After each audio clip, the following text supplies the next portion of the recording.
Good morning, everyone. Thank you all for being here today. I would like to call to order this public hearing of the Committee on the Judiciary and Public Safety. I'm Councilmember Brooke Pinto, representing Ward 2 and the chairwoman of the committee. The time is 10:08 a.m. on Wednesday, February 25th. We are conducting this hearing in person today in room 123 of the John A. Wilson Building and virtually via Zoom and streaming on the DC Council website and YouTube and X at CM Brooke Pinto. The Committee on the Judiciary and Public Safety has oversight responsibility for matters affecting the judiciary and legal systems, criminal law, procedure, justice, juvenile justice, public safety, policing, violence prevention, intervention, civilian police oversight, access to justice, family law, probate, estates, fire, emergency medical services, 911, 311, homeland security, adult corrections, forensic science, fatality review, medical examination, victim services, justice grants, child support, government ethics, and issues related to women. Today, we are conducting the performance oversight hearings for 3 agencies, all of which are critical to our public safety ecosystem. First, the Criminal Justice Coordinating Council, second, the Office of Police Complaints, and third, the Metropolitan Police Department.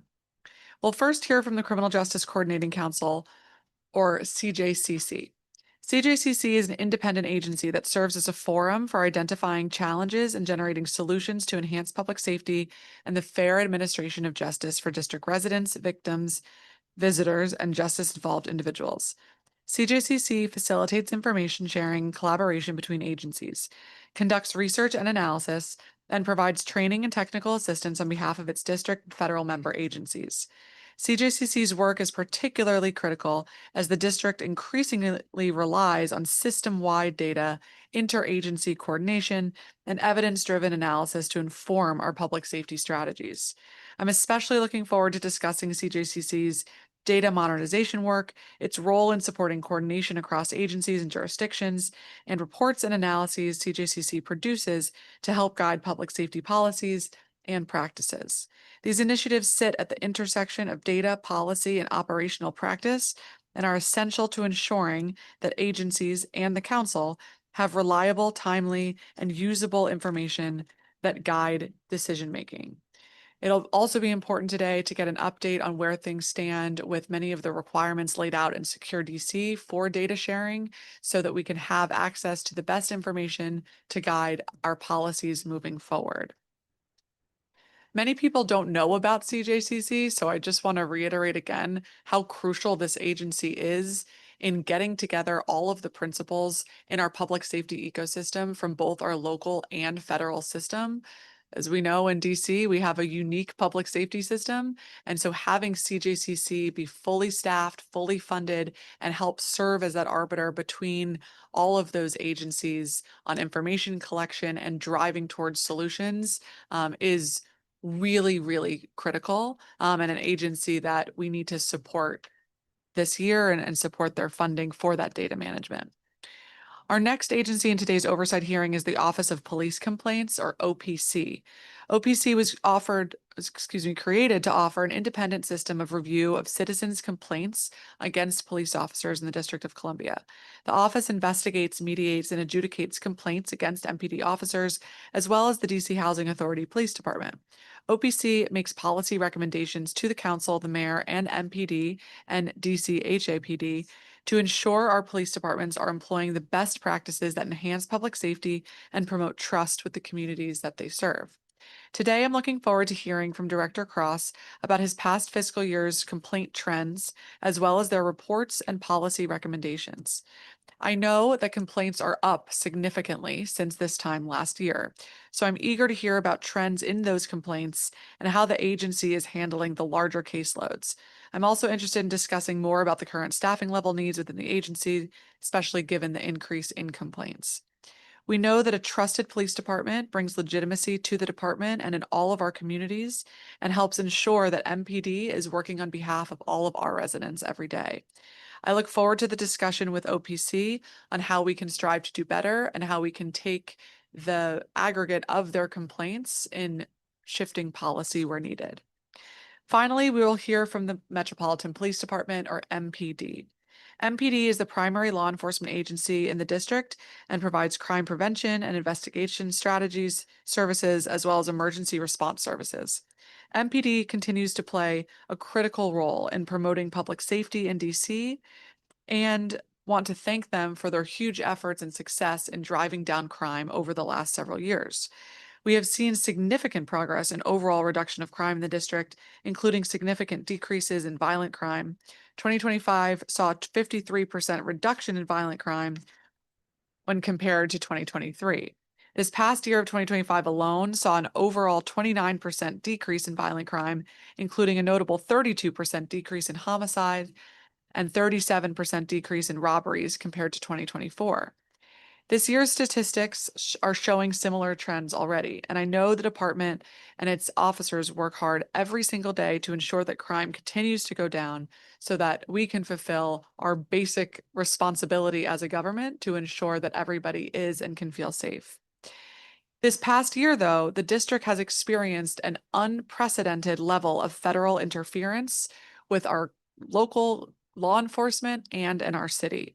For the first time in history, the president invoked Section 740 of the Home Rule Act on August 11th that declared a public emergency and that authorized the president to call on MPD for services for a period of 30 days. The federal emergency ended on September 9th, but law enforcement has not looked the same in Washington, D.C. since before the emergency. Given MPD's unique role as the police department in DC, and we know we are the nation's capital, our police force has always had increased interaction with federal law enforcement agencies who also operate here. Additionally, coordination with federal and local law enforcement is sometimes important. However, there are many concerns that have arisen out of the surge of federal law enforcement and immigration enforcement activity in particular in the district over the last 6 months. I have previously spoken to many of these concerns, including the unacceptable federal policy of having masked agents take people from our streets, federal HSI officers shooting at individuals during traffic stops, and my shared opposition with my council colleagues and the mayor to having federal agencies conducting immigration enforcement patrolling in our streets with our local police. One of the most fundamental needs we have to create safety in our communities is to have trust between our residents and our law enforcement.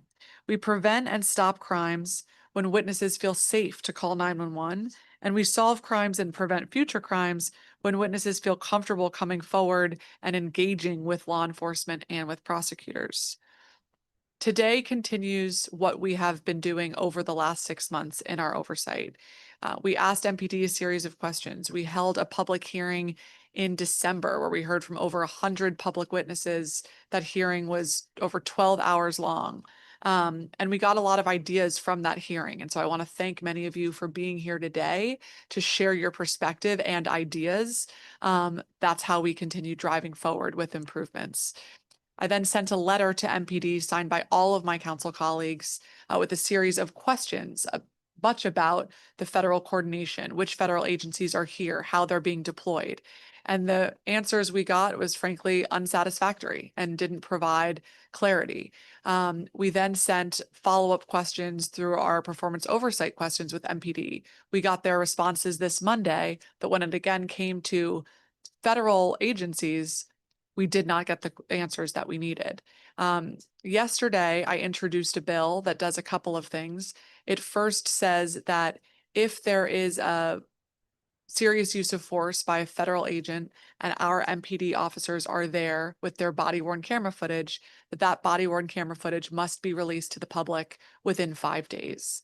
Second, it requires a public database of any serious use of force cases with federal agents that have happened in the last year.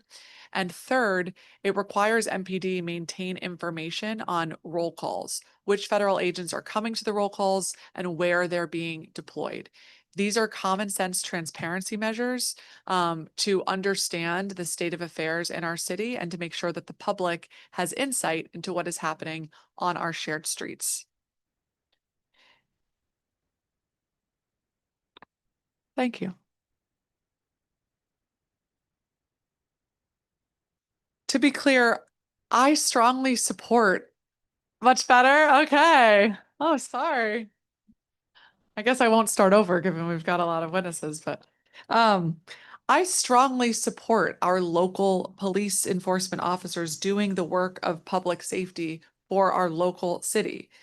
The work of MPD and that they do every day is vital to ensuring public safety in DC. Officers put their lives on the line to keep all of us safe. And I want to talk today also with the chief about what has been leading to the lower crime rates we've seen, what initiatives MPD is doing to build trust with the community, and specifically, what are they doing to build trust and positive interactions with our young people. I want to also thank, again, the public witnesses who are here today. I know you all are busy, and taking the time from your schedule to testify and be a part of the progress you want to see is just fundamentally important to our process. I do see we've been joined by my at-large colleague, Councilmember Donnie Crawford. I want to turn to you, Councilmember Crawford, for any opening statement you may have. Thank you, Chairperson Pinto. Good morning, and I am at-large Councilmember Donnie Crawford, and I want to begin by thanking the public and government witnesses who are here today to testify and share their perspectives and experiences. I also want to thank again Chairwoman Pinto for convening today's oversight hearing and the committee staff for their hard work in preparing for today. Public safety is foundational to the vitality of our city, shaping whether families feel comfortable walking in their neighborhoods, whether small businesses can thrive, whether young people feel supported rather than surveilled, and whether residents trust that the system works fairly for them. Public safety must mean safety for everyone, including our immigrant families, Black and Brown communities, and longtime district residents who have not always experienced policing in the same way. A public safety strategy that leaves some communities fearful or uncertain is not fully serving our city. In my conversations with district residents over the past month, I have heard concerns and sensed the unease many residents feel about transparency, youth interactions, accountability, and the nature of MPD's collaboration with federal law enforcement partners. Today's hearing gives us the opportunity to ensure that our public safety strategies are not only effective, but transparent, consistent, and aligned with district law and values. My goal is to better understand where progress has been made, where gaps remain, and how we can ensure that public safety strategies both reduce crime and strengthen trust with the communities MPD serves. I look forward to hearing from our witnesses, and I thank everyone again for being here today. Thank you so much, Councilmember Crawford. And I also want to note that Councilmember Crawford is now a member of the Judiciary Committee, and so we welcome you. Okay, so as always for today's hearing, we're going to hear from our public witnesses for each agency, public witnesses, and then government witness, one agency at a time. So we're going to first start with CJCC for public witnesses, and then for government witness, and then we'll go to OPC and then MPD. All public witnesses have 3 minutes to present your testimony today. I'm going to ask you all, those of you who have testified with me before know that I always feel badly cutting people off, but we really want to make sure that we hear from everybody. And I know people have different things in childcare and issues they need to get to later. And so I'm going to ask for all of your help to keep yourself on track with 3 minutes, but you'll hear the beep and we've got to keep moving after that. Okay, so I'm going to invite our first panel of public witnesses for CJCC, Joanna Hardy, Tracy Velasquez, Natalia Otero, L. English, and then online Tia Bell and Kylie Hogan.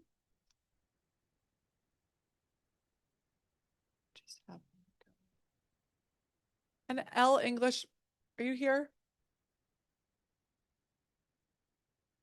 Is Joanna Hardy here? Okay. Well, welcome to you all. We can begin with Tracy Velasquez, Policy Director for the Council for Court Excellence.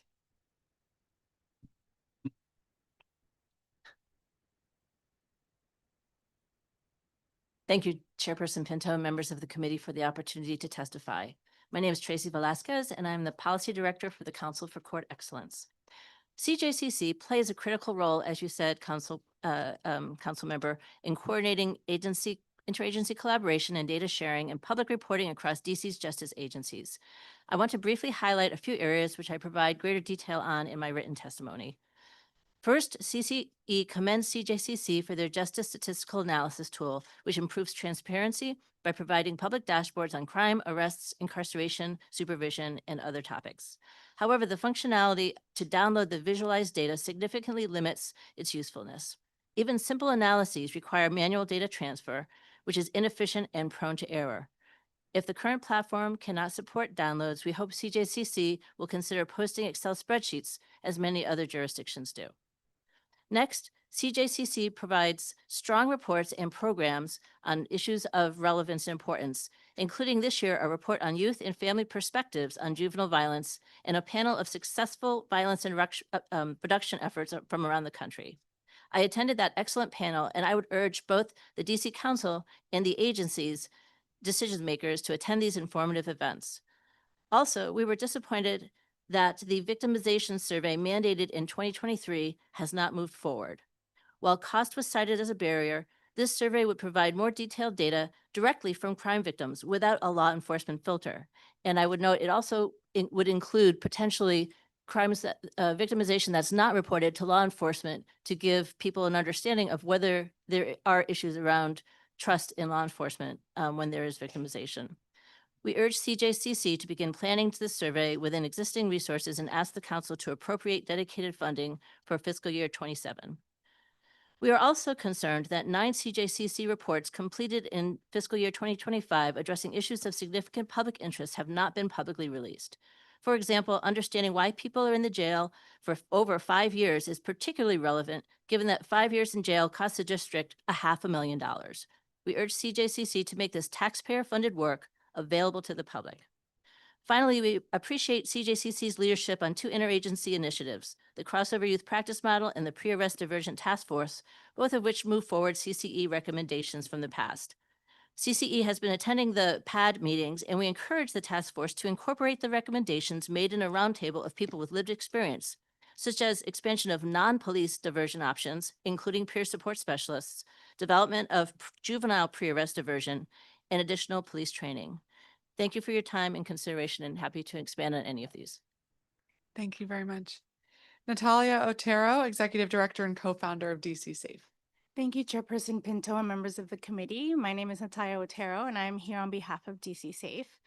I came today to discuss the important undertaking. Oh, sorry.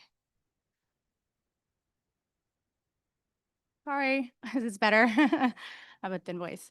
I came today to discuss the important undertaking that the CJCC has accepted in convening a domestic violence task force. DV is complex and has a ripple effect that impacts the whole person. And there must be a recognition that a response across the public safety cluster, the supportive services cluster, and the private sector for this to be a successful implementation. We have been pleased to see a greater focus and a more active involvement from the public safety cluster in domestic violence and offender accountability in 2025. We have seen the positive impact that a focused attention of the city can make to drive down community violence. That said, we do want to point out that there is an outsized role the Department of Behavioral Health, Child and Family Services, and the Department of Human Services, and the network of victim service housing providers that impact both survivors and offenders. The criminal justice system no doubt has a vital role in offender accountability, but we know this system cannot stand alone. DC Safe will have served the district for 20 years in October. We have approximately 100,000 clients in our database with a plethora of good data attached. We also know that on average, our high-risk clients are already involved with 5 city agencies when we meet them. The consequences of the lack of a systemic approach is evident.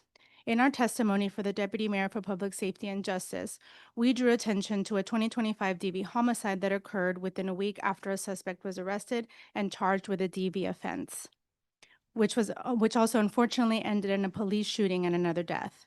In 2026, we have already seen 2 intimate partner violence homicides.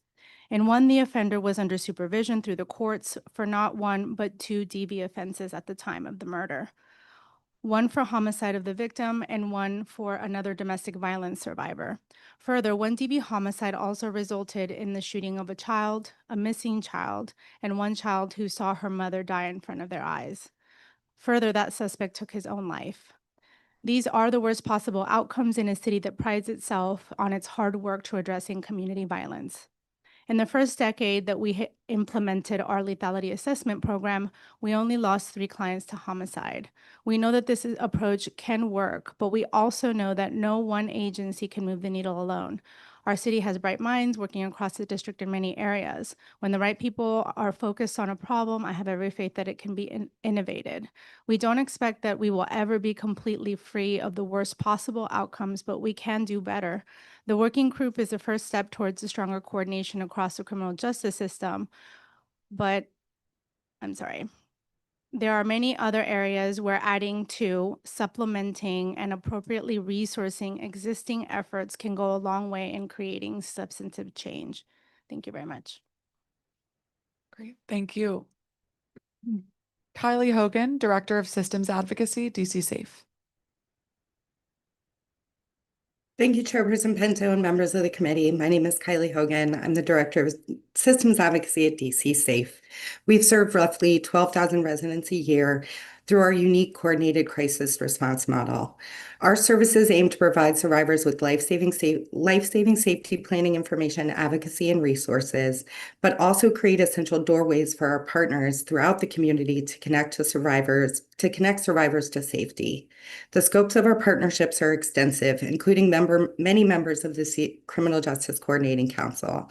And we look to those partners not just to connect survivors to critical domestic violence services, but also to uplift and expedite the needs of survivors at the highest risk of reassault, serious physical harm, and homicides. This is our first year testifying related to the CJCC and their work, but we want to express our wholehearted approval that they will be considering the city's approach to combat domestic violence in their new working group. DC Safe and advocates throughout the city are at their hearts creators of systems change, and we cannot take the awesome responsibility we have of walking with survivors of domestic violence in their journey to safety without recognizing and attempting to address the speed bumps they encounter. And we believe that this is a much needed opportunity to consider how the city approaches domestic violence. We were pleased to be approached at the formation of this group to discuss what we were seeing every day on the ground working with survivors. We shared vital information from our almost 20 years of service, but also our experience with partners, including recommendations from the Domestic Violence System Review, Gun Relinquishment Working Group, information learned from our Domestic Violence Intervention Pilot with MPD, and more. Information on these recommendations and pilots were previously shared with the committee in written testimony for the Deputy Mayor of Public Safety and Justice. We are happy to share our expertise and experience, and we hope that the working group continues to recognize the critical role of community organizations and the network of agencies throughout the district that regularly interact with survivors. We want to particularly uplift the need for a more comprehensive focus on the most pervasive DV offenders. We had reached out in the past to the CJCC about chronic DV offenders who had a history with multiple partners throughout their lifetime, and had also shared our thoughts on the district's current approach to offender accountability. While we uplift the essential needs of DV survivors in our testimony across district agencies, we want to highlight here that this is only one side of the coin, and without an innovative approach to offender accountability and building appropriate resources and support for rehabilitation, we will never consider our job complete. Lastly, we want to uplift the need for sustainable change. In meeting with CJCC, in their exploring the background for the working group, beyond specific recommendation, we uplifted that the biggest hurdle they may face is a deficit in trust. All too often, we hear survivors say that, why should they call the police or file an order or move forward with charges because nothing will happen anyway. We do our best to advocate in those cases, but a loss of faith in the criminal justice system is pervasive and difficult to shake. Survivor collaboration is often essential to making criminal justice processes move forward, and faith must be restored. As the group takes a look at the city's response to DV over the next year, we know survivors and advocates will be watching, and we hope to see success. Thank you for the opportunity to testify, and I look forward to any questions. Thank you, Kylie. Irene Jacobs, I think you're here, but you need to accept the invitation to join as a panelist. And just want to triple check that we don't have Joanna Hardy or Elle English here.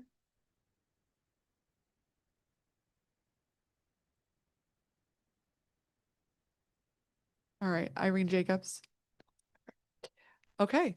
Well, thank you all very much. That concludes our public testimony. Thank you for being here. Okay, I'm now going to call, oh, just in the nick of time, Irene Jacobs, Policy Manager, Black Swan Academy. Please go ahead. Good morning, Councilmember Pinto and committee members. I am Irene Jacobs of the Black Swan Academy and the Youth Power and Safety Coalition. Over the past several years, we've increased investment in enforcement and policing. At the same time, many youth programs, school supports, and community-based services remain underfunded or unevenly distributed, particularly east of the river. When we continue to divest from youth development and overinvest in punishment, we are responding to harm after it happens instead of preventing it in the first place. Black Swan Academy cares deeply about our young people, and we see their lived experience every day. We are here to ask that you all continue to support strategies that research shows really work to prevent violence and keep our communities safe. First, strong relationships save lives. Young people are safer when they have trusted adults and positive peers. Programs that match youth with trained mentors and teach conflict resolution skills have been proven to reduce fights and arrests. We are asking that the council invest in more mentoring, school-based skill building, and spaces where youth can build healthy friendships. Second, basic needs matter for safety. When families struggle with housing, food, and transportation or income, young people are feeling the stress of their families. We need to help families and young people to meet their basic needs. Third, recreation is a violence prevention strategy. Research shows that when youth have safe and fun places to go after school, such as rec centers, violence goes down. Most youth violence happens between 3 and 9, and we know that recreation gives young people a safe place to be. Fourth, services should meet youth where they are. Many young people don't have the resources to walk into a clinic on their own. Placing counselors, social workers, and violence interrupter teams directly in schools, libraries, and neighborhoods would make support easier. Finally, we must listen to youth and families. In an atmosphere full of curfew expansion, limited youth access to school sports, and a current occupation on our city, as well as laws that are aiming to make young people pay for crimes as adults, we have to recognize that our young people are being sent a very harmful message that they are unworthy of trust, investment, and belonging. In contrast, when we are able to enrich their lives and communities, we can build their confidence and self-esteem. We need to continue investing in quality extracurricular programs, mentorship, creative arts, and safe spaces for our young people. They are deserving of joy, growth, and belonging. Young people know what is happening in their neighborhoods. They know what makes them feel safe. The city should support youth advisory councils, pay youth for their time and expertise, and include families in real decision-making. Safety is strongest when everyone has a voice. I urge the district to rebalance its approach by prioritizing youth development as a core violence prevention strategy and reducing reliance on punitive measures that do not address root causes. When we support our young people in these ways, we make our entire city safer. Thank you for your time. Thank you so much for your testimony. And as a reminder, I'll just put in a little plug for folks to support and try to get across the finish line some bills that are waiting in the council, one of which is my bill to open up rec spaces on weekends, another to provide for custodian support for our open spaces so that more of our schools can open their spaces to kids on nights and weekends. Another series of bills that I introduced last year are all in other committees. One would create a teen center in every quadrant. Another one creates an app to connect young people to paid job opportunities. So want to make sure that we all work together to support that advocacy for those other bills that are in other committees, recognizing how important it is to our broader public safety mission. So thank you for your testimony, and thank all of our public witnesses for your testimony. We are now going to turn to our government witness or witnesses, Director Love, Executive Director of the Criminal Justice Coordinating Council, Christy Love, and Director Love. If you have folks joining from your team, if I can ask that you all just state your name and your position for the record, please. We can start here. If you can put your microphone on. Matthew Boucher, Attorney Advisor at the CJCC. Great. Niloufer Tabor, Director of Research and Policy, CJCC. Great. Niloufer Tabor, Director of Research and Policy, CJCC. Wonderful. Thank you. As you know, it is our tradition to swear in all government witnesses who appear before it. So if I can ask you all to keep your microphone on and raise your right hand. Do you swear or affirm under penalty of law that the testimony you're about to provide before this committee and the Council of the District of Columbia is the truth, the whole truth, and nothing but the truth? I do. I do. I do. Great, thank you. And Director Love, I'd now like to invite you to make any opening statement you may have. Thank you. And I feel like I should do a mic check. Is this okay? All right. Good morning, Chairwoman Pinto, and also Councilmember Crawford, and those here today. I am Christy Love, Executive Director of the Criminal Justice Coordinating Council, or the CJCC. And I'm joined by Dr. Niloufer Tabor, who's Director of Research and Policy, and also Matthew Boucher, who's our Attorney Advisor. And I'm pleased to appear before you today to provide testimony on the performance of the CJCC. So CJCC is an independent agency, and we serve as a forum for identifying challenges, generating solutions to enhance public safety, and the fair administration of justice here in the district. CJCC's executive director and staff work on behalf of our 19 members who represent both district and federal agencies. The mayor and deputy mayor for public safety and justice serve as the chair and chair pro tem of the CJCC, and Attorney General Brian Schwab was recently selected to serve as the federal independent co-chair of the CJCC. We organize our work across 5 priority areas. They include violent crime, juvenile justice, substance abuse and mental health, incarceration and community corrections, and automated information sharing. The CJCC members, referred to as the principals, identified specific initiatives for each priority area, which have served as the focus for our committees for FY25 and FY26. Today, I'd like to highlight both the accomplishments of the committees as well as those of the CJCC staff in support of our partner agencies. With respect to violent crime, the focus of the GunStat work group has been twofold: to monitor the continued justice system involvement of individuals at high risk of engaging in gun violence, and to develop a method for routinely updating the list of high-risk individuals. To accomplish the latter, CJCC staff reviewed the approach that was previously used by the National Institute of Criminal Justice Reform. We conducted a lit review, we attended a convening of subject matter experts, and we consulted the members of the GunStat work group. And this helped us to identify a methodology for identifying individuals at high risk of gun violence. The methodology consists of both quantitative criminal history data as well as qualitative data from MPD, CSOSA, which is our probation agency, PSA, our pretrial services agency, as well as violence interrupters. And they identify key factors associated with persons engaged in gun violence.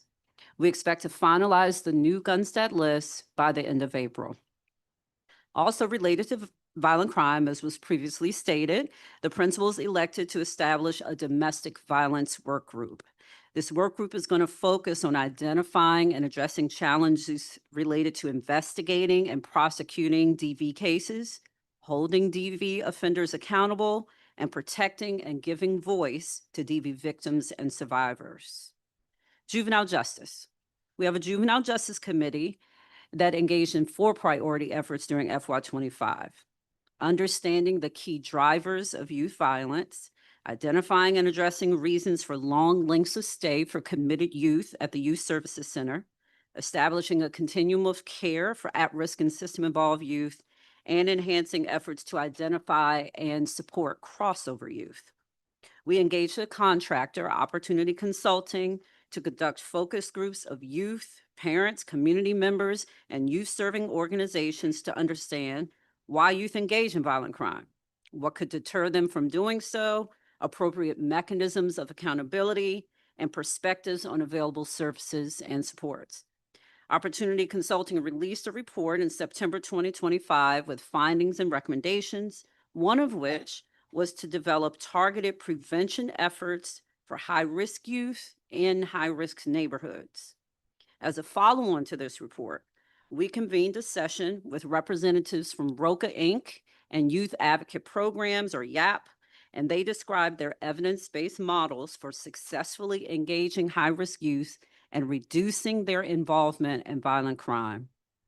Developing a mechanism to both identify and support high-risk youth is a priority for the Juvenile Justice Committee for FY26. The JJC also explored several reasons why committed youth awaiting placement have had long lengths of stay at YSC. Many of these issues stem from the lack of a psychiatric residential treatment facility here in the district. With input from JJC members, our staff released a report earlier this month examining both the financial and the social cost of placing youth in out-of-state PRTFs. We hope this report can be used as a resource by the executive and council when considering whether to build a PRTF in the district. For continuum of care and the crossover youth initiatives, we expect both of these projects to be completed by the end of the fiscal year. CJCC convened its first meeting of the Pre-Arrest Aversion Task Force, which is responsible for making recommendations to council regarding eligibility criteria and components of a pre-arrest diversion program, and we've been meeting since June 2025. The task force is on pace for providing recommendations to council as required by the July 2026 deadline. We also convened a substance abuse treatment and mental health services integration task force. It's a mouthful. We refer to it as SAMHSA. And that's charged with improving treatment options for justice-involved individuals who have substance abuse and mental health challenges. Starting in FY25 and continuing into this fiscal year, SAMHSA has been focused on collecting data on drug court and mental health court participation and outcomes, supporting DBH and updating the criminal justice strategies in the district's Live Long DC strategic plan, and addressing gaps in the sequential intercept model. The priorities for our Incarceration and Community Corrections Committee were to seek options for moving individuals seeking post-conviction writs, or that's seeking early release from the court, from BOP facilities to local facilities. And then second, we focused on understanding and addressing long lengths of stay for pretrial defendants in secure facilities. For the first issue, the Marshal Service, a member of the CJCC, was able to reach an agreement with Northern Neck Regional Jail in Virginia, which is about a 2-hour drive from the district, to temporarily house persons convicted of DC Code offenses who are seeking post-conviction writs, such as those under the Incarceration Reduction Amendment Act. This will enable these individuals to more readily engage with defense counsel and avoid challenges with attorney visits at BOP facilities. The ICC also reviewed data on cases associated with Title 16 youth charged as adults who had long lengths of stay at YSC, as well as pretrial defendants who had long lengths of stay at DOC. For Title 16 youth, their lengths of stay were not out of the norm for the adult criminal justice system, but they were much longer than pretrial lengths of stay for the juvenile justice system, which is the population that DYRS typically manages. Title 16 youth are transferred from DYRS to DOC custody when they turn 18. Through the work of this committee, DYRS and DOC agreed to establish a data sharing structure to help DOC adequately prepare for safety and programming needs of the incoming youth. With respect to pretrial defendants in DOC, unlike the Title 16 youth, the committee did find that they have unique issues associated with their cases. Case processing delays were related to discovery disputes, motions for forensic testing, changing their defense counsel frequently, motions to suppress, and having multiple open cases. Filling vacant judicial positions will help expedite case processing for these defendants. And finally, automated information sharing. CJCC's Information Technology Advisory Committee, or the ITAC, serves as the governance body for justice, the district's integrated justice information system that facilitates near real-time information sharing among public safety and criminal justice system stakeholders. During FY25, the CJCC members elected to reassemble 2 work groups under the ITAC umbrella, the COOP work group and the ceilings, expungements, and set-aside work group.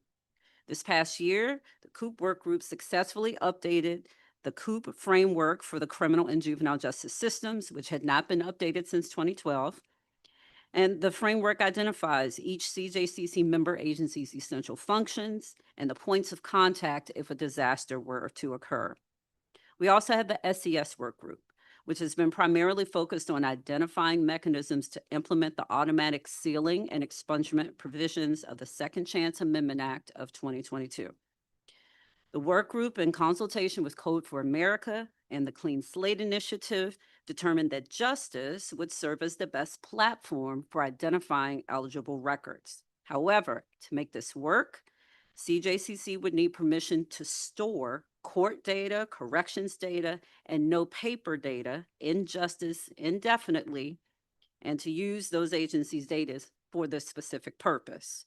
Unfortunately, most of the agencies whose data we would need to identify eligible records, most of which are federal, either do not have the data in a format that could be shared with Justice, they refuse to allow CJCC to store their data indefinitely, or they refuse to allow CJCC to use their data for this purpose. The SES work group is still trying to work towards a solution, but without the participation of the relevant federal agencies, implementation of the automatic sealing and expungement provisions of the Act seems unlikely.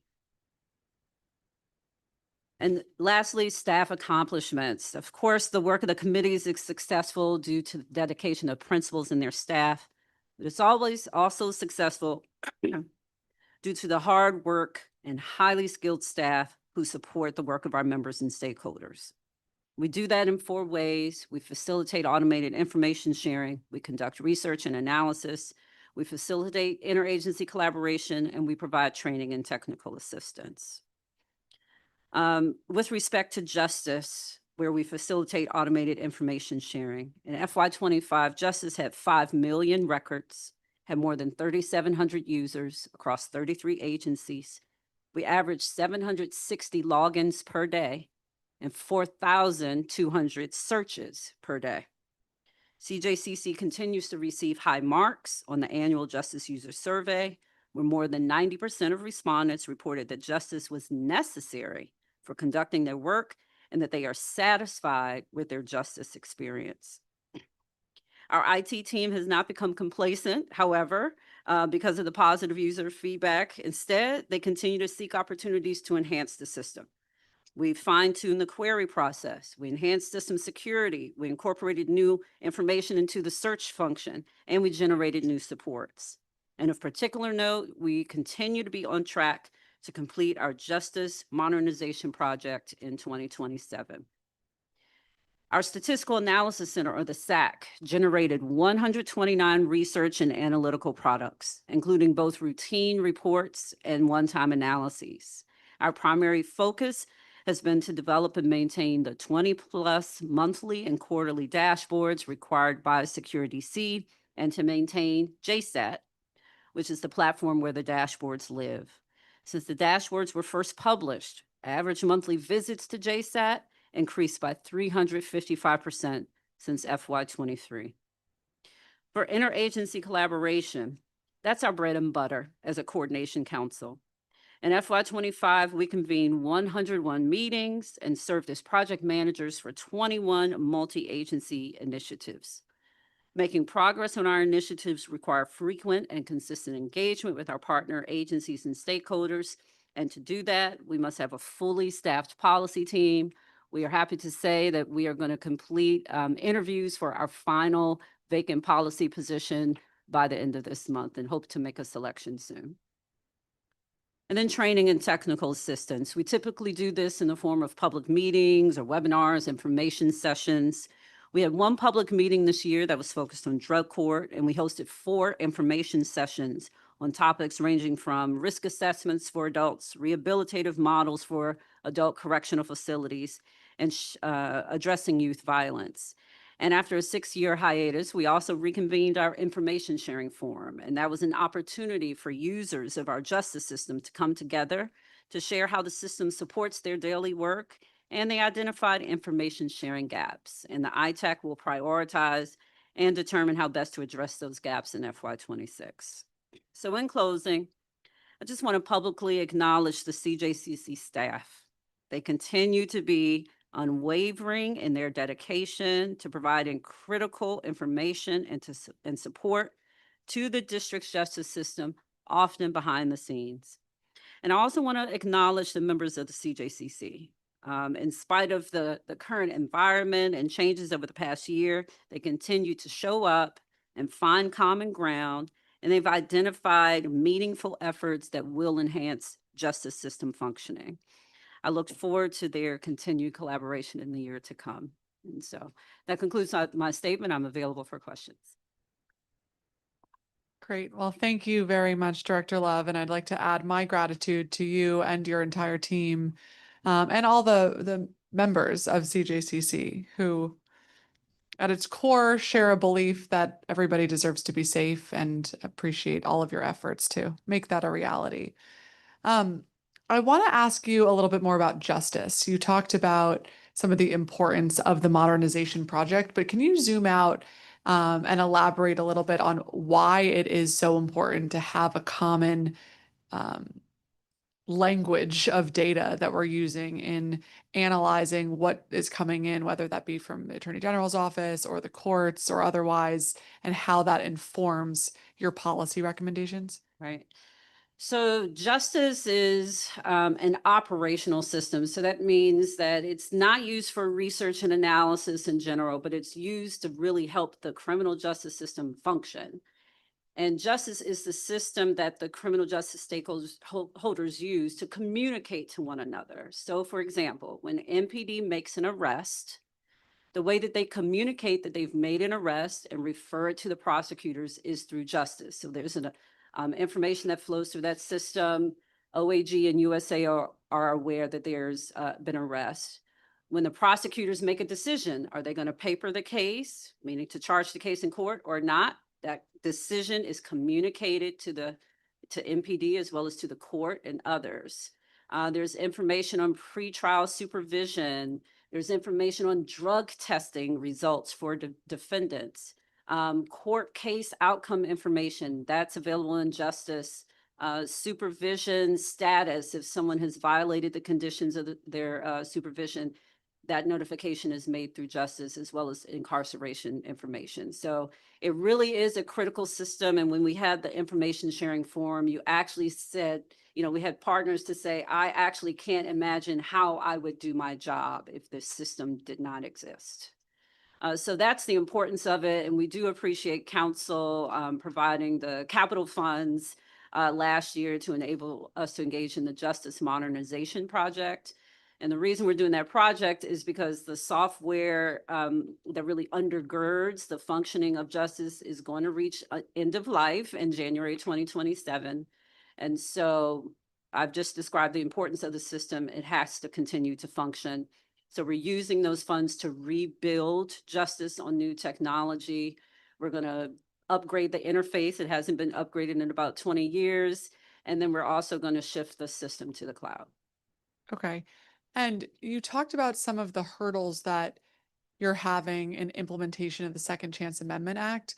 Would the upgrades of software for justice enable you to then implement the Second Chance Amendment Act once all of that transition takes place to the cloud? Yeah, so what the upgrade will do, there is going to have to be some complex coding because we have to match, cases that have specific charges with sentence completion dates.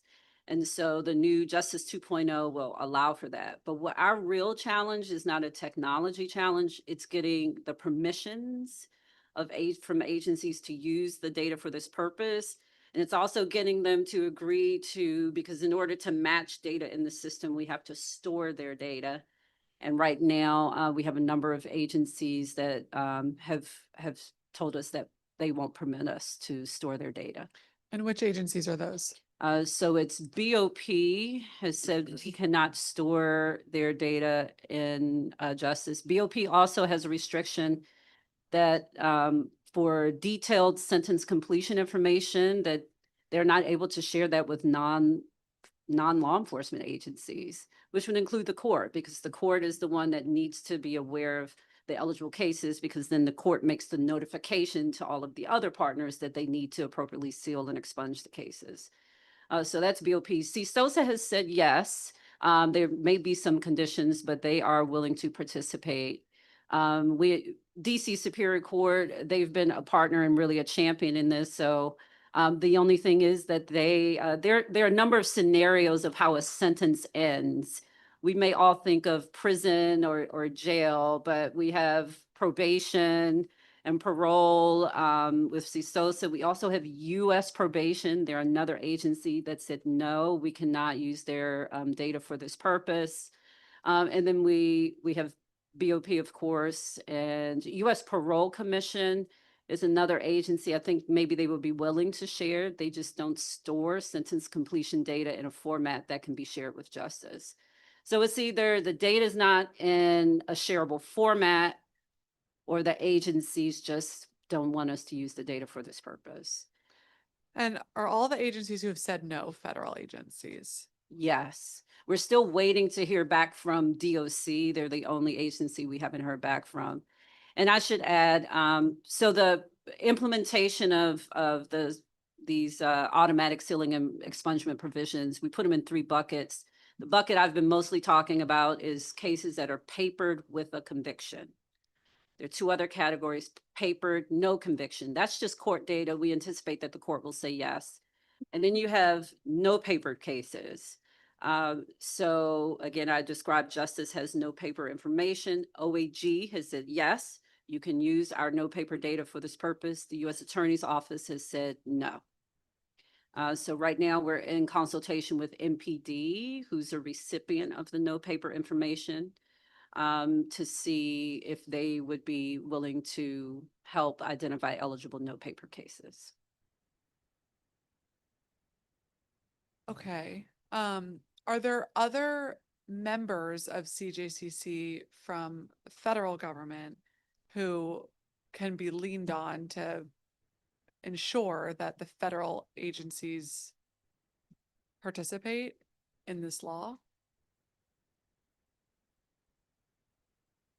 Most of them have said no. Right now, the only federal, the court is a local entity that's federally funded.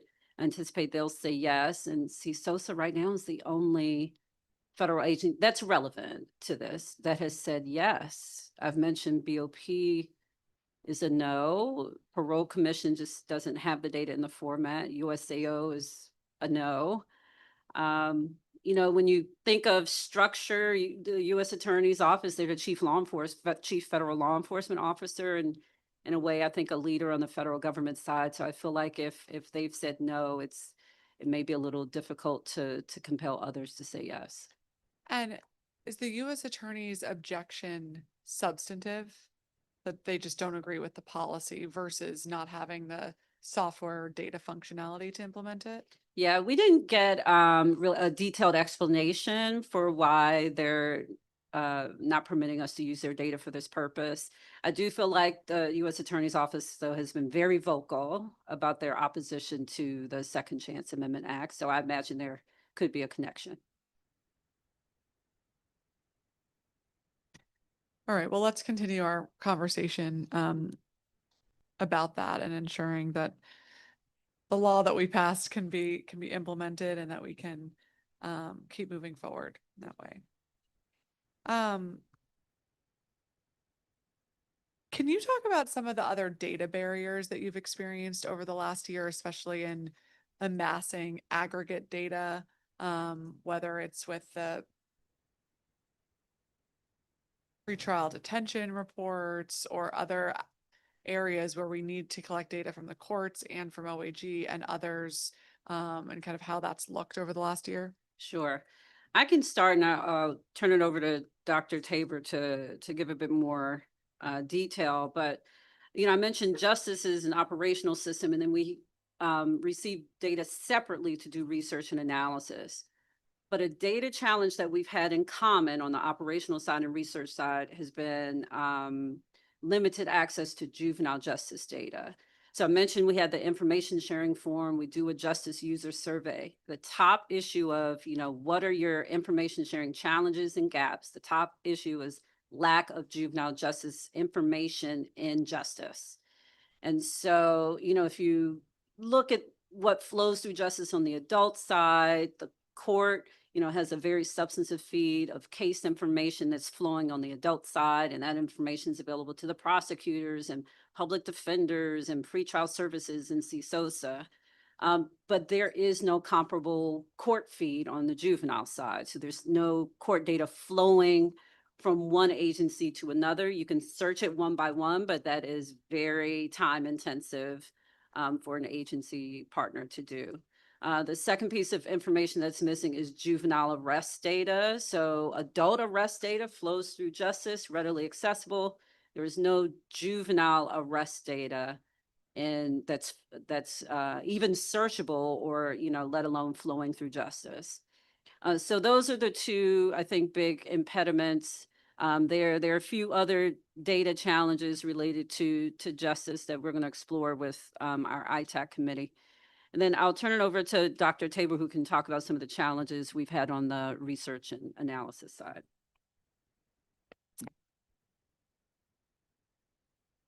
Trying to get close to the microphone. So you mentioned the pretrial detention report. So some of the issues that we had with the pretrial detention report was attempting to identify exactly those individuals who were affected by the Prioritizing Public Safety Emergency Amendment Act and Security C, the pretrial detention provisions. Those provisions affected people based on charges, criminal history, supervision history, and the legal standard that was found at arraignment. Unfortunately, in data that was extractable from partner agencies, only charge information was available. And so we weren't able to exactly identify which people would have been detained or eligible for the rebuttable presumption of detention following those laws, but not before. So that was a main challenge. Another challenge also was the availability of juvenile data as well, as Director Love mentioned. Is overcome over the last year, or that's still a challenge in the current report? I think that that is still a challenge. We are continuing to explore with some of our partners, particularly Pretrial Services Agency, whether we might be able to obtain additional detailed information. For the report that we have coming up in September, we have several strategies that we're exploring to try and obtain individual level data that is de-identified, but still record level to be able to do our statistical analyses. But we will still have, I think, some limitations. Okay.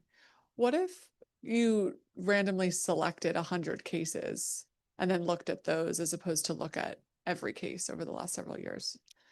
Are you suggesting a specific case review, for example, doing something that is more qualitative in nature? Right. I'm just thinking out loud of a way to provide the analysis, but with these data limitations, maybe instead of looking at every case that went through, you take a kind of randomized sampling and then consider but for that intervention, what would have happened in their case. I think that would provide some illustrative context for quantitative analysis. I would, thinking about that suggestion, I would want to use a mixed methods approach to do both a series of case studies and to try and continue our quantitative analyses and take a statistical approach that lets us look at the entire sample of people who are affected by the laws. But I think that a mixed methods approach is always appreciated. So given those hurdles, are you all still on track to produce the report when it's due? I believe so at this time. Okay. So how are you going to overcome the data hurdles? Yeah. I think we're having additional discussions maybe with pretrial services as an agency. We may be able to lean on to get some information. So we'll have that conversation with them and then get back to you after that to let you know if the ability to meet the deadline is going to be affected. Okay. I'll just say I don't think I could return to my colleagues and ask for another extension. Understood. And I don't, if they are able to accommodate and provide the data, we can meet the deadline. What will hurt us if they're not able to provide the data due to maybe Privacy Act And who's the Um, they? The pretrial services agencies who we think may have, the data that can meet the needs of the report. But again, our federal partners are under the Privacy Act. Privacy Act says you cannot share record level identifiable data with non-law enforcement entities or for research and analytical purposes. So there are some circumstances that they will share. For example, if we can present them with, specific individuals and then they give us input on those individuals, that's the circumstance where maybe they can share. But if we're going to them, asking them to generate information on individuals from scratch, that's usually where they say we are not able to do that. Okay. All roads lead back to the Privacy Act. They lead to the Privacy Act. Yes. And for the public, while we cannot change that law locally, it is something I do think we should seek to change federally so that we can have our adequate research on understanding these crime data trends. So again, we can have the best policy moving forward. So just put that out there, and something that we need the federal government to act on. I just want to add just a couple of, more data issues on the juvenile side. For some of our dashboards, we have not been able to produce a juvenile dispositions dashboard. And the disposition is, per Security C, we were focused specifically on dispositions for gun possession and violent crime with gun cases. And we've been working really for the past year or more with both the court and OAG, trying to figure out how best to get that information. Some of it stems from what I just shared about justice, that the juvenile prosecutors are not getting information about juvenile case dispositions in their records management system, similar to how USAO may have. So there's these information sharing gaps on the operational side are also affecting our ability to do research and analysis. And just for, we're in the process of engaging in data sharing agreements with a lot of our partners, and especially on the juvenile side. And we understand that juvenile confidentiality is important. And so we used to get some record level data from OAG, but they paused on that and said, well, let's get this data sharing agreement in place just so we have appropriate parameters for how CJCC is using that information. They've been giving us aggregate data, which has been helpful. However, the way we built the dashboards, they're supposed to be interactive and you can click on subcategories and all the data changes so you can peer into the subcategory. When we get aggregate data, while we appreciate it, it does not allow for that interactivity. It also doesn't allow us to do rearrest analysis. And I know that's been a question that has come up. People want to know, well, youth and adults in certain programs on supervision, how often are they rearrested? If we do not get record level identifiable data, we can't match against the MPD data, so we can't do rearrest analysis. Are you confident that if that data at a record level was shared with CJCC staff, not members, not the public, that it could then be re-aggregated in order to protect the privacy of each young person? Yes, and we've had similar arrangements with other agencies. For example, we've received information from OSSI in the past and DBH in the past, or DHCF, and the agreement has been, yes, you can get the data, but you have to put it on a standalone computer that's not connected to a network, and then de-identify it and do all the analysis there and destroy the original data. So we've had other agreements where we've done that, and if if that's what OAG and others think is necessary to protect juvenile data, we're happy to do that as well. But to date, they won't share the data?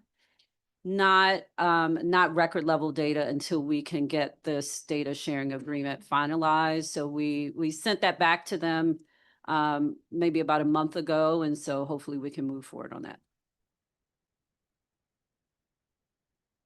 Okay, that would be great, and it's something I spoke to the Attorney General about at our oversight hearing a week or two ago, because it's just an important part of the operation. So hopefully we can have some progress there soon. Can you talk about the need to obtain DC Superior Court administrative orders in your ability to access certain juvenile data, and how that's impacting your ability to produce these reports on a timely basis? Yes. So again, going back to the juvenile confidentiality statute, and I may lean on Matt a little bit here for detail, but you have juvenile case records, juvenile law enforcement records, and social records. And then for, in a specific provision for each of those. And there are certain types of agencies that can have access to inspect or copy those records.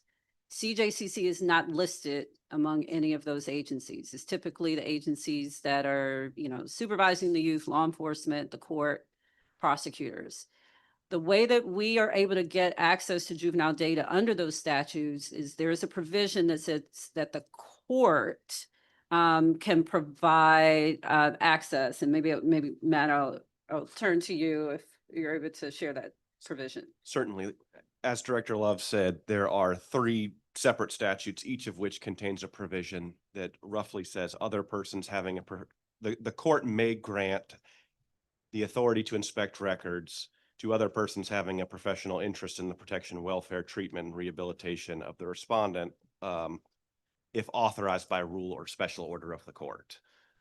Because we are not, the Criminal Justice Coordinating Council is not listed on the list of entities that may inspect records. That is our method for getting approval to inspect the records that are otherwise protected by each of those statutes. So the process of getting an administrative order, we submit it, but they can be, the court has a lot of requests coming its way. And I think we've, counted there, we have at least 20 administrative orders, because every time we want to do a new analysis that involves juvenile data, we have to get an administrative order from the court. That is our only way to get access. So, sometimes we've gotten orders issued in a matter of months, and then, we have maybe a couple, it's been almost a year since we made the initial ask for an administrative order. So it can be time consuming, both for CJCC staff and the court that has to write these orders and issue them. And it can also prevent us from generating juvenile analysis in a timely manner. Thank you. Well, I hope to address that very soon in a bill that we are considering to streamline that process for you all. So thank you for raising that. Can you provide an update on the domestic violence working group, how that is going, and if there are any trends that the group has identified or policy recommendations that you're considering to address a very concerning continuing trend around domestic violence that we're seeing in the district? Yep. So we actually had our kickoff meeting just yesterday, and we have Director Jennifer Porter from the Office of Victim Services and Justice Grants and Janice Bechtold from OAG co-chairing the group. So yesterday we just sort of, to help frame the discussion, shared some information, and maybe it was shared earlier that yes, we're grateful we've seen the decrease in homicides over the past couple of years, but the domestic violence related homicides are not following that downward trend. So that's a bit alarming, and I think really is the impetus really for the group to do this work. In general, the group is looking at, okay, how can we better hold offenders accountable? How can we better support investigations and prosecutions? And how can we give victims voice and make sure that they're safe? The co-chairs took us through a helpful exercise yesterday where, different agency representatives identified what their challenges are. And some of those challenges are just process related. And then the group is in the process of, we have an online form in the process of voting to prioritize those challenges. But some that have come to light and maybe rose to the top in yesterday's discussion was a lack of detailed information about stay away orders. We do have stay away order information in Justice, but Justice 2.0, it'll be better, but right now Justice 1.0 isn't super mobile accessible. So if you have officers in the field, they can pull it up, but it's not that accessible. I think there's a preference to try to get that into MPD system Wales. So that's a project that we'll likely take on so they can have information like, is this the right address? Associated with the stay away order. We do need to wait for the court to finish its project of upgrading its case management system before we can then launch into the stay away order project. One of the other issues is with the issuance of protective orders and whether or not they're actually even being served and maybe lacking documentation of serving those orders. So I think those are issues that we're going to explore and see what solutions we can come up with. And then I think there's more with the voting process that the group went through yesterday that will come to the forefront. And how often is that group set to meet? I think every other month. Yeah. Every other month. Okay. Well, thank you. I'd like to come to the next Sure. meeting, if I may invite myself. Mhm. Thank you for your focus there, because I agree that those trends are alarming and we need to be thinking about our interventions holistically and how to get to people earlier, and ramping up some of the education work that we heard from some of our public witnesses with DC Safe, I think will be important there. Last September, CJCC commissioned the Opportunity Consulting Group to deepen the district's understanding of youth-involved violent crime. And the report lays out several actions for consideration, including expanding meaningful career pathways and paid youth employment and targeting prevention for high-risk youth in neighborhoods. After you receive a report like this with a series of recommendations, what are your next steps in trying to get those recommendations into action? Right. So this has definitely been a focus of the Juvenile Justice Committee, and that's led by Attorney General Schwab and also Judge Higashi, who's the presiding judge of the family court.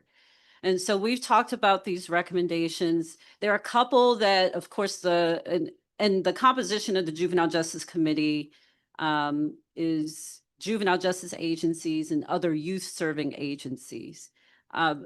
But when it comes to things like employment for youth, we realize we have some partners that aren't at the table, for example, Department of Employment Services.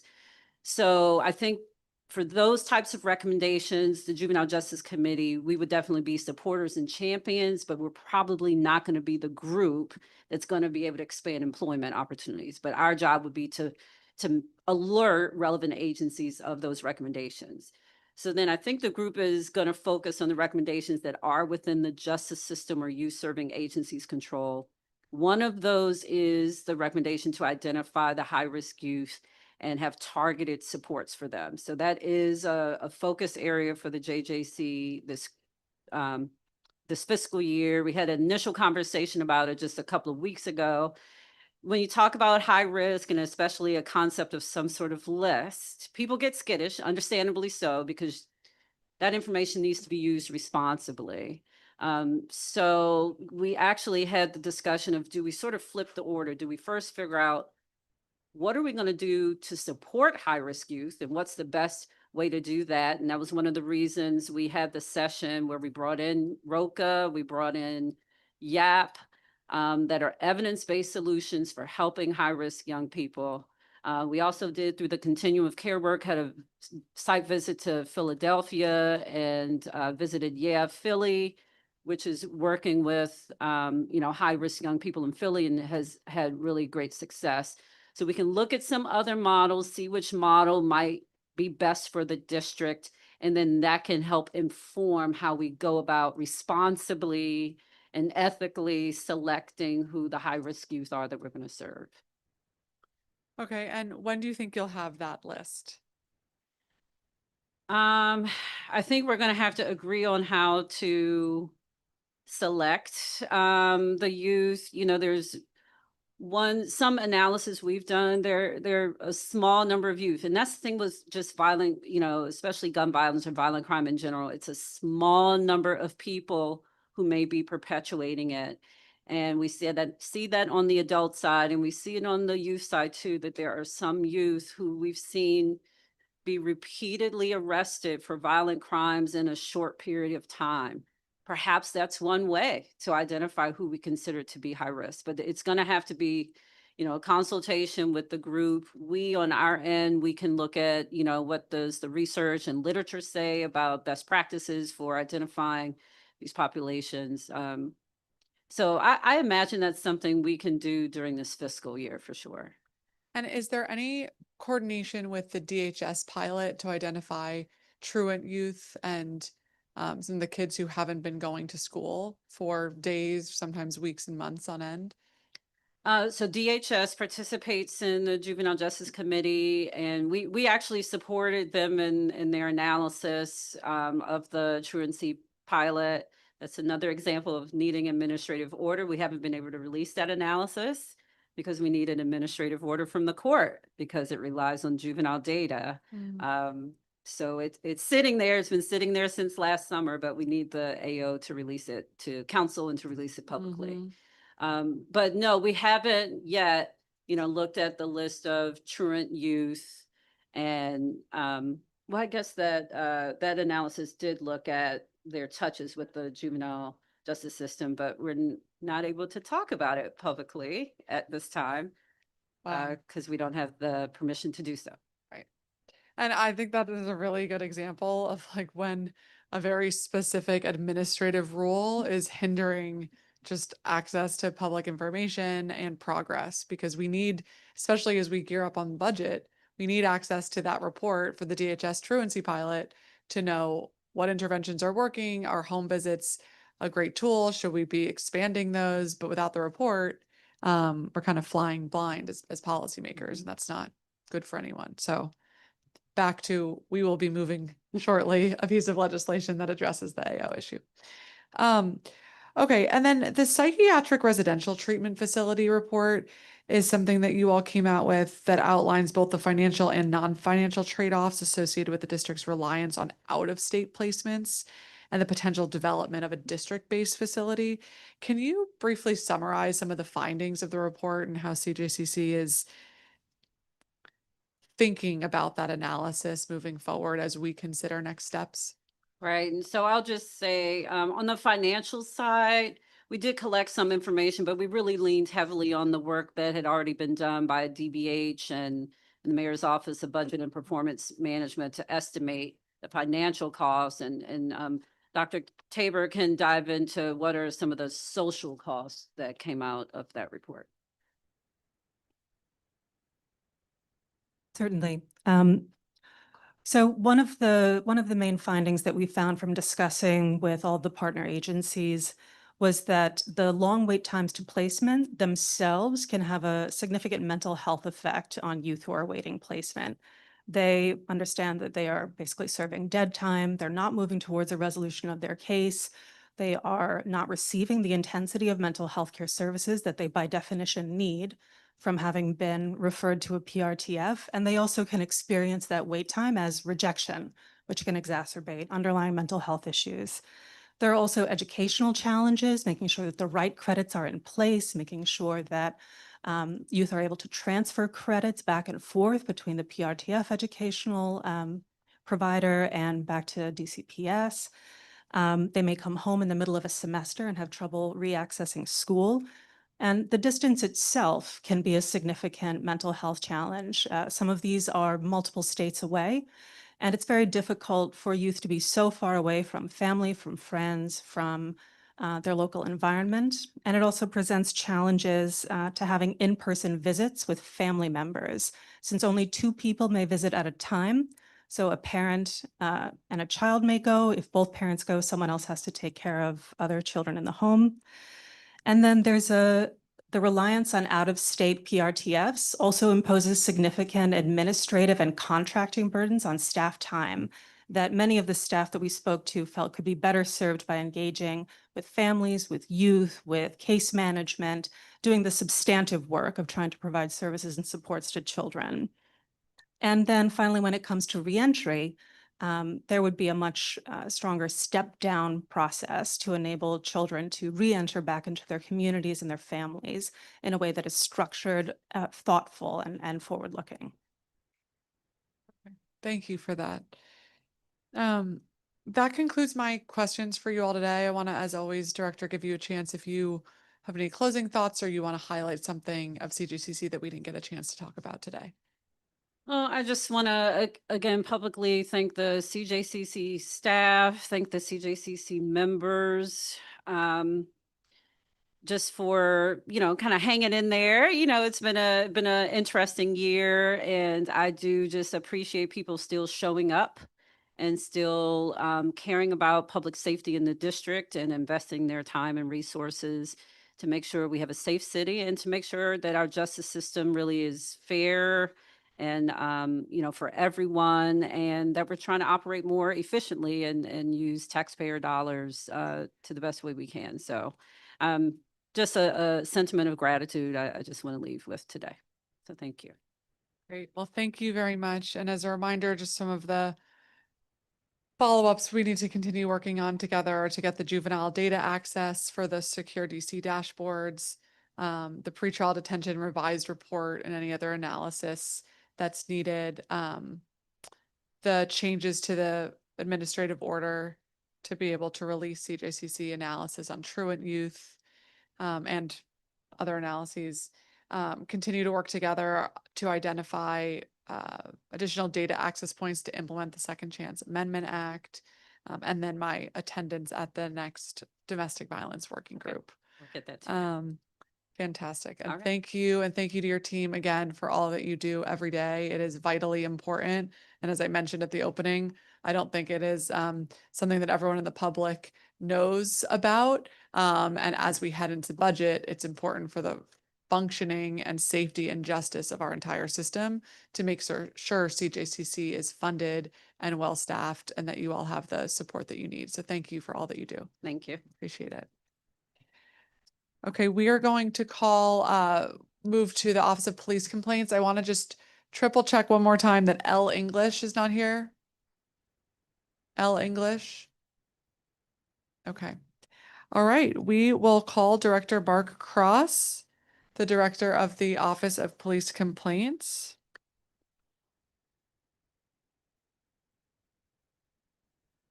Welcome, Director Cross. Good morning.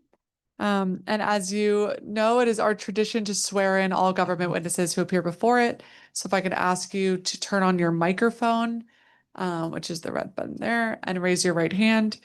Is it on? Oh. It's on.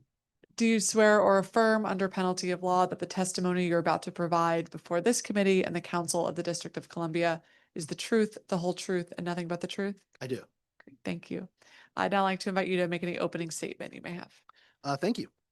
Good morning, Chairperson Pinto and members of the Committee of the Judiciary and Public Safety. I'm Mark Cross. I'm the Executive Director of the Office of Police Complaints. Thank you for the opportunity to testify about the fiscal year 2025 performance of the Office of Police Complaints and its governing body, the Police Complaints Board. The mission of OPC is to improve community trust in the district's police departments through effective civilian oversight. Effective civilian oversight is a common denominator among cities that embrace forward-thinking community policing concepts. In the District of Columbia, the role of community participation in police oversight is provided by OPC and its community-based member board, the PCB. I'm sorry. Oh. All right. How about now? Thank you. In fiscal year 2025, OPC saw a continuation of an unprecedented number of complaints filed that began in fiscal year 2017, recording an all-time high of 1,065 complaints, representing a 13% increase over the previous year. In fiscal year 2025, we maintained and even bettered the outcomes and results from the work put into our internal procedures in previous fiscal years, but with greater accountability and transparency. This was accomplished despite numerous logistical challenges presented by a record high number of complaints received during this period and the unusual fiscal year 2025 budget constraints that every DC government agency experienced.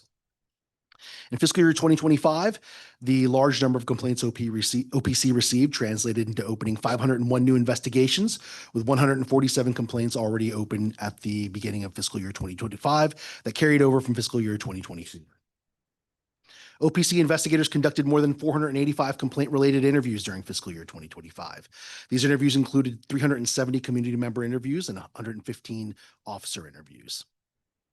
One of our top priorities each fiscal year is to continue our efforts in minimizing the time it takes to resolve a police complaint. OPC has continued to reduce the processing times of cases, even though we continue to receive a high volume of complaints each year. Overall, in fiscal year 2025, OPC resolved 94% of investigations within 180 days. OPC continues to manage its investigative efficiency each year, despite receiving a larger number of complaints. At the end of fiscal year 2025, OPC averaged 89 days between a case being opened and completed, compared to 355 days 10 years ago in fiscal year 2015.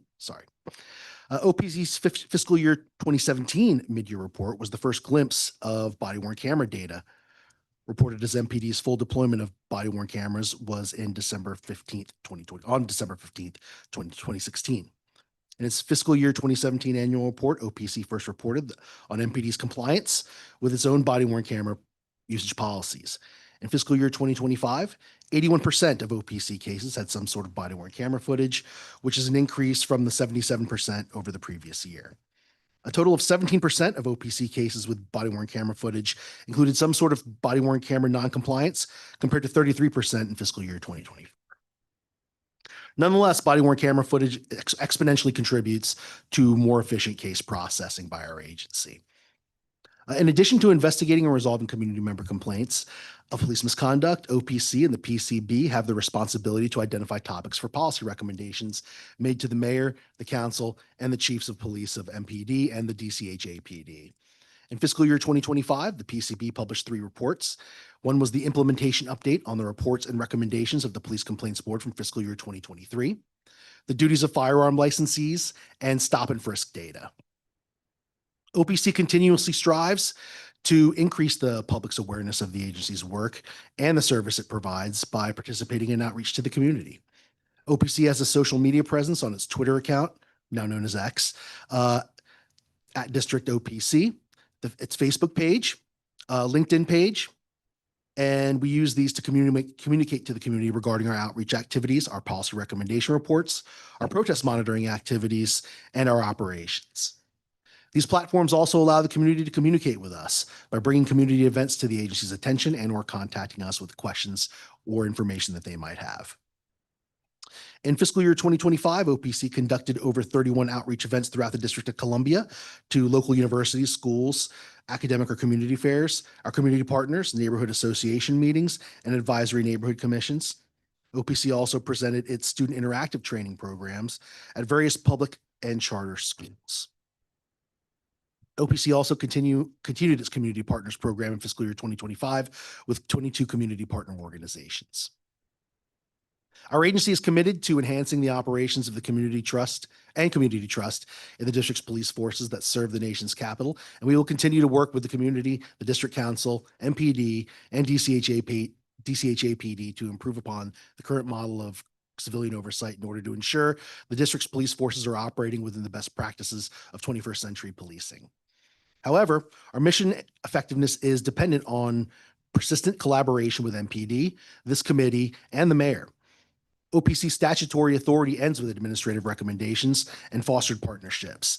Implementation of the PCB's recommendations is in the hands of the district government partners that have authority over MPD and not our agency specifically.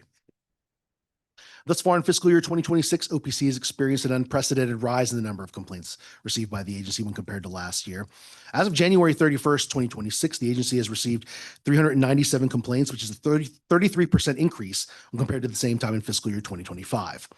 The average caseload for an OPC investigator currently sits at 19 cases, which is significantly higher than the 10 to 12 cases recommended by best practices.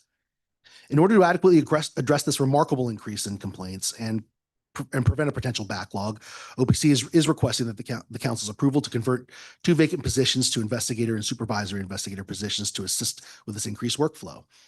These positions were created and funded to assist OPC's expanded jurisdiction after passage of the Comprehensive Policing and Justice Reform Act of 2022. Although the positions themselves were funded, the relevant sections of the statute were either not funded or not included in the final version. OPC is comprised of a small staff of dedicated district employees that are experienced and well-versed in police accountability and police oversight, and who regularly exchange information with other oversight offices throughout the United States and abroad. We would be happy to share with the committee any additional information on the current trends in police oversight and practices, and look forward to continuing this discourse on how to improve policing in the district. I'd like to thank the committee for its time, and I am happy to answer any questions that you might have. Great. Well, thank you so much, Director Cross. And thank you and your team for all that you do every day. I know it is a small but mighty team. And as you noted, this year there has been an uptick in complaints coming in. And so the work that you do has always been, but is especially this year, a vital opportunity for the public to make their voice heard and make sure that everybody is held accountable. We all have to follow the law, including those who enforce the law. And so thank you for what you do. I want to ask you if you can start with just an understanding for the public of what the process looks like if someone from the public wants to file a complaint. How does that work in practice, and how can they follow up on the status of their complaint? Of course.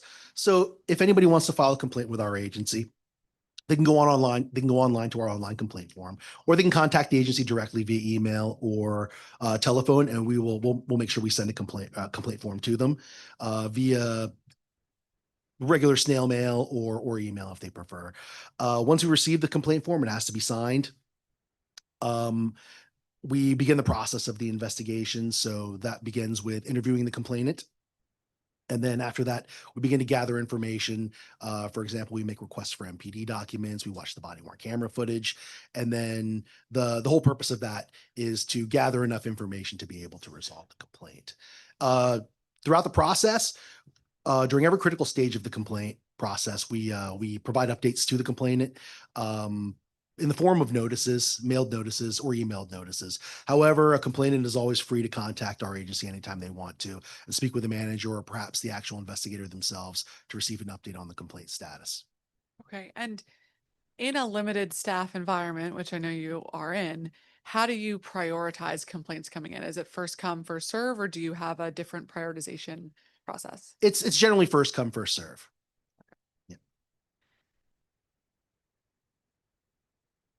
In your pre-hearing responses, you referenced that mediation can help accelerate the timeline for closing a case.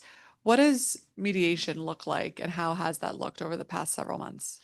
So we found that mediation is a very useful tool in resolving police complaints and also increasing the community trust by helping both the officer and the complainant to meet together with a professional mediator and reach an understanding about what happened. They can both listen to both of each other's side of what occurred, and then find some common ground.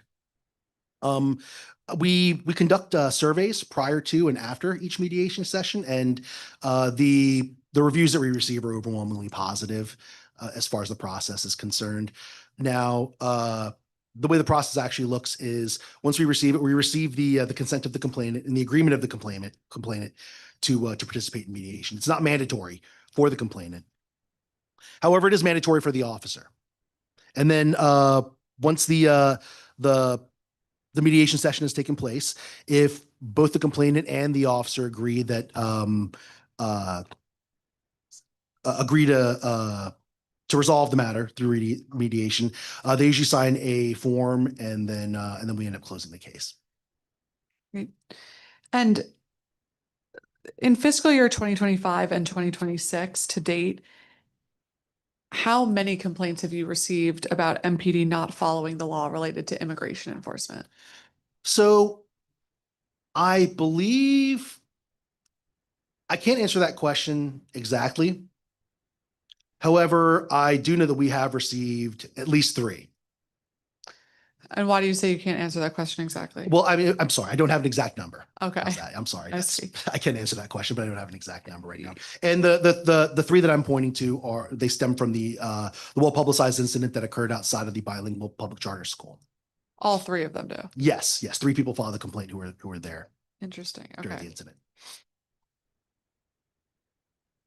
And what's the status of those complaints? One of them was resolved through mediation.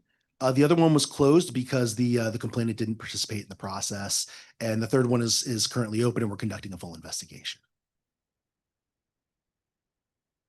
Thank you. Mhm.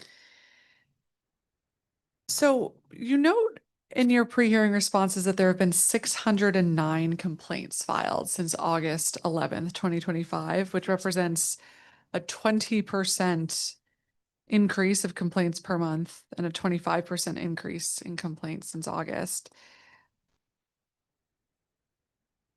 How are you and your staff managing the increase in complaints in getting to a resolution, and have those recommendations then translated into agency action or change this year?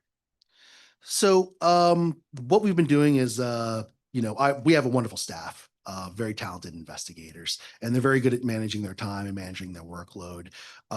They are doing their best every day to accomplish at least something and make some progress on their caseload every day. We've always encouraged our investigators to use that strategy as far as resolving their complaints are concerned. My predecessor always did it, and we continue to do it. And it hasn't quite become unmanageable yet, are the caseloads, but they are, but it's getting to that point at the moment. It seems like right now what we're doing is it seems what we are doing right now is we're trying to resolve the cases that are sort of, I guess, the low hanging fruit for lack of a better phrase. Complaints that would be best resolved through mediation, rapid resolution. We're trying to make use of all the tools that our enabling statute provides us in order to get through the complaints, to resolve the complaints, the more easily resolved complaints as quickly as possible. As you know, some of the cases, they generally take more time, and those are now taking a bit longer to resolve. So, for example, we usually have a rate of about 10 to 15% as far as cases that aren't resolved within 180 days. And that number is growing. I believe we're up to about 20% right now. And that number grows every day. Okay. And then in terms of the next steps for action and policy recommendations, the Office of Police Complaints and Police Complaints Board recently came out with their 2025 annual report covering a variety of issues, including MPD's adherence to policy recommendations and trends. And the report noted, and I'm quoting here, FY 2025, 57 officers received 3 complaints. 17 officers received 4 complaints, 9 officers received 5 complaints, 11 officers received 6 complaints, 4 officers received 7 complaints. Does OCP have recommendations for how discipline or retraining should evolve based on whether the receiving officer has a continuing level of complaints against him or her? Well, at the moment, our agency does not have the authority to make recommendations about discipline. We believe that if we were given that authority, we'd be able to assist MPD in assessing the kinds of discipline that it imposes on its officers. And is that authority that just hasn't been given to you legislatively, or that's been determined through some other body or arbitration with the union that you are not allowed to provide guidance? That's authority that we haven't received from statutorily. Okay, but it Now, hasn't been adjudicated that you correct. don't have authority yet. That's correct. Interesting. Now, I believe the Comprehensive Policing and Justice Reform Act sought to provide us with that authority, and it was passed. However, that section of the statute was either not funded or just not included in the final version. Got it. Okay, thank you. Mhm. Does OPC communicate whether the officer in question had prior complaints against it in your next report? Like if a new complaint comes in and you're reviewing that case, is that past history included in your report, even if it's not included in a discipline recommendation? Generally, no. And why is that? Well, we try to assess each incident based on the current facts on a case-by-case basis. Because we have no say in discipline, the officer's previous behavior generally isn't relevant to the actual investigation. We're considering the current facts and circumstances that are before us right now. If the officer did something bad, that doesn't necessarily mean they did something bad this time. Hmm.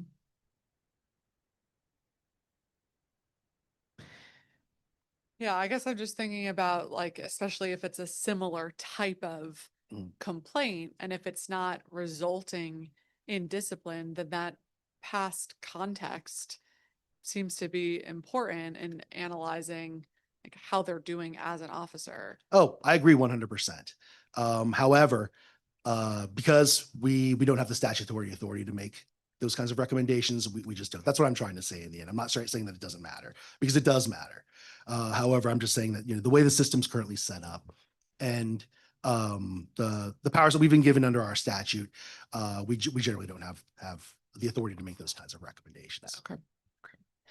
The report also concerningly noted that 65% of MPD officers turned on their body worn cameras late when interacting with a complaint.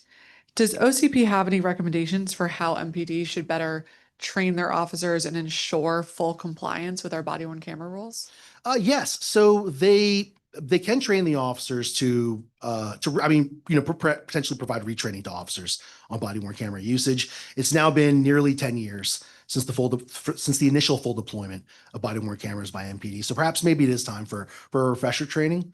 However, there is another way as well that they could prevent this, and that would be by activating the pre-event buffer on body worn cameras. I don't know if you've ever watched body worn camera footage, but when you do, there's 2 minutes of silent film. Now that is not a technological limitation. That's actually a choice. MPD can enable sound during the pre-event buffer, but they choose not to. I believe they usually point to officer privacy issues when it comes to that. But it's been well settled that police officers have a diminished expectation of privacy when they're on the job and interacting with members of the public. And when you say privacy, is that usually because they might be doing something personal, or because they're arriving to the scene and could have a privacy expectation? It's usually because they may be doing something personal. Like getting dressed? No, not like getting dressed. Like Personal. one of the examples that we were given was, you know, if an officer's talking about their spouse or something like that, and then something all of a sudden happens, they don't want that getting out. Interesting. Yes, which is kind of odd to me too, because MPD also heavily redacts their body worn camera footage when they release it publicly. So I don't necessarily think that's a valid excuse. Yeah. Okay. Well, thank you. I will definitely ask the chief about that later today.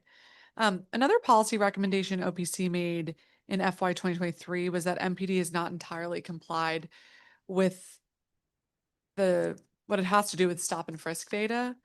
The recommendation stated that MPD should make the stop card section a fillable mandatory field in its record management system to ensure that officers are documenting the required data for each stop, and that MPD should train its officers to record the required information in the stop card for each stop and train supervisors to review and verify reports.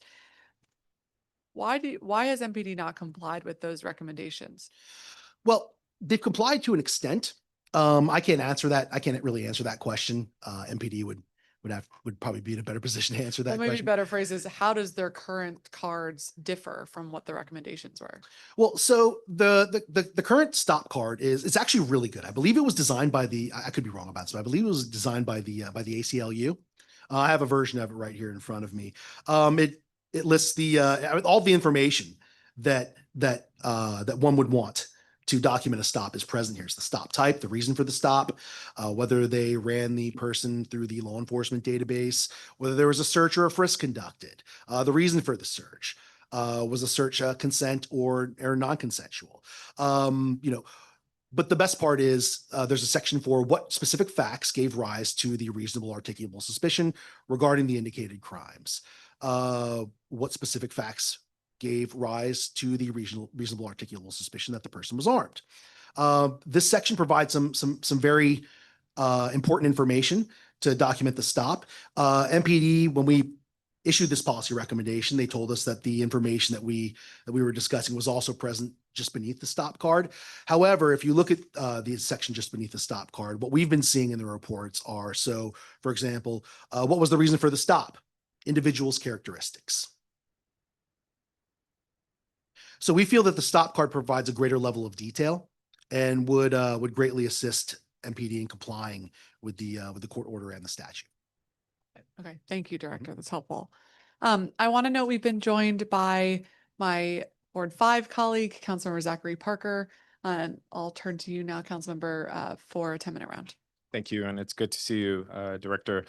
During the JPS performance hearing on February 11th, Deputy Mayor Apia noted that there was a mediation between MPD and DC Bilingual, which you referenced as well. I'm assuming OPC ran that mediation? We did. So we contract with third-party mediators, so we facilitated the mediation. And what was the outcome of the mediation? It was resolved. What does that mean? Well, that means that the complainant and the subject officer reached an agreement. They found some sort of common middle ground, and they. I mean, does that mean a handshake? Does that mean a monetary agreement? Like, what do you mean it was resolved? If you can elaborate. Yeah. So what that usually entails is both. We contract with professional mediators from outside the district. We sit the complainant and the subject officer in a room together with the professional mediator, and they have a conversation about what happened. And what generally happens is they discuss both of their perspectives, individual perspectives of what occurred, and then they will agree to either resolve the case after their discussion or not resolve it. Was it determined during that mediation that there was collaboration between MPD and federal authorities? The mediation sessions are confidential, so I don't even know the information about that or what was discussed. Based on the mediation, what has OPC learned about how to reestablish trust between MPD and the community? Well, what we found is that it is good to have individual discussions between members of the public and MPD.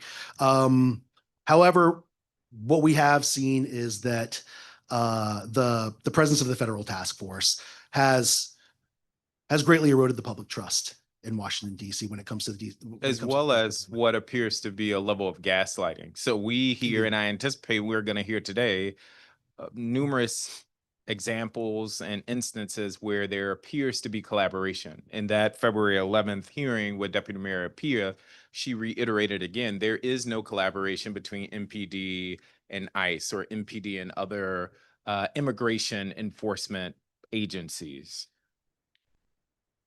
There is a direct conflict there, which and the consequences diminishment of trust that our elected officials and our government agencies are telling us the truth about collaboration. One of the things that struck me is that the deputy mayor said, well, if neighbors have instances where they are seeing collaboration, they can file a complaint to OPC.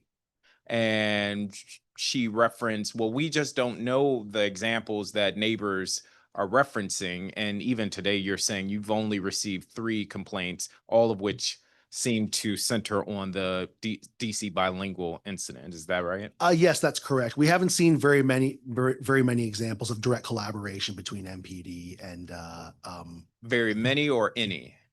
Very many. I can get you the exact number afterward. I've been personally tracking all of the complaints that we've received from incidents that involve the federal. But earlier in this testimony, you said you've only received 3. I said that there's only 3 that I know of. Okay, that's not what I heard. So yes, if you can share that, are you able to get that information during today's hearing?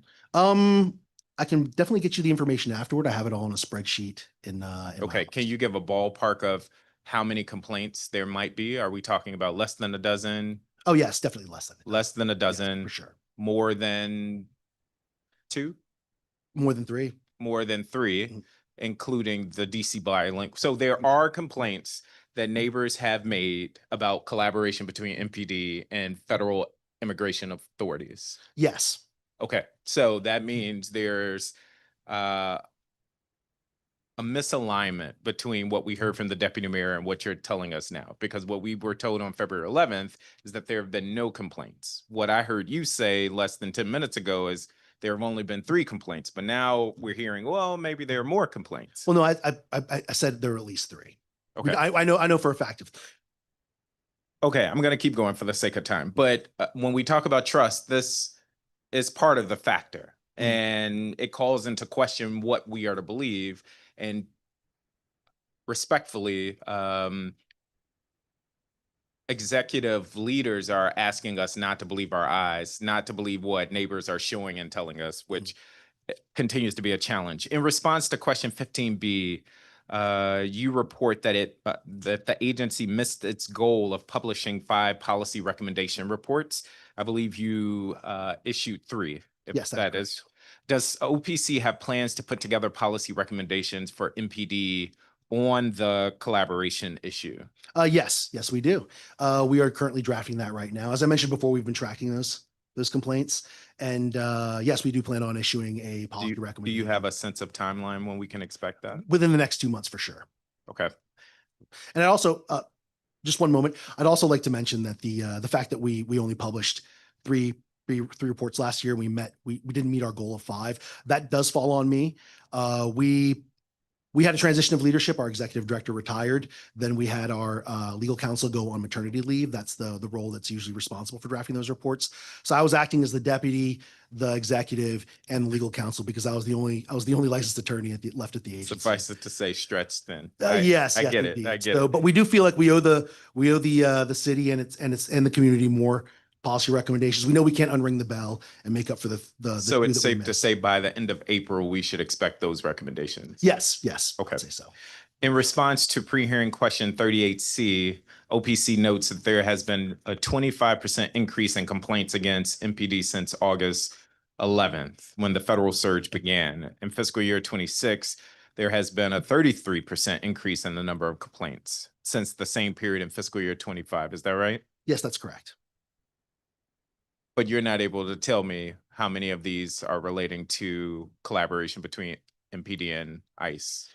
No, so the reason why is because these federal task force complaints, it's not just ICE agents that they're with. Okay, or are you able to tell me the collaboration between MPD and immigration authorities? Well, so that's the other thing is it's more complex than that because the number of agents that tend to be in the task force with on the teams as they're patrolling the city, it's a wide variety. Anywhere from the U.S. Marshals, Homeland Security, Customs and Border Protection. We've even seen IRS agents. But I would take any information. I mean, respectfully, I would just tell you. Okay. Well, I can tell you right now we've received about 87 complaints about that relate to the federal task force, and I can tell you that 9 times out of 10, there's usually a Homeland Security agent that's with them. Okay, now walk me through that. 87 complaints, and have you mediated or addressed all of those complaints? Yes, we have. We've begun investigations on them. Some of them didn't involve MPD officers, so we referred them back to the federal agency. What? Excuse me, I'm sorry. Thank you all for being here. We can't have a talk from the audience that way, but Councilmember Parker is asking the So director. 87 complaints, it sounds like you're saying if it involves MPD, you've addressed all of them or are in process of addressing. That's correct. If it involves federal authorities, then what happens? Well, if it's only federal authorities, then we refer those complaints to the federal agency for them to investigate as they see fit. And we can imagine that's not happening.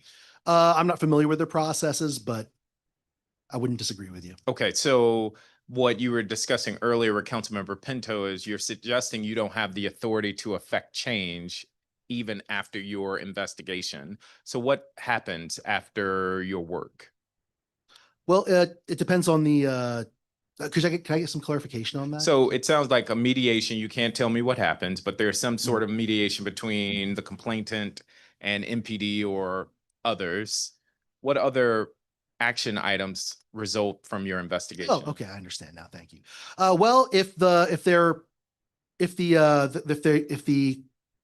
complaint is unable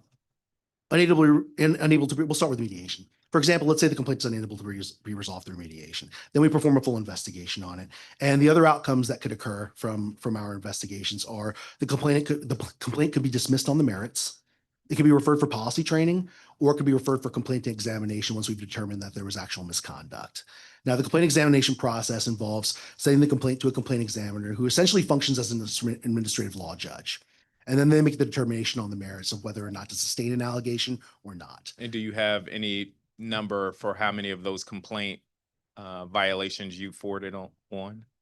So we forwarded 4 complaints to complaint examination this year. Those We have complaints. many more numbers. Just a few minutes ago, you didn't know the numbers, but you do know. No, the but they numbers. didn't have anything to do with the federal task force. Okay, there. so you forwarded 4 in total. In total, yes. And to your knowledge, none of them relate to The federal collaboration task force. No, or the they do federal not. task force. They do Okay. not. And then, but it sounds like then once you forward it, it's out of your control as to what happens. Essentially, yes, because we don't have any say in sustaining an allegation or not. The complaint examiner does that. And the complaint examiner, maybe I should know this, who has authority over the complaint examiner? The PCB, our board. Got it. Councilmember Pinto, can I ask one last question? In response to pre-hearing question 44, OPC notes that there were 263 allegations of misconduct by officers total in fiscal year 25. To date, in fiscal year 26, there have already been 229 allegations of misconduct. What is the most common type of misconduct that you're finding? Well, just one Is area that of not correction here. accurate? It's no, on number 44, it's how many officers were the subject of multiple allegations, not how many total allegations. Got it. So in 25, 263 officers. Is that right? Correct. And so far in fiscal year 26, 229 officers. That is correct. So what is the most common type of misconduct that you're finding? So the most common type of allegation that we receive is usually in the harassment category. And that's usually because that category is very broadly defined. Harassment can encompass anything from a parking ticket to an Or unlawful could it be arrest. that more harassment is happening? That's possible as well, but it's too early to tell at this point. Okay. As I mentioned before, challenging because it seems like you're discrediting the numbers or undermining the numbers to say, oh, it's a broad category. And I would just say, let's figure out why we're seeing such a significant increase in allegations of misconduct before already trying to rationalize why. well, at the moment, like I said, it's too early to tell. But what you said is certainly a possibility. But as I mentioned before, we have increased it. We have received a significant increase in the number of complaints, and a significant increase in the number of complaints would correlate to a significant increase in the number of allegations. Yes, which would correlate with what we're hearing from district residents. So I'm Yeah, going back to that February 11th hearing with the deputy mayor, Mhm. it's not aligning. And we're being told not to believe what we're seeing in the numbers. Mhm. We're being told not to believe what we are hearing and seeing from district residents. And again, that is the definition of gaslighting. One last question.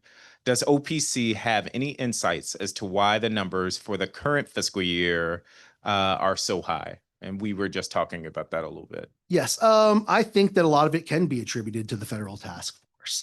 Now we have consistently seen the number of complaints we've received every year increase. Last year was the biggest increase at 12%. A lot of that has to do with the fact that the agency's increased visibility over the past few years, our outreach activities. It's easier to file a complaint now. A lot more people know about us. As a matter of fact, this was the first year that our agency received the majority of its complaints directly from members of the public, as opposed to MPD referrals. However, after August, we did experience a huge spike in complaints. We believe that probably has a lot to do with the increased visibility and the increased number of contacts that law enforcement is making with community members in the district. Yes. Okay. I'm going to stop there for the sake of time, but thank you, Councilmember Pinto.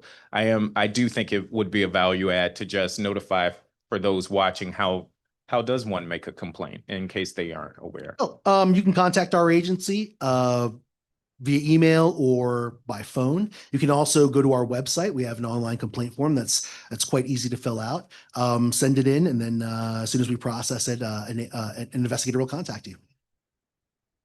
Thank you, Councilor Parker. Thanks for coming. Yeah. Director, there have been other organizations this year who have kind of stepped up and provided other opportunities for the public to issue a complaint. ACLU is one of them that on their public website. Are there any efforts to work with those organizations to see what complaints are coming to them, especially as there may be a lack of education in the public about how to best make a complaint? Not as of yet. However, that is in the works. One of our former deputy director, who was my old boss, essentially now works for the ACLU, and I would like to get in touch with her and see if there's any way that we can work together on anything. Okay. Our board is in favor of that as well. We discussed that a lot during my appointment process. Great. I would ask that you do that. I think that'll be another good avenue to make sure we're following up on those complaints and then have a really accurate sense of where they are, as opposed to having them go to multiple different places. So I was encouraged to read that MPD sends most of your policy training referrals to the Metropolitan Police Academy so that the training staff can use these cases to better inform their training.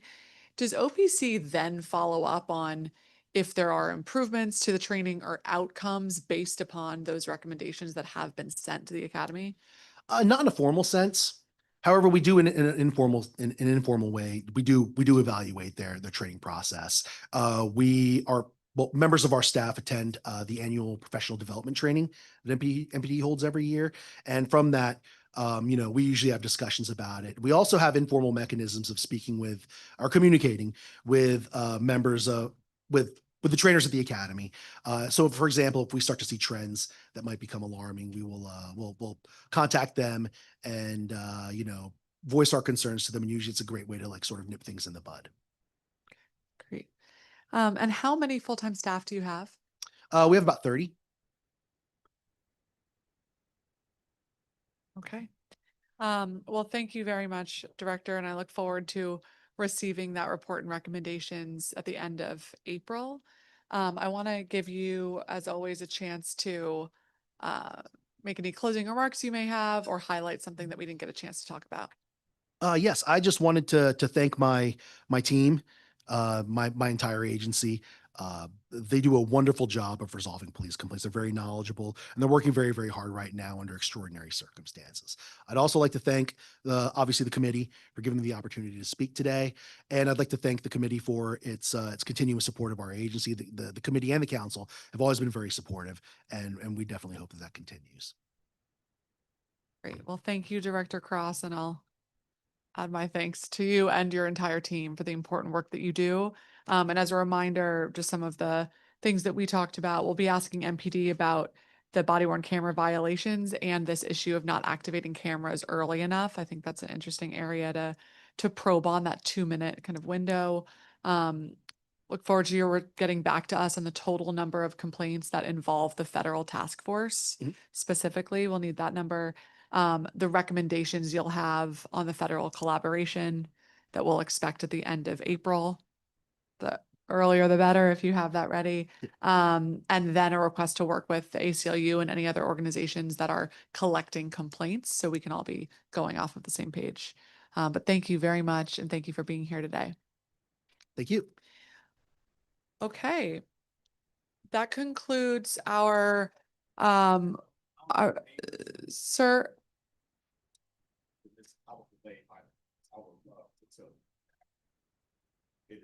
Okay, yeah. So you know what? We'll turn to you now, and then we'll hear your testimony, and then we'll turn to the Metropolitan Police Department.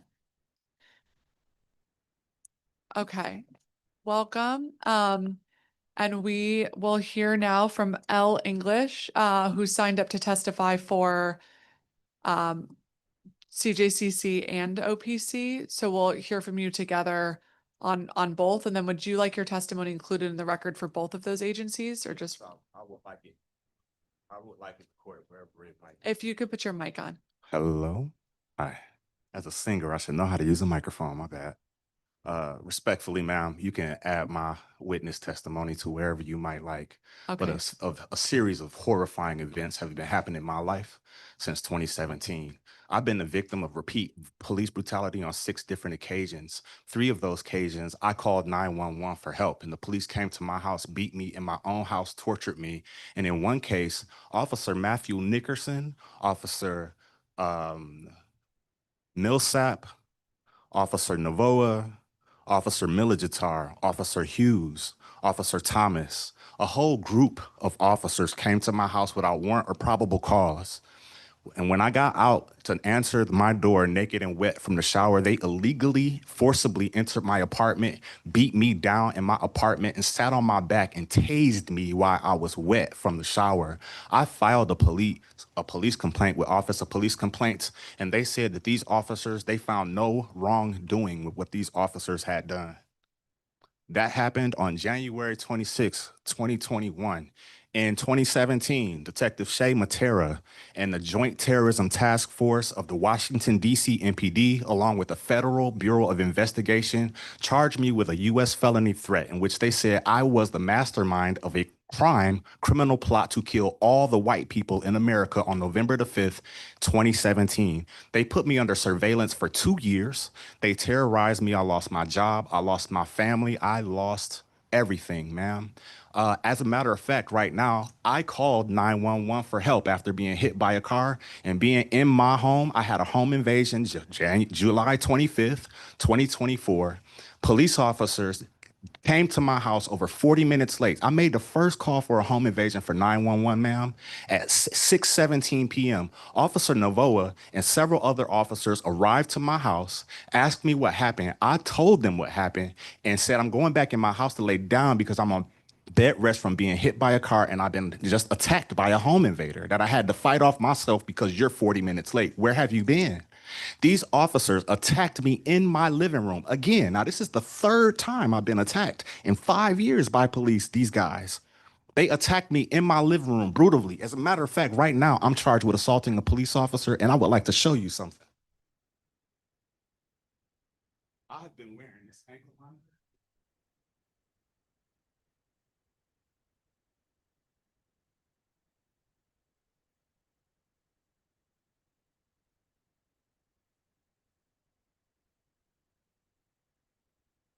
I have over 40 injuries as I stand before you right now. I'm in rehabilitation. I'm a veteran. I'm a United States Air Force veteran. I've been to war for this country 3 times, and this is how I've been treated.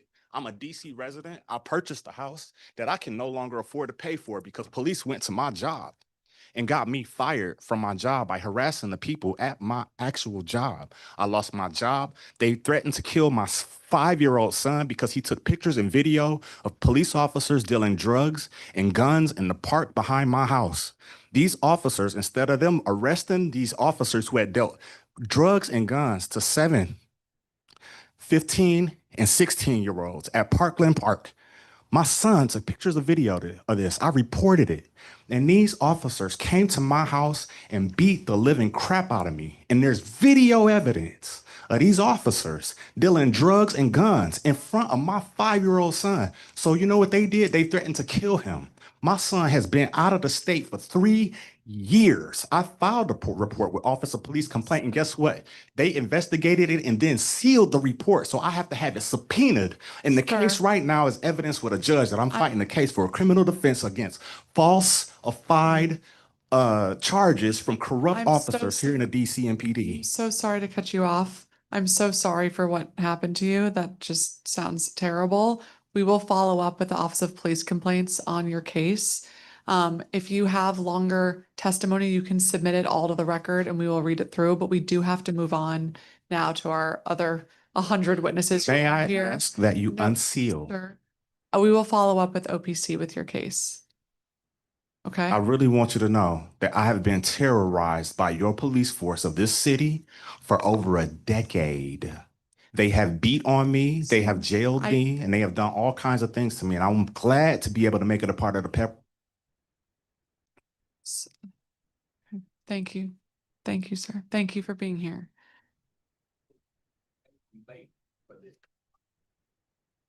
Okay. I'm sorry for what you've experienced. Thank you for being here. We're gonna turn to the Metropolitan Police Department.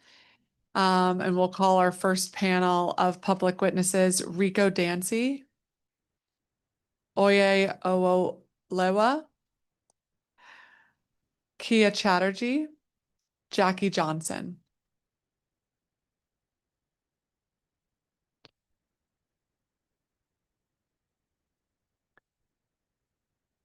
Welcome all. Okay, great. And we are going to begin with our U.S. Representative, Washington, D.C., Shadow Rep from the D.C. Congressional Delegation, Oye Owolewa. Please go ahead. Is it 3 minutes or 5? 3? Everyone has 3 Okay, minutes to present. perfect. So thank you so much for allowing me to be here. I come before you not only as a DC's representative, but as a child of immigrants, and I'm speaking for the immigrant and ally community. Question: does MPD collaborate with ICE? Such a simple question, but somehow we rarely get a simple answer. And what I do see is MPD transporting federal agents, officers at the scene of ICE jump outs, and absolutely no ICE agent arrested to this day for terrorizing us. Whether it's collaboration or looking the other way, we all see the same thing: complicity. Now we're at a crossroads, who we are as a city. And in Minneapolis, we saw 700 ICE agents removed, and I felt bittersweet about it because I saw Minnesotans rise up for themselves, get national attention, get their elected leadership on board, and drive Trump away. But here, where is our leadership? Their mayor said, ICE, get the F out. Our mayor thanked our federal occupiers. We see community protests, yet very few council members with us. Even closer to home, Montgomery County council members send staffers to incidents of ICE activity, and our council members send tweets. Tweets like thoughts and prayers. Now, I know we're vulnerable because we're not a state, but what leadership can we have when some of our leadership is too scared to lead? We can speak on the office of the mayor, but today, what can council do to protect non-citizens? First of all, let's increase immigration legal services funding from $4 million to $8 million. People need legal services to combat this White House's racist agenda that changes immigration policy every 2 weeks. Secondly, we need to allocate the $17 million for language services so our English second language speakers can get the proper protections. We need to force MPD to keep their body cameras on to monitor local ICE activity. And we also need to take away their immunity by allowing MPD officers to arrest ICE agents. If MPD is on our side, it's time for them to show it. Lastly, they're building a $300 million ICE complex blocks away from my house in Southeast, and there has been no council member opinion on it. There are organizations like Clark Construction that makes $3 billion in DC, but they're attached to this facility. We need council members to speak out against this, to resist this, use our budgetary powers to make sure that those who make money off of us aren't making money with people who terrorize us. And I'm calling on you to bring out the rest of the council members to hear these conversations. It's not enough for you and Councilmember Parker to be here. ICE is one of the biggest conversations in DC, yet we only see you and a handful of other council members saying anything, holding hearings, keeping those to account. Thank you. Thank you. Rico Dancy, public witness. Good morning. Let's talk about police using non-certified interpreters through RID, stand for Resident Interpreter for the Deaf. You have an officer who's trying to be an interpreter and an officer. You can't hold two salaries at once. Through RID, it said under police 304.14, it said use a certified interpreter, not an officer from the deaf or hard of hearing unit trying to be an interpreter, okay? So many times that my ex-wife sprayed me, maced me, I had to move because of my safety. I have a civil protection order on her. She violated, okay? Had me jump at the Giant, called the police. They did nothing. The detectives sparked, said, call me the N-word. My name is Rico Dancy. I'm not a nigga. My mother birthed me Rico Dancy, okay? And you want to know why don't people like me trust the police? You want to know why I have to look over my back every single day, and you don't know is I'm gonna be jumped again. I don't. It's gonna take a death before the police and OIG decide to do something. It's gonna take my family to bury me 50 feet under before someone do something. This is train life and death now. Okay, you said call 911 if you need help. You done everything. Okay. They're using officers who is not certified become the devil hard of hearing who is not certified as an interpreter. They under the RID, stand for Register for the Deaf. They have to follow their policy. You have to use a contractor or an interpreting agency to interpret for the deaf client, not use the devil hard of hearing as an interpreter. Okay, I have a problem. And you want to know why I can't trust MPD?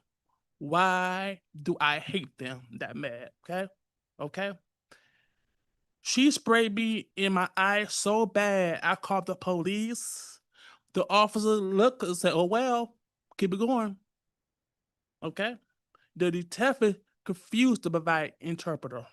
She want to use the deaf and hard of hearing, and I told her no. And they say that's the only option that you have. That's not the only option I have. The police department just don't want to pay for equal access. And we want to know why is that happening. Thank you. Thank you. And I'm so sorry about what you experienced, and our team is working with you to look into your case from your testimony from last week. So really appreciate you being here today. Kia Chatterjee from Free DC. Hi, my name is Kaya Chatterjee. I'm the Executive Director of Free DC, and I'm here because DC is experiencing an emergency. Masked gangs of federal agents are shooting at, disappearing, and killing people in our community. 2 weeks ago, a U.S. Marshal shot and killed Julian Bailey. Julian was a beloved father, husband, and son. And today, we're going to hear from his family. But it is our collective responsibility to make sure that there is justice for Julian and our questions get answered. Why did a federal agent respond to the 911 call that resulted in his death? Julian's death came after DHS agents shot into the cars of 2 other Black men. This task force is literally killing us. Trump's agents are anonymous to us, and that itself is dangerous. MPD officers are required to display badge numbers, names of the agency, never obscure their faces. Incident reports carry their names. Judges and prosecutors, defense attorneys have accurate information when making decisions about probable cause and charges. We need federal officers to be subject to the same rules.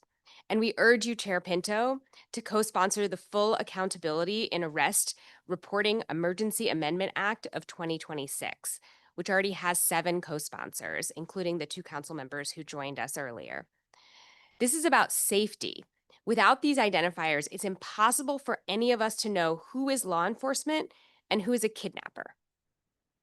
I appreciate you sending a letter to MPD asking for more information about MPD's participation in the task force, and I totally share your frustration with the response that you got.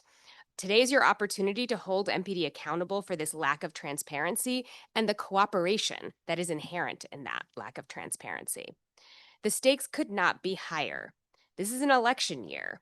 Agents of this regime are running around DC unchecked, murdering people. Their goal is to intimidate and destabilize DC so that they can suppress dissent and prevent a transfer of power. We are begging you to reflect the power and courage of the people of DC in the face of their dogged mission.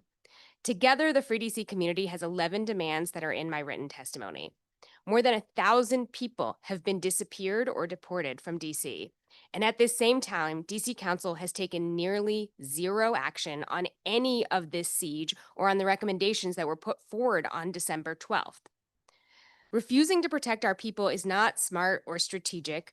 It's an approach that signals to a regime of bloodthirsty pedophiles and racist and corrupt oligarchs that we are an easy target. We are not an easy target. Council needs to make it crystal clear that DC will not ever be influenced by the priorities of Stephen Miller. End the occupation, stop MPD cooperation, and free DC. Thank you.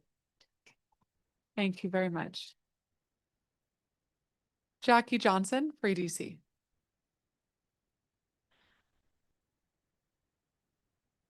Thank you, Chair Pinto and committee members. My name is Jacqueline Johnson. I'm a lifelong Washingtonian, a proud product of DCPS and Howard University, parent of DC natives, co-chair of Free DC's Congress Working Group. I am your public, and I do not feel safe.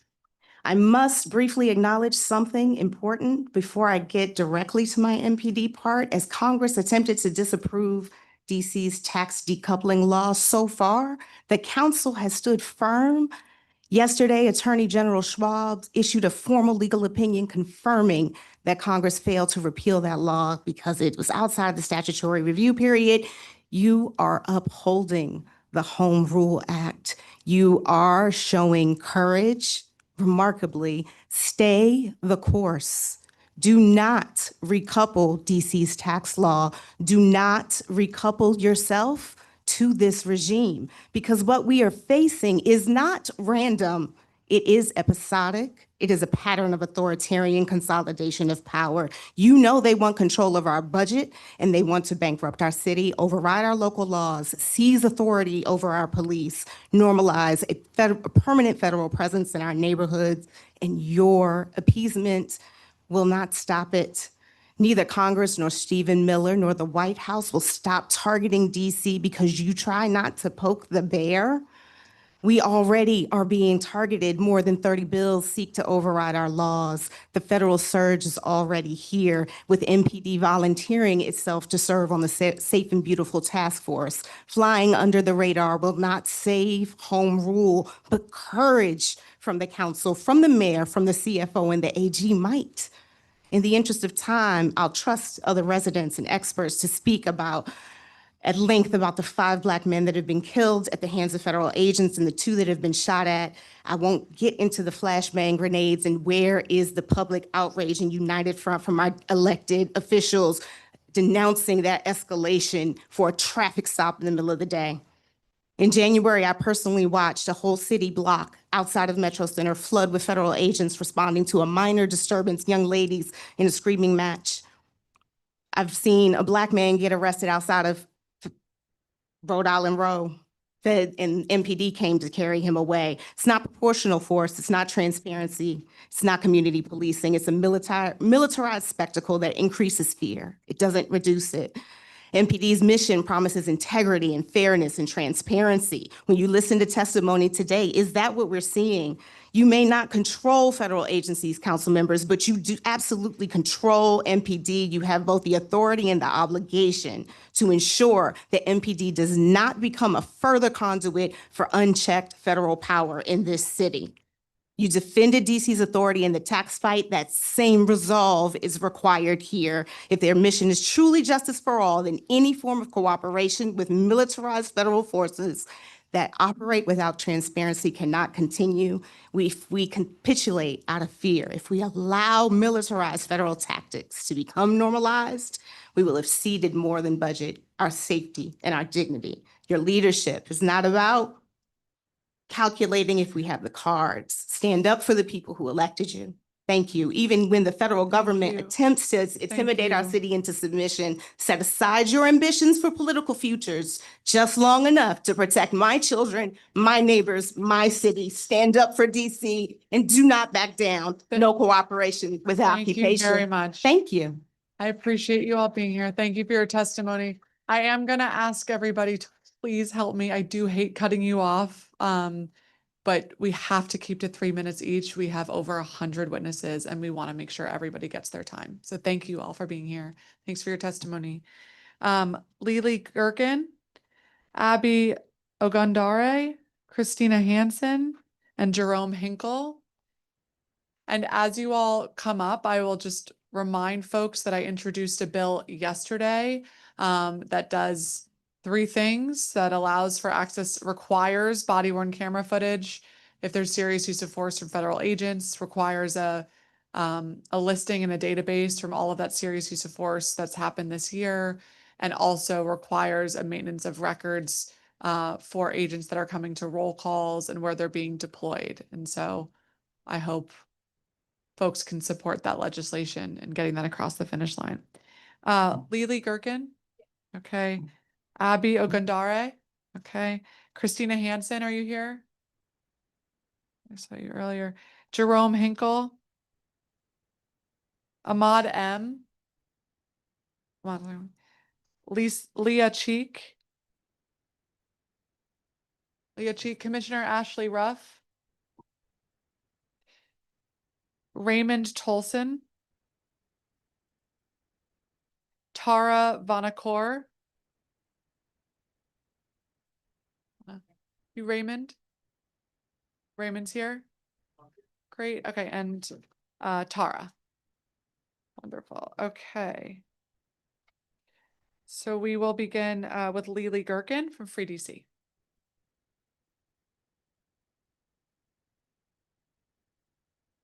Hello, my name is Lily. I am a native Washingtonian, a resident of Ward 3, and the mother of a brilliantly gifted, courageous, and amazing special needs child. I reflect fellow Native Washingtonians, and I am testifying today as a constituent, advocate, and activist because I am deeply troubled by the Metropolitan Police Department's ongoing coordination with federal law enforcement agencies and the lack of accountability that has accompanied it. For current context, I am profoundly disturbed by the killing of Julian Bailey by U.S. Marshals. According to public reporting, MPD did not respond to the initial allegation that he had threatened someone with a gun. Instead, U.S. Marshals responded. After Mr. Bailey's killing, both MPD and the U.S. Marshals did not meaningfully produce or provide requested updates regarding the status of the investigation. The lack of transparency compounds the harm. When agencies deflect responsibility instead of providing clear answers, it signals to residents that no one is fully accountable. When a call is made in any neighborhood, we as residents need to know who is responding, under what authority, and with what level of oversight. Federal tactical officers operating in our city, especially in response to local allegations, fundamentally changes the risk profile of encounters. It raises a serious concern about due process and civil rights. Armed agents concealing their identities, body camera footage delayed or not produced, and agencies avoiding public accountability after a fatal incident erodes trust. All residents deserve to live in a city where law enforcement is identifiable, accountable, and transparent. Instead, we are witnessing blurred lines of authority and diminished oversight. I understand that the DC Council does not control federal agencies. However, you absolutely have authority over MPD and its participation in joint operations in which our residents are being disappeared, kidnapped, murdered, and violated. You have authority to demand transparency regarding any agreements that permit federal agencies to respond to local calls for service. You have authority to require documentation, reporting, and clear boundaries. Furthermore, I firmly oppose the appointment of Jeffrey Curl as permanent MPD chief. His previous tenure ended amid serious concerns about transparency and leadership judgment. At this critical moment, when residents are demanding clear boundaries between local policing and federal overreach, we need leadership that will prioritize accountability, community trust, and the protection of civil rights. We cannot move forward with leadership that does not commit to these principles.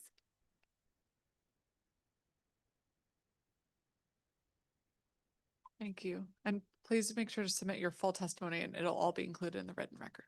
Thank you so much. Abby Ogundare. Okay, hello. Hello, my name is Abby Ogundari and I live in Ward 1. I'm testifying today as a representative of Free DC because I am deeply concerned about MPD's ongoing cooperation with federal law enforcement agencies. Is that better? Yeah. In the past years, MPD has increased cooperation with federal law enforcement who are using violent tactics, especially against Black people, immigrants, and those opposing his fascist regime. They are ignoring the law, lying about incidents, and evading accountability for the harm they have caused. On the back of every MPD car, they declare, "We are here to help." But I have to wonder, who is MPD helping when they are racing down U Street at dangerous speeds to catch teenagers on electric scooters, speeds that would get us jailed, patrolling U Street and Malcolm X Park in mixed groups of DHS, MPD, and other various federal agencies, harassing our unhoused neighbors, threatening to arrest people for having an unlit joint, disregarding the rights of DC residents? Was the officer who is jingling his handcuffs at a woman clearly experiencing a mental health crisis helping her? Was the officer who skirted up to the sidewalk to yell at a couple taking a funny picture helping them? When a man who is obviously struggling with addiction accused me of hiding his backpack and putting it in my purse, and MPD demanded that I open my purse to show them a backpack was not in it, were they helping me? Were they helping him? There are many people who are afraid to leave their houses since the occupation began. Schools in Ward 1 have seen a drastic drop in attendance because parents are afraid to send their children to school, and children are afraid that when they come home, their parents won't be there anymore. The education budget doesn't have enough funds to ensure that every child pre-K through 12 has an after-school program to attend, but MPD does have the budget to hunt our children as a fun after-school activity. Free DC has 11 demands. I'm here to talk about numbers 4, 5, 6, and 8. Prohibit MPD from coordination with federal agents in sensitive locations like school, healthcare facilities, and organizations providing aid. Repeal local qualified immunity protections for federal officers making arrests during DC law, as well as any law enforcement officers who enter a DC school, community center, or house of worship. Require MPD to file a report on any interactions that they have with a minor, including conversations on the street, and restrict vehicular pursuits for all federal agencies. In addition to this request, I also oppose any appointment of Jeffrey Carroll as a permanent MPD chief. I ask you do the same. As a DC resident, I know that I can't rely on MPD to help me, only my community. I also know that we all want a violence-free DC. So I ask, what has the DC Council done to stop MPD's aggressive and often reckless behavior, allowing MPD to learn from, coordinate with, and follow the lead of Trump's federal detentions machine is not the way we will achieve that. I ask that you take action today and heed Free DC's demands. Thank you for attention on this urgent matter. We keep us safe. Thank you. Raymond Tolson, Free DC. And if you could turn your microphone on. Thank you. Chairperson Pinto and members of the Community on Judiciary and Public Safety, thank you for hearing me today. My name is Raymond Tolson, born and raised right here in Ward 7. I am the co-chair. I'm one of the co-chairs for Free DC Ward 7. I'm here today because MPD's growing partnership with federal law enforcement has turned everyday policing into a pipeline of violence, especially against Black and disenfranchised residents. Since MPD voluntarily joined Donald Trump's DC Safety and Beautiful Task Force, and Mayor Bowser created the Operations Center to support it, we have watched MPD merge its work with federal agents. Residents have seen MPD officers traveling with federal agents, conducting stops with them, and coordinating operations with them. This is not safety, it's militarization. And the results have been deadly. On October 13th, the DHS agent opened fire on Justin Brian Mitchell, Nelson rather. On January 21st, FBI agents used flash bag grenades during a traffic stop on Marionberry Avenue, pointing guns into cars with no justification. And on February 12th, the U.S. Marshals responding to a MPD request shot and killed Julian Bailey in Mayfair. The list goes on, as stated in my testimony that was emailed to you. DHS has repeatedly lied about these shootings. This is a system where federal power is being funneled into local police.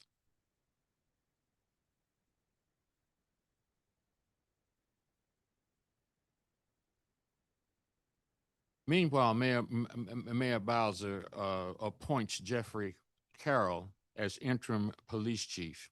His history is aggressive. His history of aggressive tactics to First Amendment rights. I urge this committee to investigate MPD collaboration with federal enforcement, close the immigration enforcement loopholes, advance the safety community places and police amendments, and reject Jeffrey Carroll's nomination of permanent chief of police. Our community deserves safety that protects us, not policing that endangers our lives. Thank you. Thank you. Tara Vanacore, Free DC. Good afternoon, Chair Pinto and members of the committee. My name is Tara Sun Vanacore, and I live in Ward 1. I'm testifying today as a representative of Free DC and as the PTO president at a Title I DCPS elementary school. I urge the council to consider the detrimental effect that MPD's cooperation with federal law enforcement agencies is having on public safety in our city. I begin by quoting a neighbor who does not feel safe submitting testimony. Federal agents are terrorizing our community members, and we need to feel safe going to MPD. I couldn't agree more. I live in Columbia Heights, which has been relentlessly targeted by the president's DC Safe and Beautiful Task Force. The joint actions of MPD and federal immigration agents are creating an atmosphere of fear and isolation in my neighborhood. Too many are unable to share their stories today. At my kids' school, which is majority Black, Brown, and immigrant, we've had several families self-deport since spring 2025. Some left to follow a parent who's been taken, others to prevent forced separation. The enrollment decrease is reflected in the reduced number of English language learners in the school's FY27 budget, echoing what Abby said. Each time I learn of a family leaving, I wonder if it's a classmate of my second or fourth grader, forced to start a new life in a country they may never have visited. Just last month, the PTO board organized a fundraiser for a family of 5 who was leaving DC within the week. We've had parents ask for help walking their kids to school because masked agents were staked out in front of their building. There was a raid in an apartment building nearby in which agents who did not have a judicial warrant entered a home and arrested 3 people. As a result, families who live in that building kept their kids home. Our school provides essential services beyond the curriculum, from health checks to groceries to clothing for the entire family. Our families are being intentionally deprived of these resources. Following the mayor's directive, families facing threats to their safety are on their own. They can't rely on MPD to protect them. Increasingly, MPD joins the operations I just described.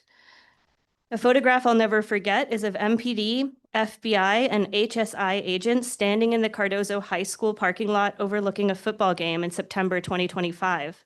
We've now seen that perceived unruly behavior at such a game might end in detention, deportation, or worse.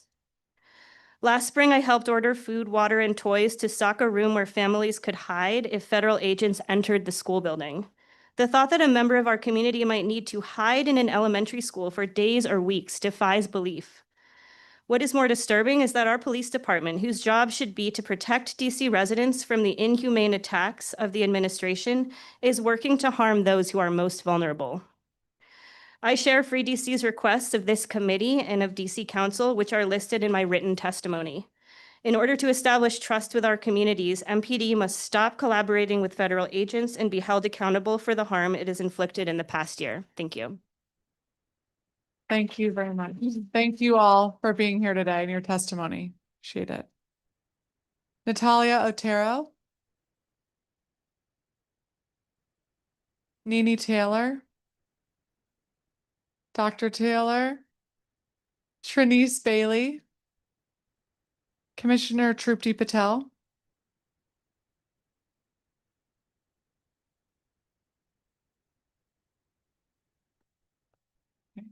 And it's okay for this one, but for future panels, if we can sit in the order that I called you, starting with this, it's okay for this one. Go ahead. It's all right. I'm just saying for future panels, they'll help us keep track of everyone's testimony.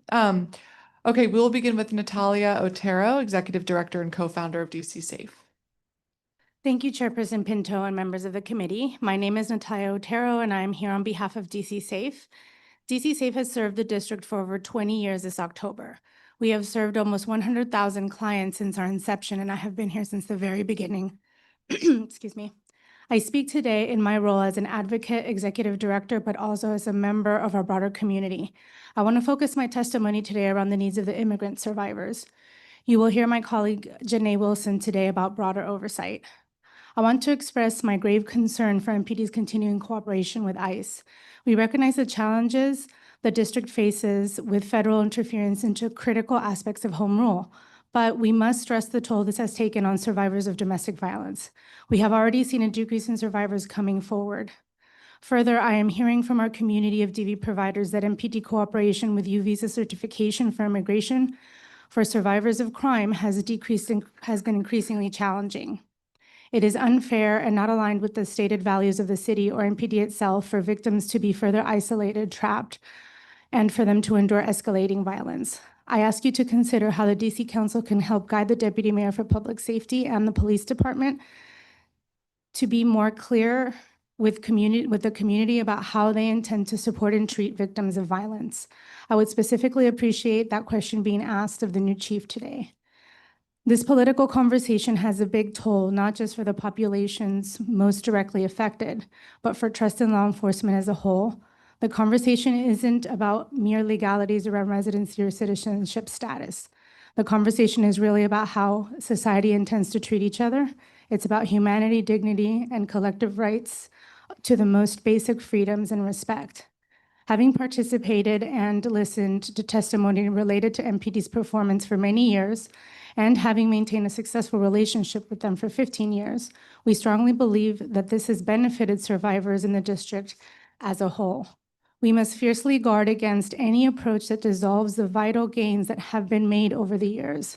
The fear and isolation that this type of policing creates increases the risk for survivors and their children. As I mentioned in the testimony to the Criminal Justice Council this morning, there is already a deficit to trust for survivors in the criminal justice system as a whole, and further barriers do nothing to move the needle in addressing domestic violence or creating safety for them. What kind of future are we creating for ourselves when these children live through violence, isolation, and experience visceral fear of reaching out to those that should be entrusted with safety of their communities? I testified at DMPSJ hearing and heard the Deputy Mayor speak directly to her response to having federal agents in our community. It was interesting and encouraging, but even after attending the hearing and working closely with MPD, I still have little clarity on how to speak to our clients about what to expect from MPD. And for the first time in my 20-year tenure, I cannot assure them that they are going to be protected. Thank you. Thank you. Thank you very much. Dr. Nene Taylor, Executive Director from Harriet's Wildest Dreams. No. Good morning. My name is Nene Taylor. I'm the Executive Director of Harriet's Wildest Dreams. I'm also the co-founder of Free DC. In full transparency, I don't want to be here today. It is my duty and commitment to those who came before me to keep hope alive and continue to fight to free DC. I'm testifying today in the spirit of my auntie, the first Black Sitting Councilwoman, Willie J. Hardy, and my Mayor for Life, Marion Burry, who gave me my first job as a youth here in DC. They were freedom fighters, and I will continue their fight. DC is still not free. We are being enslaved by this president and Republican government. My ask is that this council rise up on the shoulders of those who came before them and fight for DC.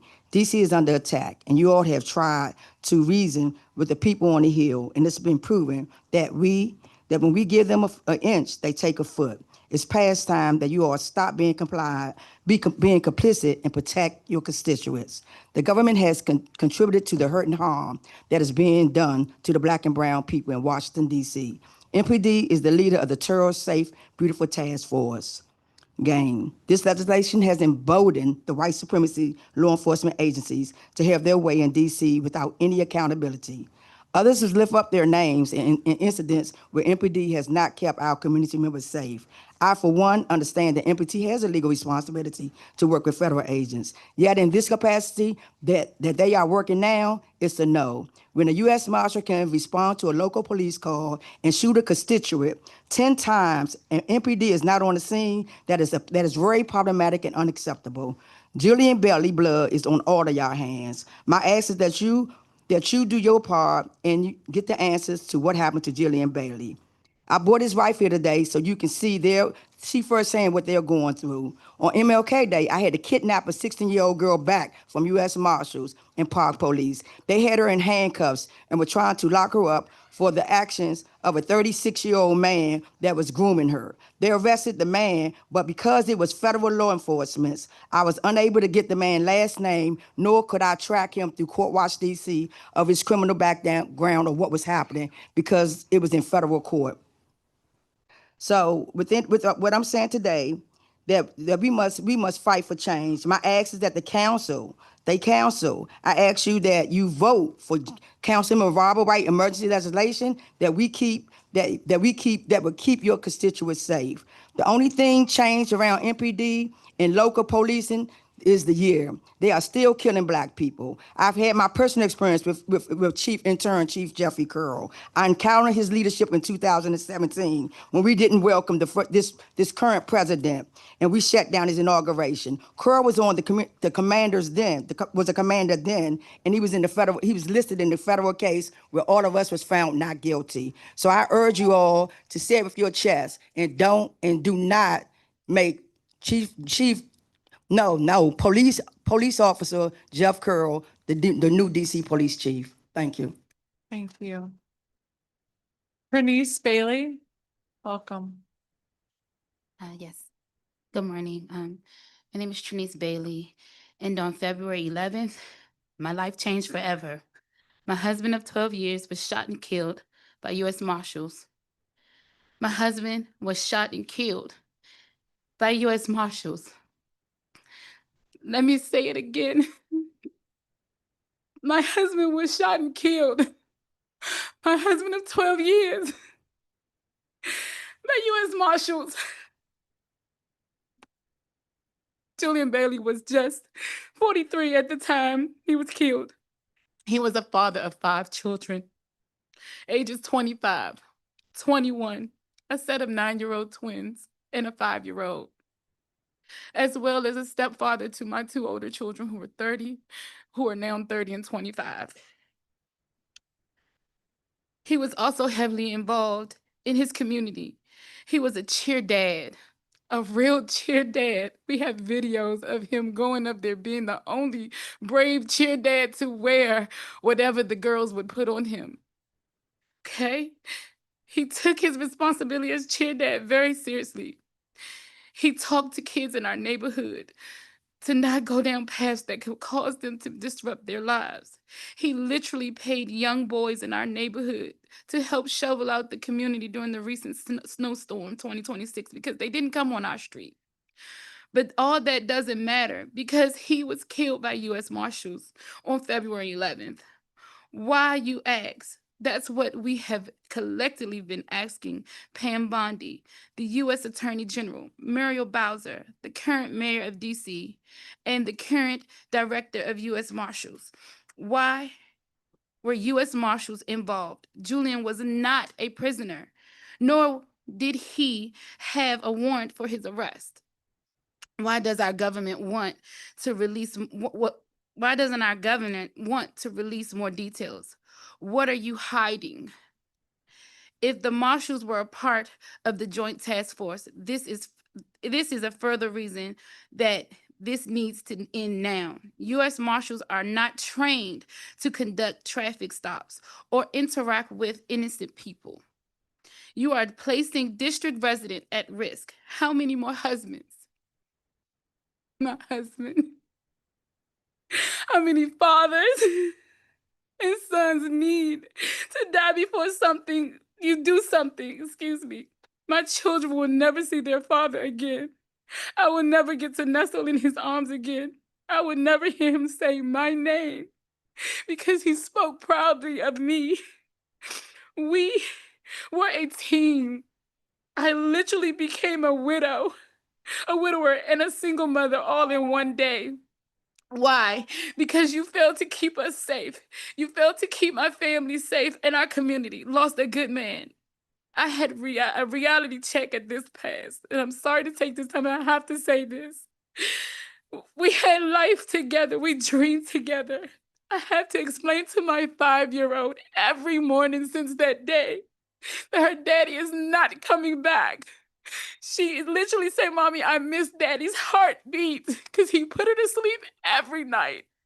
Because I work full time, he worked full time, but he was just that type of man that we shared. He cooked, I cooked. He cleaned, I cleaned. It wasn't no, I'm just gonna be out here.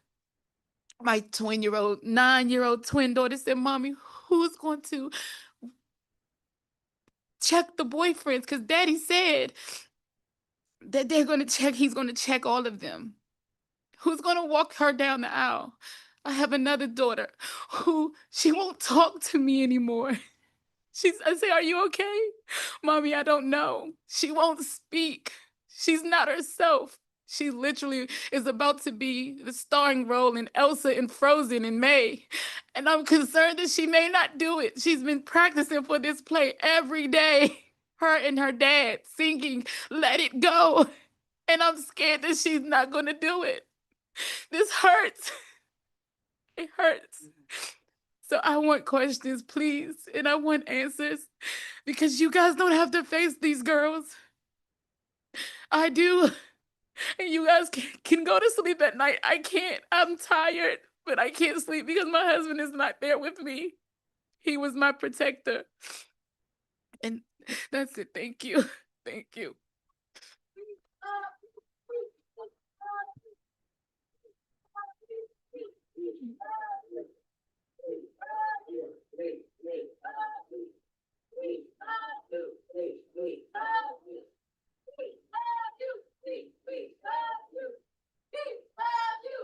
Thank you so much, Miss Bailey. Thank you for being here and sharing your story. And I'm just so sorry about this unimaginable loss. And your husband sounds like an incredible man.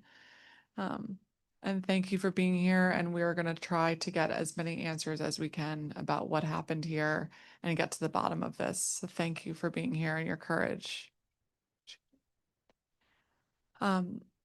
Chair Trupti Patel.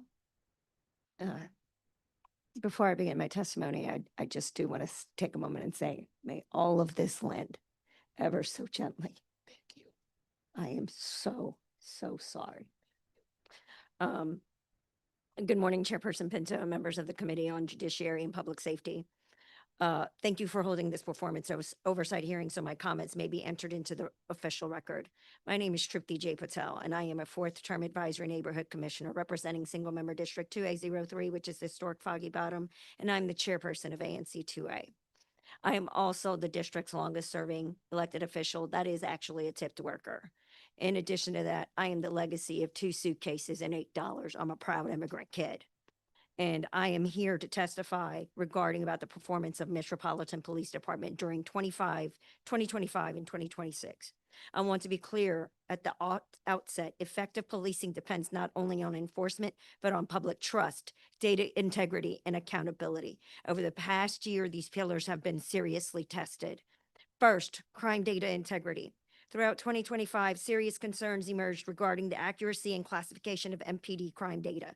Federal investigation and whistleblower disclosures raised credible allegations that crime statistics were manipulated or misclassified to present more favorable public narrative. These findings ultimately contributed to leadership upheaval at MPD and severely undermined public confidence in the department's reporting. Accurate crime data is not optional. It is the foundation of policymaking, resource allocation, and community trust.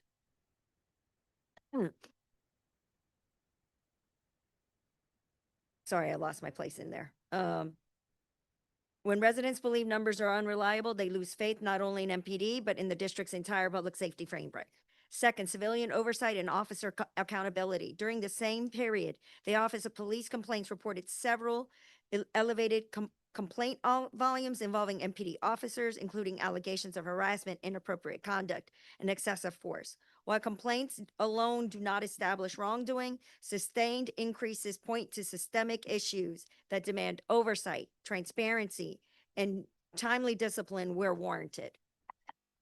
The committee must examine just not individual cases, but whether MPD is meaningfully implementing OPC recommendations and closing the loops between complaints, discipline, and policy reform. Third, organizational culture and leadership. The events of 2025 exposed deep concerns about internal culture, including whether officers and commanders felt pressure to report data in a particular way or feared retaliation for raising concerns. A police department cannot function effectively when integrity is subordinated to optics. As MPD moves forward under new leadership, this committee must assess whether reforms are structural or merely cosmetic. And finally, community trust. Public safety is the strongest when communities view police as legitimate partners, not unaccountable institutions. Rebuilding trust will require transparency, honest data, independent audits, and consistent engagement, especially in communities most impacted by both crime and policing. I have just 30 more seconds. In closing, I urge the committee and the Council of District of Columbia to use this performance oversight process to demand 4 things: independent verification of crime data and reporting practices. Chair Patel, I'm sorry. If everyone went 30 seconds over, we'd be here for 4 additional hours. And I promised everybody, I'm going to hear from everybody today. Thank you for being I here. did submit this for the record, and ANC2A will have a resolution around this as well. Thank you. Thank Thank you you. for being here in your testimony. And Ms. Bailey, I did just want to ask you, if I can, has there been any conversation or information provided to you from the U.S. Marshal Service, status of investigation? Have they communicated with you at all? No one has called me, not MPD, not anyone. I don't know. I don't even know where my vehicle is. I have to rent a car every day, and my husband was working, but his check is gone. Like, they sent me his last paycheck already. Like, we're waiting for the insurance company, life insurance and things, but that hasn't went through yet. So, like, my job is trying to help me as much as they can, but I only work. Got no information. Yeah. So it's just like, what's happening? Like, do you even know that my husband exists? Like, I don't know what happened. Okay. Well, we're going to do everything we can to try to get to the bottom of this. Thank you. Yes. Thank you. Thank you all for being here. Robert Vincent Branham, Leah Tribbett, Sam Davis, Jillian Burford, thank you. And Mr. Branham, if you can sit on this seat here on my right, and then we'll go in that order. So Robert Vincent Branham, Leah Tribbett next to him, Sam Davis,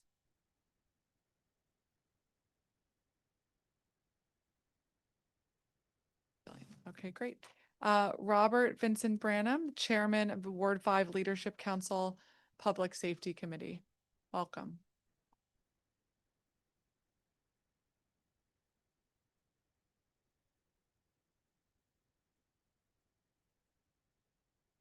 Greetings and salutations. I am Robert Vincent Branham. I am Chairman of the Ward 5 Leadership Council Public Safety Committee, President Emeritus of the DC Federation of Civic Associations, and a board member of the DC Open Government Coalition. I am also a former ANC commissioner. outside of advocating and being arrested for DC statehood and for the right of women in DC to make their own health decisions, public safety has been and remains a priority issue for me. I have been a victim of crime and walked the streets of DC with my Bloomingdale neighbors to take back the streets during the scourge of drugs. I do not take a backseat to anyone in public safety. I have testified before this committee in support of MPD, but yesterday, President Trump gave a State of the Union address and lied to the American people. If I were to present a state of public safety in DC at this time, I cannot tell a lie and declare all is well. Yes, crime is down, but not to President Trump. It is also down trust for MPD. The people have lost trust in MPD because of his ride along with the inhumane, unconstitutional, and racist immigration policies of President Trump, DA Secretary Kristi Noem, and White House Advisor Stephen Miller. The decision to give and transport to federal agents to terrorize people is unconscionable. The decision not to be transparent about the level of joint MPD and ICE operations has had dramatic negative impact in DC communities where it is vital for public safety. In a surprise letter to me on DC law and order, President Trump attacked your leadership and other members' leadership in this city and the people of the District of Columbia. During a meeting requested by the White House with me this past August, I expressed my strong opposition to the president's federalization of MPD and activation of the National Guard. I have challenged U.S. Attorney D.C. Jeanine Pirro's assertions that D.C. is a crime capital of the nation. The public's trust in MPD has been sacrificed and lost in a devalued political play to keep a presidential bully and MAGA congressional Republicans wolves at bay. Freedom is not free. Living in a free democracy costs money, effort, and more than anything, people willing to pay the ultimate sacrifice. I am somebody. I am somebody. Free DC. Free DC. And Madam Chair, for the record, I would like to submit the letter signed by your president, because he is mine, that lies about DC and public and crime. Thank you. Thank you, Mr. Branham. Leah Tribbett, public witness. Good afternoon. My name is Leah Tribbett, and I'm a resident of Ward 1 in ANC 1B, where I'm a member of the Public Safety Committee. I also taught middle school for over 10 years, which is honestly really relevant to this hearing. When my 7th graders encountered something they didn't know, they used every method they could think of to find out more. And when they witnessed something that wasn't morally right, they fought like only a middle schooler can to make it right. And yet for the past year and longer, if we're being honest, all I've heard from the leaders of the city when it comes to public safety is, I don't know, and I can't do that, ask someone else. My 7th graders would never accept those answers for themselves, and I'm at a loss for why you think we should accept them from you. I think about the middle schoolers, about all of our kids looking for a model of what a safe, thriving community looks like, and instead seeing a council and a police department that cares more about criminalizing them just for existing, covering up attempted murders, and executing our neighbors in the streets than they do about their actual jobs.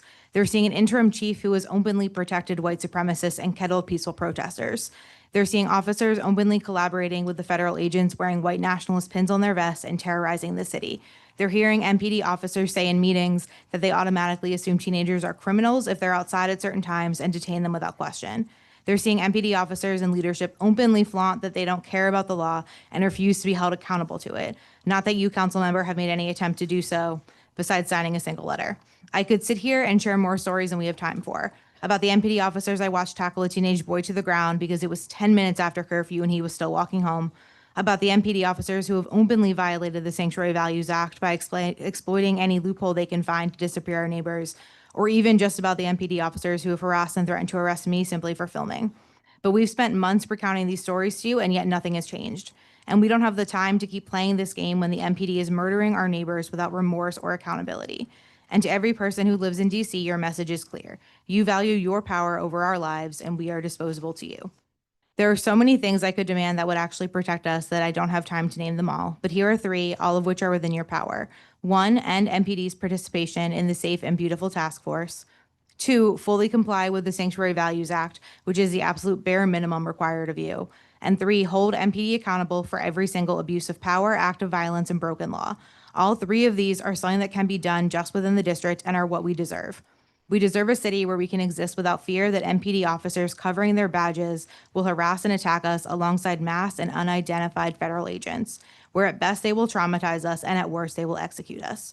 If you actually care about DC, if you look at the city and see a community worth protecting and celebrating, then you will listen to us. I said this in November at Councilmember Nadeau's roundtable. I said it in December at your hearing, and I'm saying it again now. Maybe this will be the time that you actually hear me. Thank you.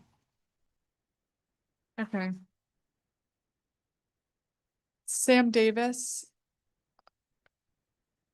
Hello, Are you- Chair And are Pinto. you Sam Davis or are you testifying for Sam Davis? Yes. Okay, what is your name? My name is Naimka Cooper. Okay, go ahead. Okay. Hello, Chair Pinto and the members of the Committee on the Judiciary and Public Safety. My name is Naimka Cooper. I live in Ward 5. I'm a youth leader on gun violence prevention in the district, and I represent the Trigger Project. I'm here today because I am deeply concerned about the safety of young people in DC. Today, I'm going to talk about some issues regarding youth safety, safe spaces, and our proposed solutions. But first, I will tell you a story about what happens when youth safety is not prioritized. The Metro Police Department does not respond to our calls for help when we actually need them. One time, we reported a stabbing to MPD that happened at the train station. The cops did not even come and that person died. Tell me, is that safety? We believe that funding community spaces is a better investment than over-policing young people. DC's current solution to youth violence is regulating their freedom in DC. An investment in safe spaces would look like instead of a curfew and federal agents patrolling, youth in these safe spaces would be allowed to be themselves and nurture their interests. Safe spaces are violence prevention. We have several things that the City Council can do to better support youth. Most urgently, we want you to create more opportunities for youth, especially youth in Wards 7 and 8. We want you to fund recreation centers and community spaces as well as organizations advocating for youth safety, such as the Trigger Project, Harriet's Dreams, and Black Swan Academy. Make opportunities like the Summer Youth Employment Program continue year-round and operate as an after-school program. Schedule DC hearings around youth availability because youth should be active in the policy-making process. We invite you to come to our schools, our programs, and our neighborhoods to meet us, hear our concerns and our policy ideas. You cannot say that we're being accountable to youth without meeting them first. Thank you. Billion Buford. Look what this. Good afternoon, Chairman Pinto, Chairperson Pinto, my apologies. My name is Jillian Burford, and I'm a DC native, Ward 8 resident, and the policy organizer at Harriet's Wildest Dreams, a community defense hub centering all Black lives at risk of state-sanctioned violence in the greater DC area. I'm testifying today because I am deeply concerned about MPD's ongoing collaboration with federal law enforcement agencies. Over the past year, MPD's cooperation with federal agencies has been more intense and aggressive than ever before, as evidenced by the over 1,000 police complaints that have been received in the last year. This has set a dangerous precedent that must be addressed immediately. The Trump administration's forces have been brutalizing and killing people, including Black folks right here in DC. They're following the harmful orders, leaving Black and brown families devastated and separated. This issue is important to me because I am sick and tired of losing Black men to state-sanctioned violence. On February 11th, U.S. Marshals shot and killed 43-year-old Julian Bailey, a beloved father, husband, brother, son, and cousin, because MPD was not on the scene.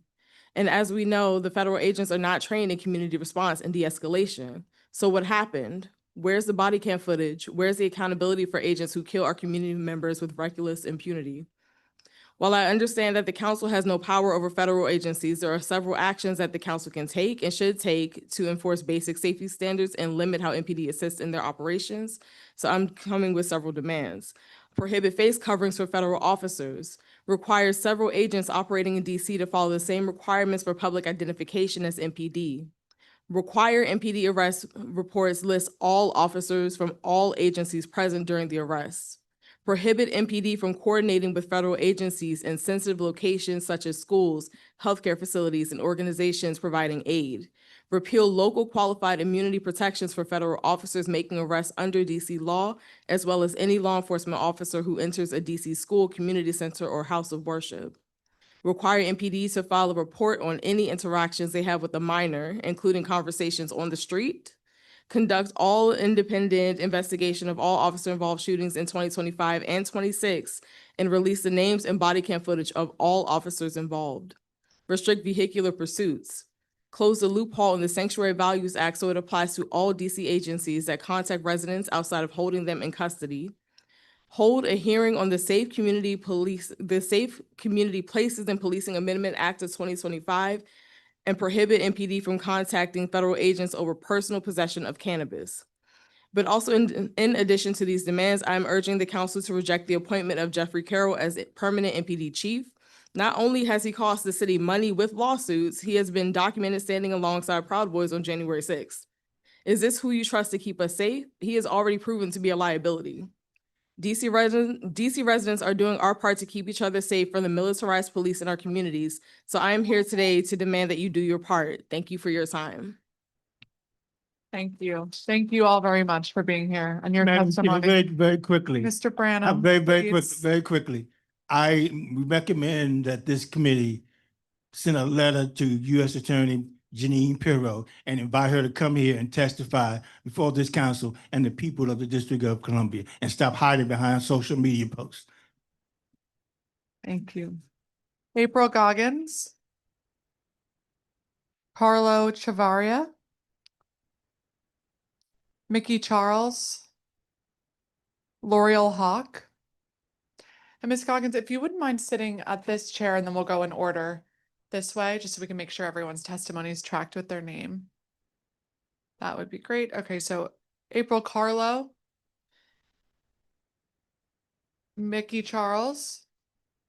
Is Mickey Charles here?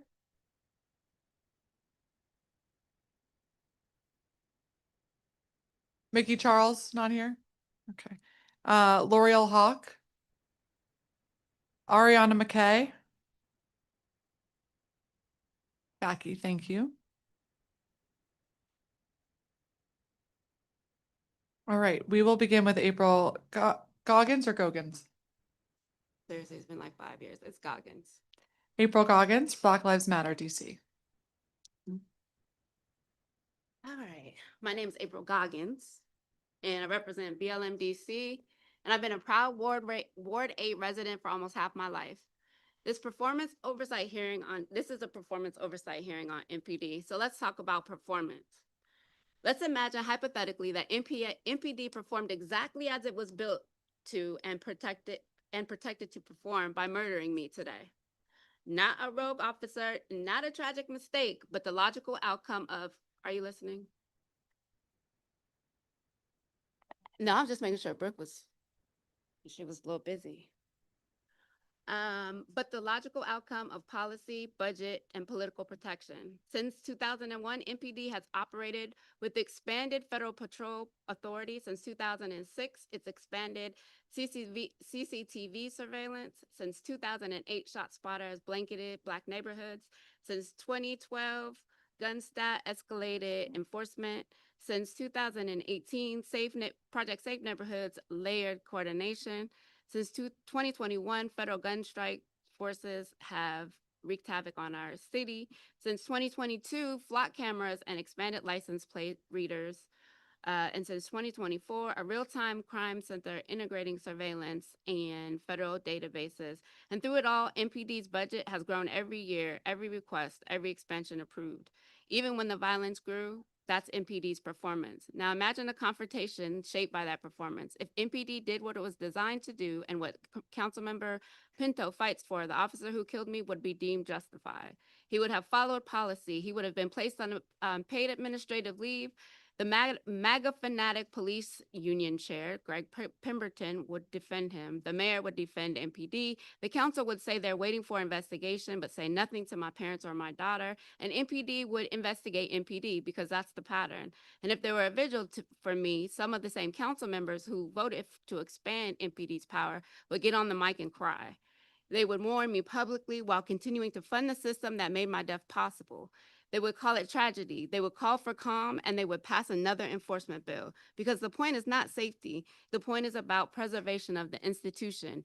MPD's culture would activate. The character assassination would begin. She was anti-police. She was radical. She was unstable. They would dissect my life like evidence. They would say I was a single mother as if that makes me disposable. They would say I survived abuse as if surviving abuse makes me violent. They would say I'm in recovery as if healing makes me unstable. They would weaponize my humanity.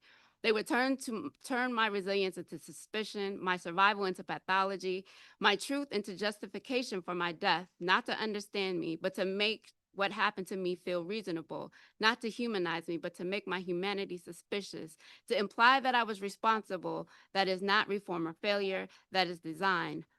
White supremacy does not require open slurs. It requires expanding budgets regardless of harm, surveillance concentrated in Black neighborhoods. And once the smoke clears, it's back to secure DC, back to expanded detention. Thank you. Carlo Chavaria, public witness.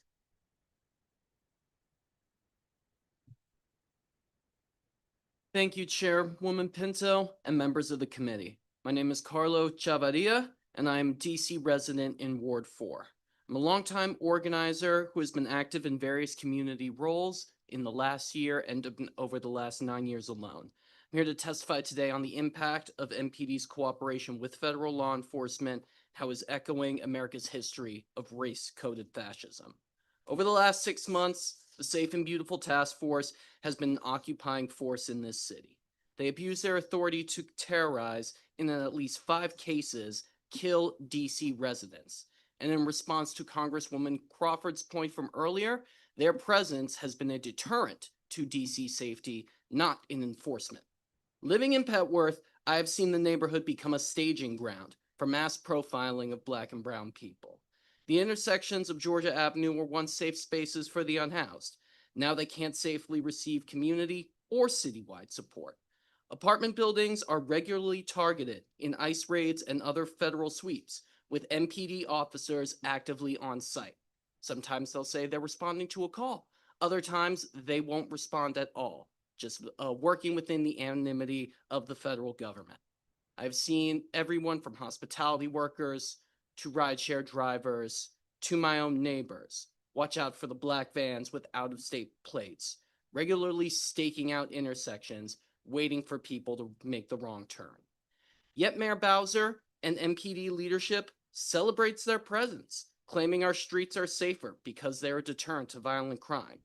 By that logic, all DC residents are potential criminals, another scapegoat for the success of these fascists. Now, for all the limitations on DC self-governance, there are several actionable steps you and DC Council can and should take to enforce basic safety. They'll be submitted on the record, as many have already spoken on these 11 points. But I would like to highlight the ones that enforce the will of the people and the laws that you all have passed, specifically points 8 through 11, restricting vehicular pursuits for all federal agencies, closing the loophole in the Sanctuary Values Act, holding hearings on the Safe Community Places and Policing Amendment Act of 2025, and prohibiting MPD from contacting federal agents over personal possession of cannabis. Lastly, as we discuss how white supremacy is shaping law enforcement, I call on you to oppose the appointment of Jeffrey Carroll as permanent MPD chief. Not only has he enabled harassment of female officers, he is a known sympathizer to white supremacists, with documented accounts of him collaborating with the Proud Boys and other hate groups. I know we all care about DC sovereignty and safety. I ask you to act on that as you've claimed. Thank you very much. End the occupation. Thank you.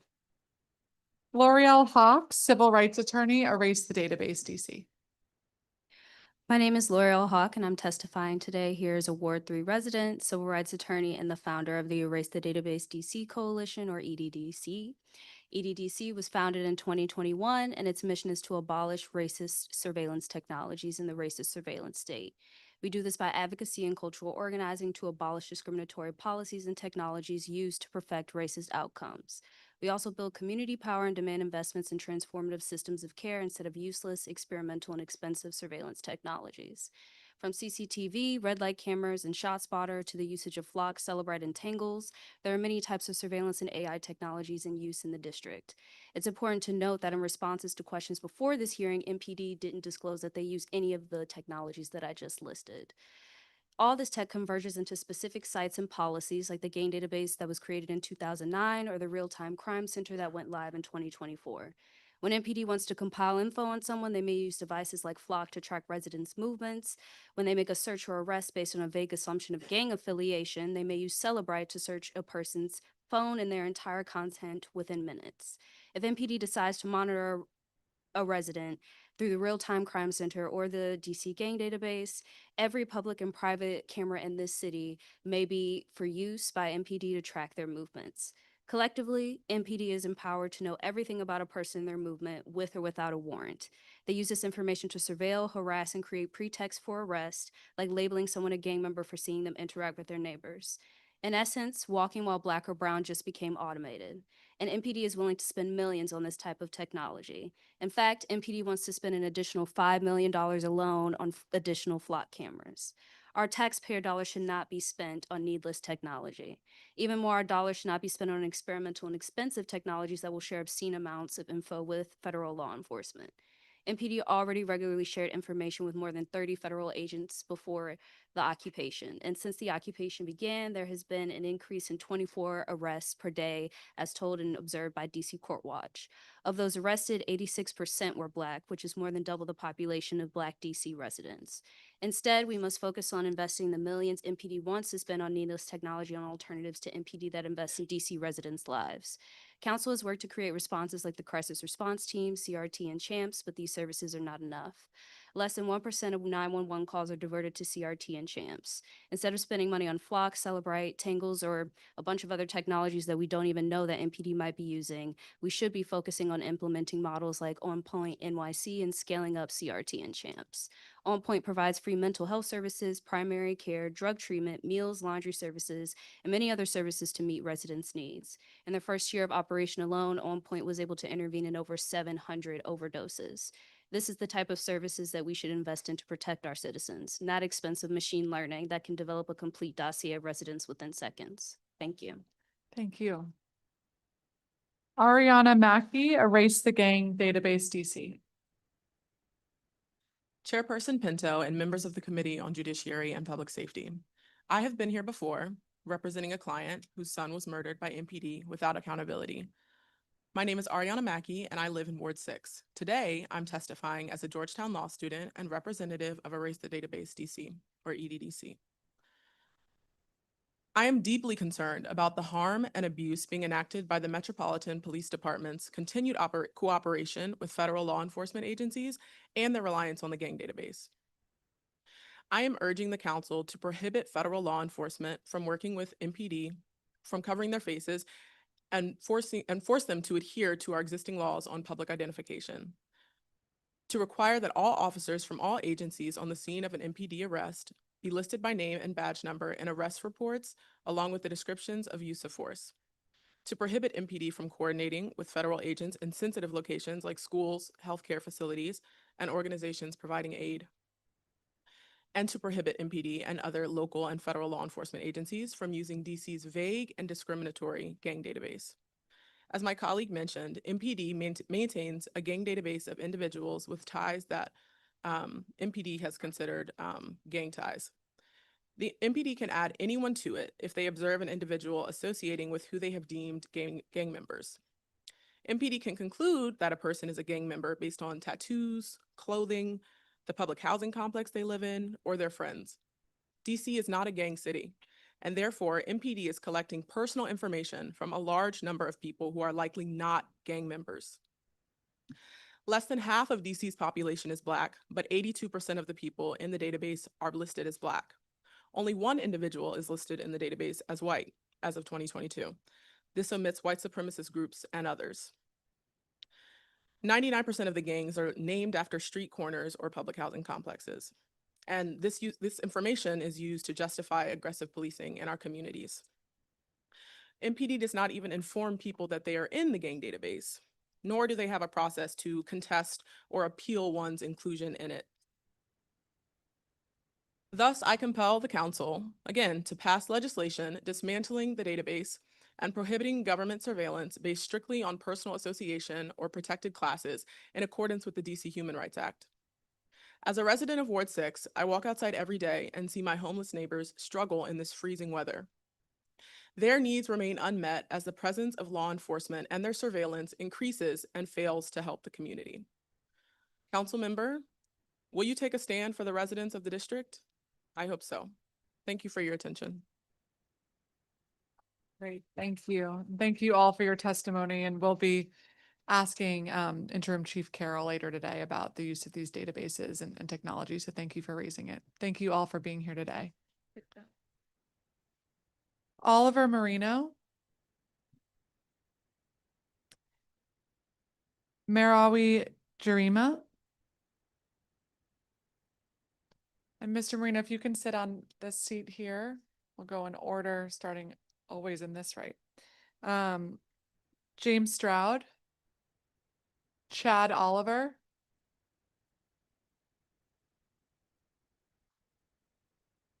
Great. We will begin with Oliver Marino, public witness. Thank you.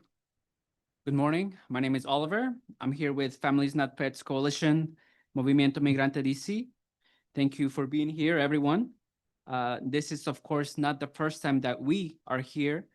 For months, we have called on the DC Council to hold the Metropolitan Police Department accountable, to convene a dedicated hearing about this voluntary collaboration with federal officers, to demand that our local laws, like the Sanctuary Values Act, are respected and upheld, and yet nothing meaningful has been done.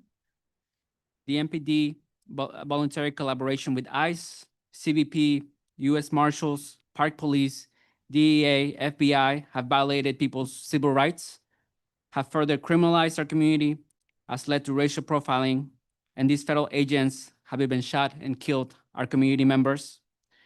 All of this collaboration has happened and is happening willingly, openly, and without any type of accountability. This is not about safety. This is about placating a xenophobic federal administration. Enough is enough. We're demanding the end of this collaboration once again. Our taxes should not be going to continue this collaboration. Invest in community, not federal collaboration that tears families apart and puts our communities at risk. No more money to abduct our immigrant neighbors. No more money to protect federal agents that shoot first and ask questions later. No more money for cover-ups. The council has oversight over MPD.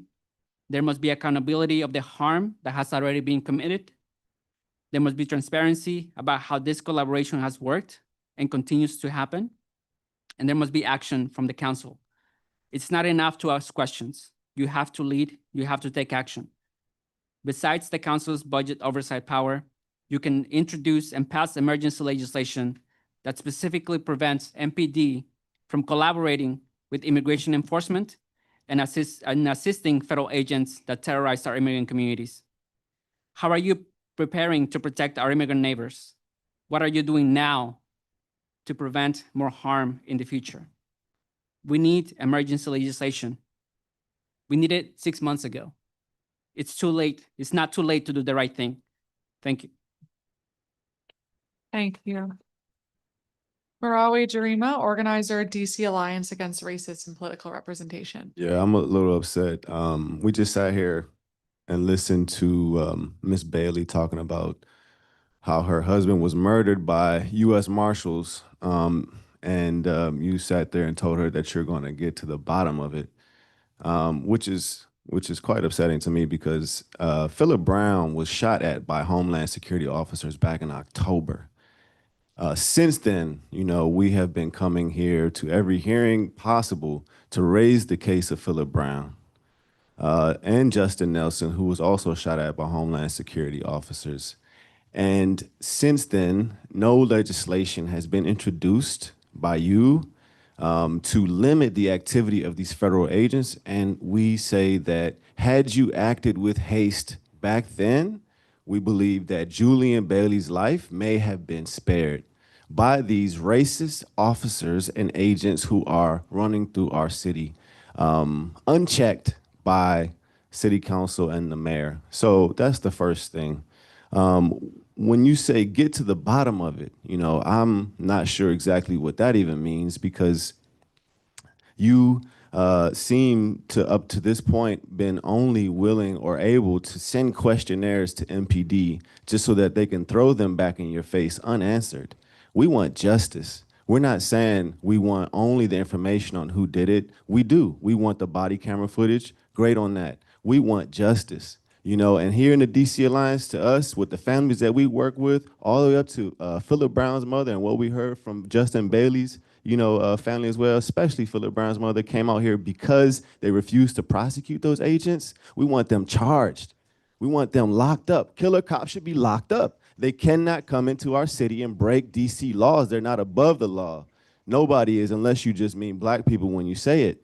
Now, I was in Chicago when they passed the ICE on notice executive order mandating CPD investigate federal agents who break Chicago law for the purpose of charging them.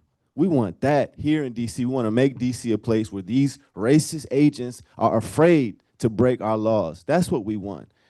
And we're not afraid of retaliation by Trump. He's already attacking us, Now, home rule was fought for and won by the movement, and it will be defended by exactly that same thing. It won't be you and whoever else who will do it.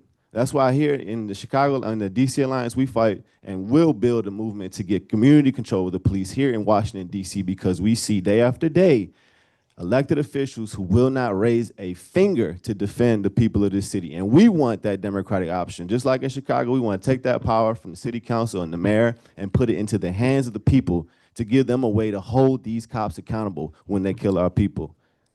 Thank you. Thank you. James Stroud, public witness. I'm James Stroud, and I've been a resident of Penn Quarter for almost 4 years and have lived in the DC area for over 8 years. I'm a statistician at FEMA. I previously worked at the Johns Hopkins University Applied Physics Lab, and I hold bachelor's and master's degrees in applied math and statistics from Johns Hopkins University. Starting in 2019, MPD has released their police stop data, which is a record of each individual stop an officer makes. This data is a very basic form of accountability and transparency for MPD, which is especially important now when we've seen a huge shift in how MPD operates with its cooperation with ICE and other federal agencies that has caused a massive spike in arrests. The last stop data we have is from 2024. MPD has not released any stop data from 2025, which is a violation of the NEAR Act, which requires biannual publication of this data. It's impossible to capture the full impact of MPD's cooperation with ICE and other federal agencies without this crucial data.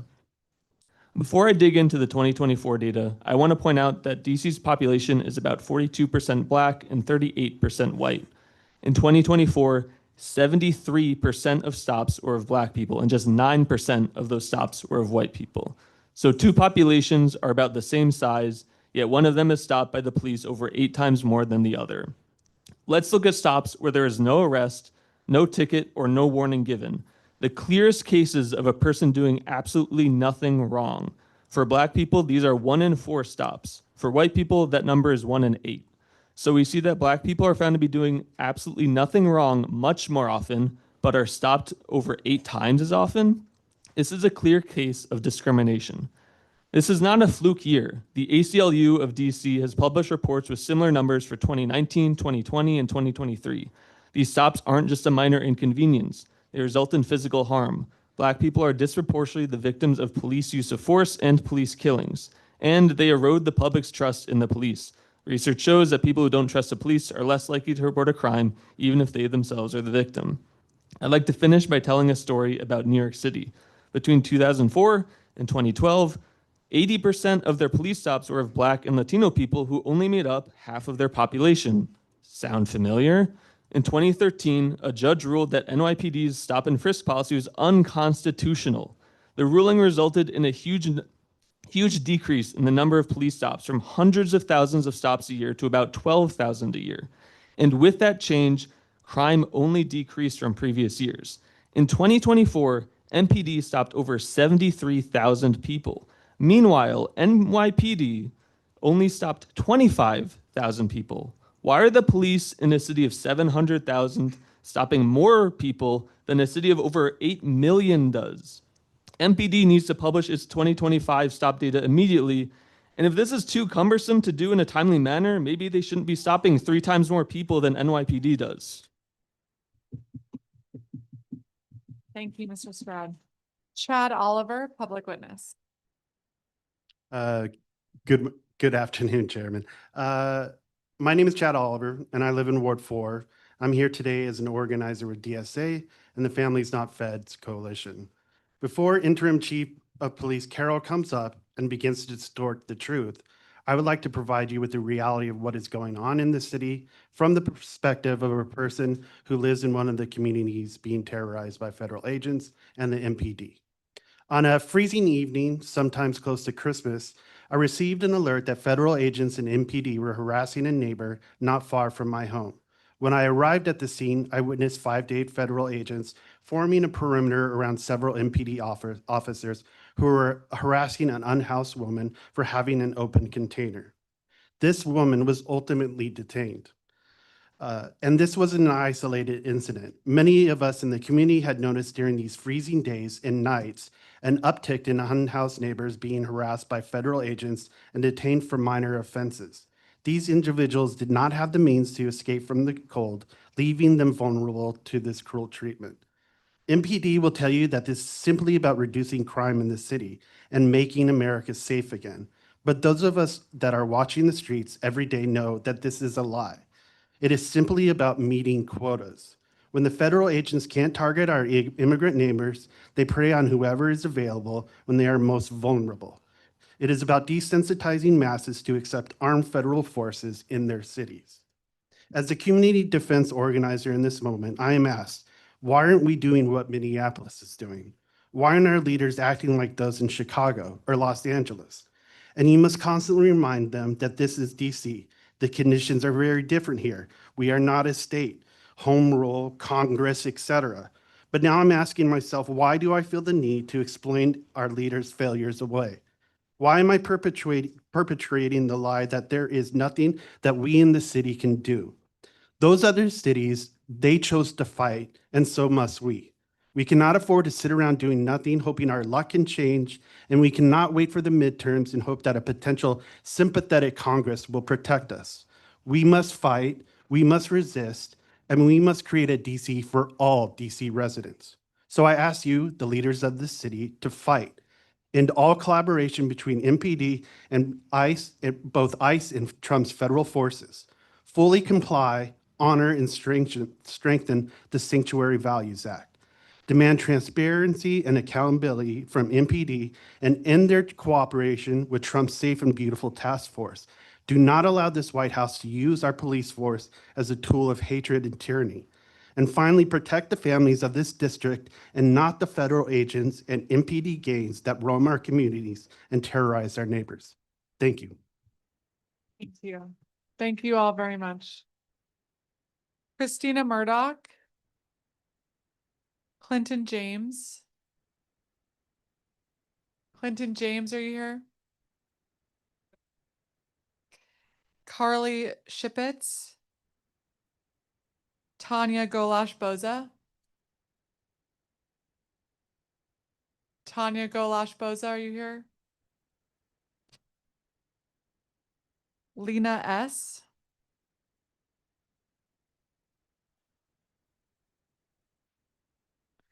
All right, Christina Murdoch, public witness, go ahead. My name is Christina Murdoch. I am a member of the DC Alliance Against Racist and Political Repression. We fight for community control of the police so that the people of DC can say who they are policed by and how. We were started by a movement to free Angela Davis from political repression and jail. I'm also a proud member of Families Not Feds. We fight like hell for the immigrant communities of DC. It is happening all day long. There are people out there in the streets getting taken all day long, and it is unacceptable.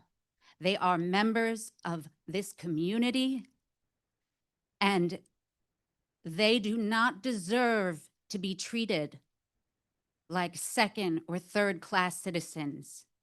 They are whole humans, just in case anybody here forgot, with the right to be here. Now, I want to talk about the MPD. In 2025, there was 165 complaints against the MPD officers. That's 13% higher than 2004. In 2025, there were 3,200 MPD officers. That means 1/3 of the police force had complaints filed against them, or some combination had multiple. That is unacceptable. 51% of those complaints were harassment, 22% were inappropriate conduct, and 15% were excessive force. I personally have a complaint to file for excessive force myself, which I'll be adding to that total. That's right. There's a lot of people here. It's not just the ones that were filed. That number is so much higher than it sounds. There were millions spent in 2025 to settle lawsuits against MPD officers. $632 million was the MPD budget in 2025, 20% higher than 2024, and almost 1/3 the entire DC budget. You've heard the stories today. You're going to hear more. You already knew the stories. How dare you? How dare you pass a budget increasing the authority and capability of a violent, murderous force? We demand the end to the occupation now. We demand that you charge all the agents involved when MPD officers step aside and let them go ahead and shoot at or kill somebody. And we demand community control of the police, a council where there is authority from the community to say how they are policed and by whom. And also, I'm just going to mention one other thing. When there's a Black or brown person sitting up here, Brooke, please don't spend 2 or 3 minutes on your phone. And say hi to Genevieve for me.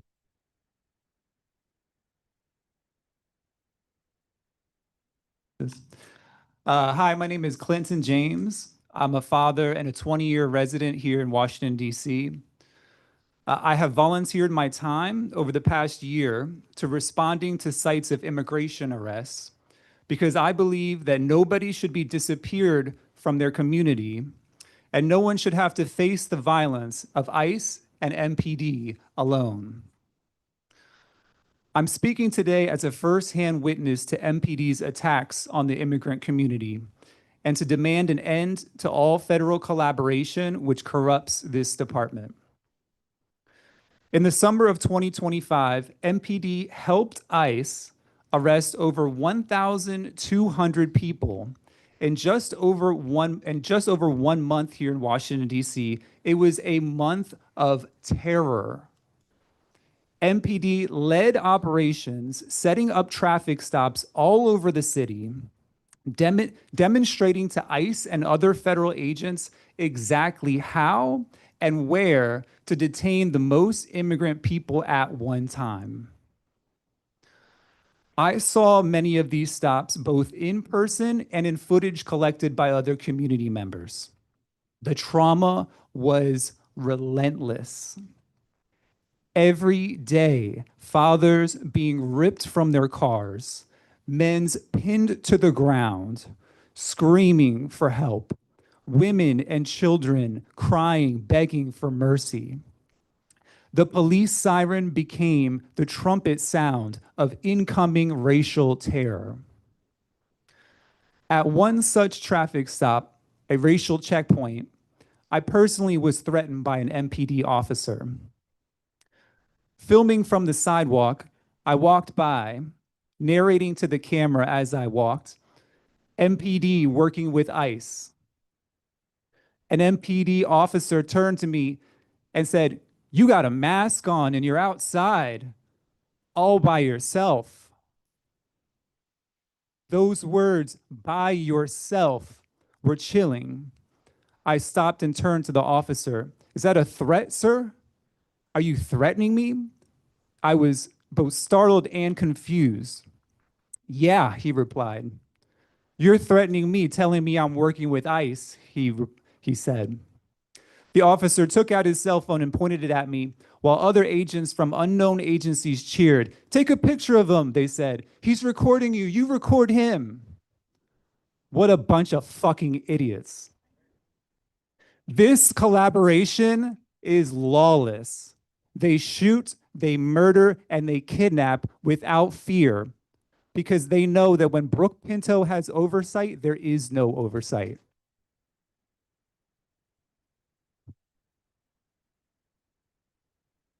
Tanya Golash Boza, public witness.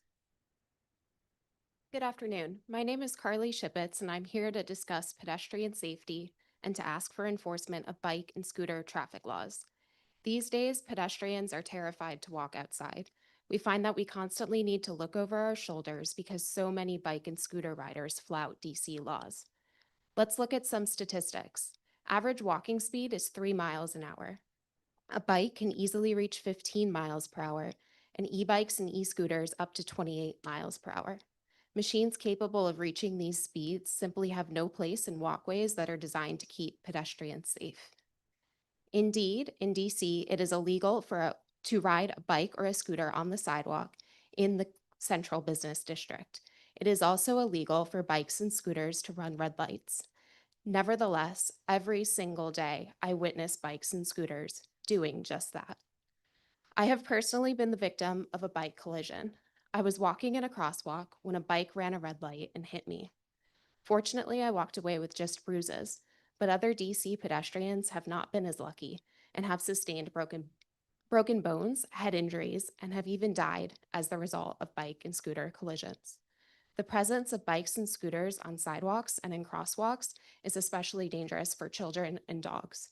I have a 25-pound beagle mix named Snickers, and she has had many near misses with scooters and bikes traveling at high speed.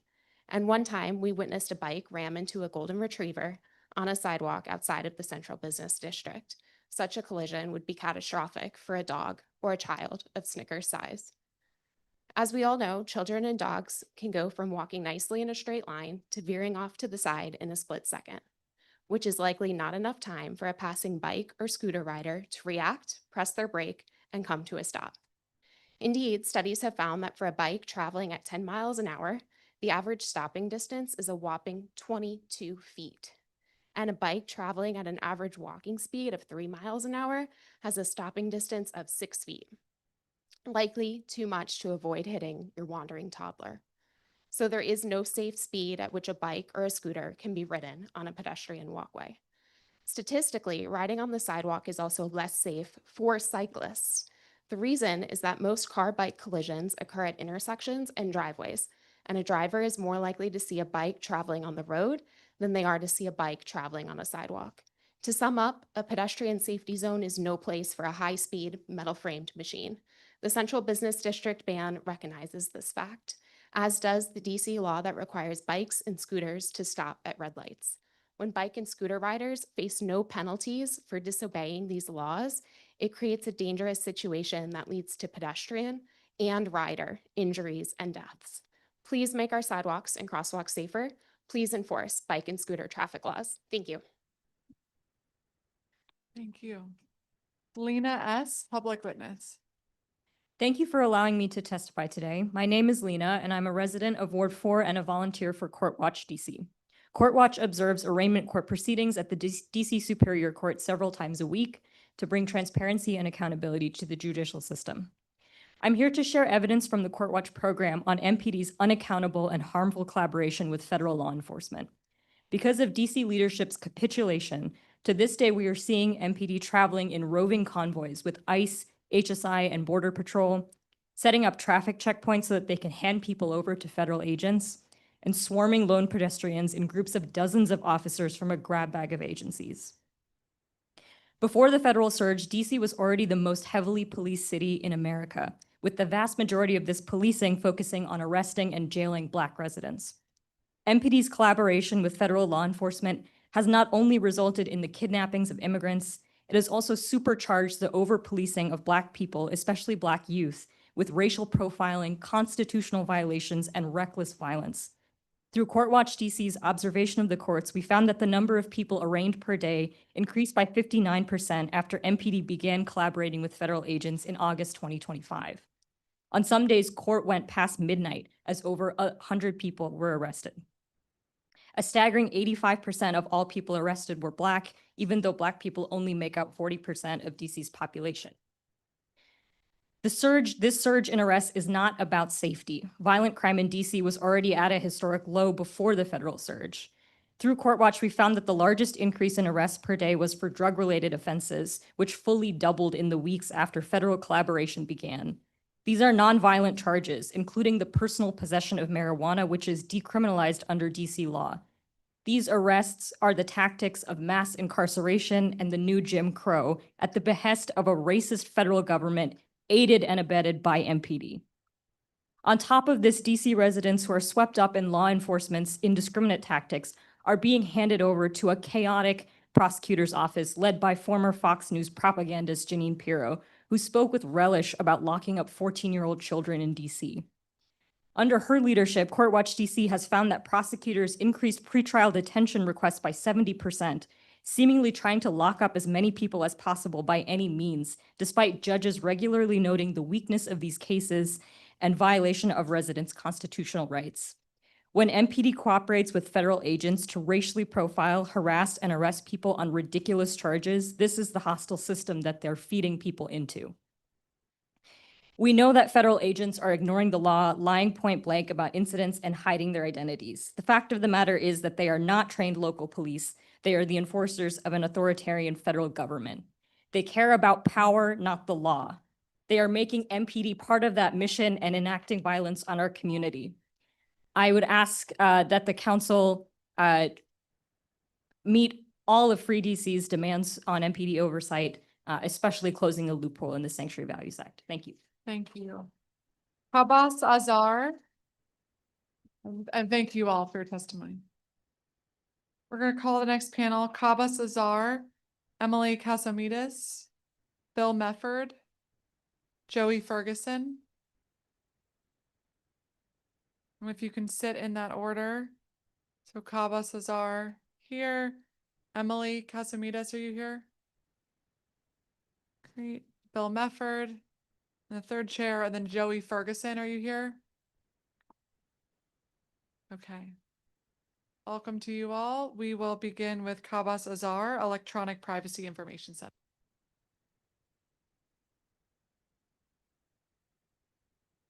Chairperson Pinto and members of the committee, thank you for the opportunity to testify. My name is Abbas Azar, and I'm a legal fellow at the Electronic Privacy Information Center, otherwise known as EPIC, an independent nonprofit founded 30 years ago to protect privacy, freedom of expression, and democratic values in the information age. I am also a part of the Erased Database DC Coalition and a Ward 1 resident. DC is in a moment of crisis, and this crisis makes it incumbent that the city and MPD be transparent and forthcoming when Washingtonians demand it. One small portion that I would like to highlight is the 2016 NEAR Act and MPD's failure to comply with certain statutory obligations, which we also heard about earlier today. Under the NEAR Act, MPD is required to record data for all stops, frisks, and searches made by MPD officers. General Order 30410 implements the NEAR Act and requires that MPD officers complete their reports prior to the end of their shift, which includes filling out the stop card in the incident and arrest reports. A stop card contains crucial information, which includes whether MPD searched an individual, the reason for the search, whether the search was consensual, whether the officer seized anything, whether an arrest was made as a result of the search, and if arrested, the charges that followed. It also includes a portion where officers can write about the facts that gave rise to reasonable articulable suspicion that led to the stop. but MPD officers routinely don't fill out the stop card. The Office of Police Complaint Board member earlier talked about this today, but in their audit that they did, they looked at 77 reports, and none of the reports had a stop section that was filled out by an officer. When MPD was asked about why that was the case, their response was, quote, "It's neither visible nor accessible to officers when they are completing their reports. So it all becomes a matter of convenience." That is not excuse enough to justify MPD's continued contravention of its statutory duties. MPD has had an endemic problem complying with its transparency requirements in the NEAR Act, and I urge the council to investigate why these crucial portions of the data aren't being collected. Other issues include failures to release data on time. MPD is supposed to release this data biannually, but rarely has done so. Considering the rapid rise in enforcement from August 2024 onwards, it's extremely important that Washingtonians get access to this data as soon as possible. A basic analysis of the 2024 data shows that 73% of those stopped were Black. When it comes to our youth, the numbers are even worse. Of the nearly 9,000 youth that were stopped that year, 86.2% were Black. 2025 stands to be much worse, and MPD already has some numbers to show for it. In response to the council's questions, MPD released some preliminary numbers for the first half of 2025. They talked about 389 searches they had done, which include protected pat-downs. Of those 389, 365 were Black, which is around 93% of those searched. These numbers from before August 2025, they don't include data from the federal occupation, nor from when the youth curfew started, which are notoriously racist and discriminatory. As such, I urge the council to push for the full data. Thank you. Emily Casamidas, public witness. Good afternoon, Councilmember Pinto. My name is Emily Casamatis. I am an assistant professor of law at UDC Law and director of the legislation clinic there. And I'm also co-chair of Free DC's local government working group and have been a DC resident for about 15 years now. I am here because we still have not seen the progress that we asked for at the December 4th hearing. I do appreciate you asking MPD specifically about their cooperation agreements, and MPD admitted in their pre-hearing responses that there are 11 federal agencies working with them that are operating through the DC Safe and Beautiful Task Force, which do not have cooperation agreements. These law enforcement agencies have little to no training on patrol operations, yet that's what they've been doing in DC every day since August 11th. They have little to no training on DC law, but that is what they have been using to detain, arrest, and incarcerate people since August 11th. And the result? 2 HSI agents shot at Philip Brown during a routine traffic stop in October. One bullet hit so close that it pierced the collar on his jacket. A 3rd HSI agent shot Justin Nelson in November. Officers from the U.S. Marshal Service and the Diplomatic Security Service were also involved. The shooting took place after a federal law enforcement initiated a vehicular pursuit, a tactic that is prohibited for MPD for good reason. During the pursuit, an unmarked federal law enforcement vehicle crashed into a Metro bus, endangering many more people. In January, bystander video shows what appears to be FBI agents using flashbang grenades during a traffic stop. I say appears because there has been zero public investigation into the incident. Officers on the scene called bystanders, quote, "fucking idiots," while they legally filmed the incident and asked the officers not to shoot. In February, the worst case scenario played out when U.S. Marshals shot and killed Julian Bailey during their response to a 911 service call. What do you think that federal agents will do to hurt Black and Brown people next month?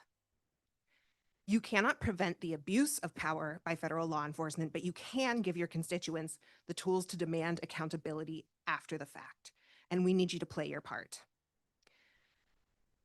But as far as strategy goes, isn't poking the bear risky? To quote Councilmember Parker, quoting Donald Trump, "Do we have the cards?" For a year now, DC has been making itself small in the hope that the federal government will take pity on us or forget about us altogether. If Mayor Bowser's campaign of appeasement was ever to pay off, last week's showdown over DC's new tax law would have been the moment. Last year, when Congress needlessly evaporated funds from DC's budget, Trump publicly demanded that Congress restore the $1.1 billion.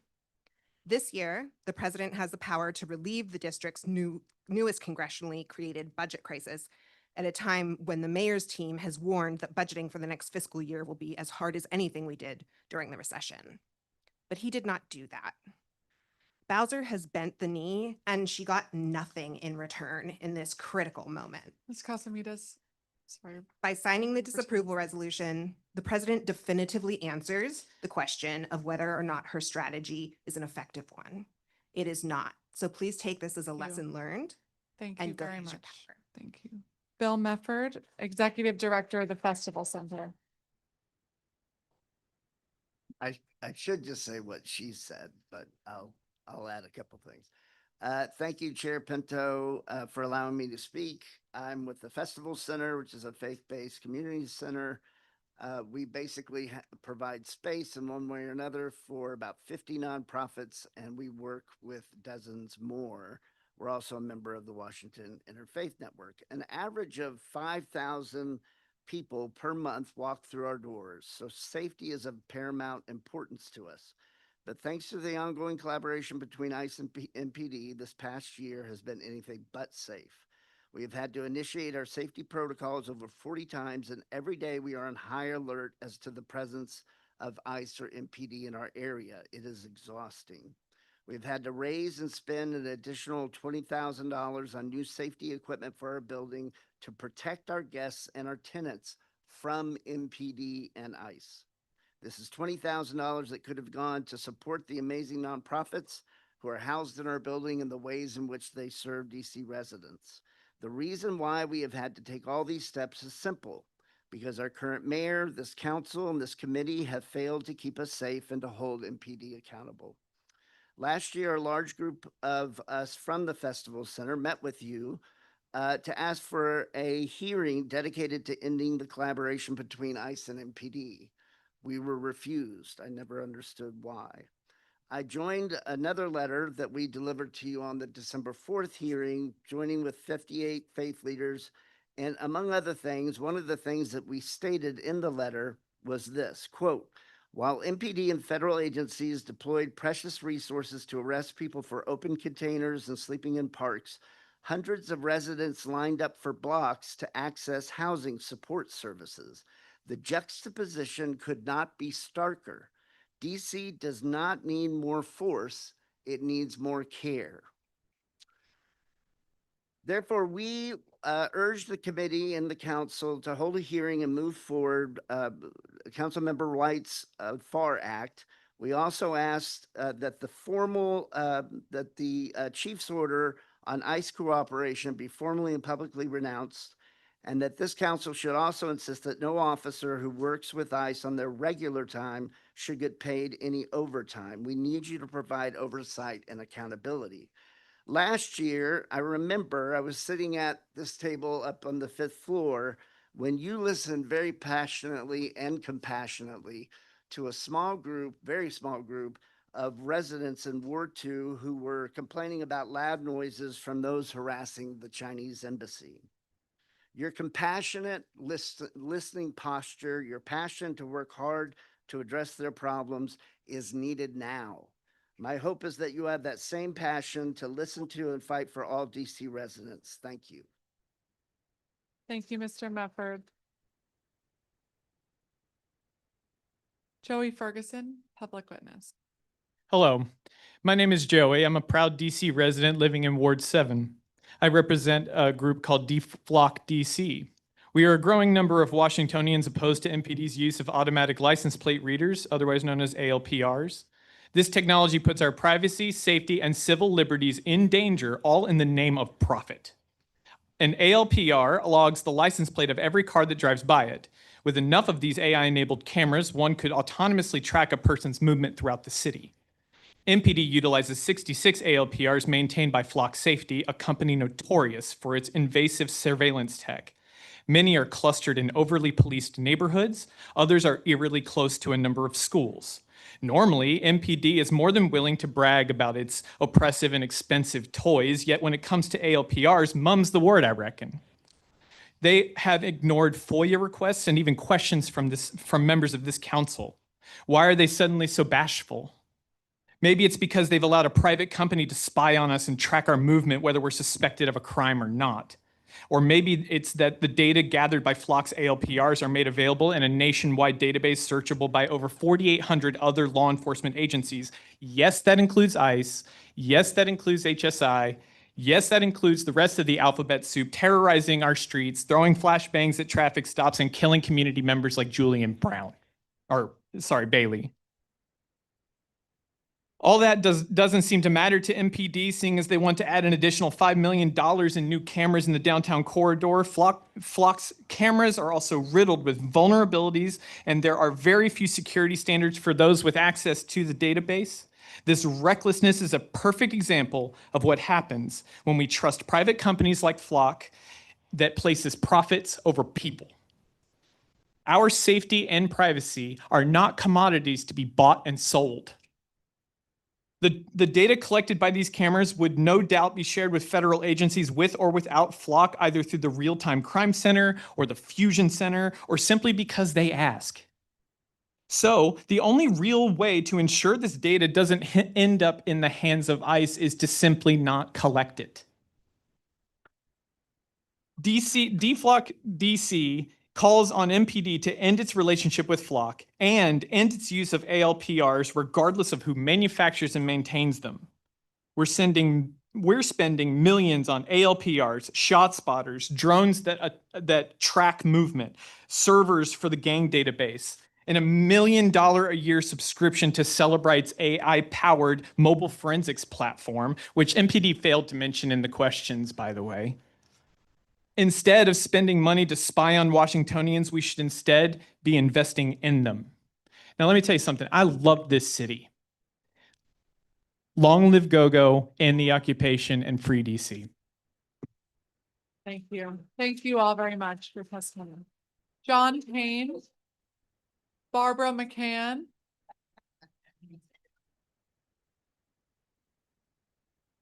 Elle English, Carol Spring,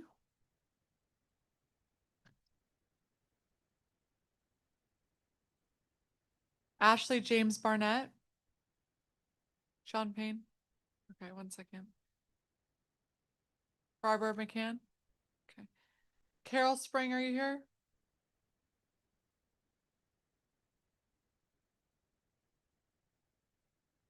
Ashley James Barnett. Raj Adele. Sandra Moscoso. Robin Swirling.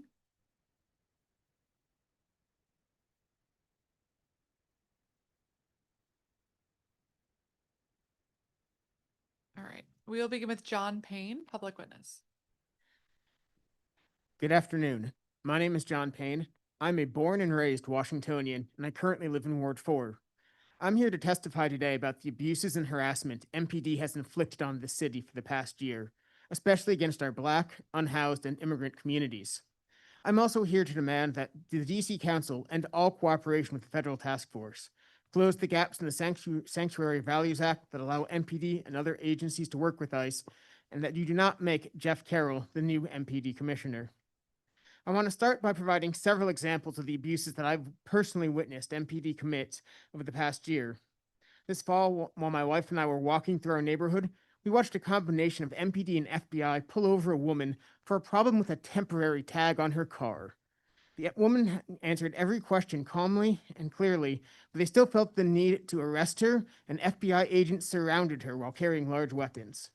Why did they need to handcuff a woman for the problem with a temporary tag? And why was FBI involved at all at an issue with a routine traffic stop?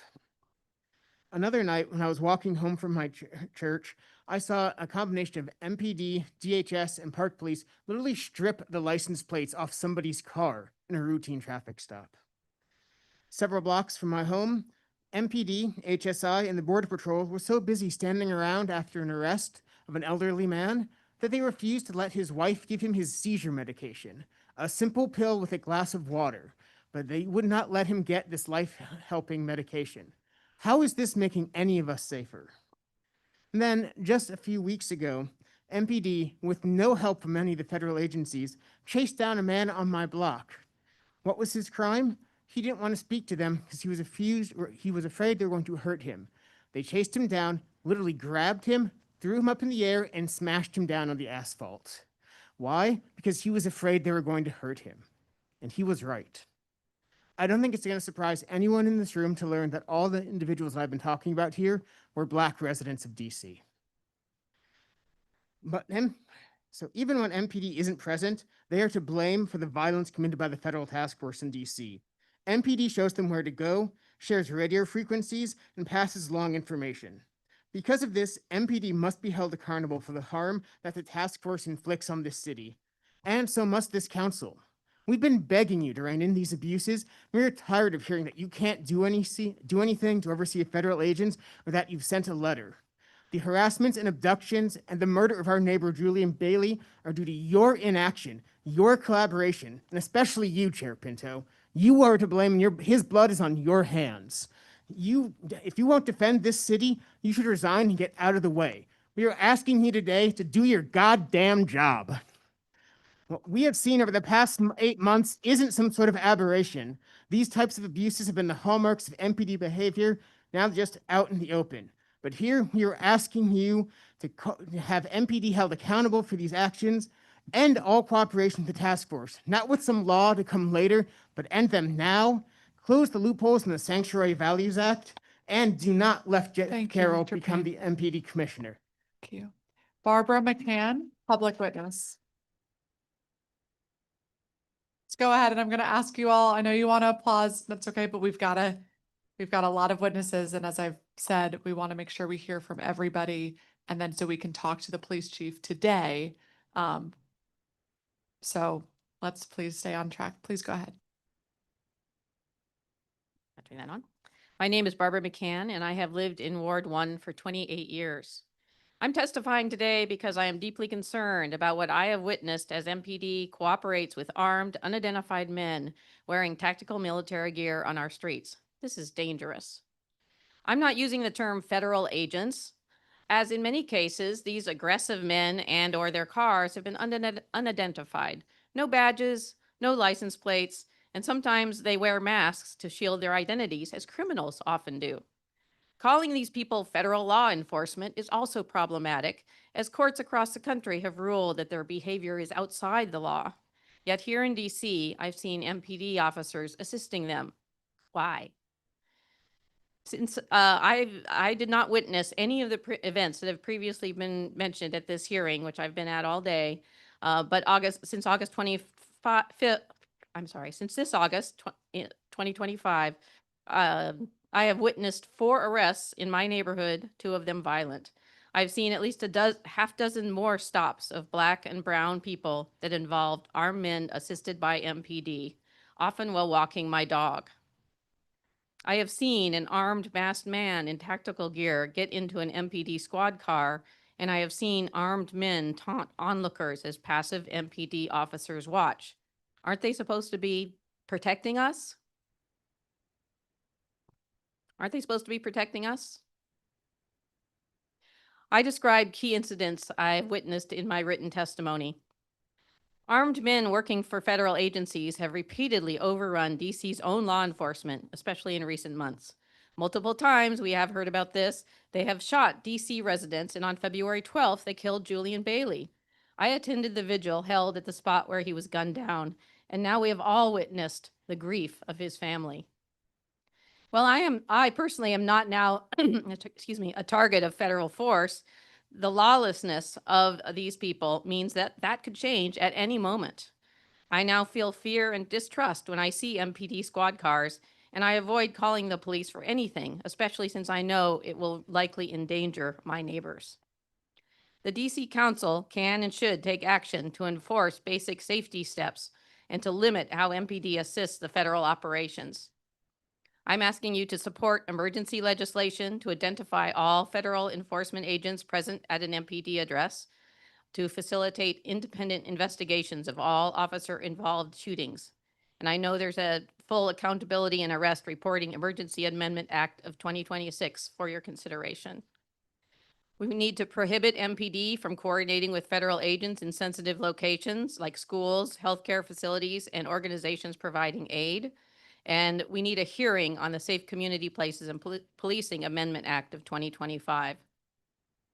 We need to restrict vehicle pursuits on DC streets. Such a chase resulted in the death of a bystander in January, DC photojournalist Aaron Markel Williams. Thank you.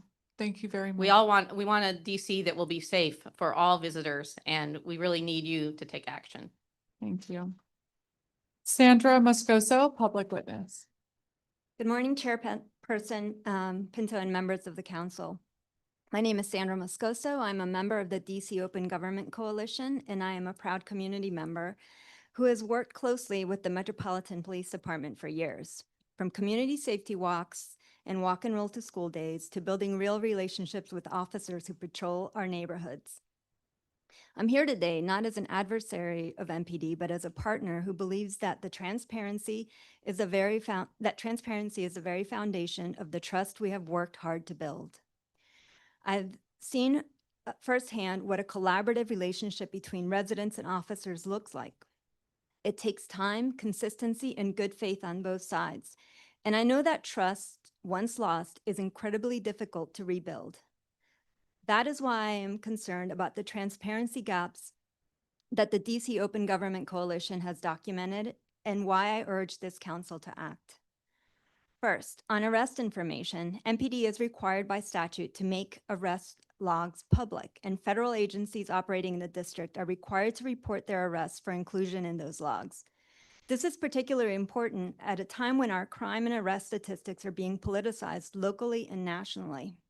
I ask the council to help build the public's trust and require MPD to publish all statutory arrest information daily on its website or at a single accessible location, such as MPD headquarters. Second, the Comprehensive Policing and Justice Reform Amendment Act of 2022 made important promises to DC residents. Promises this council passed into law. That legislation mandated expanded public access to body-worn camera footage of officers involved in shootings and use of force incidents. But MPD has used FOIA privacy exemptions beyond what the law requires to delay and obstruct access. I asked the council to fund the body-worn camera provisions of the Police Reform Act so that the law means something. Third, the same law prohibited MPD from using FOIA exemptions to hide officer disciplinary records, a practice that for too long has kept the public in the dark about misconduct. MPD continues to invoke an exemption that is no longer legally valid, citing lack of funding. I asked the council to fund the transparency provision in the FY27 budget so that residents have the information they need and MPD is accountable to the community it serves. Fourth, the Police Reform Act required the Office of Police Complaints to create a searchable database of sustained disciplinary complaints against officers.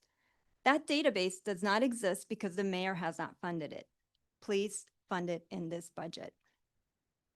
Finally, I support the full accountability and arrest of reporting emergency amendment of 2026. Please do so as well. Thank you. Thank you all. Robin Swirling, public witness. Thank you. My name is Robin Swirling. I live in Ward 4. I am a lifelong DC and DC area resident. On the first night of the so-called emergency, I stepped outside to walk my dog and found more than 24 federal agents raiding my neighbor's house across the street. MPD officers stood on the sidewalk supporting FBI, Park Police, ICE, US Marshals, and Metro Transit for some reason. Since the emergency ended, here is some of what I have personally seen. HSI and ICE agents riding in the back of MPD cruisers, MPD leading caravans of federal cars, federal agents staging out of MPD stations. From my front porch, I witnessed a cop pull over a car, then signal to FBI agents in the 3 trailing vehicles to approach the driver. FBI agents questioned them and then walked back to the MPD officer who was sitting in his car to tell him what ticket to write. A couple weeks ago on Kennedy Street, right by my house, a routine traffic stop for a taillight something or other led to 14 FBI, DEA, and ATF agents aggressively searching and questioning the driver and passenger while MPD stood by. These are our neighbors and your constituents. And the people doing this to them are not accountable to this city. They do not live in this city, and in many cases are not even willing to show their faces in this city. I have seen MPD working alongside feds in vehicles with no license plates. MPD officers have been imitating their fun new friends, wearing masks and taunting observers. MPD and feds alike are behaving like people who know that they will face no consequences. And so far, they've been right. And that starts at the top. Under Jeffrey Carroll's leadership, MPD provides feds with stations to stage out of, cars to ride in, and traffic stops to conduct upon federal direction. Under his leadership, MPD refuses to provide this council with any data on how many federal agents are operating alongside MPD, how many arrests have been made, how many stops. He is not being transparent with you, and he is insulting all of our intelligence by claiming MPD is not collaborating on immigration enforcement. Jeffrey Carroll must not be confirmed as the chief of this department. While so much local and national attention has been directed at ICE, I want to be very clear that this is not only an immigration issue. The DEA, ATF, FBI, and US Marshals are terrorizing Black communities in this city, especially in Ward 7 and 8, in particular young Black men and boys. We have a long-standing problem with MPD's harassment of these communities, now intensified by bringing a dozen federal officers along for what used to be 2 or 3 local cops. Their presence increases danger to residents who have been asking for decades for real solutions to their safety concerns. More police has never meant more safety, and adding in even more unconstrained federal forces with no accountability to our city is not making anyone here more safe. Based on the most recent available data, only 17% of MPD officers live in DC. These federal agents don't live here at all. They are empowered by this administration to be in our neighborhoods, and they are emboldened by the cooperation and indeed invitation of this mayor and her police leadership. My asks are that you support the emergency legislation requiring identification of all federal agents present at MPD arrests, demand that a hearing is scheduled on the Safe Community Places and Policing Amendment Act before the end of March, and publicly commit that you will not vote to confirm Jeffrey Carroll. We cannot force the feds to change where they focus their enforcement, but we can require that MPD is not part of it. Ms. Sperling, thank you very much for being here. Thank you for all your testimony.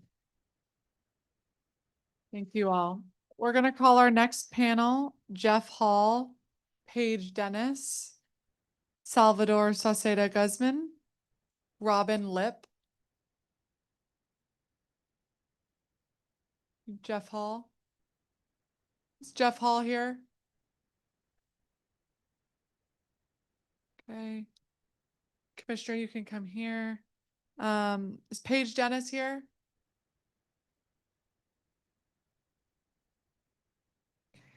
Robin Lip. Okay. Michael Cohen. Commissioner Cohen.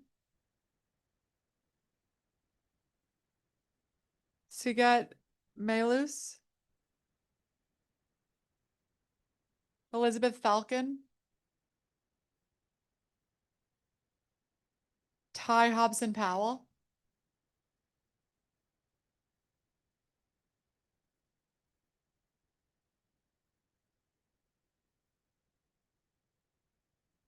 Sandra Benavente. All right, we will begin with Salvador Sauceda Guzman. And are you testifying in your capacity as a commissioner or as a public witness? Okay, great. Go ahead, Commissioner. Thank you. Thank you. Good afternoon, everyone. Again, my name is Salvador Sauceda Guzman. I am here not to speak as a Latino resident of the city to talk about ICE. A lot of our brothers and sisters are doing that for us. Or as a DC resident to talk about the federal occupation. Again, a lot of my brothers and sisters are talking about that for us today. I'm here to talk as an ANC commissioner. Not to rip you another one, Ms. Pinto, a lot of our residents are doing that today, is just more to talk about MPD and its operations. I work directly in communities facing some of the most serious public safety challenges in our city. I'm an ANC commissioner for the South Side of Ward 5. We share a lot of the same issues and problems that we're entrenched in alongside our brothers and sisters east of the river in Ward 7 and Ward 8. And I engage daily with residents impacted by violence, housing instability, and crisis. And through all of this chaos, I still believe in public safety. And I do believe, even given the institution might have some problems, that there are good officers within the Metropolitan Police Department who care about this city.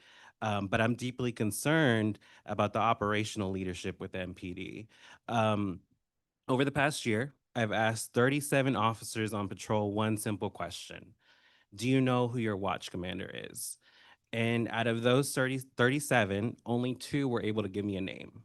And that to me has always been something very concerning. 2.5 because one walkied and figured it out, but still, it's still a concerning number for me as an ANC commissioner and a resident that is based on who's at the helm, who's managing, who's leading. This isn't a funding issue, it's a management issue. If officers on the street do not know who is leading their watch, how can we expect cohesion, discipline, or accountability? Leadership cannot only appear at town halls or public meetings. Leadership must be visibly present at command, actively supervising, reinforcing policy, and ensuring standards are upheld in real time. I anticipate MPD may respond with that structures exist, that we're doing our jobs, that officers are being briefed, and that chains of command are clear. But if that clarity is not reflected in the field, then the system is not functioning effectively. You may also hear that misconduct is about a few bad actors. Individual accountability matters, but weak supervision creates environments where misconduct grows and strong officers become demoralized or leave. And let me be clear about something else in this city. We may not control how federal officers operate. We have seen instances where federal actors violate rights and face limited accountability. We know that. We heard a lot about that today. But MPD is our department. We can control that. We have a stake in that. We have a say in that. We have power in that. If the answers to this council of the district or the residents cannot follow these rules, that the policies that MPD needs to follow by, we need more real oversight with MPD. Thank you. Thank you, Commissioner. Robin Lip, Public Witness. Good afternoon, Chair Pinto. Thank you for hosting today's hearing. My name is Robin Lip. I'm testifying as a Ward 1 resident and the parent of a DC native toddler. I testified at your hearing on public safety in December and at Councilmember Nadeau's roundtable on potential human rights violations by MPD in October. Following the December 4th hearing, your office led a letter to MPD signed by the full council that requested basic data on MPD's activities.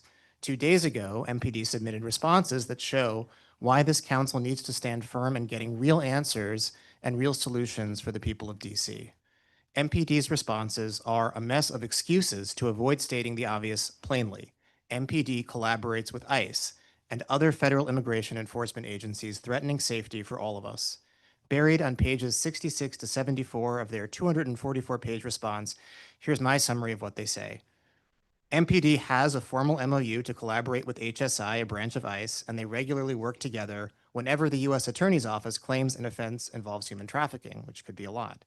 Beyond the scope of that MOU, MPD also collaborates with HSI and with ICE on joint patrols during the so-called emergency and afterwards. It's paragraph 122. During joint patrols with MPD, federal agencies are conducting immigration enforcement. Former Chief Smith's Executive Order 25005 allows MPD to share information and provide transportation to help federal agencies conduct immigration enforcement on their joint patrols. Yet, MPD refuses to provide information about the number of federal agents from each agency who are participating in their joint patrols. MPD either refuses to provide or claims that it cannot provide any data on arrests by federal agents even when MPD is present. And MPD takes no responsibility for sharing information about federal officers with the public, like their names and badge numbers, even when they patrol together. These shameful admissions are consistent with what I have seen in my own neighborhood in Ward 1. I have seen joint MPD-CBP detentions in front of schools during school hours on the block where I live. I have seen a federal MPD raid on an apartment building with ICE present in my neighborhood while walking my daughter to daycare. I have seen federal agents and MPD swarm a public park used by my daughter's daycare. I have seen masked ICE agents jump out of unmarked cars and kidnap Latino workers off the street in an area that MPD patrols extensively. And I hear stories every day from my neighbors seeing the same things. I worry that my daughter's teachers or caregivers will be disappeared with MPD's help. I worry that children in DC are witnessing and experiencing violence and harassment from police and learning that they cannot trust the police to help them. I join in Free DC's demands and I call on the council to immediately take basic steps to protect children from violence by ensuring that MPD is accountable, as further detailed in my written testimony. For now, I urge you to support the full accountability and arrest reporting Emergency Amendment Act of 2026. Thank you. Thank you. Guys, I'm gonna please ask you all again to help us out. I know we've got a lot of colleagues. I hope a lot of my colleagues are gonna come later this evening so we can all ask the chief questions, but as a reminder, if we do an applause for every person who testifies as much as I know you want to, that will add an hour or 2 or 3. Okay. Where are we here? Ty Hobson Powell, public witness. All right, first giving honor to God. Happy Black History Month. I'm here today to talk about MPD, but also I guess just the larger moral weather that is guiding this moment that we're in right now, because policing is never just a local technical issue. I think it's a mirror of the moment that you're living through. Our policing right now is telling the truth about what we're willing to fund, who we're willing to fear, and how quickly we accept the idea that some people have to be controlled in order for others in this city to feel comfortable. When we talk about violence, we often talk about it as if it's random, but it isn't. Not here, not in Gaza, not anywhere. It's connected. Like I said, in the Congo, in Palestine, in Sudan, there's conflict entrepreneurs that profit by turning human life into a revenue stream. And it's that same kind of logic that lives here when institutions treat harm as an acceptable byproduct, when there's budgets that reward force over care, when the suffering of the vulnerable is something that we see as administratively inevitable. That's why I can't talk about MPD without talking about its connective tissue to entities like IDF that operate under collective punishment. When I see those kind of collaborations, I don't think about a safer DC. I think about a DC that's importing a worldview that says that security is something that you do to people and not something that you build with them. MPD's collaboration with ICE is just further proof of that. Something that's making our neighbors scared to report harm, people afraid to seek help, people afraid to take their kids to school or afraid to take them to work. It normalizes a federal apparatus that acts above the law and treats due process like it's an inconvenience. We've seen that time and time again from this president. If federal officials feel entitled to lawlessness, I think that MPD owes Washingtonians a duty of care to stand in that gap between the community and unlawful intimidation, not to grease the wheels for it. An over-policed and under-resourced society will always be left clamoring for more. That's from here to Gaza. It's more surveillance, it's more overtime, it's more weaponry, it's more cages, but it's never more housing. It's never more clinics. It's never more food access. It's never more trauma care. It's never more schools with counselors instead of cops. We keep trying to purchase safety with punishment, and then we act surprised when our communities remain unsafe. Now, police and soldiers alike, they move people across borders. They reshape opportunity. They influence who can be in what neighborhood, what schools are stabilized, whose public transit is watched, whose parks are welcoming, whose houses are protected. That's how racial inequality works. It's block by block, it's stop by stop, it's arrest by arrest. In the last decade alone, we've heard of dozens of police killings that have pierced our national conscience, but there are several hundreds more that we didn't even hear about. We always fixate on repairing, re-legitimizing policing through new training, new tech, more diverse hiring. We need to redo it. We need to redo this in favor of a justice system that prevents harm before it happens and responds to harm without creating more of it. It's not naive, it's the practical thing to do. If we can spend on average over $70 million on police time overtime annually, we can fully fund mental health crisis teams, rent stabilization, violence interruption, youth employment, school-based clinicians, and housing that people can afford. What does it say about a globally interconnected society that we show a deeper commitment to guns and bombs than we do to food access and shelter? Thank you. Sandra Benavente, Advocacy Manager, IUDA. Good afternoon. My name is Sandra Benavente, and I'm a Youth Advocacy Manager. IUDA is a nonprofit organization that has served immigrant communities in DC for more than 50 years. We provide legal, social, and language access services to immigrants and their families, including survivors of domestic violence, sexual assault, trafficking, and other serious crimes, as they navigate government systems in pursuit of safety and stability. We are deeply concerned about the complicity of MPD and the DC government in exposing immigrant residents to harm.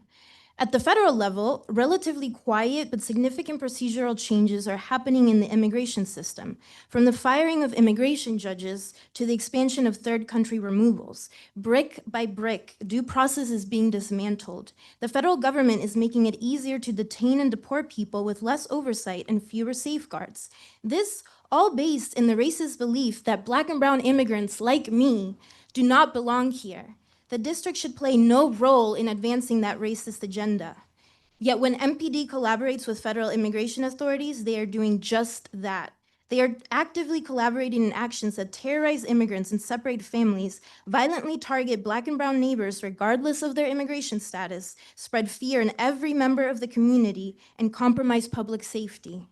We want to bring awareness to MPD's new practice of asking survivors seeking U visa certifications for passports or other identification documents. In the context of MPD's collaboration with federal immigration authorities, these requests create fear and uncertainty. As a result, many survivors are reconsidering if coming forward is worth the risk. MPD has publicly committed to being trauma-informed, yet community trust has been deeply eroded by the collaboration, and practices like this cause further damage.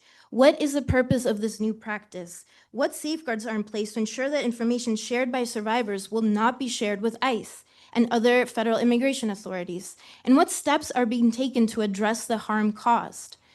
Thus far, our questions and concerns about the collaboration's impact on survivors have been ignored by MPD. We understand council members have sent questions of their own, but this committee is charged with oversight, and that responsibility requires more than sending a letter and waiting for a response that never comes. This committee has tools and authority beyond what community members have, and we urge you to use them to demand not just transparency, but accountability as well.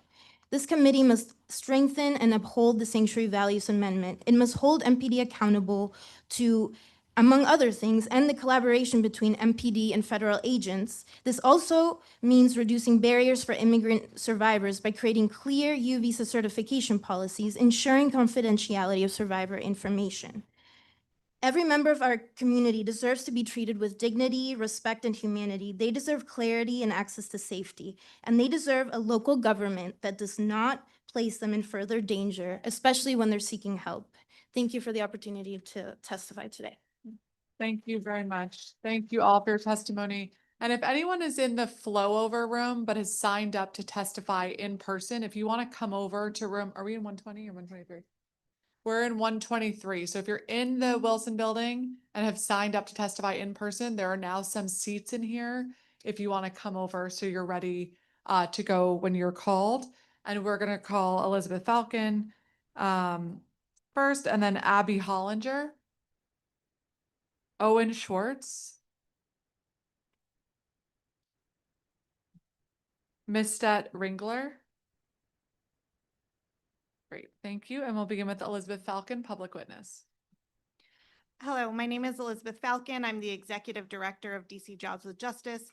DC Jobs with Justice is a 24-year organization working in Washington, DC, promoting racial and economic justice for workers, residents, and tenants. The current collaboration between MPD and federal law enforcement reflects an expanded reign of terror on immigrant and Black residents, which is a continuation of the attacks that local and federal law enforcement have over-policed in these communities for decades. As the executive director at DC Jobs with Justice, we concern ourselves with a variety of laws. Many of those laws are the ones that are designed to protect folks who are vulnerable in their workplaces or in their homes. And in addition to the chilling effect that we're seeing in terms of our neighbors who are unwilling to walk around their neighborhoods, take our public transit, we're also seeing a chilling effect in people's willingness to ensure that their basic, the laws that are there to protect them are fully enforced. So workers who are less likely to report a wage violation or, wages that are stolen by their employer as a result of the chilling environment that we're in. Similarly, tenants who are less willing potentially to come forward because they see that the boot of the law is up against them. And it's not only in this type of legal protections. We heard recently from Deputy Mayor Turnage that 4,000 residents who are currently eligible for the DC Healthcare Alliance have not renewed because they're scared even of institutions that were once safe havens like Mary Center because they're afraid to be part of our society. And that's not surprising because there's been very violent and unaccountable activities by ICE and other federal agencies, and MPD has been with them at the time. When parents are tackled to the ground in front of other parents, teachers, and students, we have a real breach of trust that the council needs to take very aggressive steps and restore leadership and accountability in the management of our public employees. I join my allies from Free DC, Harriet's Wildest Dreams, Black Lives Matter DC, IUTA, and the many, many other organizations that have come here today to ensure that DC uses all of the tools that we have to ensure that our public employees, our tax dollars are only used in the service of our values, and that we enforce our local laws to the greatest extent possible and put firewalls between federal enforcement and local enforcement. And we only bring into leadership individuals who support our values and assure accountability for those who do not. Thank you. Thank you. Abby Hollinger, Immigration Staff Attorney, IUTA. Good afternoon. My name is Abby Hollinger, and I'm an immigration attorney at IUTA.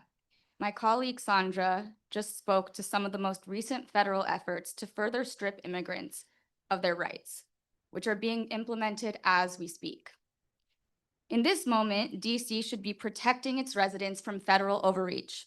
Instead, the DC government and MPD are collaborating with ICE to funnel more people into detention and deportation. I want to talk about what that means for IUTA's clients. It means a woman was recently the victim of a violent crime, but she's too scared to report it. The risk of any interaction with police, even for victims, is higher when police are collaborating with ICE. So she decides not to report. It means our clients are brutally beaten by DHS as they are being taken into immigration custody. MPD says that they're here to protect and serve us. But what about when residents need protection from law enforcement itself?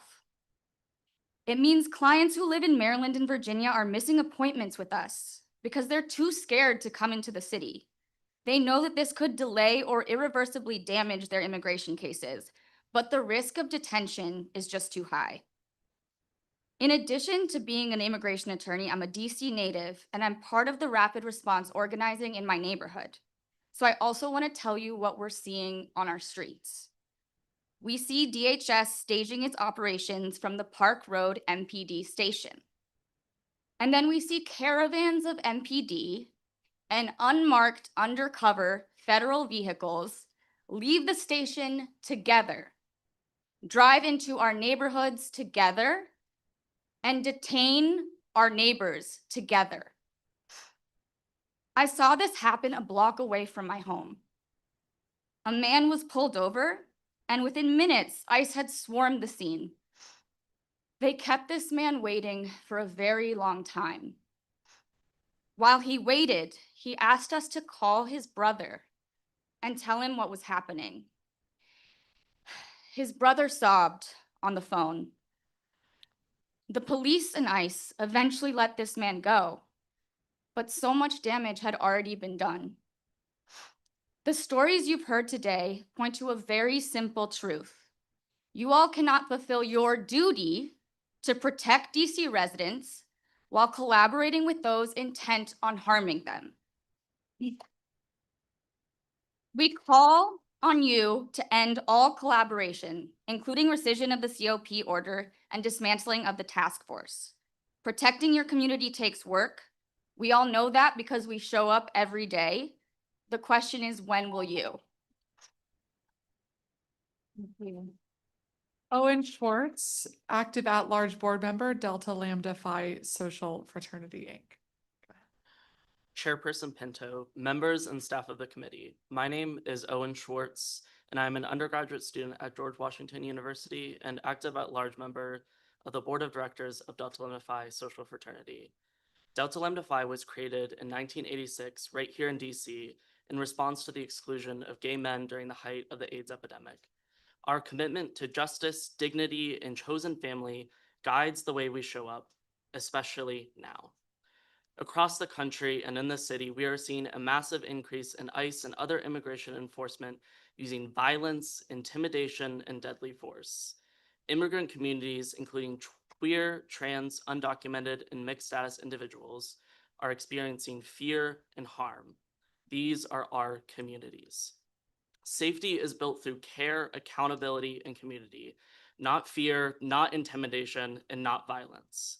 As a board of directors, we urge this committee and the council to restore trust by ending MPD's collaboration with ICE and provide transparency about the work they've conducted with federal immigration agencies.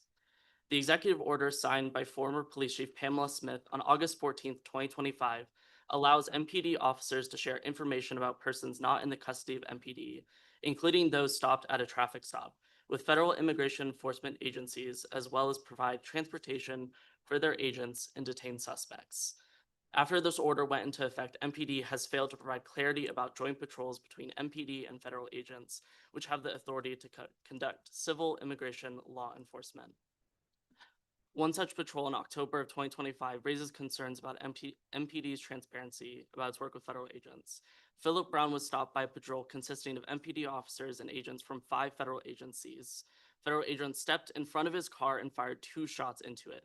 Actions like this further erode public trust in local law enforcement with citizens and non-citizens, many from predominantly Black and Brown communities, fearing for their lives every time they leave the house, especially when MPD then failed to report that an unarmed Black man was shot at by federal agents during that stop. MPD is actively eroding public trust as it continues to collaborate with ICE and other federal agencies. Communities are paralyzed with fear that they will be arrested, injured, or killed by federal agents, regardless of their immigration or citizenship status. We can no longer accept business as usual as this administration continues to undermine district law and racially profile its communities. We urge this committee and the council to vote on legislation banning MPD's collaboration with ICE and federal agents, provide full transparency about the extent to which MPD has collaborated with ICE and federal agents, speak out against ICE's brutality and speak up for the rights of DC residents, provide full accountability for federal agents who break DC's laws, and provide transparency about whether agents involved in the murders of Alex Peretti and Renee Good are now or have worked in DC. Thank you. Thank you very much. Ms. Ringler, public witness. Hello, my name is Mr. Ringler, and I've been a DC resident for 10 years. And since August, I've been watching MPD assist ICE in abducting my neighbors off our streets. I'm disturbed by the leeway this Oversight Committee gives MPD to commit violence and cooperate with federal forces. First and utmost, we must stop MPD's collaboration with federal forces, and you have so much power to do that. A short list. Vote yes on the FAAR emergency bill, which respectfully goes way further than the one you reintroduced yesterday, and it has co-signers. It's a better bill. Prohibit federal officers from using face coverings when operating in DC. Require them to follow the same public identification rules as MPD. And also, regardless of what the feds do, require MPD to include federal officer names and badge numbers in our PD 251 Gernstein reports when federal officers are on the scene. Repeal local qualified immunity for federal officers, close the loophole on Sanctuary Values Act, request a JPS hold a hearing before the end of March, and also revoke MPD's cooperation agreements. Why are we cooperating? You have the power to make that happen. Second, we need to end MPD's flock camera contracts. MPD is operating 66 of them and plans to spend $5 million more. Flock is a known ICE collaborator. If you care about our city, you will revoke the MPD flock contracts. Next, stop and frisk. Demand MPD do their job now that they're extremely well funded and publish stop and frisk data. It's a laughingstock. They will continue to make a laughingstock until this Oversight Committee exerts its power and forces them to do their job. Next, oppose Jeffrey Carroll. He's a known white supremacist sympathizer. He's in a history of aggressive tactics. You have the power to stop Jeffrey Carroll from becoming police chief. Next, this fall, I submitted a FOIA request to MPD requesting all MPD officer photos, which they have, and badge numbers allowing for exceptions for undercover officers. That FOIA request was denied. Why? For officer privacy. I asked, given MPD officers conduct their business with their faces visible and their badge numbers visible, why is this a denial for privacy? And I was told if I didn't like the response, I could appeal it. This is public information. I should, in bulk, be able to submit a FOIA request for every single public MPD officer and get a list of photos and badge numbers. It's no more extra information. MPD has it, and I'm being denied. That is abhorrent, and that makes our police officers should not be secret police, and we need that information. Finally, Councilmember Pinto, you're asking me and all the residents to vote for you to represent us in Congress. And right now I have seen nothing to say that you will ever keep me safe or advocate against the feds. Thank you. Thank you all. We're gonna call our next panel Kevin Bell, Gregory Pemberton, Madhvi Ball, and Pastor Delonte Golston. Kevin Bell, okay. Gregory Pemberton. Yes, thank you. Madhvi Ball. Okay, and then Pastor Delonte Golston, are you still here? No? Okay. Marie Drissel. All right. Hey, everybody. We all in this committee treat every person with respect, no matter what they're testifying. And we are all gonna, that goes for everybody. We're all gonna treat everybody with respect and hear from our witnesses. Kevin Bell, board member, DC Open Government Coalition. Yes, hello, my name is Kevin Bell. I'm a public records attorney with the Free Information Group and a Ward 4 resident, and I appear today as a board member of the DC Open Government Coalition. Thank you for the opportunity to testify. These oversight hearings are critical opportunities to hear and act on our city's most pressing issues. Last month, my client, Stephanie Clemens, testified about her struggle for transparency at the oversight hearing for the Office of Unified Communications, and thanks to this body's political work and courage, I am pleased to say that she has already begun to receive the relief that she needed. What's more, last Thursday, February 19th, we saw the introduction of your Chairwoman Pinto's Emergency Medical Services Clarification Amendment Act 2026, which also addressed issues raised in that hearing. So these hearings do clearly matter. The city is desperate for answers from MPD. In Brightwood Park, where I live, I cannot walk 2 blocks without passing a sign marking a community member's disappearance by ICE. Lacking any official information about these kidnappings, local activists have filled the gap with community knowledge. As chair, you have seen firsthand MPD's disappointing and inadequate, in your words, response to your oversight letter about MPD's apparently enthusiastic support for federal law enforcement. MPD has long chafed at transparency obligations, most recently from the 2022 Police Reform Act, which mandated greater access to body-worn camera footage under FOIA that would reveal that federal cooperation. Transparency, however, is simply too expensive to fit within the MPD's meager $650 million budget. The Office of the Chief Financial Officer said as much in 2024 when it copied and pasted the MPD's $4 million guess from a single email with no cited methodology or sources to describe how much that would cost. Less than, of course, we've discussed earlier, we're planning on spending on flock cameras. In 2024, MPD received 792 FOIA requests for body-worn camera footage, of which 16 were granted in full, 265 in part, at a reported cost of $87,000 from MPD's vendor, or about $325 a pop. The cost comes from a professed concern for the strict protection of bystander privacy, the same pretext relied by OUC to withhold the 911 calls from Ms. Clemens, and the same pretext rejected last Friday by the DC Superior Court while ordering the release of the 5-hour unredacted recording of its facilitation of the Doge raid on the U.S. Institute of Peace using MPD's own lockbreaking tools. Why do I say this is a pretext?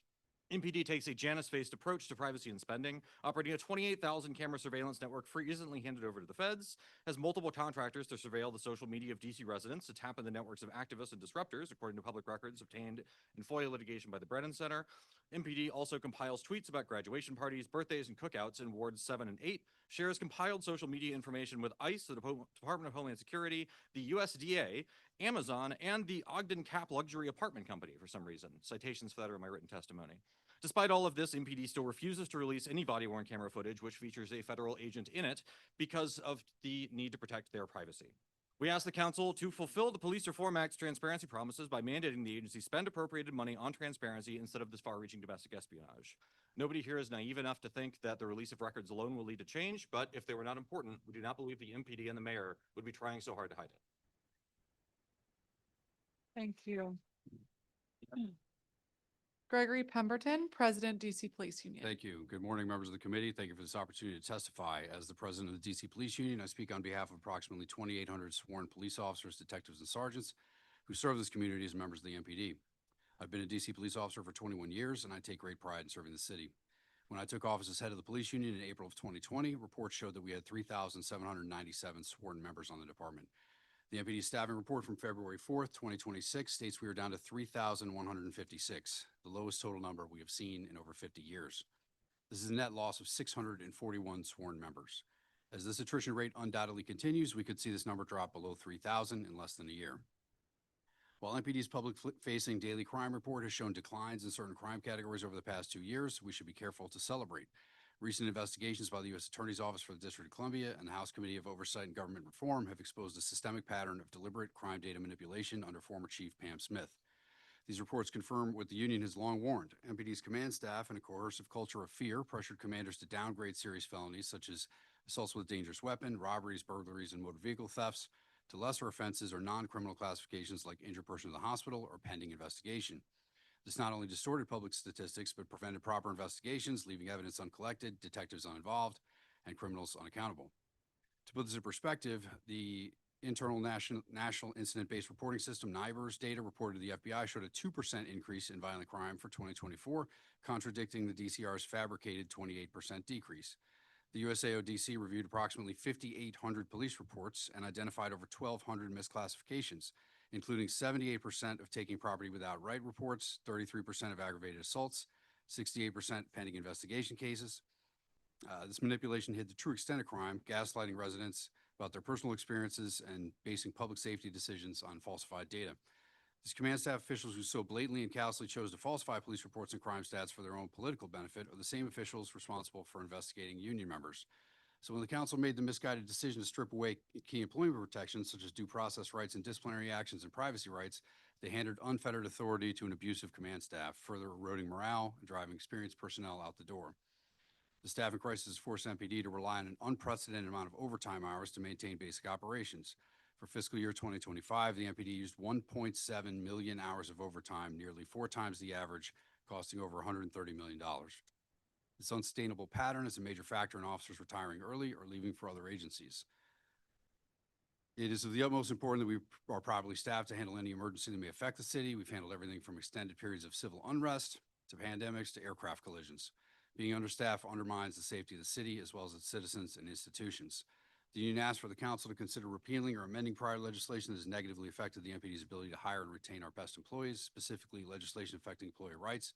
These are at the heart of MPD's performance. Thank you for the opportunity to testify. Welcome any questions you may have. Thank you.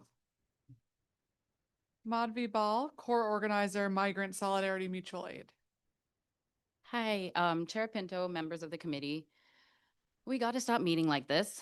I'm once again here testifying about MPD and federal law enforcement collaboration, and I'm once again deeply frustrated.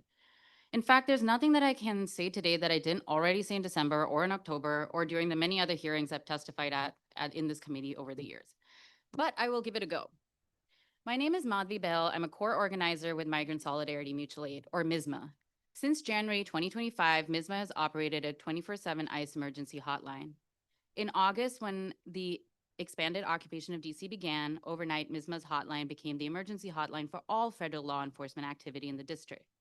Over the past 6 months, we have fielded thousands of calls from DC residents witnessing federal law enforcement harass, assault, or kidnap our neighbors, while MPD joins in or looks on. We have heard from thousands of families desperately trying to find their loved ones who disappeared off the street, only to learn that ICE has them or they're at CCB. None of this would have been possible without MPD's full-throated collaboration. The mayor and this council have also played a role in this by enacting policies and passing legislation that have been exploited by MPD and the feds to further harm DC residents, such as the mayor's youth curfews to target Black youth, or teaming up with the Metro Transit Police to target Black and brown neighbors at metro stations under the guise of fare evasion. This should all seem familiar to you, considering a lot of it was in Secure DC, and a lot of it was championed by you and passed by the council. We told you this during that fight.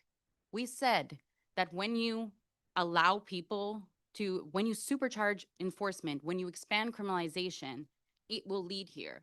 It doesn't matter if it's MPD doing it or federal law enforcement. The policies and the legislation you pass got us here. And I really, really want you to understand that.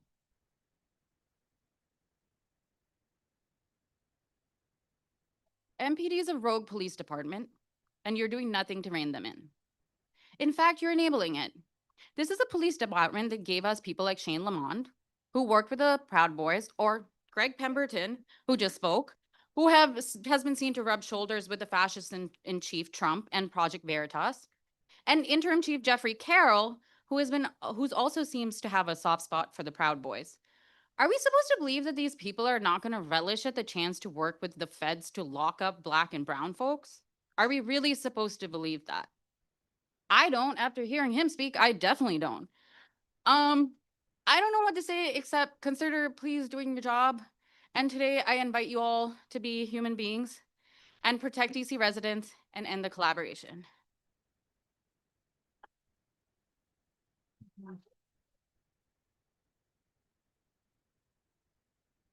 Okay, thank you. Thank you, everybody. Marie Drissel, public witness.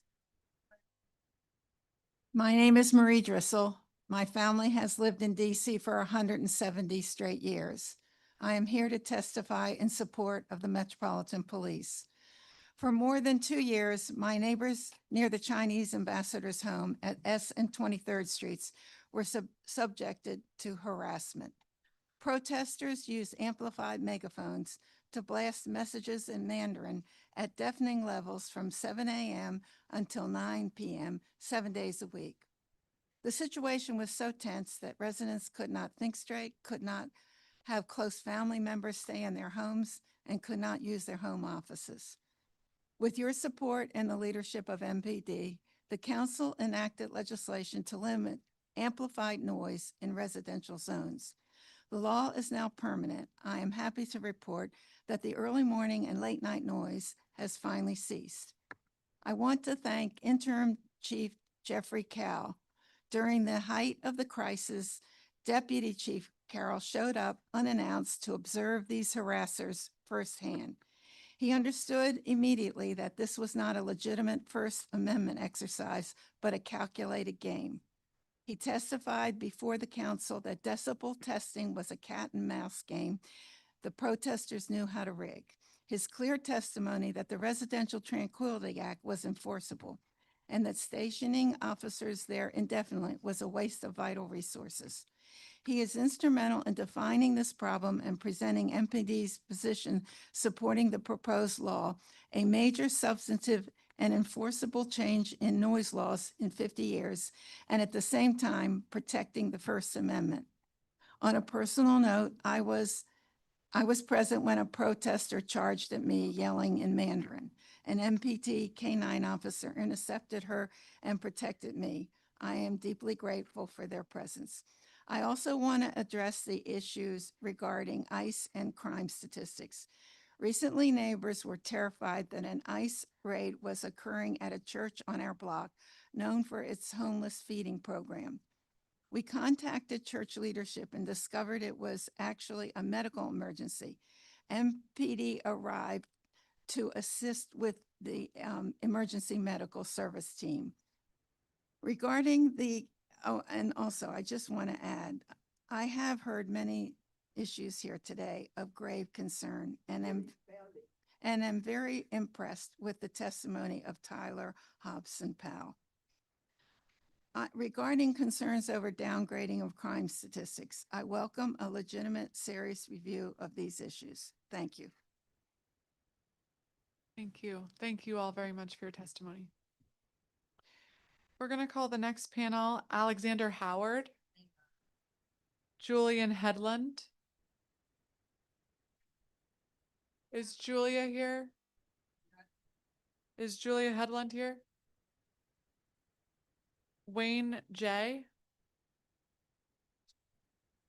Okay, for Wayne. Okay. Okay, Jay Brown will be there. Talib Kareem Muhammad. And Mr. Brown, could you sit next to Mr. Howard, please, and we'll go in order.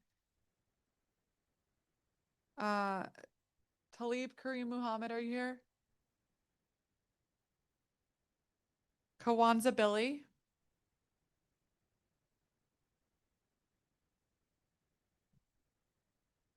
Talia Brock. Talia Brock, are you here? Okay. Ashley Anderson. Thank you. Okay, we will begin with Alexander Howard, public witness. Good morning. Thank you for the opportunity to speak with you today. Thank you to bridging the information void that was left by the executive branch during the snow emergency. You and my councilman, Allen, were out there on social media telling us what was happening when our government would not. This, unfortunately, is an ongoing problem across the district. I've been a resident since 2009. I've been a journalist here. I've been an advocate for open government, including at the Sunlight Foundation, where I had the opportunity to engage with the council and with the executive on some of these issues. I'm grateful to everyone who is engaged in defense of the Freedom of Information Act, but I'm disappointed by the weakening of public meeting standards and the lapses of oversight around transparency and accountability. It's very clear that FOIA is broken. I suggest you hold a hearing and hold accountable every single official who is supposed to be involved in the administration of that. In an age when the public right to know about public business has never been more important, access to critical police records remains poor across our union, including here in the district. The MPD is required by law to make its arrest records public, including arrests by federal law enforcement agencies that are operating here. But despite many improvements to the district's open data portal by Octo since its historic launch in 2008, arrest data continues to be missing context and timeliness that would make it relevant to news reporting and to public awareness of public policing. The Council of DC should require the MPD to publish all arrest data as open data on the district's portal with monthly audits from staff and biannual oversight hearings. MPD has not been honoring important transparency provisions in the Police Reform Act, which the Council itself has correctly noted are crucial to keeping our police officers accountable to the public they serve. This Council should be fully funding the Police Reform Act to ensure that cost is no longer used as justification to withhold and redact public records from public access under our FOIA, where and when proactive disclosure is in the public interest. This is even more important given the Trump administration's termination of the National Law Enforcement Accountability Database that President Biden once ordered to be created but kept secret, which has now been wiped off the books. The need for a database to hold law enforcement accountable has only grown more apparent this past year as we've seen a secret federal police force engage in unconstitutional policing across our union, including brazen violation of civil rights, human rights, and civil liberties by anonymous officers shielded from liability from the use of force. The MPD should be protecting the constitutional rights of every person in our union, not just the citizens, every person. First Amendment rights, Fourth Amendment rights, Fifth Amendment rights. They should be there to protect us against secret police, not be collaborating with them. And you should be fully funding the laws that you pass. Public service is a public trust. If you do not implement these laws, you will lose the trust of this district, and the people can and will hold every member of this council accountable for that failure.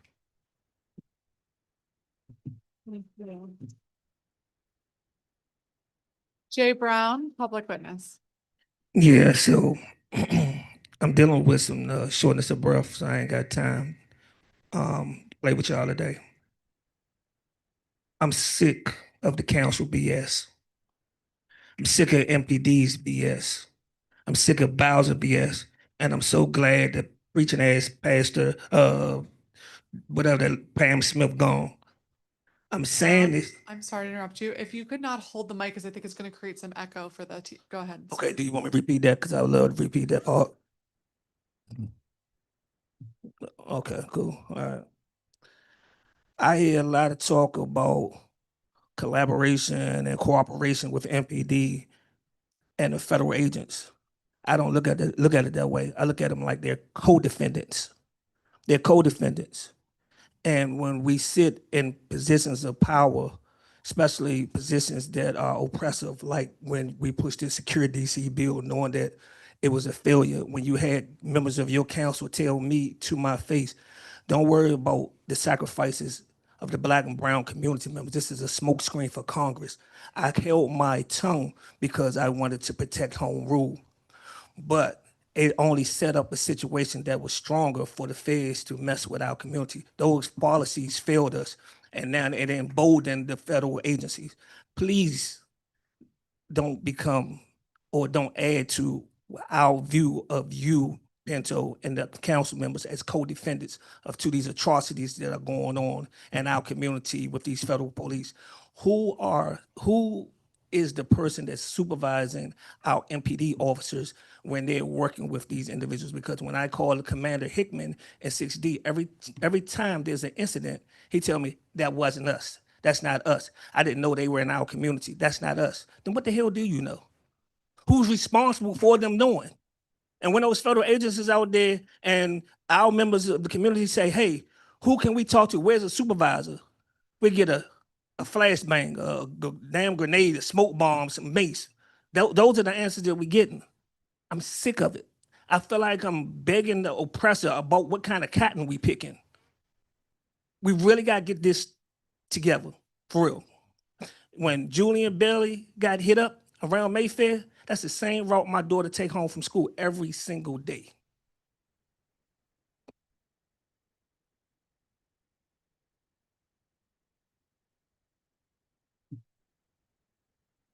Thank you, Mr. Brown.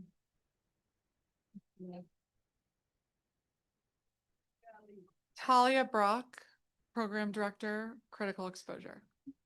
Good afternoon, members of the council. My name is Talia Brock. I'm the Program Director at Critical Exposure, a member of the Youth Safety Collective, and a resident of Ward 4. At Critical Exposure, we work primarily with Black and Brown youth to transform DC communities and schools through youth organizing, storytelling, and photography. The impacts of our policing system have long been an issue area for us. Much of our past work has been connected to the school to prison pipeline, restorative justice, programs in DCPS schools as well. In the months since August, the residents of this city, who have already regularly been in the presence of a long list of federal law enforcement agencies, have had to deal with armed National Guard and ICE agents roaming the streets. The youth we work with have shared how deeply anxious they are every day because of this. Black and Brown residents who have had long reason to distrust law enforcement are now seeing MPD work in collaboration with federal immigration enforcement agencies. It's hard to imagine that seeing families being ripped apart is doing anything other than eroding the already tenuous level of trust that Black and Brown youth have with the police. Time and time again, our city's response to issues of community safety is greater investment in law enforcement. Instead, we should be doing what youth and advocates have been asking for over and over again, addressing the root causes, a lack of consistent access to the basic material needs that a human requires for survival. I'm here today to speak on the experiences of two young people who have had experiences with law enforcement as evidence of the harmful impact these police encounters have on the youth in our city. One of the members of our youth organizing collective shared a story when her brother was 11 years old. He had just gotten money from his father to go to the carryout, and while he was on his way, I want to note here that he was alone, he was stopped by police. 3 white police officers told her brother to put his hands up with tasers in their hands. They detained him, questioned him to see if he was a young person they'd been looking for who had allegedly been stealing from a 7-Eleven. They said that he fit the description. Her brother told them that it wasn't him, and then one of the officers asked for his ID. They did let him go, but they also told him not to tell his parents about this interaction. The youth member who shared this story said to me, "I want to tell people because my brother has gone through so much with the police, and this is just one of his stories. I'm not afraid to speak up about police and how they view young Black people." Incidents like this are far from uncommon, and they deepen the historically rooted distrust that Black and Brown youth develop for law enforcement at an early age. Another youth member shared that she was heading home on the Metro and had run out of money to exit the station. She said, "I don't usually jump the fare gates thanks to my mom's adamantcy on keeping money on my Smart Trip. One night I ran out of money in my bank account and was with my friend who had a Kids Ride free card. I used her card to get through and was immediately stopped by an officer. He questioned her. She explained that she had no money in her bank account to get through. This cop then proceeded to walk her over to the card reload machine and put the only money she had left in, which was a $5 in cash, which she was going to use to buy something important that she needed. The officer then took the card out of her hand, put it on a machine to check to make sure that there was money on it, even though he had watched her reload it. And then he took her card and he used it to spend on a fare gate for another person. The last thing I just want to add, in addition to the fact that this kind of response without any level of understanding or kindness exemplifies a harmful use of power through the officer's choice to publicly shame her. This particular young person is out of high school, but she just graduated in May and was only 18 years old at the time. The Critical Exposure is working with the Youth Power and Safety Collective, which is working on an issue related to young people ages 18, 19, 20, aging out of access to Kids Rides free card. Research from DC Action states that youth employment in 2024 was 16.4%, 3 times the overall DC unemployment rate. I hope these stories provide greater insight into the experiences of DC youth. We should not be reinforcing the already booming business that is the school to prison pipeline. Thank you. Thank you, Ms. Frost. Ashley Anderson, Policy Council, DC Justice Lab. Good afternoon, Chairwoman Pinto and members of the committee. My name is Ashley Anderson. I am a policy counsel with DC Justice Lab, a resident of Ward 6, and a member of the Erase the Database Coalition. Today, my testimony will again emphasize that MPD's collaboration with federal agencies over the last 7 months has not made DC safer, but has harmed our residents. In addition, I will highlight MPD's growing and alarming use of surveillance technology and how it's harming our neighbors. I urge you to act and echo the demands of DC residents to hold MPD accountable for the harms committed while working alongside federal officers by putting guardrails on MPD's authority. It is encouraging to see the introduction of 2 pieces of legislation, an important step in the direction of transparency, and I look forward to seeing steps towards accountability. In addition, you must use your power as an oversight body to provide transparency around MPD's use of surveillance technologies. Today, at this hearing, you should ask the interim chief about what information is being shared with federal entities and ask about the disproportionate racial impact of the use of surveillance technology. More complaints against MPD were filed in 2025 than ever before, with weekly complaints increasing when the federal surge began. The Office of Police Complaints reported receiving over 1,000 complaints in fiscal year 2025, a 13% increase over the prior year and the highest number the agency has received since its beginning more than 20 years ago. Even after you wrote a letter to the chief in December seeking clarity on MPD's collaboration with federal agencies, the interim chief penned a short response, barely answering any of the detailed questions you asked. When the interim chief comes today, I urge you and the committee to get the answers that DC residents deserve.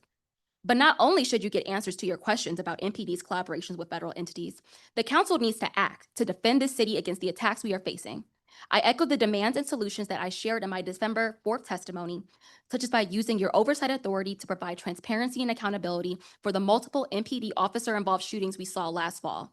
Additionally, I hope the council continues to evaluate excessive and unnecessary interactions between law enforcement and residents. DC has a growing surveillance problem. Just at the last performance oversight hearing, former Chief Pamela Smith testified about the expansion of CCTV cameras and their integration with the Real-Time Crime Center. However, I did not hear any concern or consideration about the growing use of surveillance technology by MPD. How would this impact residents' Fourth Amendment and privacy rights and create harmful contact with the criminal legal system while disproportionately targeting Black and young people in the district? For more than a decade, MPD has also maintained and used its gang tracking and analyst system, or gang database, to secretly surveil thousands of residents, often without suspicion of criminal activity. As the Erase the Database Coalition wrote in its letter to this committee earlier this week, this database disproportionately includes Black residents, particularly in Wards 7 and 8, and the information is shared with law enforcement agencies despite ongoing concerns about accuracy, transparency, and its limited impact for public safety. The coalition demands that MPD stop using the gang database. Again, today at this hearing, I urge you to demand more information from MPD about its use of surveillance and its impact on residents.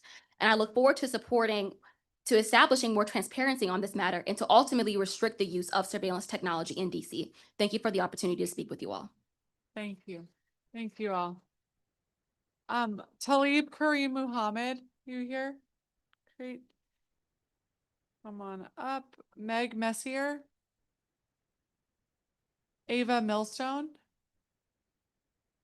Ava Millstone. Okay. Joanna Hardy. Michaela Deming.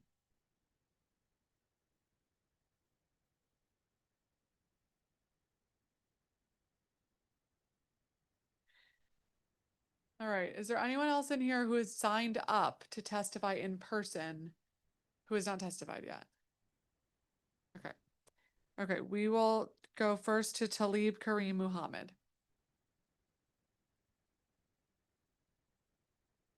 Sorry about that.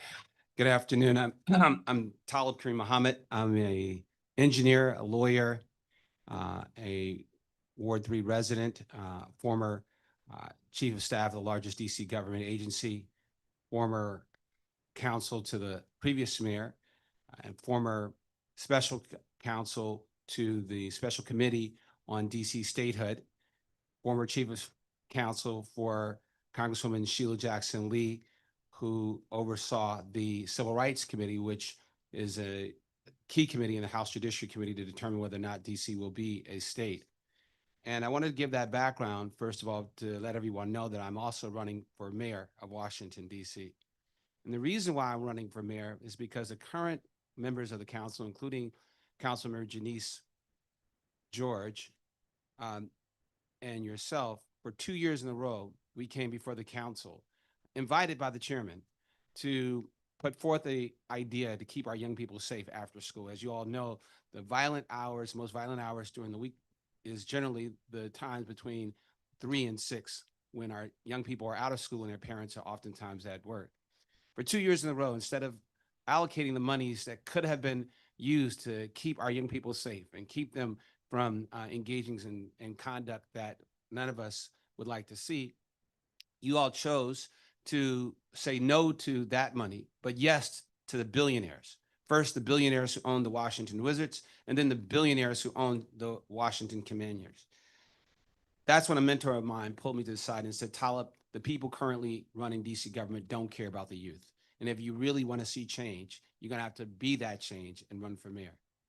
If elected as mayor, from day one, I would end all collaboration with all federal authorities, not just ICE, as was stated by Congress or Councilmember Janice George, but all federal authorities. We need to reestablish that law enforcement in the District of Columbia is a local concern.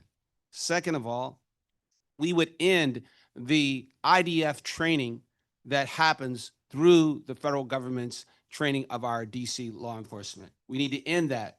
Second of all, we would end the bans against businesses from protesting and boycotting the genocide by the current laws that prevent companies from getting contracts if they boycott Israel.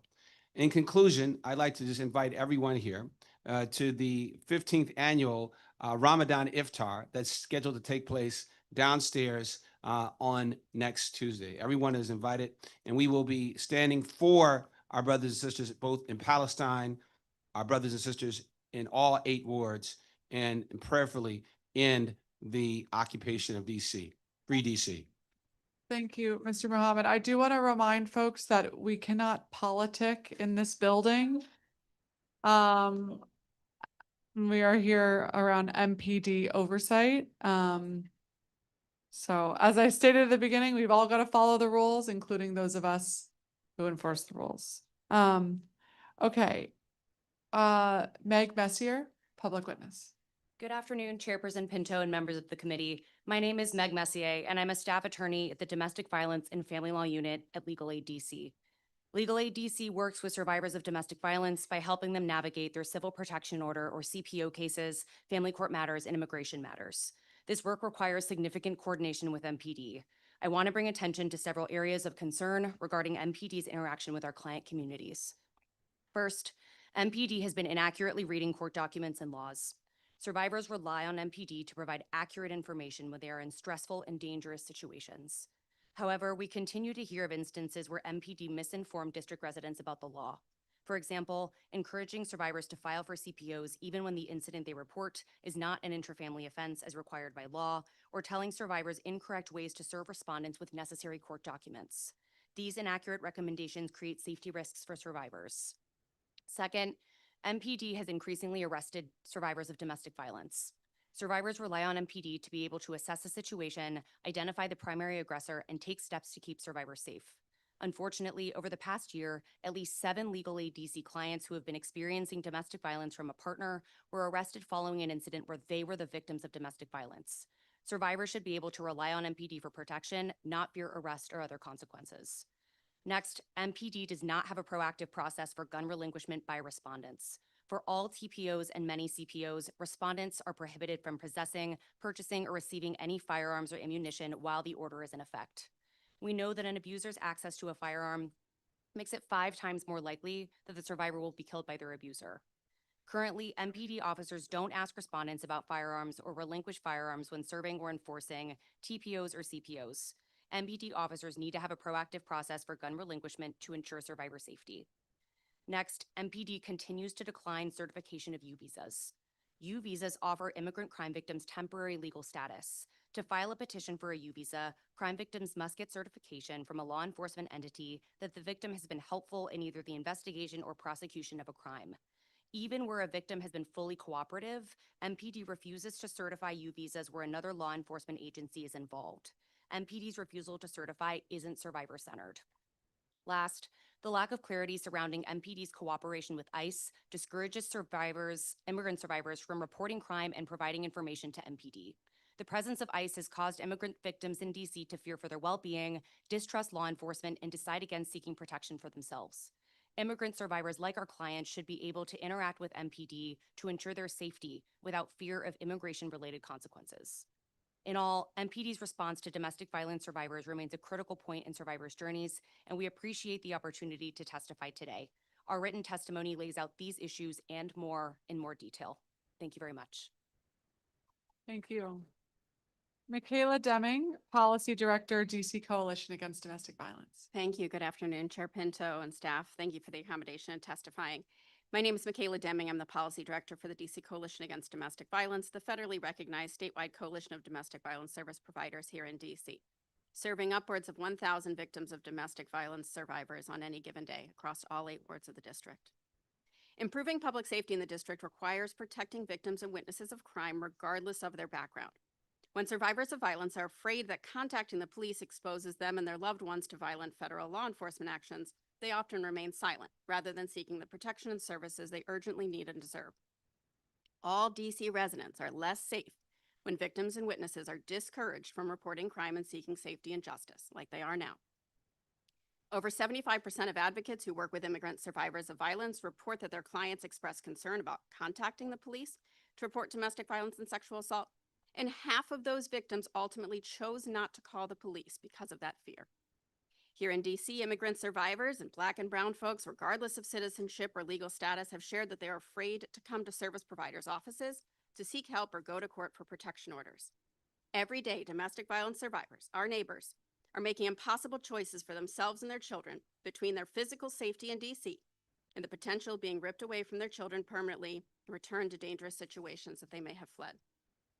The lack of clarity about the collaboration with MPD, National Guard, ICE, and all the other law enforcement entities has made our work increasingly challenging and has put the survivors we work with, at even greater risk.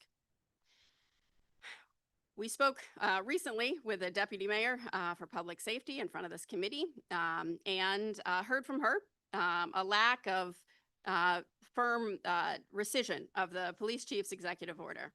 Here now before the MPD committee hearing, want to make sure that the committee is aware that the police chief's executive order expanding cooperation and permitting ICE to, quote, share information about persons not in MPD custody with federal immigration enforcement agencies is in fact still in place. It has not been rescinded, despite numerous requests to rescind that order or any legal confirmation to support that it's no longer operational.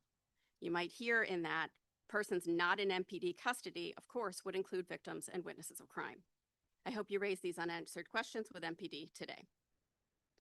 I also want to highlight a couple of other things. One, the rate of domestic violence homicide in the district is rising, and that is even with the declines in homicides overall. And also want to raise, as has already been raised a couple of times, the U visa certification process, concerns in the recent changes and what MPD is requiring. At the very same time that federal law enforcement is using the guise of unlawful immigration as a reason for subjecting our neighbors to increased violence and enforcement, MPD is making it nearly impossible for immigrant survivors to pursue lawful status. Appreciate the opportunity to testify. Thank you very much, Ms. Deming, and thank you to everybody for being here today and for your testimony. We are going to turn to our virtual witnesses who've joined us today. I'm going to call some names as a reminder to please accept your invitation to join as a panelist. Ohefa Ananuku, Elizabeth Page, Cecilia Bruni, Cheryl Kay, Afeni Evans, Tiffany Montgomery, Paula Edwards, Max Ewert, Sophia Bosch-Shady, Vanessa Lopez, Queen Adasuyi, Shane Sullivan, Christine Coroy, Christy Matthews Jones, Mary Calhoun,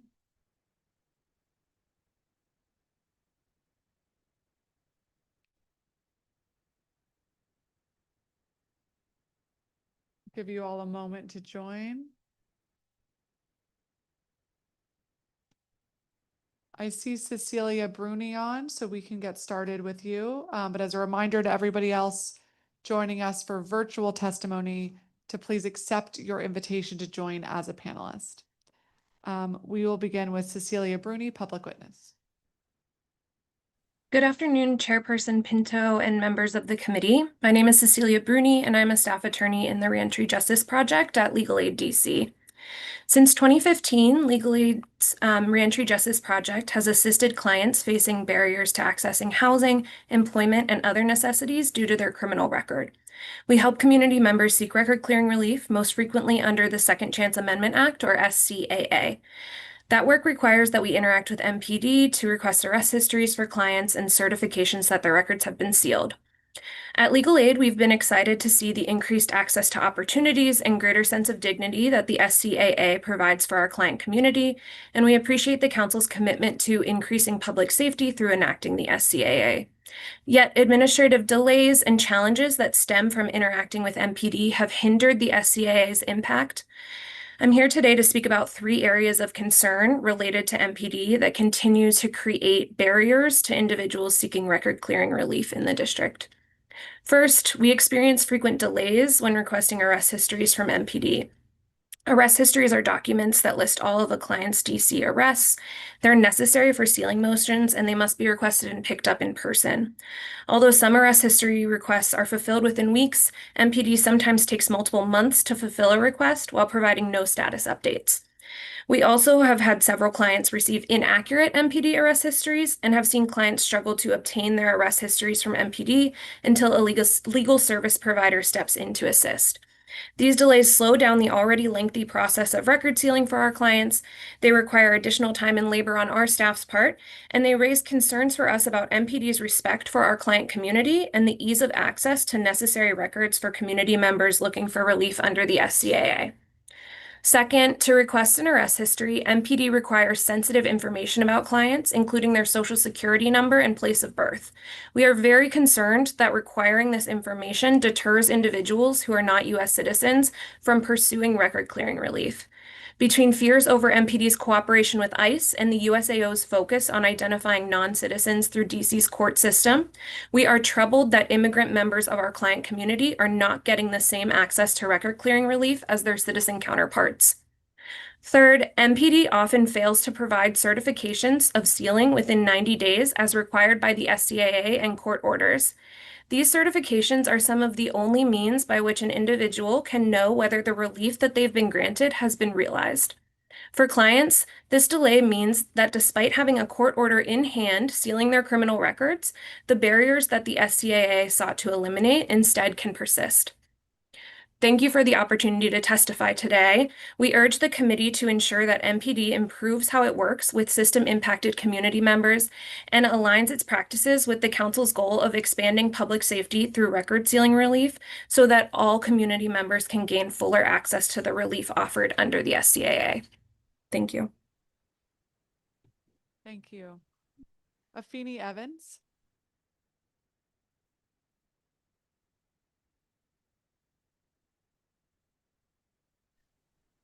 Hello.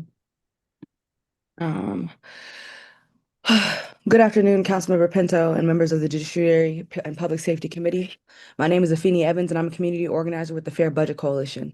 I'm here today because I am disgusted with the Metropolitan Police Department's immoral and illegal participation with ICE and the federal task force. Year after year, members of the public come to this committee asking for the council that is on the people's payroll to divest from the brutality of punishment and policing and to send money to other committees to invest in social safety nets that actually have been proven time and time again to be effective in creating safety. Every piece of legislation that you have put forward, whitewashing police misconduct, emboldening brutality, and criminalizing our children has laid the groundwork for the worst outcomes of this federal occupation. On August 15th, I was pepper sprayed slammed to the ground and arrested for what should have been a civil citation.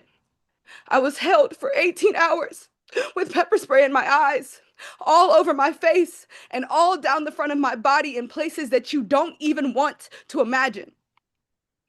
While this action was not carried out by MPD, your officers were on the scene actively collaborating.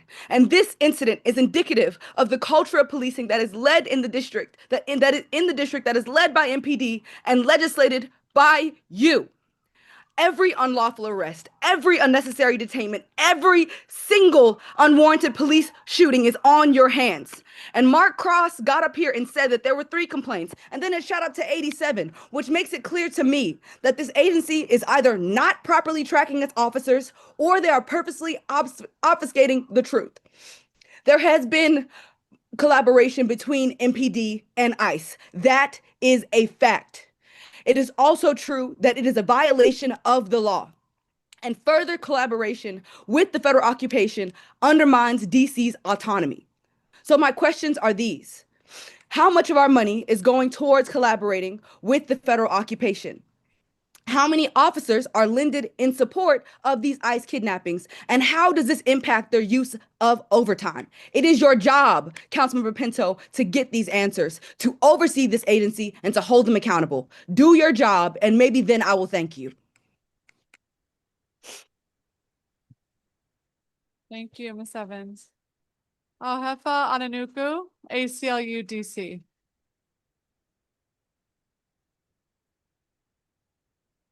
Ms. Ananuku, are you here? Go ahead. Of course, didn't unmute. Sorry about that.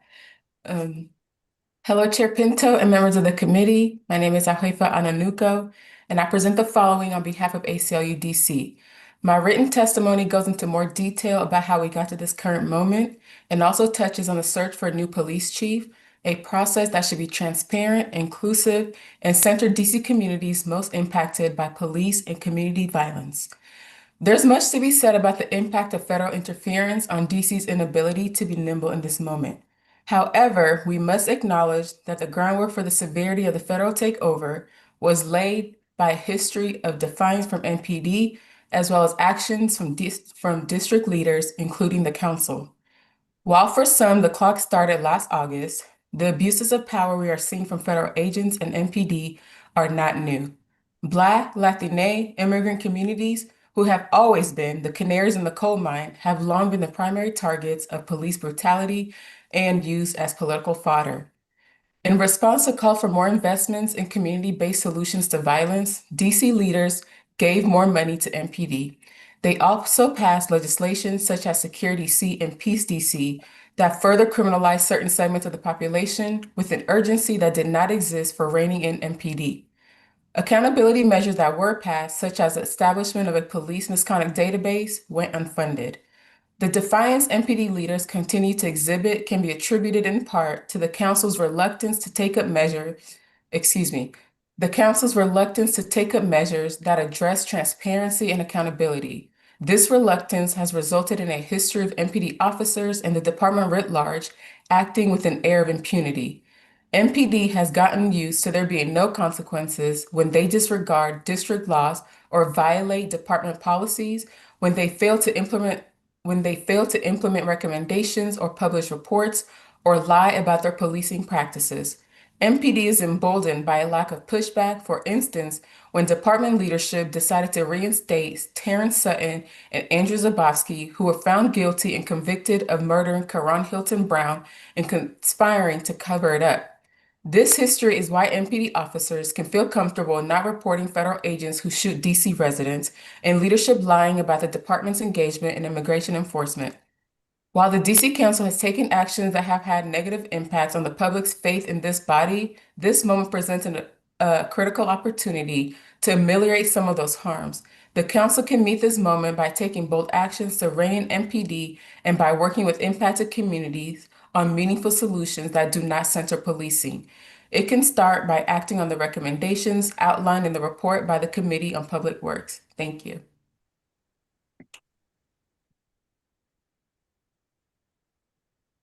Thank you. On a note, we've been joined by my Ward 4 colleague, Councilmember Janice Lewis George. All right, we will turn to Tiffany Montgomery. Hi, good afternoon. Can you hear me? Yes, we can hear you. Thank you very much for the opportunity to testify regarding MPD. I first want to thank MPD leadership for not just communicating with me, but for also communicating with legal staff at Congress after it was discovered that the DC Office of the Inspector General had lied to MPD and also destroyed and falsified government records. To give a little bit of background information, I'm a whistleblower and I reported fraud at the DC Board of Ethics and Government Accountability, also known as BEGA. My former supervisor, Director of Office of Open Government, Nicole Allen, was referred for criminal investigation by DC Department of Human Resources and subsequently and separately by MPD. MPD had referred not just Miss Allen for criminal investigation, but several other people at BEGA. And unfortunately, the DC Office of the Inspector General outright lied to MPD about conducting those criminal investigations. It was later discovered that OIG not just lied to law enforcement, but OIG has destroyed and falsified government records. And part of the reason why the Bowser Act was introduced by Senator Mike Lee and Congressman Andy Ogles is because criminal suspect Nicole Allen has basically made it difficult or less than honest concerning government transparency to the public and to government officials. So criminal suspect Nicole Allen is responsible for the enforcement of open government and FOIA laws, and she is in fact contradicting what she's supposed to do in her official capacity. BEGA has concealed or sometimes ignored complaints made by members of the public or government officials who have filed for violations of ethics complaints to BEGA. And these complaints were ignored fully or sometimes just hidden or concealed or ignored. And so other people have contacted Congress independently, and I'm thankful for those individuals. And once again, I am thankful to MPD leadership for referring criminal suspect Nicole Allen to the various law enforcement agencies and for also communicating with legal staff at GOP Oversight. And I am disappointed in DC Council for illegally reappointing a convicted felon by the name of Darren Sobin to BEGA, as well as every other corrupt BEGA board member who was fraudulently appointed, including Felice Smith, who misrepresented her legal qualifications. When she was first appointed in May 2019, she wasn't even licensed as a lawyer until December 2023, which OIG falsified the government records concerning. Thank you for the opportunity to Montgomery. testify. Thank you. Paula Edwards.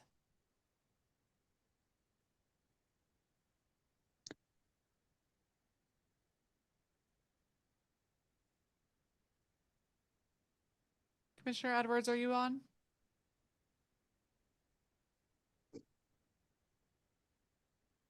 Okay. Max Ewert. Good afternoon. My name is Max Ewert. I'm a native Washingtonian Ward 1 resident and an organizer with the DMV chapter of the International Jewish Labor Bund. Our organizing is guided by the political philosophy of Doigkeit, Yiddish for here-ness. Bundists believe that our collective liberation is not tied to a nationalistic project, but in solidarity with working and marginalized people where we live. Today, I'm here to testify regarding the performance of the Metropolitan Police Department. Over 100 people here today have spoken and will continue to speak on MPD's collaboration with federal agents and how they have collectively decimated our community. I would like to speak specifically about Celebrate and more specifically the Pathfinder AI software, a tool that MPD has been using to more efficiently harm our neighbors. Celebrate is a surveillance company that has out contracts with ICE, MPD, and many other police agencies throughout the world. They created the Universal Forensics Extraction Device, or UFED, to break into phones and extract their data. More recently, Celebrate has been offering their Pathfinder tool, an AI software by Celebrate's own admission, can be used to analyze location data, correlate like phone numbers or other identification methods, interpret slang and coded language, and analyze images and videos, including facial analysis. This is personal data that can be scraped and analyzed even if MPD does not have a valid reason to search or retain someone's phone or has coerced vulnerable people to hand over their phone for fear of prosecution, something that MPD has done in the past. Additionally, I would like to add that in MPD's prepared responses, they lied about the AI tools that they are using, specifically on question 199, where they state the only AI tools that they use are from the Adobe suite, leaving off the Pathfinder AI tool.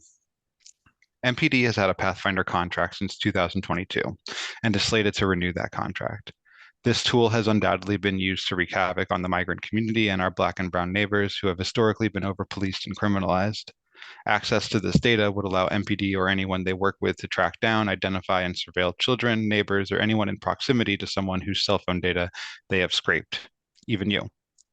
I would be shocked to find out that this was not used in collaboration with federal agents. MPD's use of this surveillance tool reminds me of IBM's collaboration with Nazi Germany, where the company's technology was used to systematically target my ancestors in Europe, making it easier for the Nazi Party to commit genocide. Celebrate's inhumane use by MPD is not an isolated occurrence. There is documented use of this company's technology against protesters and organizers abroad. The unfortunate reality is that Celebrate is not alone in its abuse of personal privacy with their surveillance tools. There are many companies who do something similar.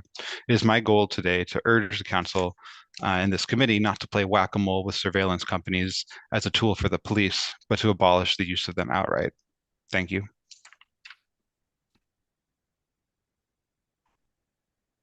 Thank you. Who else do we have here? Sophia Bosch-Shaddy?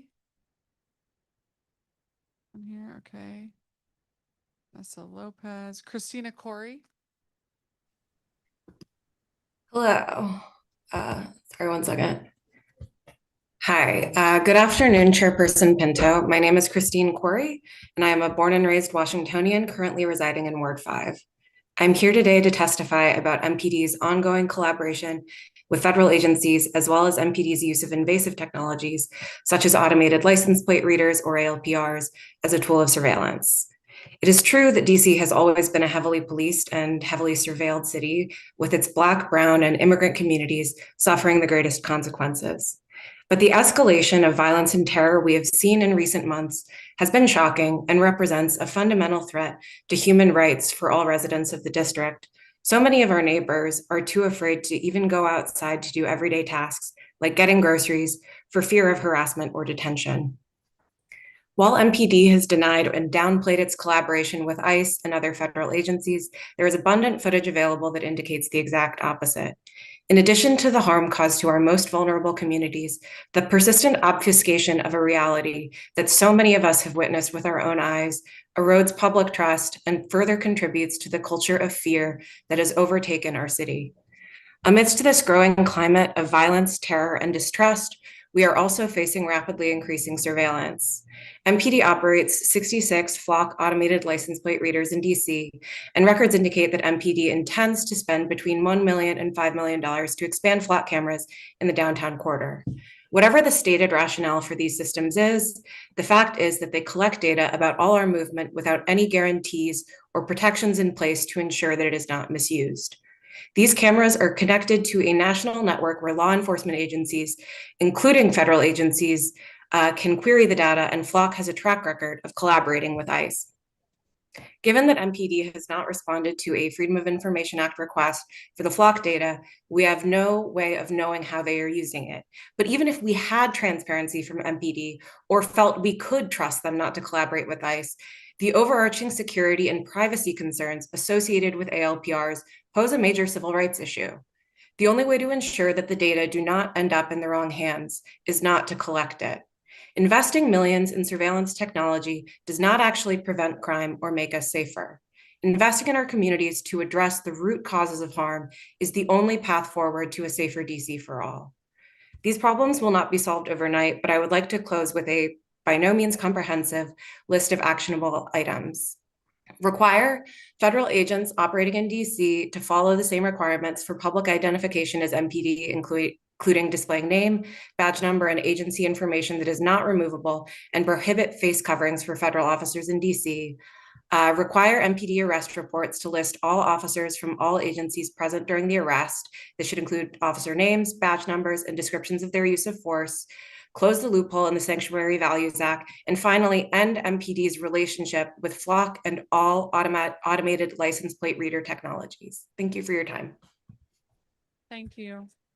Ego McLean. Ego McLean. Ego McLean. Yes, hello. My name is Ego McLean. I live in Ward 5 and I am a student attorney in the Movement Lawyering Clinic at Howard University School of Law. I'm testifying today in place of Queen, who can't testify but will be submitting written testimony. In coordination with the Erase the Database DC Coalition, I am among the many DC residents deeply concerned about the destruction of my fellow citizens' lives and the upending of my community through MPD's surveillance, targeting, stalking, and harassment of Black and Brown DC residents. EDDC also upholds a commitment to transformative and alternative forms of care and justice. We work in coalition with Decrim Poverty DC, which works to empower DC residents into systems of care that meet their needs instead of criminalizing them. I am urging the council to reject not only usage of the gang database, but its entire existence. The DC gang database is one part of a larger body of invasive, discriminatory surveillance. It strengthens the school to prison pipeline, accelerates gentrification, and installs other harmful systemic barriers to community enjoyment and enrichment that directly impact Black and Brown DC residents. Out of the nearly 700 people listed on the database, children make up almost 20% of the listed individuals, all of those children being people of color, some as young as 1 year old. This racialized surveillance has led to more interactions with police, impacting those children's futures either by placing them on a track to prison or by cutting their lives short. Technologies like Flock, Celebrite, Tangles, ShotSpotter, and others add layers of surveillance that ensure that once labeled a gang member, MPD can keep constant tabs on an unknowing person. Such wraparound surveillance increases the likelihood someone will be trapped in the criminal legal system and a cycle of poverty. These risks are exacerbated for those who aren't able to insulate themselves from surveillance, like unhoused and housing insecure residents. I have seen over surveillance and punishment tear apart families as it's torn apart my own. Instead of funding social services, funding went to surveilling my family members and creating barriers to their success. Their recidivism was nearly unavoidable. I know what becomes of those who are wrongly identified as gang members. And as a resident of Ward 5, I see the daily harm of surveillance and policing of Black and Brown neighborhoods. As a law student educated in sociology and an emerging movement lawyer, I recognize that over surveillance masquerades as a heroic effort to keep all communities safe, but instead, it serves to protect rigid systems that continue to prey on and punish DC residents that would benefit from real care and safety, such as drug checking services, reallocation of funds to healthcare, and other comprehensive harm reduction services. Instead of investing into 24/7 surveillance, harassment, and abuse of Black and Brown residents, adults and children alike, we must invest in centers and emergency services that provide care to those in crisis or on the verge of crisis. We must focus on funding services that actually empower residents like On Point, NYC, scaling up our 988 number services, CRT, and CHAMP services. Services like On Point NYC have provided care to those who lack access to it instead of criminalizing them. This is particularly important given the consequences of the war on drugs and the opioid crisis here in the district. We demand that the council listen to the voices of Black and Brown residents of the district when they tell you how they are harmed by systems you say are meant to care for them. Public safety is McLean. not created. I'm sorry to cut you off. You're very over time. Okay. Thank you so much. Okay. Mary Laura, are you Mary Calhoun? Hi, yes, that's me. Hi. Okay, go ahead. Okay, thank you. Good afternoon, and thank you for giving me the opportunity to testify on MPD's performance in the district. My name is Mary Laura Calhoun. I live in Ward 4 and teach in Ward 5 at the same school my own children attend. Today, I will tell you about a disturbing recent incident I witnessed involving Metropolitan police officers cooperating with federal agents. What I am about to tell you happened in September after Trump's federal emergency had long ended, and we had been told by Mayor Bowser and the chief of police that our own police force would no longer be cooperating with the Trump regime. School had just finished and I had picked up my own kids from their classes. We were just passing time on the playground when we heard that law enforcement officers were on the other side of the school, likely arresting someone for immigration-related reasons. Out of concern, I approached the scene while video recording. When I arrived, I saw several officers from multiple agencies working together, FBI, HSI, MPD, and some others too far away for me to read their jackets. They and several police cars were surrounding two men who were handcuffed and seated in the street. As I approached from a distance, one MPD officer yelled at me that simply by being present and, quote, distracting him, I was, quote, interfering with the scene. He moved towards me aggressively and demanded that I move to a specific location, otherwise he would arrest me. Although I knew I was doing nothing unlawful and was within my rights to observe and record a police encounter in a public space, I felt scared for my own safety. The officer used his authority to intimidate me and anyone nearby from witnessing the arrest. In that moment, I was scared for my own safety, that of my family, and that of the families of children at my school. We saw MPD officers hand one of the arrested men to a masked federal agent who put the man in an unmarked car. They refused to answer questions of why the men were arrested or where they were being taken. The fear we all felt in that moment hasn't left any of us. Of course, families who may be targeted by immigration enforcement are scared to bring their children to and from school. Children are worried for their families. And even people who may have previously thought they have no reason to fear the police now know that DC's MPD does not exist to keep us safe, but to intimidate us. When I last testified before council about this incident in December, Councilmember Pinto said she'd like to have someone from her office follow up with me. Someone emailed me and asked where and when the incident occurred, which is information I provided. The last I heard from Councilmember Pinto's office was an email dated January 13th that read only, apologies for my late reply, but we have been looking into this incident and appreciate the details you provided. I have filed an official complaint with the Office of Police Complaints. I was offered mediation and I declined. I don't feel safe around this officer, and I don't see how having a private conversation with someone so inclined to abuse his power would help. The last I heard from OPC, the incident was still being, quote, investigated. I doubt any real consequences have happened, and I presume this officer is still on the force, intimidating other law-abiding citizens across the district. Along with 3DC, I am asking for some basic common sense reforms that will make us all safer. MPD arrests should list all officers from all agencies present. MPD should be prohibited from coordinating with federal agents. Repeal local qualified immunity protections for federal officers. Close the loophole in the Sanctuary Values Act. No cooperation with the occupation. Thank you. Thank you.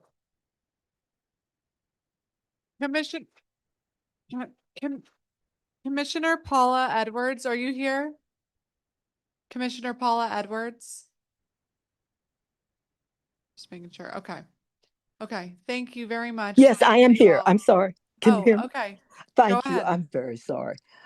Thank you very much for allowing me to testify today. I'm Paula Y. Edwards, Commissioner for ANC 4A01, and I would like first to extend my condolences to Mrs. Bailey and her family on the death of her husband. Please implement the recommendations from Open Data Government and the Office of the DC Auditor. Accurate, timely, and publicly accessible information is the only way that our elected officials can govern equitably and engage in good decision-making that protects the community, defendants, and MPD. Ending racially profiled stops and searches, warrantless arrests, masking of officers, and requiring body-worn cameras are other necessary reforms needed. MPD must invest in rapidly disseminating clear, accurate, and timely information to combat the rumors and misinformations that fill the vacuum. Programs like the Community Engagement Academy are also very effective. I thought I had heard enough bombastic rhetoric, bad data, and demonization to last a while last night, and then came the hearing today. 163 complaints filed with a force of 3,200 officers does not mean that 1/3 of the officers have had complaints filed against them. Black people making up 86% of arrests, while Black people make up 40% of residents, does not mean that everyone arrested is a DC resident. In the case of late Mr. Hilton Brown, a wholesale condemnation of the culture of MPD does not acknowledge the judge's opinion that if it had not been for the actions and testimony of Captain Porter of 4D and the detectives that investigated the case, the officers who tried to cover up the crime would not have been convicted. The bombast may play well to the base and enhance fundraising, but it results in governmental chaos. This type of rhetoric tends to divide and conflict us at a time when we should be united, and that is the goal of autocratic governments. Montgomery County and DC are reporting similar crime data, but only DC's data is questioned as manufactured. Valid, warranted arrests are being reported as ICE kidnappings in DC and Maryland. An ICE dump of kidnapped children's backpacks was reported in our ward, except it was a dump of workers' backpacks by car thieves who are preying on those who are most vulnerable to ICE. We have had reports that young people are being lured into gangs with promises that they and their families will be protected from ICE. Those who need our protection the most are being separated from law enforcement by fear and misinformation. And I thank you for the opportunity to testify. If you have any questions, I'm available. Thank you very much, Commissioner. And thank you all on this panel for your testimony. Appreciate it. We are going to call our next panel. Please accept your invitation to join as a panelist.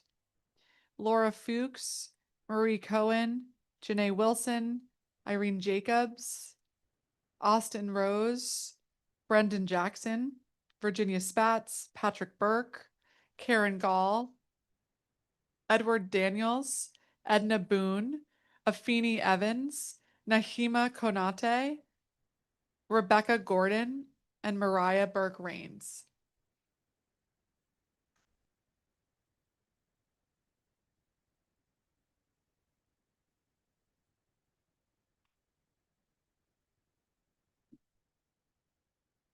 Okay.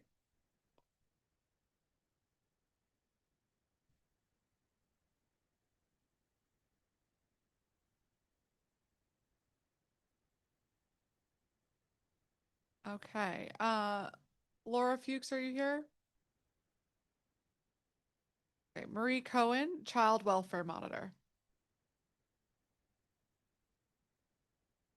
Let me put Oh, on. and you're mute. There we go. Yeah, okay. All right, great. Thank you. Good afternoon, Chairperson Pinto and members of the committee. My name is Marie Cohen. I live in Ward 6, and I write Child Welfare Monitor, DC, a Substack about child maltreatment and child protection in the district. I never thought of writing about criminal justice until I realized how many parents and caregivers who kill a child by abuse or criminal neglect go unpunished. As part of a study on child maltreatment deaths in the district, I identified the following 7 cases that were classified as homicides by OCME between 2022 and 2025 and have apparently not resulted in any prosecution so far. Storm Serenity Frazier, 1.5 months old, died on January 21st, 2022. The cause of death was blunt trauma of head and neck, fentanyl, and heroin toxicity. The Washington Post reported that MPD was investigating the case, but MPD has released no further information on the investigation. King Phelps, 7 months old, died on March 16th, 2023 of complications of blunt force trauma. MPD announced in a press release that it was investigating this death, but has released no information since that time. Amiri Royal Bynum, who was 2 months old, was pronounced dead on May 27, 2024. The cause of death was fentanyl and methamphetamine intoxication. MPD announced that it was investigating Amiri's death as a homicide, but has released no further information on this investigation. Thomas Trampash, age 4, was found dead in a car on Galloway Street Northeast on June 14th, 2024, one of the hottest days of the summer. A police spokesman said the detectives were awaiting autopsy results. The autopsy conducted the next day concluded that Thomas died of hyperthermia and ruled his death a homicide, but MPD has released no information on this case. Jordan Ballard, age 1, died on August 23, 2024, of multiple blunt force injuries. MPD announced that it was investigating Jordan's death, but has released no further information. Austin Antonio Oliver, an infant, died of fentanyl intoxication on August 2, 2025. MPD has released no information about this death. Cairo Damazi Shaw, an infant, died from blunt force head injuries on February 2, 2024. According to CFSA's fatality report, MPD was unable to determine the identity of the maltreater and no arrest was made. 3 times I asked MPD for updates on these cases, but I received no response. In contrast to these 7 homicides where nobody has been charged, there were only 6 child abuse or neglect homicides during the same period that have resulted in prosecution. It is not acceptable for MPD to say it is investigating and then never to follow up or answer questions from the public about the status of an investigation. Just finishing, punishing the perpetrators will not bring these children back, but child killers, like all killers, must be held accountable. There is something wrong with a city that is indifferent to the deaths of children due to the violence or negligence of those who are supposed to love and protect them. Thank you so much for listening, and there's more information in my written testimony. Thank you, Ms. Cohen. Janae Wilson. Thank you, Chairperson Pinto and members of the committee. My name is Janae Wilson, and I'm the Crisis Response Team Director for DC Safe. DC Safe is an integral part of the city's public safety infrastructure, providing 24/7 crisis intervention for domestic violence survivors in the district. We provide a critical bridge to safety for survivors who have interacted with police, with over 13,000 of our referrals to our crisis response line coming from MPD officers responding to domestic violence incidents. In addition, MPD is an essential partner in the Lethality Assessment Project and the Domestic Violence System Review. MPD's efforts to connect survivors in a moment of crisis and vulnerability and their engagement in uplifting the needs of survivors at the highest risk of reassault, serious harm, and homicide are a vital part of the high-risk domestic violence initiative and a valuable tool to overall survivor safety. Further, their participation in the Domestic Violence System Review helps elevate the most at-risk cases and consider how to address critical gaps in addressing domestic violence in the district. MPD continues to be a valuable and collaborative partner in our joint efforts to promote safety for survivors.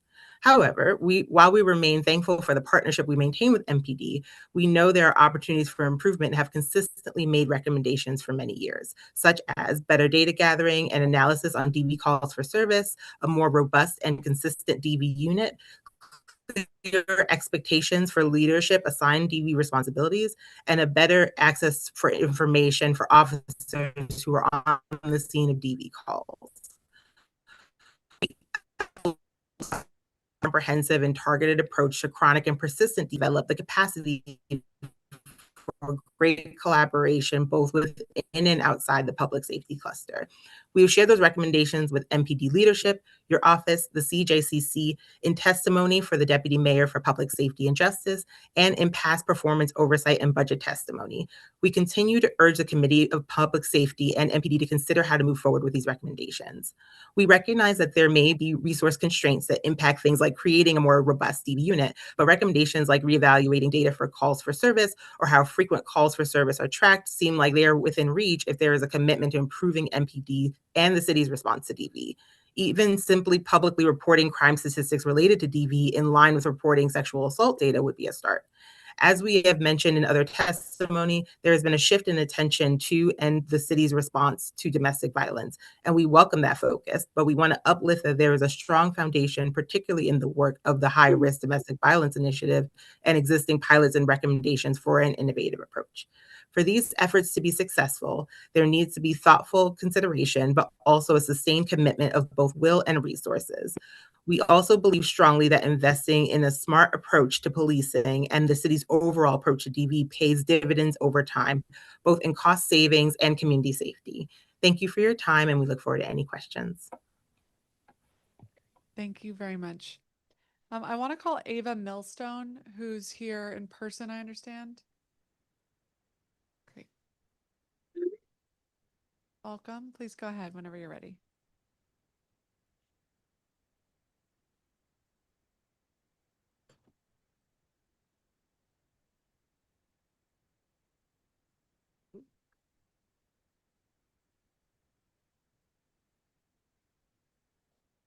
Mic is red. Is it on? Oh. Good afternoon, Chair Pinto and members of the committee. My name is Ava Millstone. I'm a Ward 6 resident, a DCPS parent, and the granddaughter of Holocaust survivors. Last June, I warned this committee that the FY26 budget echoed the authoritarian threats my ancestors faced. I said then that it was my sacred duty to try to protect the victims of today. Today, I'm a witness that those threats are taking root in our city. Every morning in Southwest, my children see the National Guard on their way to school. Our city's children are absorbing the tension of this city, the sirens, masked federal agents, the normalization of occupation. This is a theft of their childhood. I see our MPD officers as neighbors. My family mourned with the 1st District when we lost Officer Terry Bennett, and I cheered the dozens of officers who cold plunged alongside my kids for the Special Olympics last weekend. I've shown up to 1st District meetings to brainstorm solutions because this is the MPD we strive for, a community agency rooted in oversight and relationship. But after the Navy Yard incident on Halloween, where children were chased by military units with guns less than a mile from my house, I saw how easily that neighborly bond is shattered by federal entanglement. Federal agents are unnamed, unreachable, and unaccountable. The so-called DC Safe and Beautiful Task Force has eroded the trust MPD needs to function. In recent months, federal agents have opened fire during MPD operations, shooting Philip Bailey and Justin Brian Nelson, and killing Julian Bailey, the father and son of the city who we mourn. When an MPD supervisor instructs an officer to omit a federal shooting from a report, transparency is destroyed. Without transparency, there's no democracy. This is a home rule crisis. Just as federal urban renewal once raised my neighborhood of Southwest against the will of the Black and Jewish community, federal public safety is now reshaping our city from the inside without our consent. Today, a historic coalition is rising. As a Jewish mom, I'm proud to ally with Free DC and Harriet's Wildest Dreams to cry out for justice. We're watching our sanctuary city become a trap. Immigrants and friends I've hosted in my home now refuse to enter DC. They stay in Maryland because a routine traffic stop here has become an ICE pipeline due to the loophole in our Sanctuary Values Act. Chair Pinto, the Safe Community Places and Policing Amendment Act has been sitting since December. Families cannot wait for political timing. We're living in fear today. I'm asking you directly as a mother to schedule a hearing without delay. I urge this committee to close the Sanctuary Values Act loophole immediately, require full transparency, prohibit face coverings for federal officers, and require full public identification, mandate reporting. Every officer present at an arrest, local or federal, must be named in an official report. I also oppose any appointment of Jeffrey Carroll as permanent MPD chief. I ask you to do the same. DC needs our officers to be on the side of our communities and our democracy. Carroll's aggressive tactics are the opposite. Accountability and compassion are not opposites. Transparency strengthens trust. Choose our neighbors, choose oversight, choose DC's autonomy. Thank you. Thank you very much. Austin Rose, public witness. Thank you, Chair Pinto. My name is Austin Rose. I'm a longtime DC resident, and I'm currently the managing attorney at the MICA Center for Immigrant Rights, which is a nonprofit organization that represents our detained immigrant neighbors. In that capacity, I am leading class action litigation in the DC federal court, Escobar Molina versus DHS, that has challenged warrantless immigration arrests in our city and secured a preliminary injunction in December that has reduced those arrests. But through that litigation, I have learned of several specific concerning examples of MPD collaboration with ICE. I want to highlight two of those examples, one of which happened in December 2025 and January 2026, so very recently. Attached to my testimony, which is public on the website, are the declarations and the arrest reports of these two individuals, which are already public through the litigation, and I encourage you to read. These are unequivocal examples. In addition, a Washington Post article was just published today outlining these two stories. First is Jose Argueta, who's lived in the United States for more than 2 decades. In November 2025, Mr. Argueta reported his car stolen to the police. In December, someone purporting to be DC police called him and instructed him to come into the MPD station, the 5th District station at 1805 Bladensburg Road, and you can see that right on the ICE arrest report. Mr. Argueta arrived at the station, and inside an MPD station, ICE agents, specifically HSI agents, which was part of ICE, arrested him. And one of the officers later revealed that they had used a stolen vehicle report, his report that his car had been stolen, to track him down and to lure him to the station. And the next month at various ICE detention facilities before he was thankfully released on bond, which is rare. This is an incredibly troubling incident that violated clearly one or more provisions of the Sanctuary Values Act, namely Section 7A4B and C, in that MPD apparently provided to ICE an individual's personal identifying information and or granted ICE access to a district detention facility or place. There's also a second example, which I don't have time to cover. But I'm raising this to make clear that there's been lots of suggestions about new legislation we can pass, and I applaud those efforts in the future. But right now, what the DC Council can do and what you, Chair Pinto, can do is focus on enforcing the law we already have, which doesn't need congressional approval. This is fully under our control. And that law needs to be implemented. These examples were not loopholes in the Sanctuary Values Act. They were blatant defiance of the Sanctuary Values Act. They were examples of our city authorities actively facilitating an ICE arrest, someone who would not have been in ICE custody absent collaboration. That's unacceptable and it must end. So I encourage the council to act with vigorous oversight, including questions of the MPD chief later today. Thank you. Thank you very much, Mr. Rhodes. We certainly will be asking the chief those questions. Brendan Jackson, public witness. Good afternoon, Chair Pinto and committee members. My name is Brendan Jackson and I live in Ward 3. I'm testifying today to voice my concern over how MPD makes our city less safe for those who live, work, and visit, wasting limited resources that could be more effectively used, increasing safety through meeting community needs. With my limited time, I would like to focus on MPD's continued collaboration with federal agencies enabled by this government's inaction. Since returning to DC control, MPD has been involved in at least 3 shootings by federal agencies in their continued support of the harassment and abduction of community members and committed 2 murders of their own. MPD refuses transparency and lies about the violence they commit and abet. This council has been passive, going only so far as toothless letter writing, giving up when told to pound sand by a department whose purse strings they hold. If the council is concerned that pushing back on Trump will threaten home rule, have they not learned that Trump cannot be appeased through concessions? I would further ask, of what use is the power to self-govern if we refuse to use it to protect our community? While the council has limited control over federal agencies operating in the district, it is in their power to stop using our resources to help them violate our rights and harm our neighbors. The obvious place to start would be to end all collaboration with federal agencies in their kidnapping spree. That means no more MPD making arrests for ICE, no more resource sharing, and no more information sharing without a warrant. The council should also get creative and learn from other jurisdictions to further limit and challenge federal agencies where they can. The council should use their powers under the Sanctuary Values Act to release data on how many people have been abducted, the conditions they're held under, and the information and assistance requested by and shared with feds.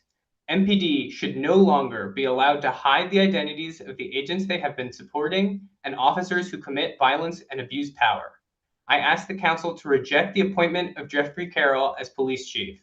As assistant chief, he oversaw a culture of white supremacy and sexism, and as interim chief, he has continued collaborating with feds and withholding information. I would also like to raise the alarm over MPD's acquisition of surveillance technologies. You wouldn't want a stranger going through your phone or following you down the street, and the only way to ensure this data is not abused by MPD or anyone else is to not collect it in the first place. While our city fails to meet the material, educational, and social needs of our neighbors, it cannot be safe. Supporting a cruel project in a vain attempt to appease a wannabe dictator can only make us less safe. Thank you, Mr. Jackson. Virginia Spatz, let's see, Patrick Burke, Executive Director of the DC Police Foundation. Were you calling? This is Virginia Spatz. Did you call me or someone else? Oh, I did. I'm sorry. I didn't see you. Yes. Virginia Spatz, public witness. Please go ahead, and then we'll turn to you, Mr. Burke. Okay. I am Virginia Spatz. I have lived for nearly 40 years in Ward 6 and worked over the years and served as a freelance reporter in other parts of the city.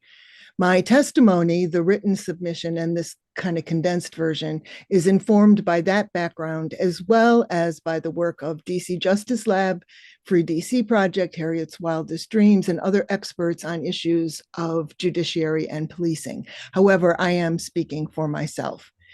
I am more worried for my neighbors than for myself or my spouse, despite my privileges in interacting or avoiding law enforcement. However, I have been impacted deeply by the cooperation of our city's police department with federal law enforcement agencies.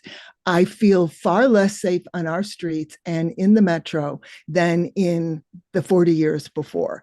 And I am now afraid to call police for any reason. I call on this committee and the council to move beyond tepid responses and stand up for the needs and rights of the district. The district has always been at the mercy of national politics in which we have little say. The president's creation of that DC Safe and Beautiful Task Force last March is one example, and Trump's declaration of that crime emergency in August is another. Recruitment for the DC task force on asking people to apply to become part of it is really terrifying. It dehumanizes urban residents here and around the country while encouraging applicants to join the agency of your dreams like they were engaging in some sort of violent role-playing game. This has disturbing and deadly consequences. The task force has brought shootings, automobile chases, and threats to young people into the district. In addition, we are now grieving 5 Black men whose deaths are directly linked to the Safe and Beautiful Task Force or took place within that context. Julian Bailey, Aaron Williams, David Childs, Demetrius Alston, and Kevin Booker. The federal government is not solely to blame for the multi-agency incursion into our neighborhoods. However, our own Metropolitan Police Department, including Interim Chief Carroll, has actively supported the task force. Mayor Bowser's own order normalized and applauded it. And this council and this committee in action and inaction has further endangered the district. While DC's sovereignty is limited in some ways, the council does have the power to restrict how federal agents operate here. I join in calling for specific restrictions and to enact the full accountability and arrest reporting Emergency Amendment Act of 2026, and also join in asking you to refuse to make Jeffrey Carroll's appointment permanent. While many in our city do mourn and organize in the face of growing loss of life and dire threat to public safety, many others, including leaders, have been supporting and normalizing egregious attacks on our city's well-being. We need you to take steps available to you and take them now. Thank you. Thank you. Patrick Burke, Executive Director of DC Police Foundation. Good afternoon, Chairwoman Pinto and members of the committee. I'm Patrick Burke. And just quickly, the DC Police Foundation was formed to bring together business, professional, civic, nonprofit organizations and individuals to promote public safety by providing financial and in-kind resources to the Chief of Police and MPD. Our goal is to make Washington, D.C. a safer place to live, work, and visit for everyone. And I appreciate the opportunity to testify before you today. I've been watching the entire testimony, and I appreciate the passion. And I know there's a lot of conflict, especially with increased federal intervention in the city. As a retired assistant chief for MPD and the former U.S. Marshal for DC, I've served in a law enforcement capacity for over half my life, and I'm honored to work with Chief Carroll and our community to continue to serve and working to make our city safer. And first of all, I want to say I've submitted my testimony, so I'm going to deviate from that. And a lot of the work that we do in the Police Foundation is working with youth, and especially keeping minority youth out of the criminal justice system, working with MPD officers. And one of the biggest challenges has been with the decreased staffing is fewer officers to work on caseloads for detectives, to spend time with youth, to spend time with victims. And that takes away from a lot of the community empowering activities that MPD officers have. So we strongly encourage full staffing of the MPD and working to retain these officers that we work so hard to bring into MPD. We train them, and then unfortunately we're losing so many to other agencies. But with my brief amount of time, beyond talking through the programs that we offer with MPD, I want to just say to the officers, and obviously for people watching today, it's not a great recruiting video.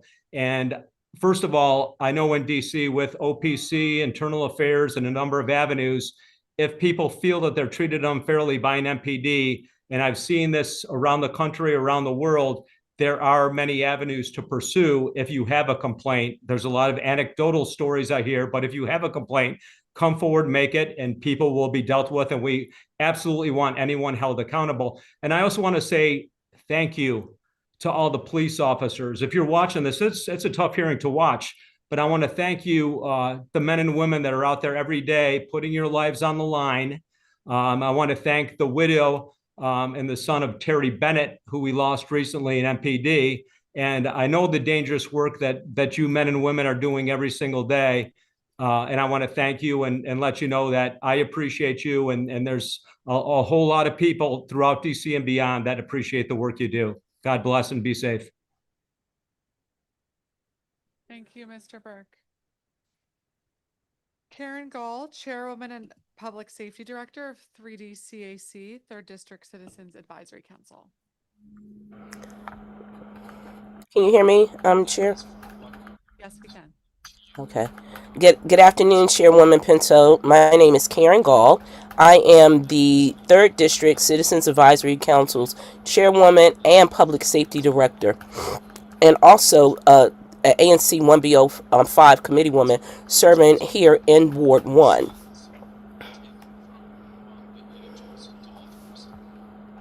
I have a code, so bear with me. For 45 years, 3D CAC has been the organizing community voice for approximately 180,000 residents across 8 police service areas in the 3rd District. Public safety is only as strong as the community infrastructure supporting it. Enforcement matters, accountability matters, and data matters. But enforcement alone cannot close the trust gap, and it cannot sustain safety when community confidence is weakened. We acknowledge the reported 29% decrease in violent crime. That progress matters, and we appreciate the work behind it.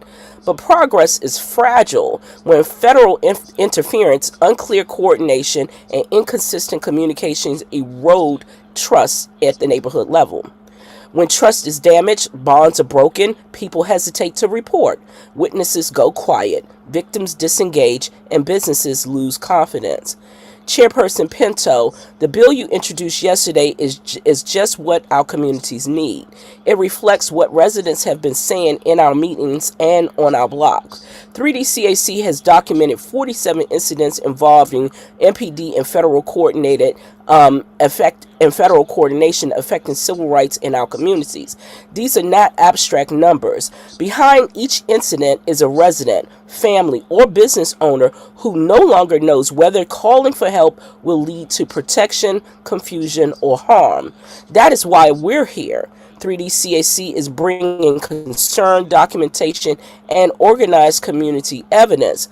We are your evidence, and we are your implementation partner because we believe in safe community policing.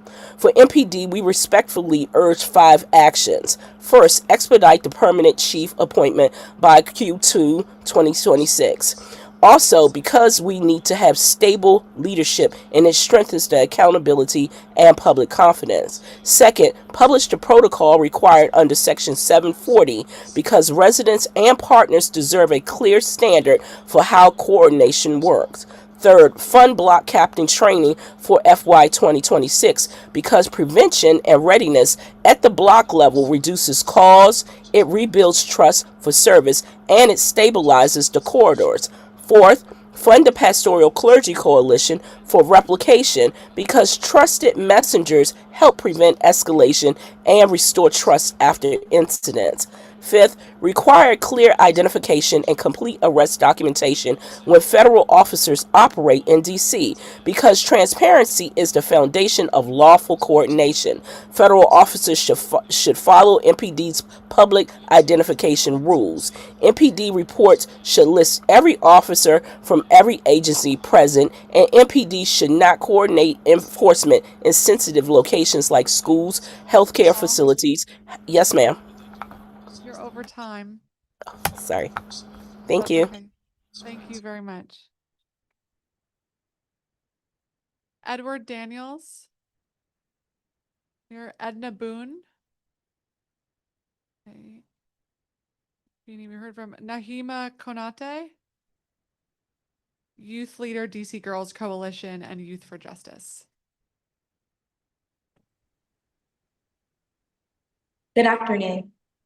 My name is Naima Konate, and I'm here representing the DC Girls Coalition and Youth for Justice.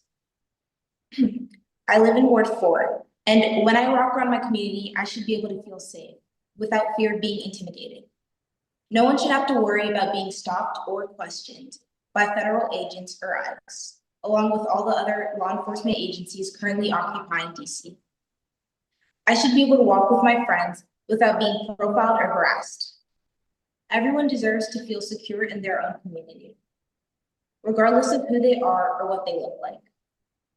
As a lifelong Washingtonian, I have both the right and responsibility to speak out against the injustices in my city, especially when they impact youth. Young people should be able to leave their homes freely and enjoy public spaces without fear.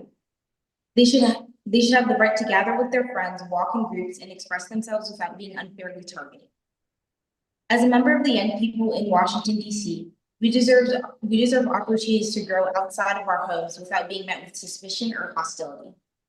We need to build a community where young people, as well as others, feel safe. And safety is not determined by their appearance, age, or background. Instead of increased law enforcement presence, we should invest in support for youth, not violence.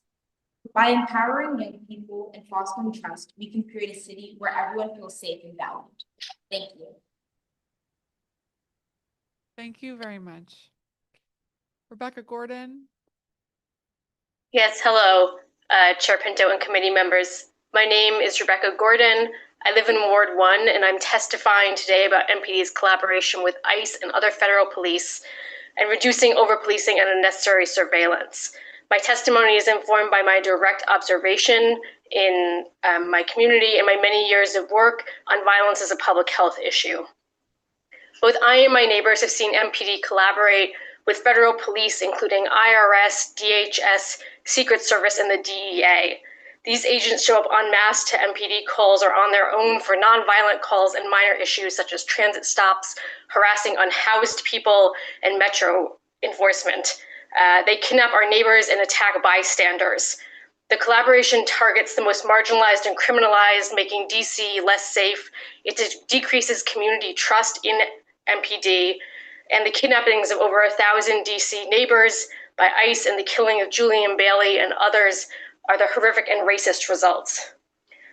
I have other written testimony that I will submit, but I want to use some of my time to address the guesstimated number of complaints that was shared by interim MPD Chief Carroll today. Limited police complaints certainly do not reflect the extent of the harms, ranging from harassment and general decreased safety to kidnappings, disappearances, and killings. I know from my experience with complaints reporting systems for gender-based violence and violence against children, as well as violence in communities, that violence is always underreported. This is particularly true for institutional systems, including reportings of violence by the police. Distrust of reporting systems and the institutions that manage them also decreased reporting. Even the increased complaints to MPD discussed at the outset of this hearing will not reflect the extent to which community members are experiencing, observing, and raising complaints about MPD in public, or the violence they are experiencing. If a DC citizen is harassed by MPD, or an officer threatens to turn her over to ICE, who is she going to report to? Will she trust the police to investigate? If I observe ICE with MPD and the city government has done nothing, why would I report ICE to a police mechanism? As we have heard already, it is particularly likely that immigrants, unhoused people, Black people, and survivors of domestic violence and sexual violence will fear reporting. Calling these stories anecdotal is minimizing when there are already more reports in this hearing than noted at the outset. As Karen Gall and others have noted, the violence DC residents experience goes far, far beyond this and must be stopped. Federal police unnecessarily joining MPD and the collaboration has been a waste of funds that promotes unnecessary stops and arrests, disappearances, and violence. It increases and institutionalized pathways for violence against immigrants, criminalization, and transference to ICE, and promotes an unsafe city.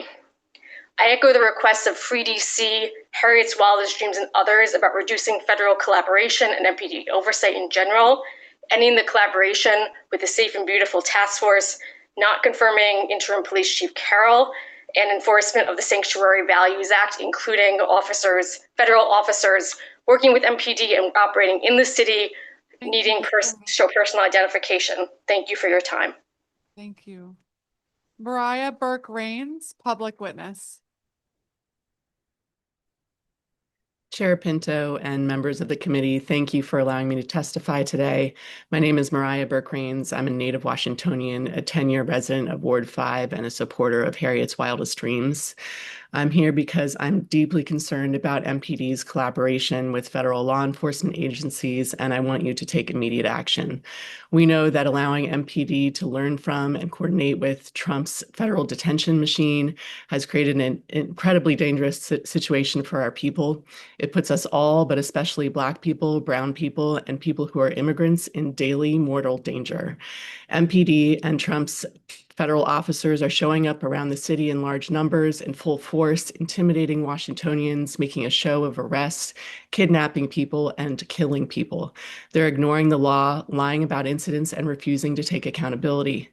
Since the occupation began, I have spent my mornings and afternoons holding the broken hearts of two children, navigating the agonizing trauma of their father's kidnapping and long-term detention by ICE. I've seen MPD, FBI, and Homeland Security in tactical gear all show up for a single person having a medical emergency. I've seen FBI deploy flashbang grenades during a traffic stop as if Washingtonians are enemy combatants. I've feared for my children's school community as ICE targets teachers and families on their way to school. I've watched the lockup list at the DC jail surge to over 100 people almost daily. And I've watched with horror as children celebrating Halloween were chased, terrorized, and arrested by National Guard and MPD in Navy Yard. We have collectively mourned Julian Bailey, a beloved father and husband murdered in DC by U.S. Marshals just 2 weeks ago. And we've mourned Kevin Booker, Demetrius Alston, and Darren Warren Childs, all loved community members who either died in MPD custody or were shot and killed by MPD in November. The horrors are truly endless. Both on the surface of it and at its core, we're talking about a deliberate fascist advancement of state-sanctioned violence against DC people. We're talking about the psychological torture, physical brutalization, and murder of Black and brown folks. And that's the inescapable truth of it. I do not accept for a second that this is a necessary reality, and I do not accept that you are powerless to mitigate it. I understand that this council doesn't control federal agencies, but there are many steps that you can take to limit how MPD assists federal agents, which others have already laid out today and which are included in my written testimony. I also implore you to reject the appointment of Jeffrey Carroll as MPD chief. He is a known white supremacist apologist and a grave danger to our community. Washingtonians are going to continue to protect one another from militarized police in our communities. While Mayor Bowser has sold out to fascist dictates, you still have a great number of ways to stand in staunch solidarity with the people. Stop complying in advance and do not cede any more ground. Otherwise, Trump's fascist regime will know that their power here is free to go unchecked. Thank you for your time. Thank you. Christy Matthews. Christy Matthews Jones. Yes, I'm here. Please go ahead. Good afternoon, Councilmember Pinto and members of the Judiciary Committee. My name is Christy Matthews Jones, and I'm the director of DC Girls Coalition. DC Girls Coalition works to elevate and amplify the voices of young girls of color, women of color, and gender nonconforming people of color in DC. Composed of youth-serving organizations and advocacy, we are led by a youth advisory board made up of young girls and gender nonconforming people of color. Today, I will speak about some of the concerns we've heard from young people about MPD and the over-policing of young people of color.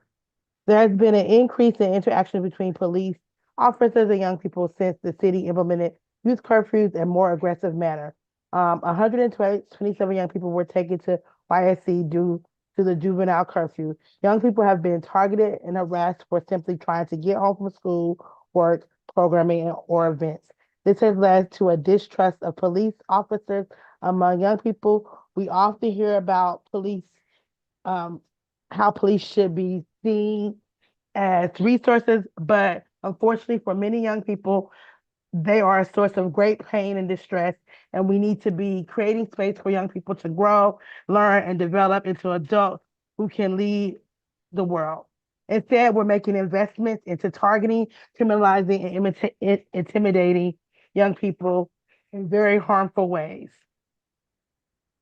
Last August, when the youth curfew was implemented, DC Girls Coalition, along with many other organizations, created safe spaces and had held various meetings with young people to express what their concerns were.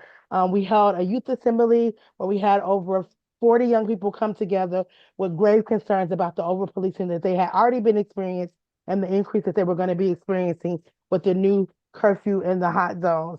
Our young people talked a lot about being harassed just simply walking through the neighborhood, trying to get home, feeling very unsafe, feeling very targeted.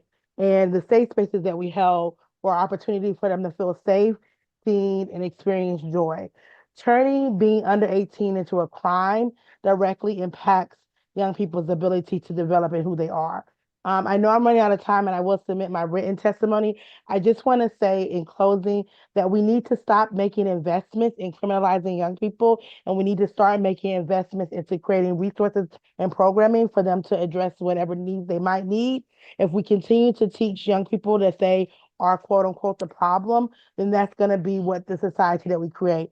I've worked with young people for a lot of years. I've held multiple events, and my experience has always been that young people are the future and they do have the ability to see things through. We need to create the opportunity for them to do that. And we are very concerned about the National Guard and the over-policing that we're seeing in DC. I know I'm over time, so I will end there and I welcome any questions.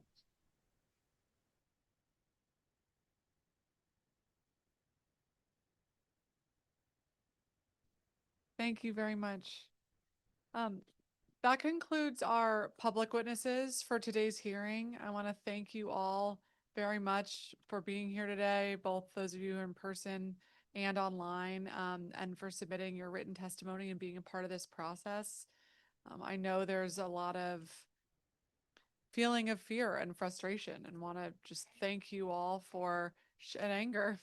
And thank you all for sharing your stories, your perspectives, your ideas. Those ideas have shaped a lot of the questions that we've been able to ask MPD. The legislation that I introduced yesterday came directly from the hearing that we had from public witnesses about their experiences in December. So thank you for being part of the process, and we will continue our effort. I'm going to call our government witnesses now. Interim MPD Chief Jeffrey Carroll and team. You all can come in. If I can ask folks, I think there are some available chairs. If we're able to try to provide a row for MPD's team as they may be assisting in answering questions for our government witnesses, that would be helpful. There's still room in the flow over space as well, but there's some seats over here. There's some seats in the back there.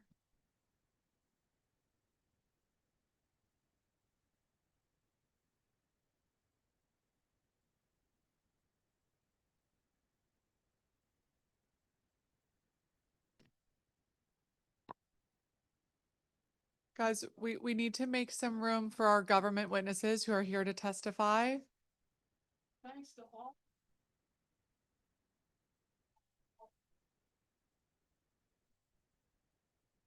Thank you.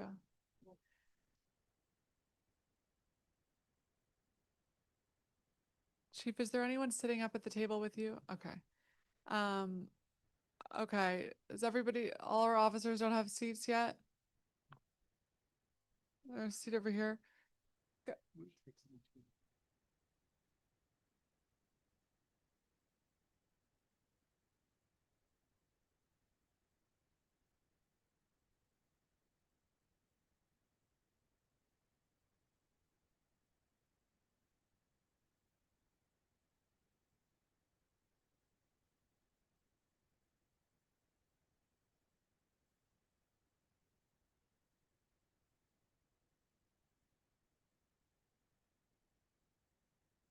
Okay, we're gonna bring some chairs on the side. Thank you so much, Larry and Marquez.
Okay.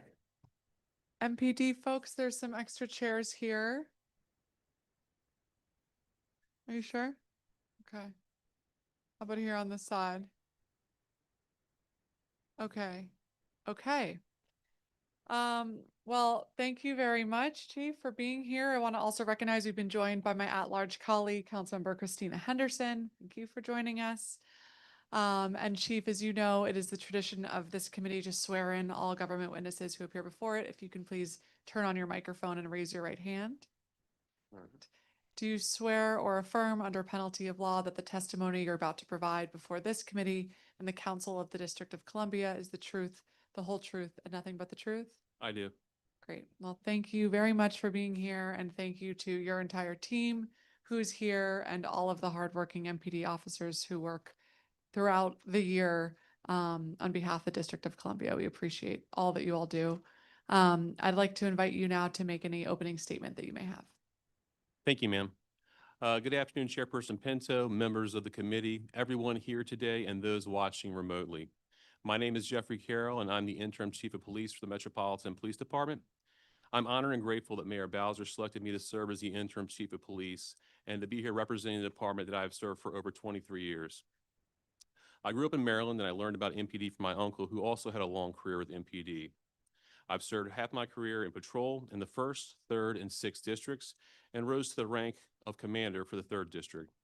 I've also worked in and led the Special Operations Division, the Homeland Security Bureau, the Internal Affairs Bureau. Most recently, I served as the Executive Assistant Chief for Specialized Operations, overseeing Homeland Security, internal affairs, investigations, technical support, and professional development. My experience with MPD has given me the opportunity to learn about this vibrant city and about most every function in the department. One thing that I've learned is that MPD has two essential assets in our work to promote public safety in DC: our engaged community members and dedicated employees. I appreciate all the community members who are active partners in public safety, whether they're attending meetings, joining MPD on community walks, emailing officials, or testifying before the council. I recognize that community members can and do have different visions and definitions of public safety. That's why it's important that we hear from our residents and businesses so we can continue to try to meet the different and sometimes competing visions.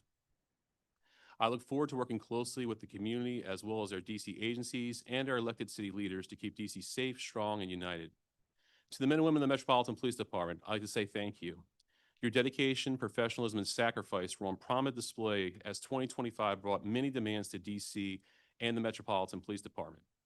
From major events such as the 60th presidential inauguration, World Pride DC, and the U.S. Army 250th anniversary parade, to the tragic mid-air collision of the Army helicopter and the commercial plane over the Potomac. MPD members have worked to support and protect DC through the good and the bad this year. In the midst of this heavy workload, MPD and DC were able to reach several positive milestones. In 2025, violent crime fell 29%, including a 32% reduction in homicides to 127, the fewest since 2017. Fewer homicides allows our detectives to focus on their investigations, leading to an 85% homicide closure rate, the highest since 2011. The clearance rate for DC Code Index of Violent Crimes increased 20 percentage points in 2 years. The number of people who were struck by gunfire decreased 35%. District roads were safer in 2025, with carjackings cut in half and traffic fatalities dropping to its lowest level since 2012. While these numbers are significant, what's really important is how it translates to lives saved and communities protected. Compared to 2024, there were 60 fewer homicides and 27 fewer traffic fatalities. There were 253 fewer people shot in a crime in 2025. Hospitals reported a similar decline in firearm injury data, which helps to free up emergency rooms for other healthcare needs of the community. These improvements mean fewer families, fewer children impacted by violence. This is the progress in our communities that we must work together to sustain. This year, I will remain focused on combating crime and working with their community partners to support safe and thriving communities. While there were some notable successes in 2025, I wanted to highlight some concerning indicators for young people in DC last year. Although the number of people shot in the district fell by more than a third, there were 6 additional youth shot in 2025 when we compare it to 2024. Juvenile arrests for homicide and robbery decreased, but arrests for assault with a dangerous weapon, aggravated assault, simple assault, and illegal gun possession all increased. In addition, several communities experienced the negative impact of large groups of youth, up to 100 or more participants, intent on disruptive and sometimes criminal behavior. These were not just spontaneous gatherings with boisterous kids. The crowds were often promoted by social media postings for teen takeovers, encouraging attendees to bring their own alcohol and marijuana. The incidents include massive brawls, running through businesses and restaurants, jumping on tables, and damaging property. This was particularly dangerous when crowds were running through traffic and banging on cars. At least one youth was struck by a vehicle, and one driver ended up in the hospital after he got out of the car and fought with the youth. Residents and businesses alike in the affected areas voiced their alarm, prompting Mayor Bowser to propose emergency legislation and the council to enact the Juvenile Curfew Emergency Amendment Act. We appreciate the support from Chair Pinto and the council in responding quickly to this emerging challenge. The legislation expanded curfew ages and hours and authorized the chief of police to establish juvenile curfew zones. Former Chief Smith's use of these zones was limited, with 15 zones declared, each lasting 4 days or less. No juveniles were arrested in a zone during the active hours from 8 to 11 p.m. Most young people we encountered in the zones voluntarily complied with the law, either dispersing into groups of 8 or fewer or simply leaving the zone. In 2 zones, 19 youth were detained and transported home or to a drop-off center operated by DYRS that focuses on connecting at-risk youth and their families with services. In short, the legislation produced the desired outcome, with narrowly tailored periods of enforcement and increased community safety while decreasing at-risk behavior by youth without increasing juvenile arrests. Given the trends in 2025, we need to make sure that we are all working together to discourage at-risk behavior. MPD has many efforts to advance this goal, working with youth of all ages. Officer Friendly and Badger Bear help to build positive relationships with their young people. We engage middle and high school age youth in longer programming like junior cadets or youth creating change to help build social and life skills. MPD hosts programs and activities to engage and support families, including food and clothing drives, holiday events, and Beat the Streets. And as the interim chief, I'm regularly meeting with the Youth Advisory Board, and I'm looking to learning more from them. MPD's Juvenile Investigative Response Unit is also working to strengthen partnerships with schools, investigate pattern offenses that seem to be stemmed by juveniles, and engaging families to deter offending. MPD's Investigative Services Bureau has worked to prevent several team takeovers. When they became aware of social media posts organizing a takeover, members were able to engage with the youth and family to have them take down the posts. In 2026, MPD will be continuing our efforts to support youth while working with their partners to ensure that the appropriate accountability for justice involved youth. Looking inward, one of MPD's most critical challenges isn't related to crime. It's the continued downward slide in sworn staffing for a persistent problem.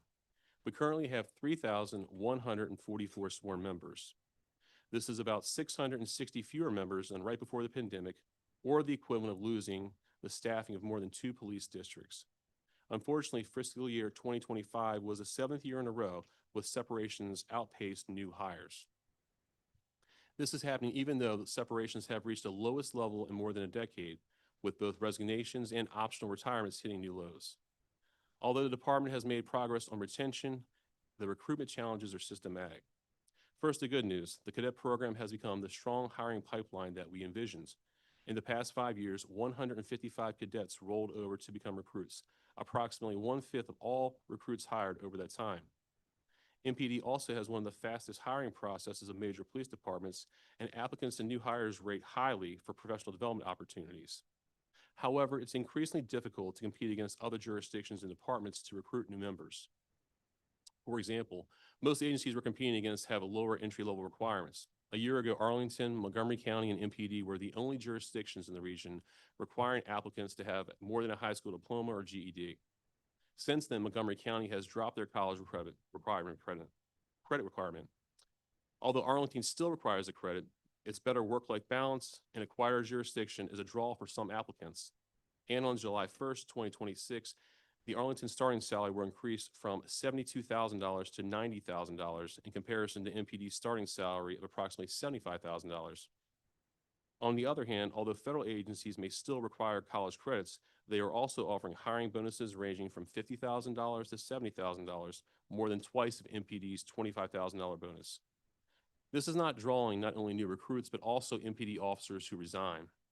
I know there are always competing priorities in the district's budget, so we're working on low or no-cost legislative proposals with council support that would expand our hiring pipeline. Looking ahead, the summer of 2026 is going to be one of the busiest in DC for decades. As the country celebrates its 250th birthday, the district is expected to host numerous events, including a 2-week Great American State Fair, a landmark 4th of July celebration, the Grand Prix race, and more events to come. Although the 3 issues, trends with youth, sworn staffing, and the upcoming summer celebrations may seem unrelated, they're all connected. While we're excited to play a role in this historic celebration, there will be unprecedented demands on the department and our members. The historically low staffing has driven record overtime hours as fewer officers have to work more hours to meet the demands. Higher overtimes put a strain on officer well-being and their families. I've made it a priority to identify ways to reduce local overtime while maintaining our positive progress on crime reduction. We've seen some initial successes with a 22% reduction in local overtime hours for the most recent pay period when compared to the same pay period last year. This is only a start, but I hope to be able to alleviate some of the strain before the summer events begin. This will be impacted by what we see in our neighborhoods during the spring and the summer. The curfew legislation also is set to expire on April 15th, right before spring break. I hope that council will consider retaining this proactive tool to help both protect our communities and young residents. In closing, as I look at the past year, I'm excited about what we can accomplish this year. MPD will continue to focus on community-based policing, accountability, and proactive problem solving. We'll work to strengthen trust, improve transparency, and ensure that every person in our city feels safe, heard, and respected. With that, I'll open up to any questions, ma'am. Thank you so much.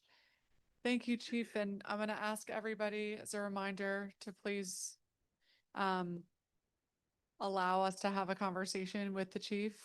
We're all going to treat each other with respect in here. And if we can't, I'm going to have to ask you to leave. So let's keep the peace, and I'll be in here. I know many of you have been waiting all day to hear the testimony, so let's do that. Thank you very much for your testimony. And congratulations on the reduction in crime that MPD has led over the last several years. I want to ask you to kind of take us back to last spring in the establishment of the Safe and Beautiful Task Force. What was the communication like to MPD, and who serves on that task force today? Sure. So in the springtime, I believe the president signed an executive order. I believe it was in March of last year. And during that time frame, MPD wasn't really involved with the task force operations there. I believe there was one or two executive orders, one related to the National Guard and one related to the overall task force that was signed. At that point in time, MPD wasn't involved with the task force. It wasn't until I believe it was August of last year when we actually became involved in task force operations after the federal government started deploying resources on their own without MPD support. And excuse me for one moment, let me just remind the colleagues who've joined us, we're going to have 15-minute rounds. And our order is going to be Pinto, Henderson, Robert White, Lewis George, and Parker. Okay. Councilmember Pinto, I'm also on. Thank you so much. Great. And Councilor Crawford. Okay. Okay. And so you said that you weren't really involved in those conversations. When did you become involved? So I believe it was August of last year when MPD actually got involved. That's after the president started to deploy resources from the federal government across the city without MPD assistance or involvement. And so that was the first time MPD started attending task force meetings? Yes, so the task force had started, and they'd actually, the U.S. Marshals had been put in charge of the task force operations by the federal government. So it was in August when we were brought into it. Okay. And are you the representative for MPD at these task force meetings? Yes, I have been the representative along with some other members, both of the executive staff and the command staff. Okay. And what is the stated mission of this task force? It's a task force that was established by the president to, I think their stated mission is to keep DC safe and beautiful. Okay, so it aligns with the title. Yes, ma'am.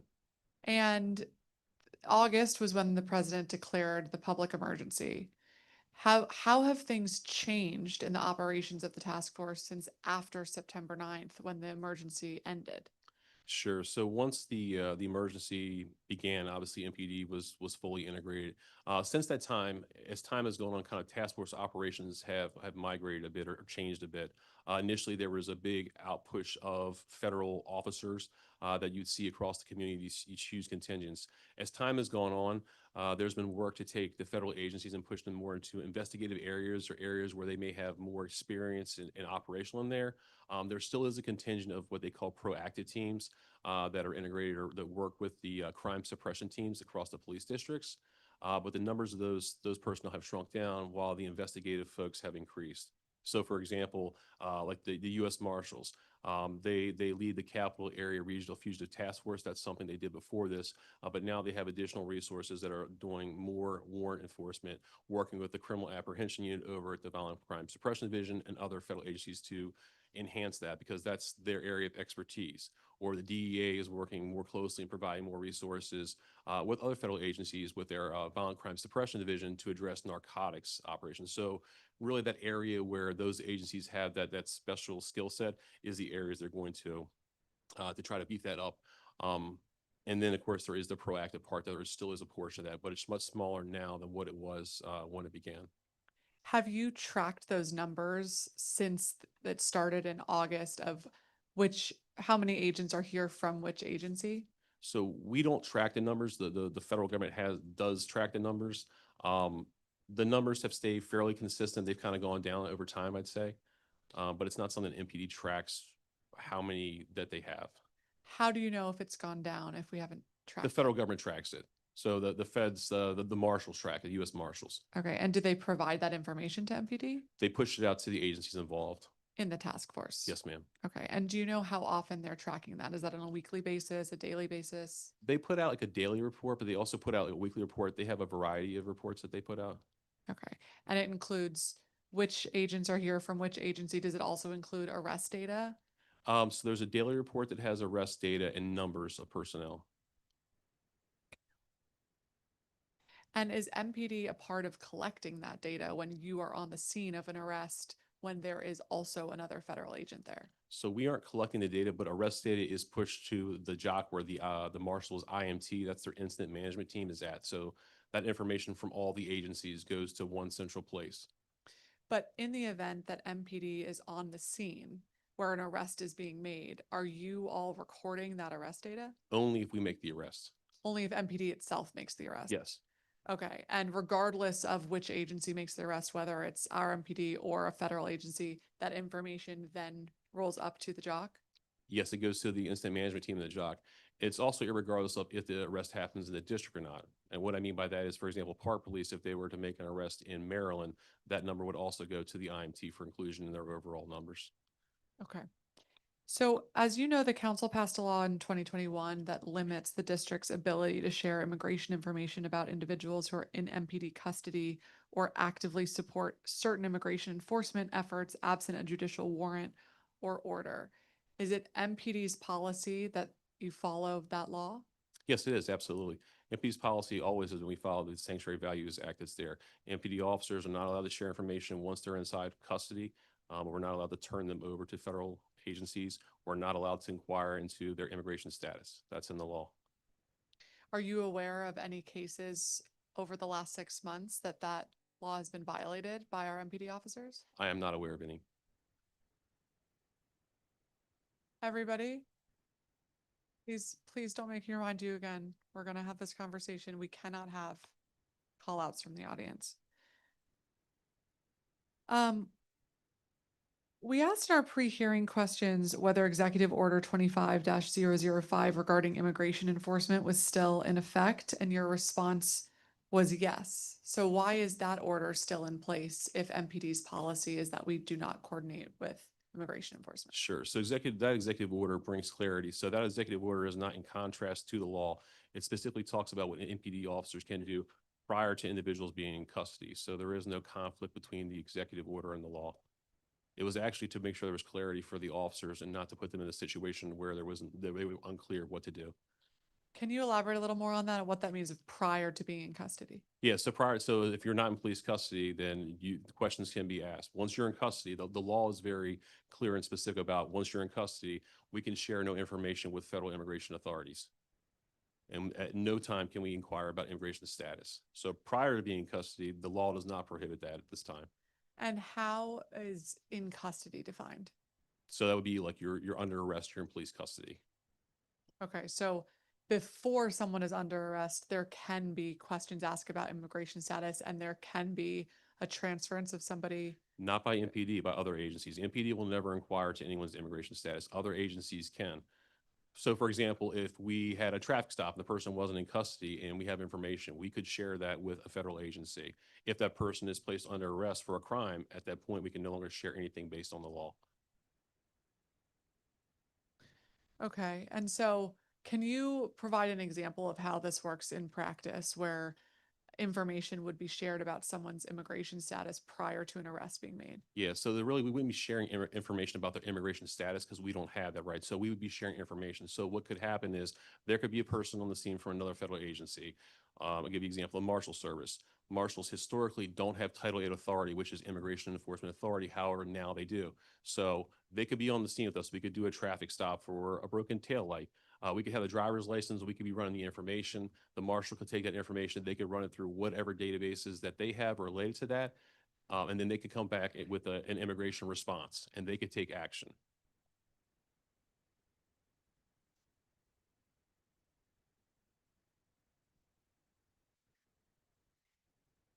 Okay, and when you say that the U.S. Marshal I don't want to put words in your mouth, but you said something like they used to not do this, but now they can.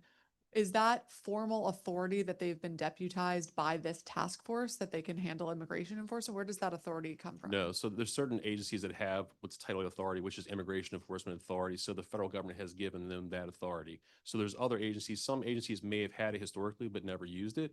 Other agencies now have it that didn't have it before. And when did that new authority come to life? I'm not exactly sure when they got it. I know it was during President Trump's term, is my understanding of that. But This term, you think? Yes, my understanding is this term, but again, I don't have the nuances of how the federal authorities work with that. We weren't involved in any of that. Okay. MPD is required to transmit a report on January 1st of every year to the mayor and the council, providing data on requests for information or detainers made by federal immigration agencies, individuals released into the custody of a federal immigration agency, the types of information that the agency shared with federal immigration agencies. To date, we have not received any of these reports from MPD. When can you commit to getting us this report from 2025? Yeah, so to date, we haven't done any of that, and that's why a report has never been, because it never has been. But if that's something that we need to provide as a negative report, we can provide that. And maybe what we need to do is think of a longer life cycle, that it's also includes the pre-arrest information. I mean, we need to comply with the requirements of the council and the law. So, I mean, we can look at that. The issue is a pre-arrest, like we don't track that information. I think this was one of the questions that came up. We don't track pre-arrest information from federal agencies of what they do and don't do. So we don't have that to provide. But if MPD is on site, how complicated would that be for you to track yourself? For us to track if they're asking questions or not. The question would be is how will we track that information? What information will we have to provide? Again, this is a collaboration, but the federal government doesn't have to provide us with the information. So again, we're putting our officers that are on the scene in a very precarious situation, almost like we're trying to have them police the federal law enforcement agencies. By recording who is being arrested and who's being asked what questions? I mean, literally, they would have to ask the information. I mean, our officers have body-worn cameras, so the interactions are recorded. But again, that's not put into a report somewhere. There is no report of that. Right. And I guess what I'm trying to get at is why not? So they would make a report of if there was other federal agencies that were on the scene. I mean, again, I don't really see what the purpose of that would be, the time it would take to do that, to provide that.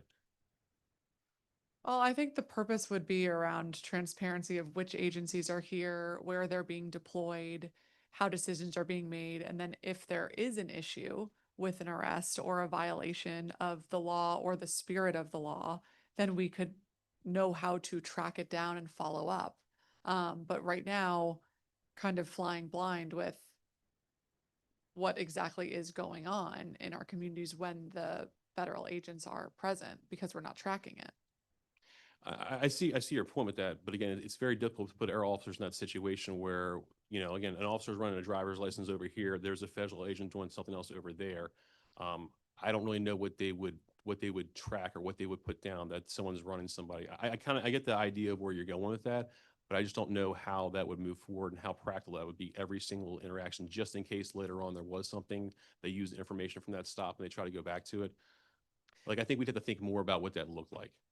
Okay, I guess you all track your own information, right? You track what arrests you're making and what else is in the case report and who the responding officer was and what district Absolutely. they come from. And But so we have a records management system that tracks that. We have no records management system. So our records management system tracks our officers, has our information in there. We don't have that ability. We'd have to establish something outside of what we have now to track what the federal government agencies are doing outside of their own. Like for example, the Secret Service, the Park Police, they have their own records management systems that track their own reports and what they're doing. We don't track what they're doing in general, and we never have. But is it a different level of presence that MPD has this year with those federal agents? Like in a past year, if Secret Service was doing something or FBI or anyone else, it would have been very unlikely for MPD to be there, right? It just depends. I mean, we serve on task force with these agencies all the time. I mean, what we're doing now is different than what we've done in the past, but it's not new. It's not new for us to work with other federal agencies. It's not new for us to work on task force. Examples of violent crimes, the carjacking task force, that's something that we started when carjackings went up. We've been on that task force with the FBI for many years. It's there. So some aspects are different and new, but working with other agencies isn't really new, and it's something that we never track. And again, we'd have to like almost establish our own records management to track what the federal government is doing outside of that. Well, I guess the carjacking task force is a good example of how are you tracking information? How have you been predating this year tracking carjacking information as a result of that task force partnership? So in the carjacking task force, all those cases are assigned to MPD detectives. They're not assigned to FBI agents. They provide support, maybe assistance with warrants or technology and things like that, but they're not actually assigned the cases to investigate. MPD members are assigned those cases, so therefore it goes in our records management system. Okay. In terms of the daily deployment decisions, walk us through how the crime suppression teams are working, where those are located, and then who is making a determination as to which federal agencies and agents are going out with which officers and how those deployment decisions are working. Sure. So each district has a crime suppression team. They've always had crime suppression teams across the city. They've always focused on violent crimes or issues that live within that district, and usually they're directed by the commander and based on crime trims that are there. So for the proactive teams, remember there's proactive teams and there's investigative teams. We'll slide the investigative teams to the side for now. The proactive teams, the federal agents that are on those teams, there's 3 teams: target enforcement, proactive, and then there's high visibility of those teams. So the Marshal Service, IMT, are the ones who determines what the federal makeup is of each one of those. And then they come to the districts and pair up. So they meet at the districts and then they'll go out with the MPD personnel as a lead. And again, there's a reason for that. I mean, we don't want the federal agents just going out doing whatever they want across the city. I mean, we've seen in other jurisdictions when the federal agencies go out, they go in the communities, they don't know the area, they're not trained to do this. Some of the ramifications that have happened from that. So although it's not a situation that we particularly want to be in, I do believe for the community, it's the best situation for the situation that we find ourselves in. So we don't have rogue federal agents across just doing things that aren't in compliance or aren't in proportion with what we want to do or the issues that we're seeing here in the city. Okay, well, thank you. And we'll come back to this in a moment. As a reminder for folks, our order is Councilor Henderson, then Robert White, then Louis George, then Parker, and then Crawford. Council Member Henderson, please go ahead for a 15-minute round. Thank you, Chair Pinto, and good afternoon, almost evening. Afternoon. Chief, I wasn't planning to start here, but I do want to follow up on some of the questions that you had with Councilmember Pinto. Now I'm paraphrasing, you tell me if I'm incorrect, but it sounds like you're saying that MPD does not track info when you're doing joint operations with feds. I'm not saying we don't track any information. If we make an arrest with feds, there will be a report that was taken, right? So if MPD and federal agencies are there and MPD makes an arrest, then there would be a report. If an MPD officer makes a stop, then there would be a report with that. Okay. What we don't have is some sort of separate mechanism that stands alone where we can easily pull that information out and say, hey, we had 15 stops that there were federal agents on the scene of. If there's an arrest made and there's federal agents there or they play an assisting role, it would be documented in those police reports for prosecution and things like that. Okay, so how is the decision sort of made then which agency is taking the lead? Who is the one who is making the stop? Who is the one who is then initiating the arrest? Yeah, so it just depends, right? Depends on how the teams go out, because I think a lot of times people are thinking of the teams as kind of like everyone's together. Sometimes they are together. Sometimes they'll be in the same area together. Again, it's not MPD. If we see something that we need to initiate, we can, but they're all law enforcement officers. So they all have training as far as stopping individuals, the requirements of probable cause, reasonable suspicion. So if a marshal is out there and sees an individual they believe is armed or whatever, right, and they have that reasonable suspicion, they can make that stop. Now, more likely than not, if there's other MPD officers or whoever else is there, they're going to then respond into a system with that, right? Okay. But then again, it depends on the situation and the outcome of that. In that situation, although the marshal made the stop, it could eventually end up that an MPD member makes the arrest. So in that case, the MPD member would still do the arrest paperwork, and in the narrative, they would indicate, U.S. Marshal Smith made a stop based on XYZ. Officer, Carroll responded to the scene and lay it out that from the information based that came from the U.S. Marshal. So Okay. again, a lot of these are collaborative. It depends. And I know it doesn't sound like a clear answer. I get that, but it depends on the situation, because it may be an MPD member takes the arrest, or it could be a park police officer takes the arrest, because generally MPD, park police, and Secret Service, those are folks that typically deal with the DC Superior Court system. They have the records management systems to process those arrests. So usually they will be the ones that will be making those arrests in a lot of the cases. Sure, but you can kind of see where the rub is here, right? Because we've had a couple of incidents that have occurred where the council, members of the public are learning about something in the media of an incident that occurred. Federal agents are involved. And then you read down a couple of paragraphs and you realize that MPD was there, but nobody knew anything about it. When in fact, you guys have the body worn cameras. They don't. So from the level of transparency and oversight, unfortunately, y'all are the ones, but nobody's reporting it if you're not the one who is doing the arrest or initiating the stop. That is true because we are not the ones, and we do have body worn cameras. There are other agencies that have them too. Park Police has them. Some of the marshals have them. There are some federal agencies that have that, but absolutely. But you know, I understand. And again, we don't like to be in this situation because we get asked questions sometimes about federal agencies or people that they believe are federal agencies have stopped individuals. Yeah. Most times from the council or others, those questions come to us, right? Yeah. So again, we're trying to dig through and look and find out what we can too. So it's definitely not the situation we like to find ourselves in. Okay. There was a report from the Washington Post this afternoon. Jenny Gathright did a story, and you said in your comments back with Councilmember Pinto, and again, I haven't even gotten to my own written questions yet, that you all don't share immigration information. There's an individual who alleges got a call from MPD. Hey, we found your stolen vehicle that you reported stolen. Please come to this police station in the District of Columbia. Walked into the police station and he was arrested by Immigration and Customs Enforcement. How did ICE know? But for you all or someone in the arena sharing the information that this individual was coming in to get their vehicle. Yeah, obviously, I don't know the specific information related to that, and I haven't read the Washington Post article. But again, like for me to kind of sit here and try to think of ways, there are a variety of ways that could happen. Obviously, it sounds not good, but we need to investigate that to find out what happened.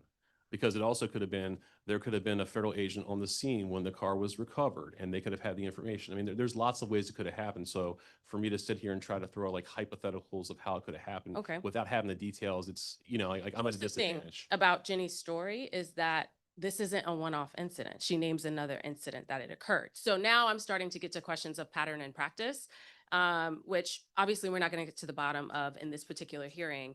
But there's some gaps in what's happening here because going from a stolen vehicle to being arrested by ICE, that's when only one agency supposedly had the information. That's kind of the problem. All right, I want to go to overtime really quickly because there's a lot going on in overtime. Now, I know obviously what happened in August was a problem. I know what's going to happen from Memorial Day to Labor Day is going to put up that. But I'm trying to understand in terms of MPD's own policy on overtime. So you have a policy that says officers can work no more than 18 hours within a 24-hour period, nor in excess of 98 hours per 7 calendar days.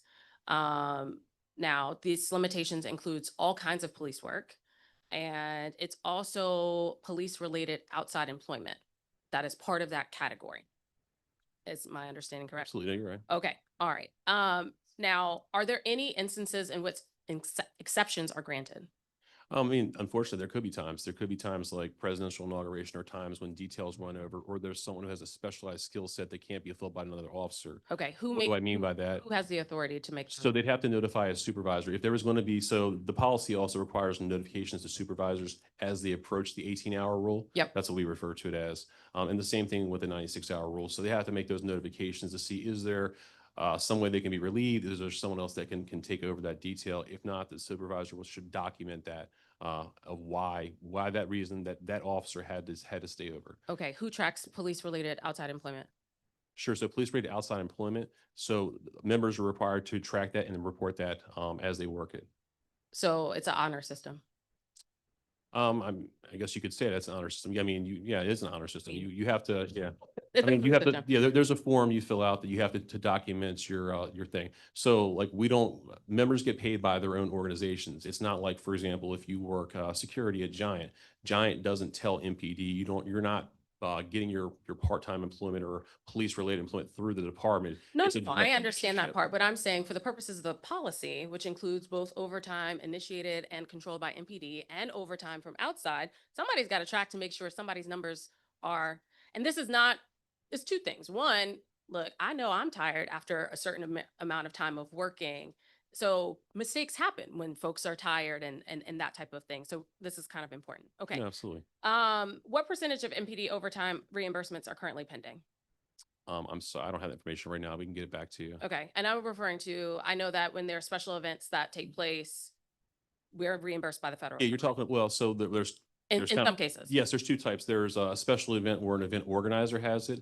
Think your rock and roll marathon. Those are reimbursable overtimes that are reimbursed by the organizer. Yep. Then there's other events like maybe July 4th where it's charged back to the EPSF fund. Okay. So you don't know how much money you're owed? I don't, sitting at this table right here, I don't have that. Okay. We definitely have the information in the agency. I don't have it off the top of my head. Okay. Anyway, MPD, y'all never want to phone a friend. Like we come to a performance oversight hearing to talk about performance and nobody ever wants to be prepared. I don't like to do post-hearing questions, but now we got to. I understand it, but I don't want to sit here and misspeak at the hearing and then later on there's an issue or concern about I I misspoke. Sometimes there is the budget officer who is available nonetheless. Okay. You guys budgeted $36.9 million for overtime in FY25. We know you spent more than that.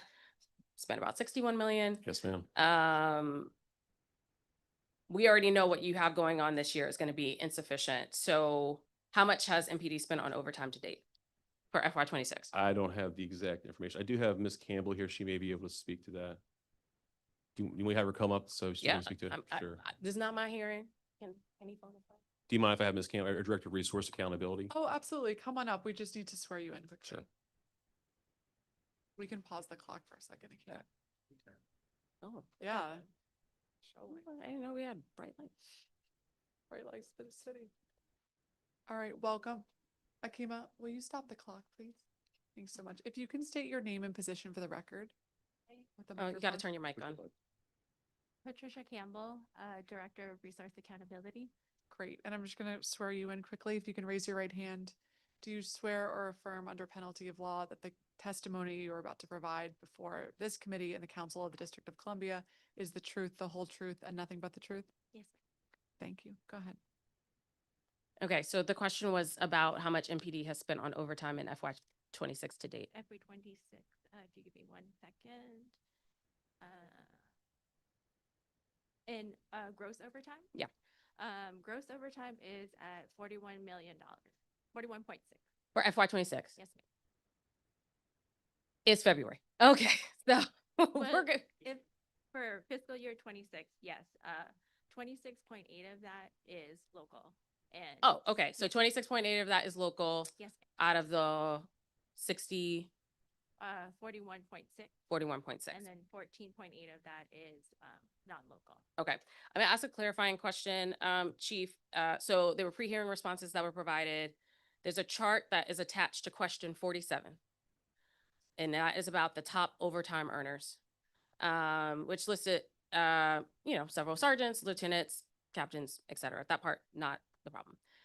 The chart shows that the top overtime earner took home 103,000 in overtime, and that their base salary was 40, and that the second earner took home $100,000 in overtime, and that their base salary was 38. And I'm trying to understand whether or not those numbers were reversed, or is that chart accurate?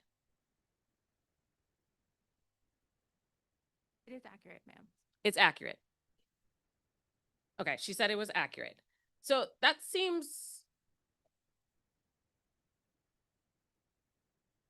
I'm gonna ask, I'm go sorry. ahead, go You're ahead. referring to FY26, right?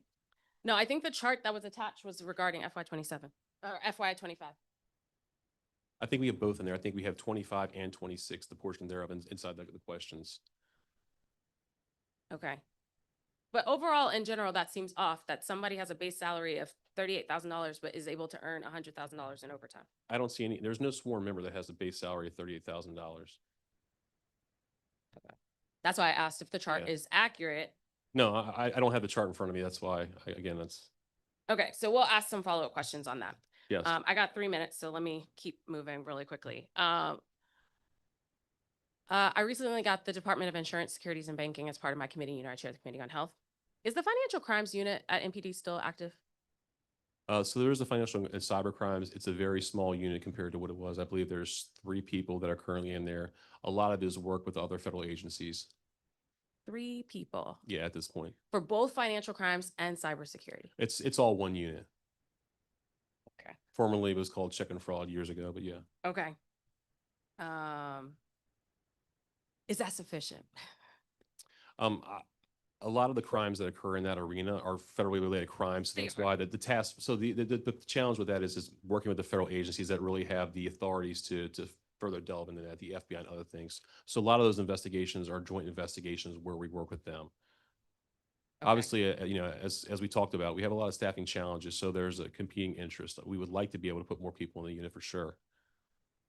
Okay. I think that's one of those questions too of, as we have all of these other sort of federal responsibilities that occur, what's kind of being left behind in terms of not necessarily getting the full attention in terms of also, I think, very important crimes. No, and I think that's an area where we're looking to have the federal government and some of those agencies that really focus on that continue to support us on that, because that is an area where they actually have some expertise in, as opposed to street patrol. In terms of that overlap, I know that you talked about like, oh, there are certain agencies for whom have a more public-facing interaction with the public. I would say probably the Secret Service and Park Police are amongst those. There's some other federal agencies for whom they don't do traffic stops on a normal basis, and we've seen some of the things and language that they even, I mean, last summer was like the Wild Wild West.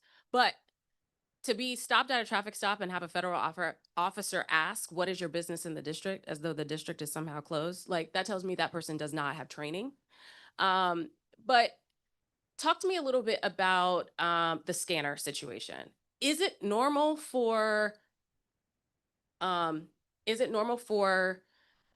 federal agencies to have full access to our scanner? What's this? I'm sorry, was it scanner? So, you know, I don't know, the police scanner, Oh, the radio? Yeah, for dispatch. Yeah, so our channels are encrypted. They don't have access. Like, there's no scanner that can hear. I think more so maybe you're asking is, are there federal agencies that have our channels? There are some. Park Police have our channels. Uniform Division, Secret Service have our channels, like our district channels. So there are some mutual aid or interagency channels that federal agencities have that are connected. So But yes, there's there a are. situation, let's say that there's a call that comes into OUC, a 911 call. Yes. How is it that a federal agent would show up before you all? I think you're talking about a specific case potentially that happened maybe. There could be another agency like Park Police or another agency that has the radio zone that can hear the call come out and they can arrive on the scene just by listening to it. But they would have to call in back to dispatch to say we're going, or no? No, they could just hear the run and they could just show up on the scene. The run's not being assigned to them. OUC wouldn't assign it to a federal agency. They would assign it to MPD officers that would arrive on the scene, but other agencies that can hear those transmissions could come to the area.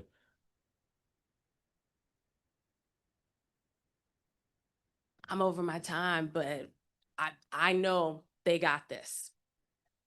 I just, because you,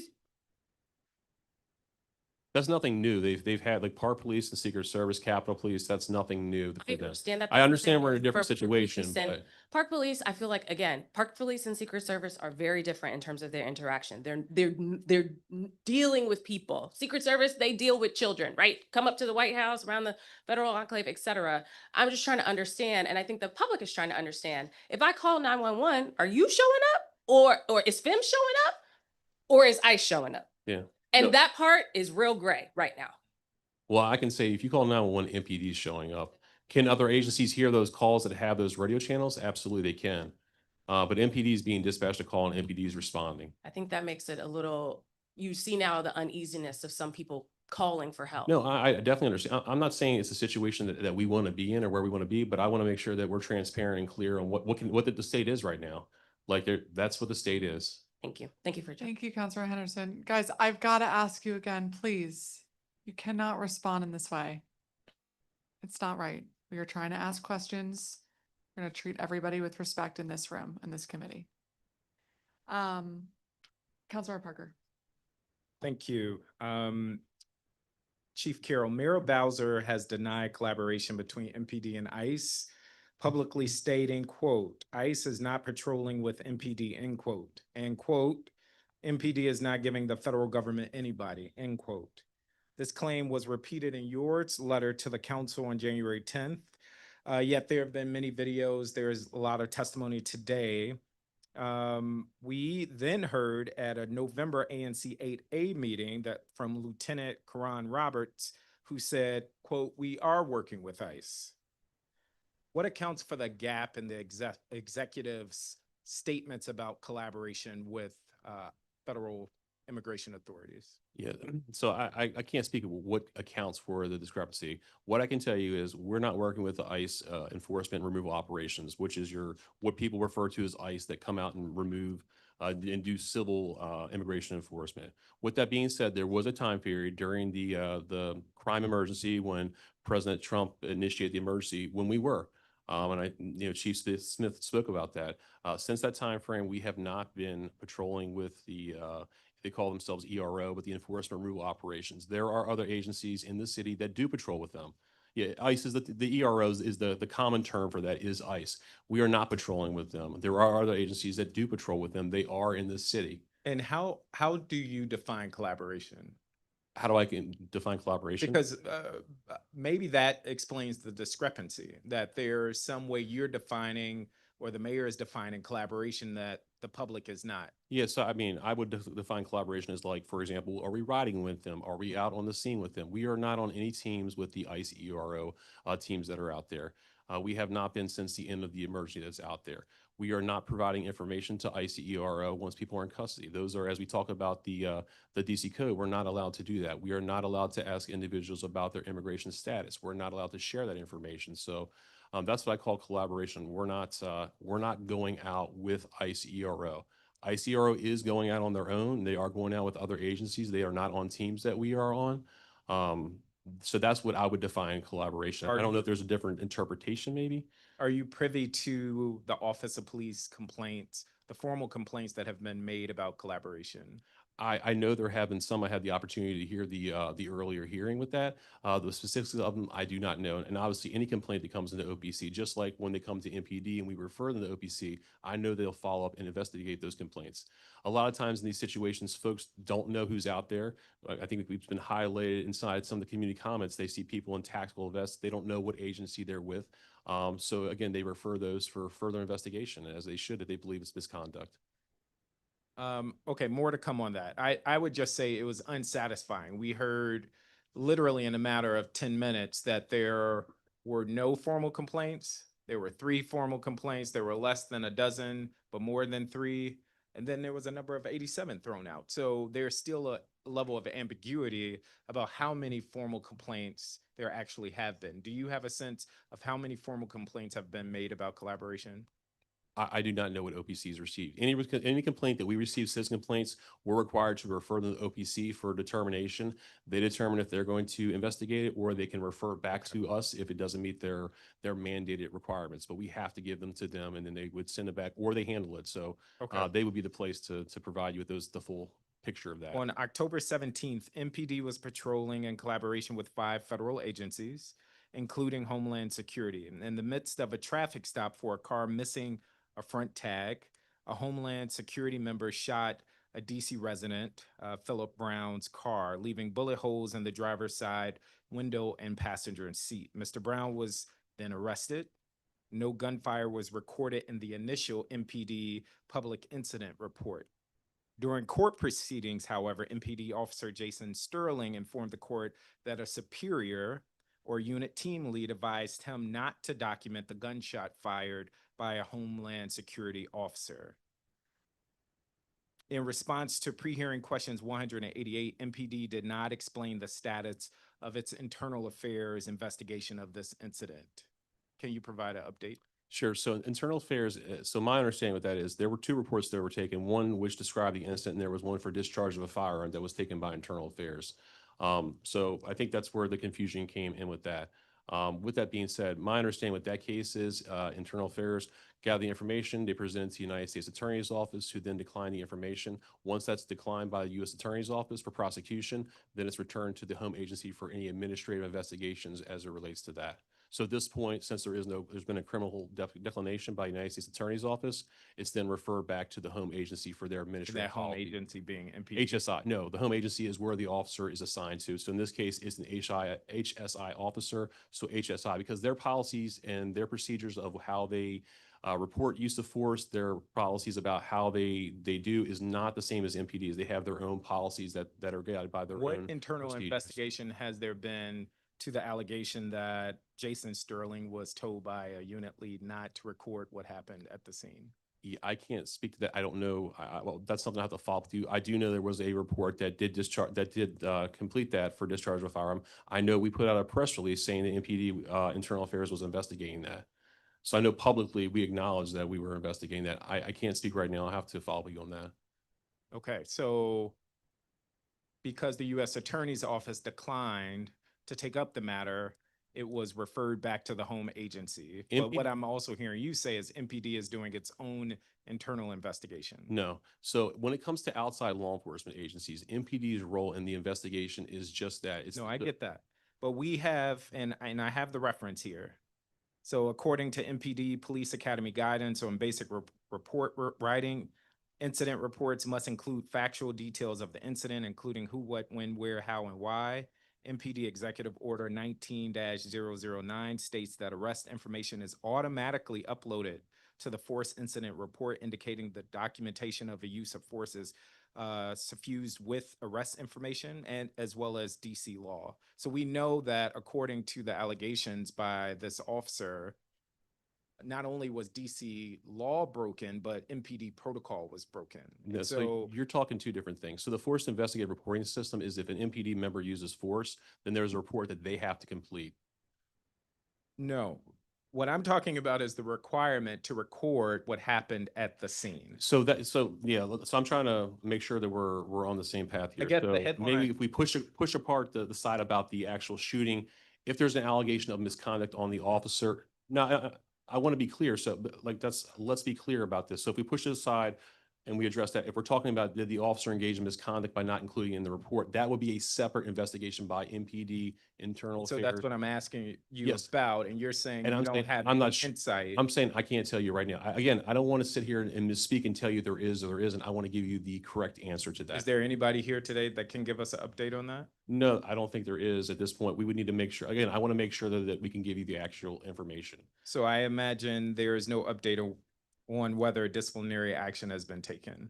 Like I said, I don't know at this point where the status is with that. So I need to get back to you. If the investigation has been completed or not, obviously that would drive forward. But from you would there. agree that would be a breach of MPD protocol? I would agree that it would need to be investigated to determine was there a breach of policy or not. If a unit officer told another officer not to record something that happened, that is a breach of MPD protocol. Is that not right? It sounds like it. Yes, it does. But what I got to say is every member has the right to an investigation of potential misconduct. So I don't want to sit here and prejudge without their investigation being done, because they do have procedural rights, and I want to make sure that it's accurate information. Okay. But yes, on the Is there a surface, it sounds commitment like to it. provide a timeline to the council how long we should wait for this investigation and follow up? Sure. So I think within a week we can give you a response of where we're at with it. Okay. If not I sooner. appreciate that. I appreciate Absolutely. that. Is full police body camera footage of this incident available? I believe I'm not sure. Again, I don't want to misspeak on this.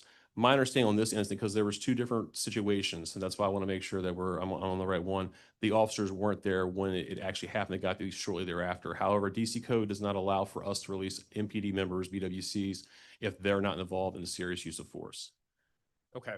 I am privy to the fact that some council members have seen the footage. I am also told that community members want to see the footage, but they haven't been able to access it. Is there a reason why the community may not be able to access the footage? Because the law does not provide for that. The law provides that an MPD member has to be involved in the serious use of force for it to be released to the process.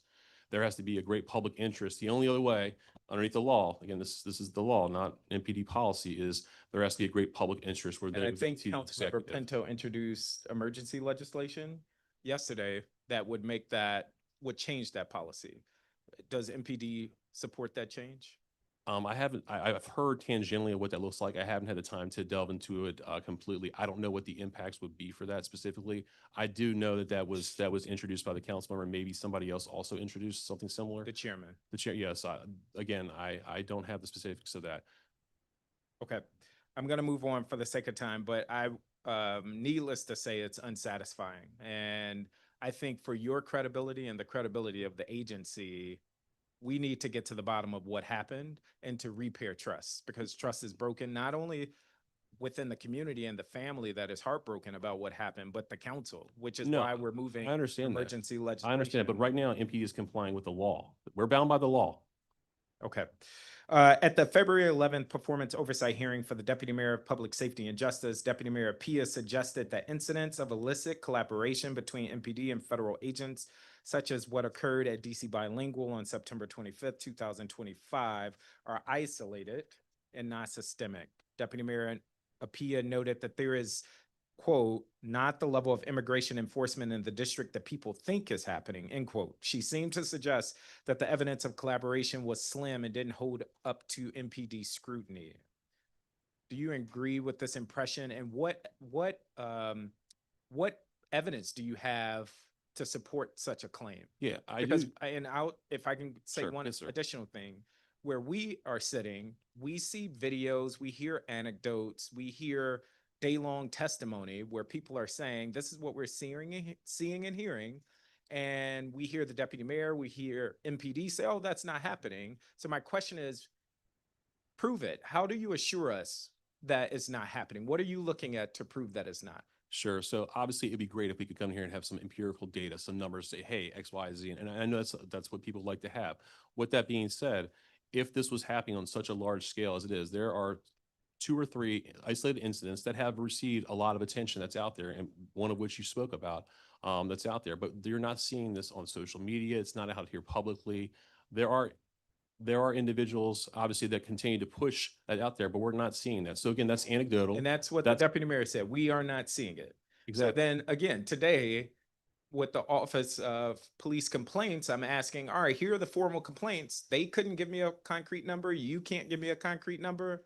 So, it feels like gaslighting. You're like, yeah, file a complaint if you see it happening, but yet you don't have the data even there to back up how many complaints we've received. Well, OPC is not MPD, so I can't provide their data and I don't have that information. What I do have is the information that we do have.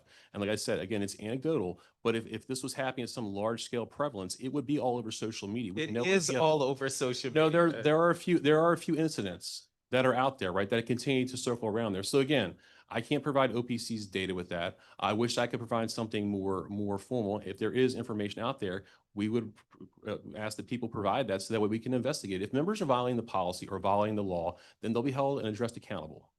Okay.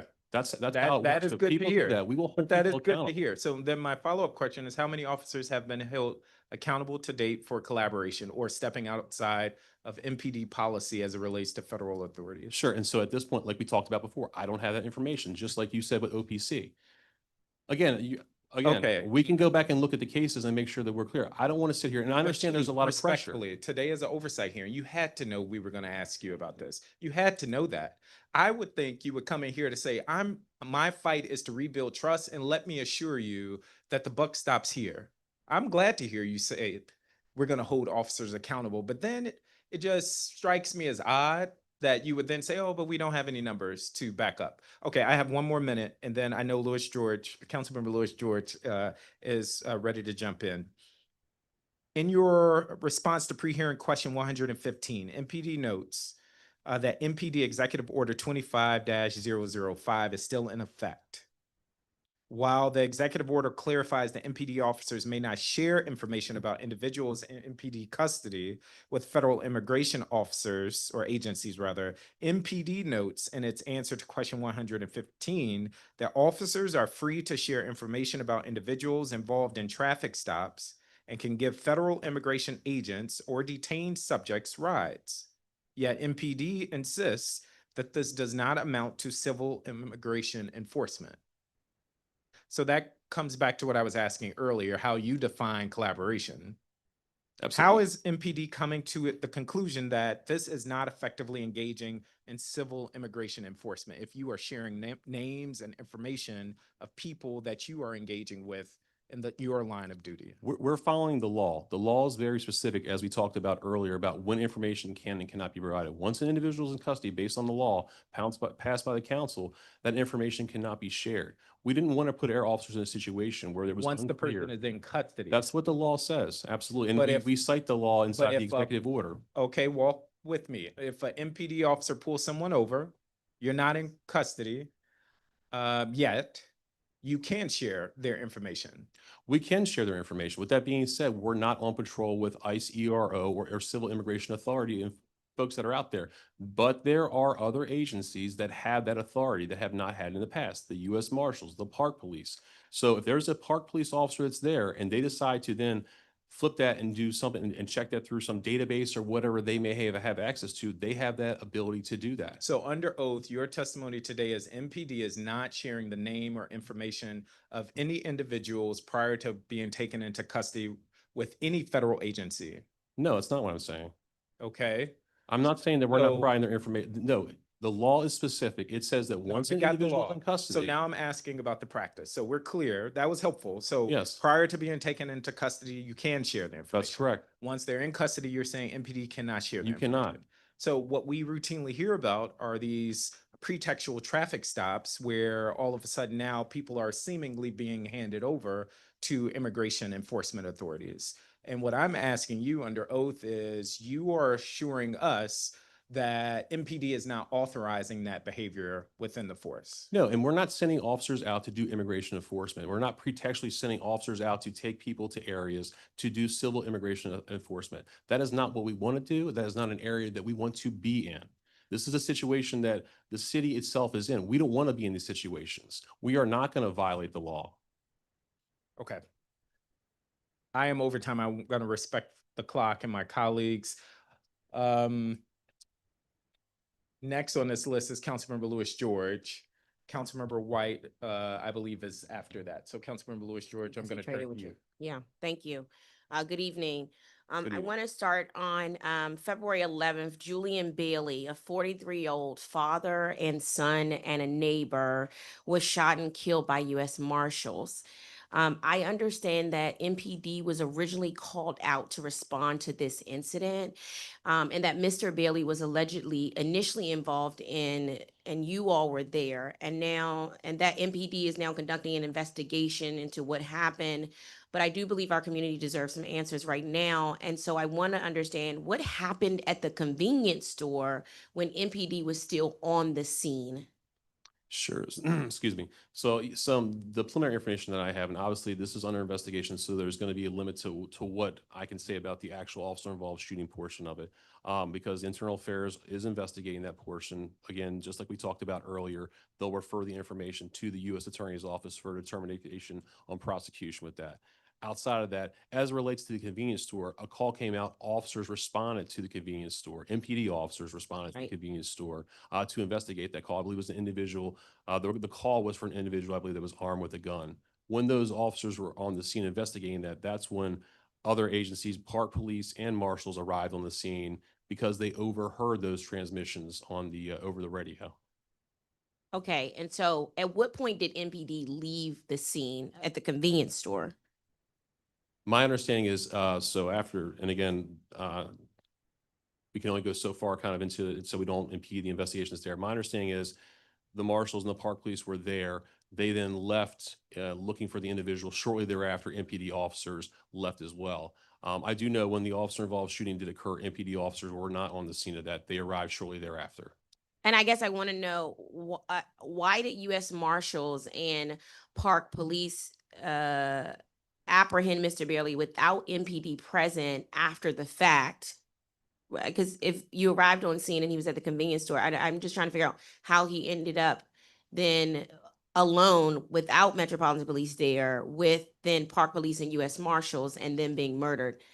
How did MPD leave the scene and allow him to be left with the U.S. Marshals and Park Police. So no, so it didn't happen there. So the MPD officers were still on the scene of the convenience store, and this is my understanding of the situation. Yeah. When the marshals and park police left looking for the individual, so MPD was still at the convenience store when that happened. When They that went happened. canvassing for the individual. And let me ask you, why were the U.S. Marshals and Park Police authorized to respond to this call without MPD being present? So MPD was present at the convenience store when the call came in. They got the call was dispatched. I know, but I mean, when they decided to leave, I guess were they responding to a lookout when they went to go? Yeah, mine, and again, some of this is going to be a bit of assumption. My assumption is there was a lookout or some information that was shared about the person that we're looking for. I don't know if it was over the radio or if it's on the scene. Those are things that the investigation will ferret out with that. But Park Police has the authority. Park Police has the same authority as the Metropolitan Police Department across the city. So they don't need us to take police action. They don't need us to take police action anywhere in the city. They can do that unilaterally without us. Why they chose to do that and what they chose to do, I don't have that information. Obviously, part of the actual investigation into that shooting, those types of questions will be asked. And so if my thing is, if they responded to the original scene at convenience store and they were further investigating, and that's further investigation led them to looking for the individual, wouldn't MPD also be looking for whatever individual they were looking for? And why would they not be accompanying the other entities in looking for that individual? I don't understand how MPD was not on the scene. Of the shooting, you mean? Yes, of the shooting. My understanding is they were still on scene gathering information from the initial complainant. So the victim that called 911 about the firearm or whatever the initial police call was, they were still on the scene interviewing that complainant when the Park Police and the marshals went to look. So what normally would happen in a case like that, if it was MPD officers and another officer from MPD had come to the scene and they went to canvasses, you would make sure the officers that are on the scene of the convenience store, they would obtain all the information needed for the police report. If an individual was identified and there needed to be a show up or have a detective come to the scene, they would then coordinate with getting that complainant or that victim to that location. Right. So that's what I mean. I'm just trying to understand why they would be, I'm trying to make sure, why would they be canvassing? This originated from a 911 call, which means MPD would be responding, as you all Yes. do, to 911 calls. And if you all were in investigation and there was a canvas, usually there's officers who stay on scene, collect information, and then there are officers who go canvas. Was MPD not instructed to canvas? And how, like, that's what I'm trying to figure out. It would be that MPD would have been canvassing for an individual alongside these officers. So I'm saying, were they canvassing for MPD? I don't know specifically if MPD directed them or they just heard it when canvassing. Again, that'll be something the investigation has. It wouldn't be out of the realm for possibility if they heard a lookout to go look for, or if the officers on the scene said, hey, we're looking for an individual XYZ related to this. Like those details I don't have. It would not be unusual though for either way. They could have just heard it and went. I do know that they did come by the convenience store before they later located the individual. But what that exact conversation, what it looks like, I don't know. That'll be part of the investigation. Because my fear and the public fear is that MPD can then use federal agents to do canvassing and follow-up. And in doing so, then those individuals are not accountable to DC government, DC council, but in addition, they're not going to have body-worn camera. And so now we will be left without evidence and information if you all are in fact using federal agents to do canvassing work of Metropolitan Police officers. So my real question is that the case? Are we using HSI and U.S. Marshals and Park Police to do canvassing work in cases? Because if so, then future residents are at risk of being at harm and being killed without any body-worn camera being present. Yeah, so two things with that. So it's definitely not out of the realm of possibility for other agencies to be out there. For example, if a bolo comes out for a robbery, No, if they go out, if they do with it, you. but if I want to make sure our officers, MPD is not directing federal officers to do canvassing, do work that they are either not on scene accompanying them and allowing them to go out and do investigations alone, because that creates a very real threat to our community, because there's no accountability if our officers are not present. There's no body-worn camera evidence if our officers are not present, and that is a way to impede the transparency that we we require as district residents. No, I understand. I just don't want, I want to make sure that I'm clear that it is possible, for example, if a robbery came out and we broadcast a lookout, or we send out a bolo, be on the lookout, that Capitol Police, Park Police would not get that, and they could then be canvassing or looking for that person. That happens all the time, where they may have an individual they're looking for, they send to us and their officers are looking for, or we have one we push out to the regional law enforcement, Metro Transit, Park Police. Once that gets there, there could be federal agents or others that get those things. Second part of that is there are other agencies like Park Police that do have body-worn cameras. Again, not the same controls from the council like we have, so that I definitely understand that concern. But there are other agencies that do have body-worn cameras that would provide information potentially in this incident.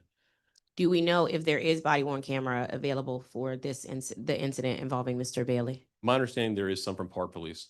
Okay. And is that evidence going to be shared with the DC Council? That's not, again, that's not, MPD was not on the scene of that. That's not our information to share with anybody. That's information that Internal Affairs would get. They would share with the U.S. Attorney's Office, how Park Police and what their procedures are as far as body-worn camera release. That's up to them. I don't specifically know what they are because they did not discharge in that situation. They were on the scene, that was my understanding. And how long after they responded to the scene, how long did it take for MPD to get to the scene? Of the shooting or Of the, not the convenience store, but the subsequent murder that occurred? I don't know the exact time. It was a short time thereafter. I would say within minutes or minute or two, but I can't say exactly. Okay. Because as soon as the shooting happened, they went over the radio. So I think the officers that were in the area actually heard gunshots. Okay. The MPD officers that were in the area. Okay. I just want to make sure, and I think you understand and appreciate what I'm saying about making sure, given that the radios are open and given the lack of transparency and accountability that comes from MPD not being on scene, that this is why we need to make sure that we are not utilizing federal law enforcement for any of our investigations, because it puts our community at risk. No, and I think to the point that kind of was made earlier by some of the other council members, and to your point, like, you know, the reason why MPD is going out with them is to try to mitigate issues like this, because we have seen in other places when they go out on their own, there are challenges. Now, Park Police does police in the city on their own, but I think to your point, you're absolutely right. When you have federal agencies going on their own and doing their own thing, there's challenges. The marshals do not normally respond to 911 calls. Park Police do. But with that being said, there are challenges. So that's why I think, you know, trying to work with them to make sure we can do our best within the confines to keep the community as safe as possible and drive the areas is better than just letting them do their own thing. Correct. Ward 4 school communities have reported MPD officers accompanying federal immigration agents near schools. We have had incidents throughout, including E.L. Haynes. We've had incidents outside of many of our child care centers, including Estrelitas, and DC Bilingual as well. You all are creating lifelong, in addition to trauma that's being created for our young people, you all are also creating lifelong distrust of an entire generation in doing so. What is the current controlling written MPD policy governing MPD officers' activity during federal immigration law enforcement near schools and daycare centers and other sensitive locations of that nature? Yes, so MPD is, their policy is, as I spoke of earlier, it's controlled by the law. We are not engaged in civil immigration enforcement. We are not asking people what their immigration status is. With that being said, there could be ICE people that are on their own, or they could be with other law enforcement agencies. We are not in joint patrols with ICE ERO. We have not been since the end of the emergency, as we talked about. With that being said, I know there's a lot of federal agencies that are out there. They wear tactical vests and things like that. And sometimes there's confusion or lack of clarity of who some of these agencies are, which obviously is a concern to us too, because the incident that occurred outside of DC Bilingual, was that an incident that was a traffic stop, or was that an incident where federal immigration law enforcement was happening? My understanding is that was a traffic stop where then other individuals came in there and turned it into an immigration incident. How did it get turned into that from a traffic stop? Much like we talked about before, as far as the information sharing, that the officers are on the scene doing what they do, and then other agencies use their own authorities to do whatever federal authorities they have as far as immigration. That's my understanding of it. I do know it is a subject of, I believe, an investigation within the department still. Yeah, you do understand that these things happening near schools, the impact that it has on our young children, not only the trauma, but that lifelong distrust of an entire generation that is occurring as a result of this. No, absolutely. I mean, and I think some of it is perception. If it's true or not, I think the perception that's out there does its damage in and of itself. So we're keenly aware. Like I said, this is not a situation where the police department wants to be in. It's a situation we find ourselves in. We also had a conversation because there is the warrant task. What's the task force that does the warrants? So there's a couple, but the Capital Area Regional Fugitive Task Force, Cardiff, they're Yeah. the ones that usually look for very We serious had a offenders. conversation earlier in the year where they were doing warrants in the really early morning hours, and specifically during the time parents and families were going to and from school. I was told that you all would inform the warrant task force to stop executing warrants on or around schools, especially during morning drop off and pickup. But we still have heard incidents of that happening. Have you instructed them to not do those warrants during literally pick up and drop off near our schools? And why is it still occurring? Yeah, so I do know we have shared those concerns. Again, we don't control what they do. We're not in charge of the federal agencies that's out there. And there are others. So there's Cardiff, but there are other Superior Court Marshals groups that are out there too. And then sometimes there's tactical groups that go out there. With that being said, we have shared the concerns with the task force, especially about in the area of schools in general. We've also seen concerns like that from just National Guard deployments that sometimes go past schools and citizens that raise concerns about that. So we relay those concerns that people see that and they assume certain things are happening. Why they continue to do it or why there's instances that pop up, that's not MPD deploying that, or so I can't give you an answer to that, but I do know we have shared those concerns. Are ICE and Homeland Security investigations participating directly or indirectly in the SBOC or task force work streams? The Safe and Beautiful Task Force, HSI, so twofold. HSI is in the task force. There is ICE ERO. They are on the task force. We are not in any groups with the ICE ERO, and we have not been since the end of the emergency. But they are still out there. They are working with other agencies that are out there in the city. We are not part of those groups. HSI is out there also as well. And my understanding is HSI is also ICE. HSI is the Homeland Security. So there's kind of two portions of that agency. One is Homeland Security investigations. They focus on investigations of different criminal matters. The ICE ERO, enforcement and removal operations, those are the folks that people colloquially say call ICE, or their job is to go out and do immigration enforcement and removal operations. So then you all are cooperating then with federal immigration. If HSI is ICE, you all are cooperating. No, and we've been very clear that we've been working with ICE. We've been very clear from the officer involved shootings that we talked Wait a about minute, earlier. you just told Councilmember Parker. No. Let's be clear on this. We've talked about officer involved shootings with HSI and are responsive. We've been very clear. We are working with HSI. HSI is not out doing immigration enforcement. We are not going out with them for that purpose.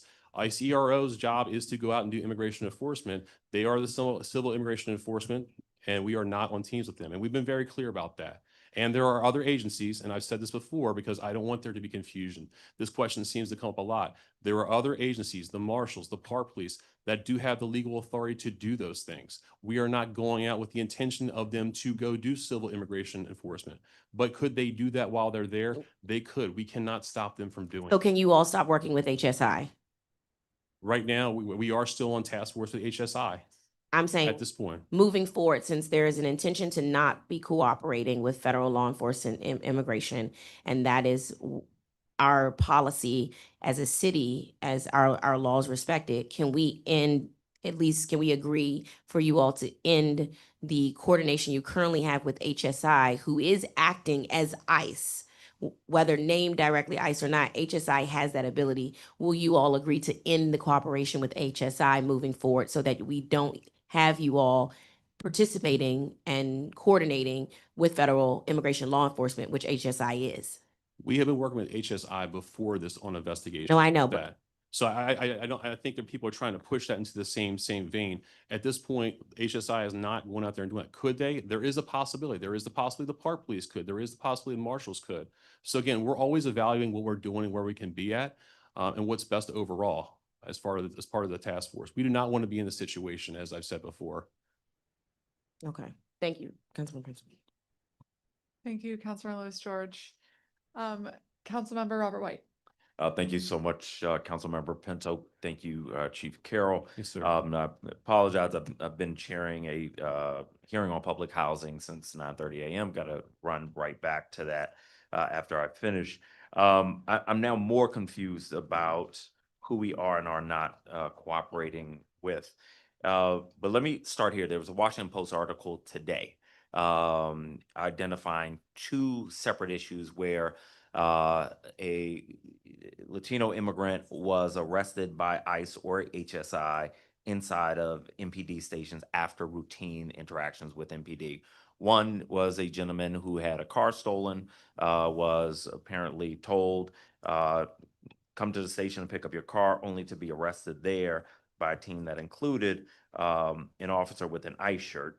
And then another man who was stopped for an expired license, process, told he was free to go, and then immediately rearrested in the station by HSI.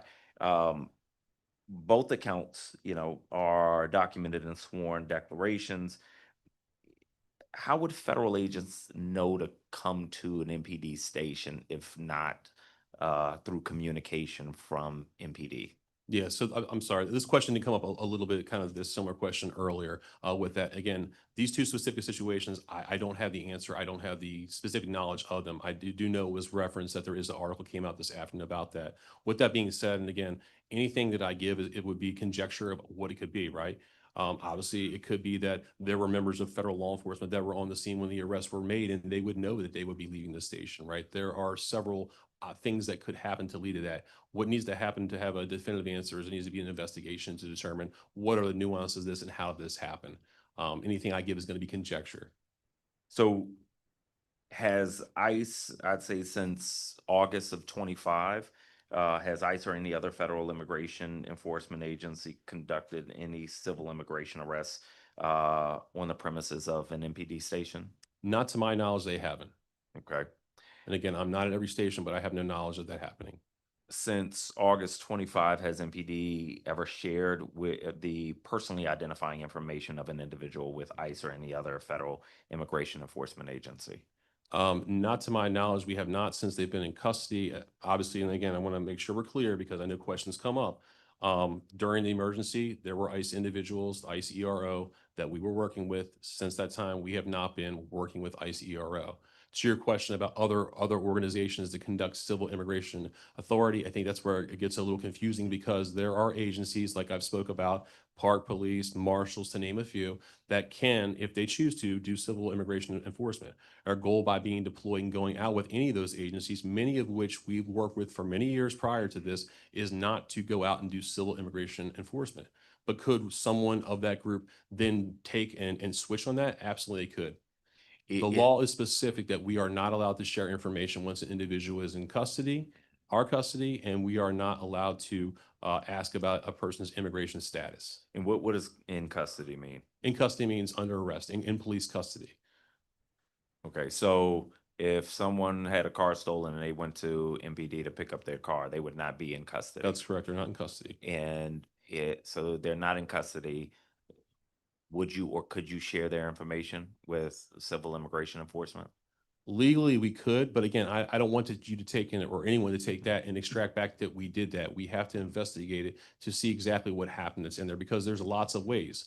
There could have been a marshal on the scene when the report was taken and they know that, and then they did their own investigation to do that. So there's several ways it could happen.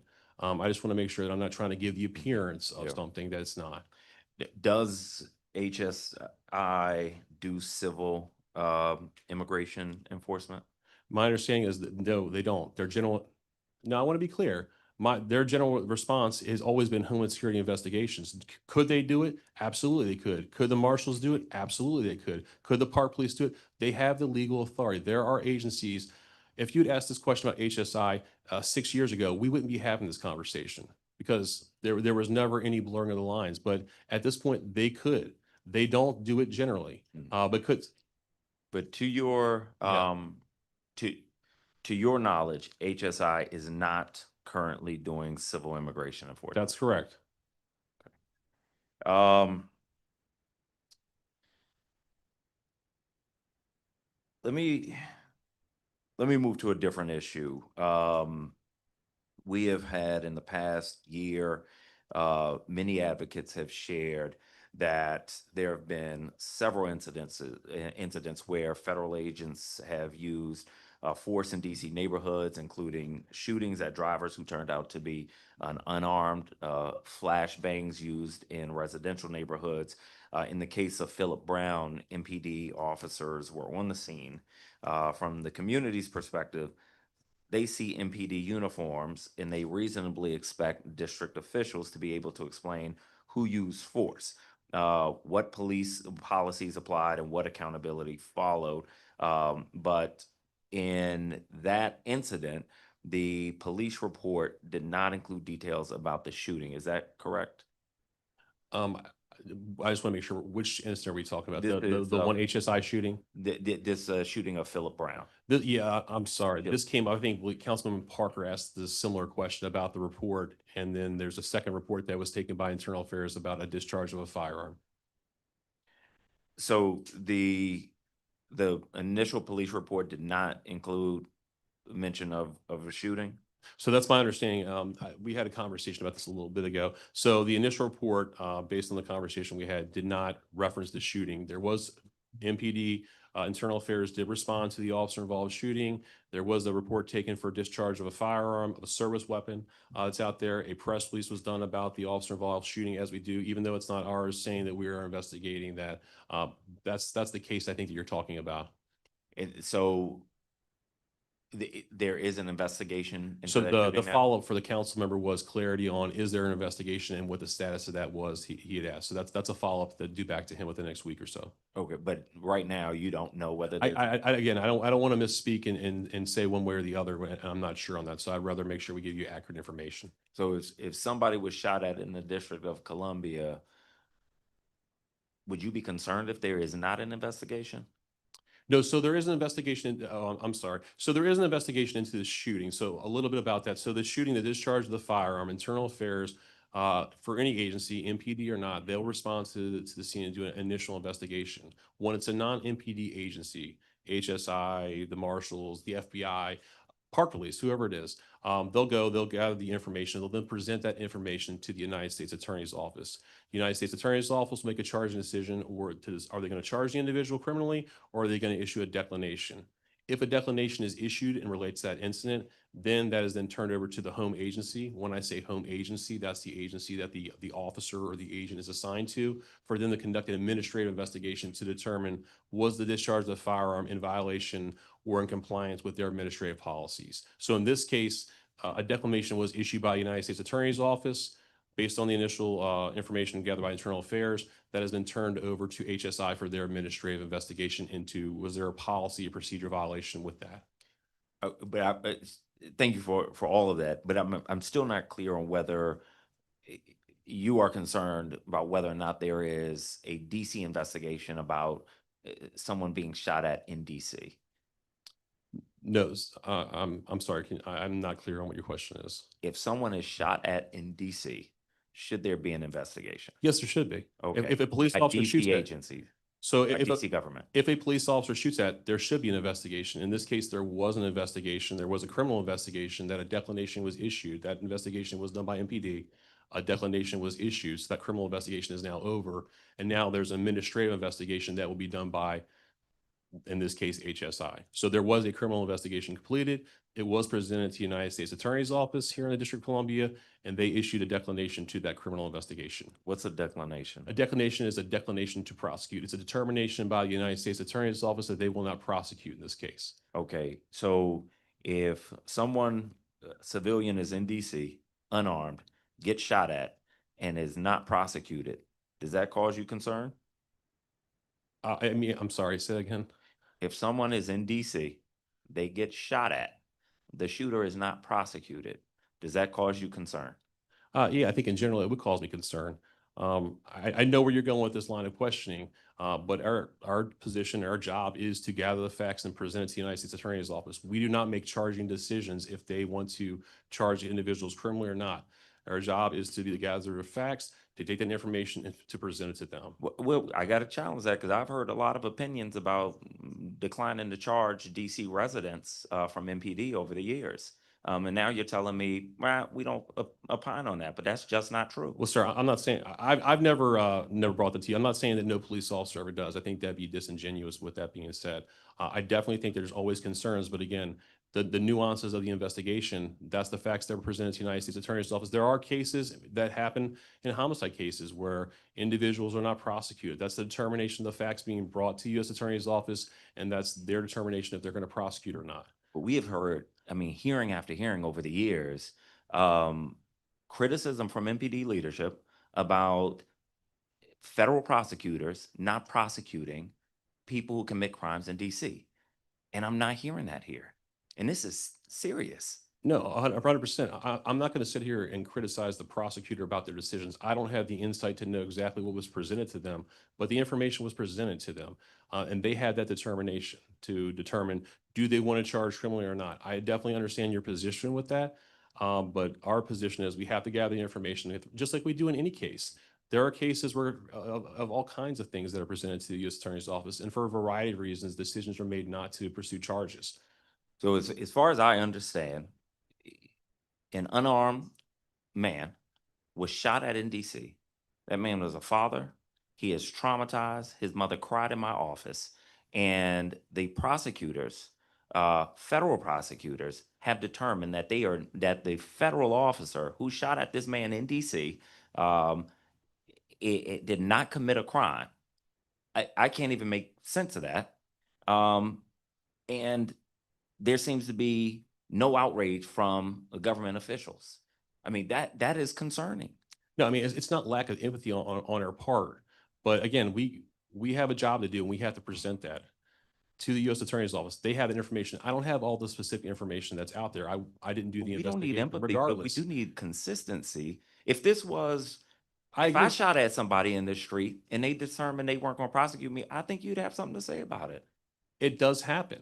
And again, like, that's up to us. And we go back to the U.S. Attorney's Office when we have cases and we present the information, but it's not for us to go out and to make that determination. It is their right and responsibility to do that. I definitely understand the concern, but it's a big concern. This inconsistency is scary. We don't want to be in the situation, and I've said it before, we don't want to be in the situation that we're in as far as a city, but we're there. So, on the MPD perspective, we're trying to do as much as we can to try to mitigate as we're out there, right? So being with the federal agencies and trying to mitigate and put them in areas where we need the assistance, where we're having issues and challenges, and having them work within those confines.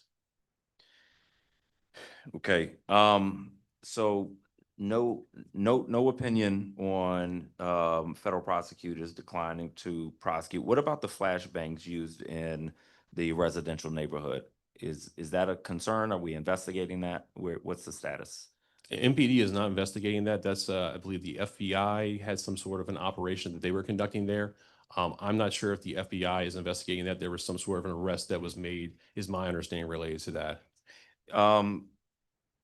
So when there's a use of force by, let's say, federal law enforcement, should there be a use of force report done by MPD?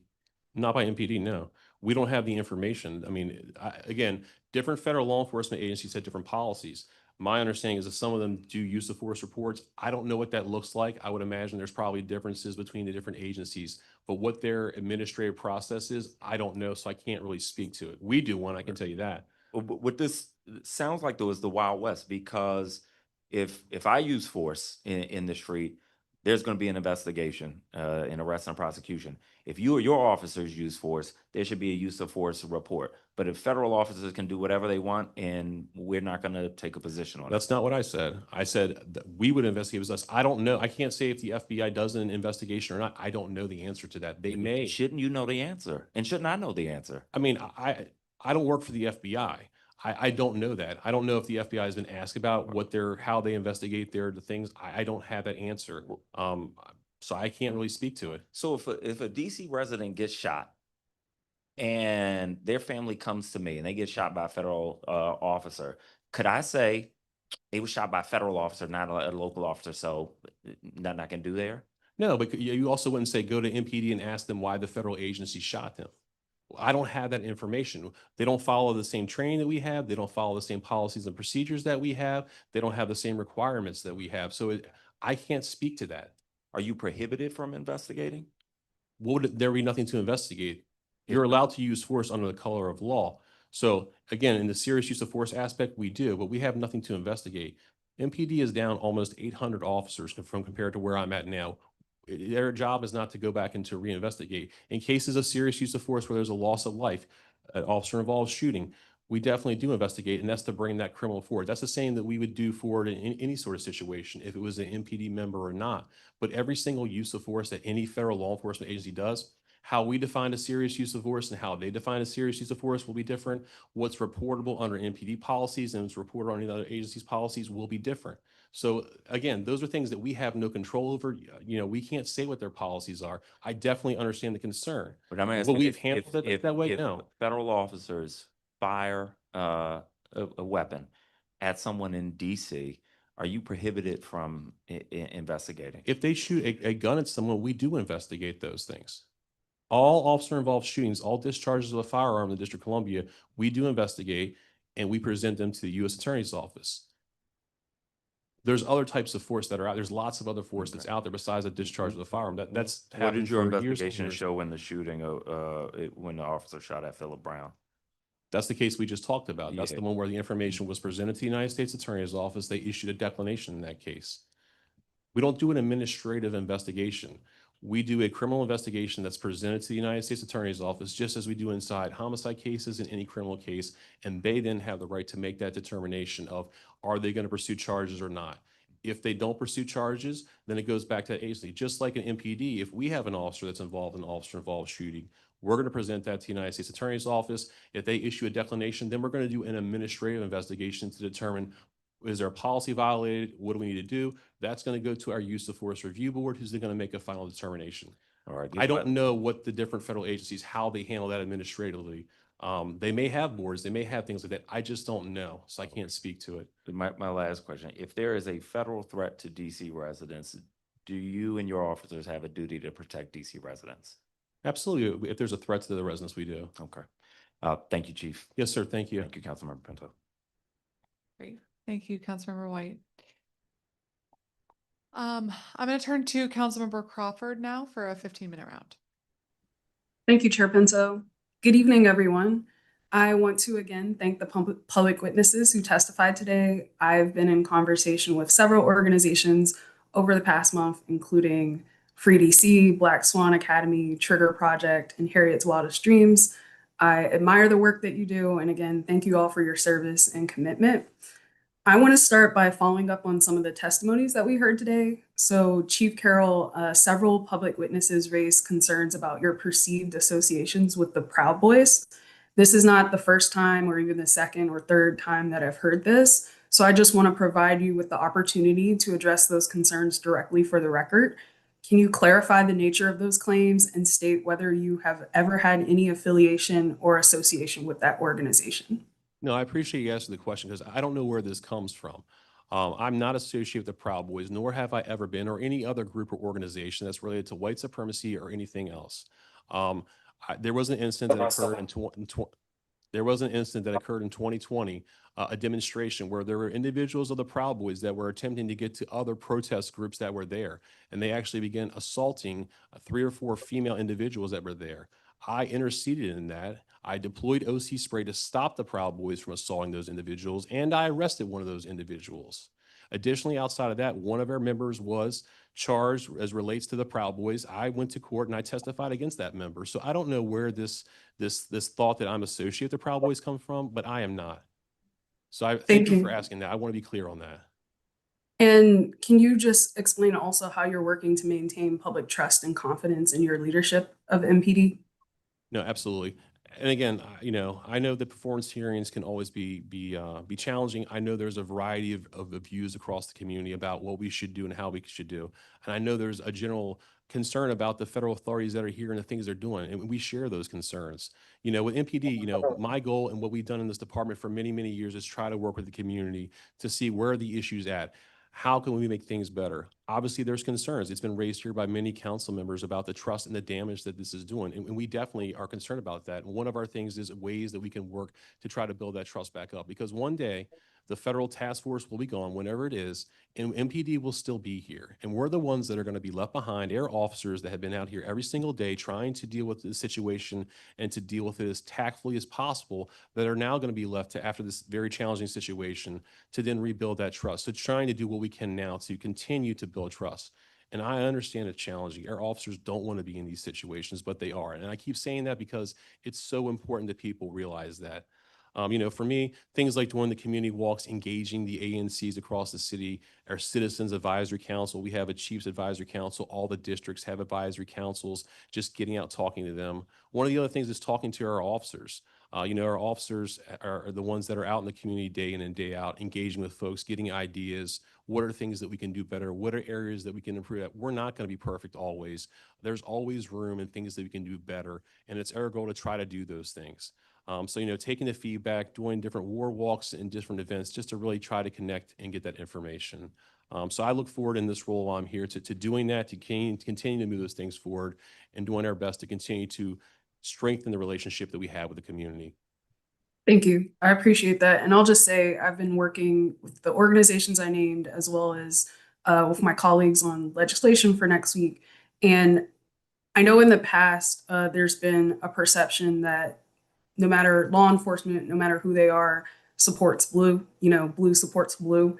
And I think that is part of the perception that people may have when it comes to wanting to trust that MPD is there to protect and serve district residents and not just fully cooperate with the federal law enforcement. And I don't know if you have any thoughts on that, but it's something I've also had to struggle with, I guess, when it comes to like fully trusting MPD and making sure that they are there to serve our district residents. No, I mean, it's a challenging situation. Like, law enforcement is law enforcement, and we have to cooperate with other agencies. We have to work with them. There's agencies that have specialized missions. We are a federal district. The FBI investigates certain types of crimes.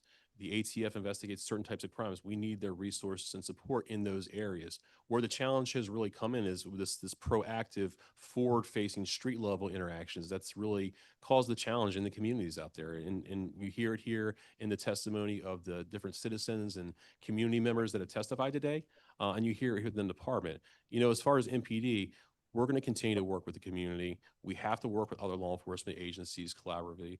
We don't have to work with ICE ERO and do civil immigration enforcement. There's a law that specifically prohibits that. That's not an area we want to be in. It was much simpler 4 years ago, 3 years ago, 2 years ago, when we didn't even have to delve in that area at all. But now with these other agencies that are out there, it puts us in a situation and trying to make sure that our officers have the appropriate tools and the appropriate training to keep them, to make sure they're in compliance with the law, but also make sure that people in the community are able to trust MPD. Thank you. I want to switch to juvenile curfew now. So of the 15 curfew zones that have been implemented, MPD reports encountering 18 youth who would not come into compliance, but 0 arrests during extended hours. If not arrested, what actions did MPD take with these young people when they refused to come into compliance? Sure. So they were either taken home or they're taken to DYRS, where there's resources there to connect them with for at-risk behavior. So they were not arrested, and there were no arrests in those enhanced hours. I believe it's from 8 to 11. Okay, so when you say no arrests, because what I heard from some youth is that there may be times when youth at the time of a curfew violation are arrested for other offenses that aren't the curfew violation. Is that true?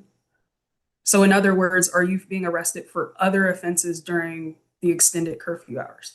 So we didn't have anyone that was arrested. We didn't have any juveniles that were arrested during the extended curfew hours for anything else outside of that. We did not have that. We did have the juveniles that you mentioned that were in violation of the curfew that were either taken home or to DYRS to be connected with resources, but there were not arrests for other things during those timeframes. Okay. And then similar to Councilmember Lewis George, I've heard from youth advocacy organizations that negative interactions with law enforcement are proven to increase a young person's chances of deeper justice system involvement.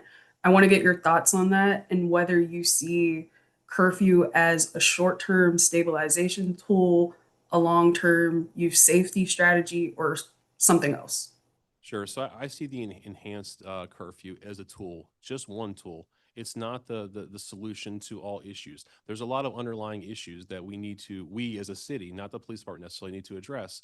But of course, MPD will be a partner. Like we need to, I have a youth advisory council, the Chiefs Youth Advisory Council, and I've met with them a couple times. One was actually yesterday, and this issue kind of came up, with juveniles and hanging out and the different meetups and things like that, and making sure that there's places for young people to go where there's a variety of options across the city is one of the things. When there's nowhere for them to go and things that they feel like either there's nowhere for them to go or things that they don't want to do that are available, then they make their own kind of events that are out there. So I think providing more programming in a variety across the city is a way. And I know those are areas that when Chief Smith was here, she was working closely to try to think of those things. Those are strategies that myself and Executive Assistant Wright and our Youth and Family Engagement Division are thinking about. What can we do as we get closer to warmer times, because we know there's going to be issues. So I look at the enhanced curfew as a tool in the toolbox. I don't look at it as the overall solution, but it is something that we want to have that ability to do when it's needed. It is very limited and tailored to the areas that it's in. Even, if there's 5 people that are in those areas during that time frame, they're not in violation, and there are a number of exceptions. But it is a tool that does allow us to address some of those issues that are out there. Okay. And then is this council mandated by law, or is this something you just do? No, it's something that actually, I believe, I'm not sure if Chief Conti started or Chief Smith started, but it's something that's been going on for a while at MPD. So we have members across the city that's on there, and we also have some of our high school police cadets that sit on there as well. So it's actually a good cross section of young people across the city, and they really have some good ideas. And trying to task them and leverage them of what we can do. Because I come to meetings like this and other meetings where people ask, what can we do for young people? And the conversation I have with them is like, people want to do things to help you, to try to mitigate these. So, what are the types of things that you would like to do? And then also on that, even on our side, trying to have them develop an event or something for young people to try to help towards that goal overall. So this is my second month that we've met with them since I've been in this seat, but it's really good. And again, we're trying to not only build the relationship between young people and law enforcement, because there's a lot of misnomers. There's a lot of misnomers in the community about law enforcement. So just interacting, like, police officers are people, just like everybody else. And, we put on these uniforms and we do a job. It is our job, but we're people and we have families and we have lives and we have interests outside of this. And I think having that connection on the human level helps people understand each other better. And since you mentioned this, I'm also curious about how you see the interventions outside of law enforcement. Like, we've heard a lot about DPR's late night hype, violence interruption, family support. Like, how would you prioritize or rank what you would see as interventions that could be successful to preventing contact with MPD?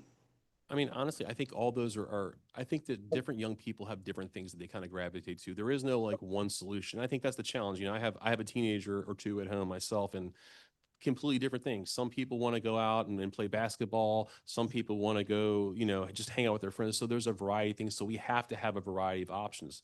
I think late night hype has been good.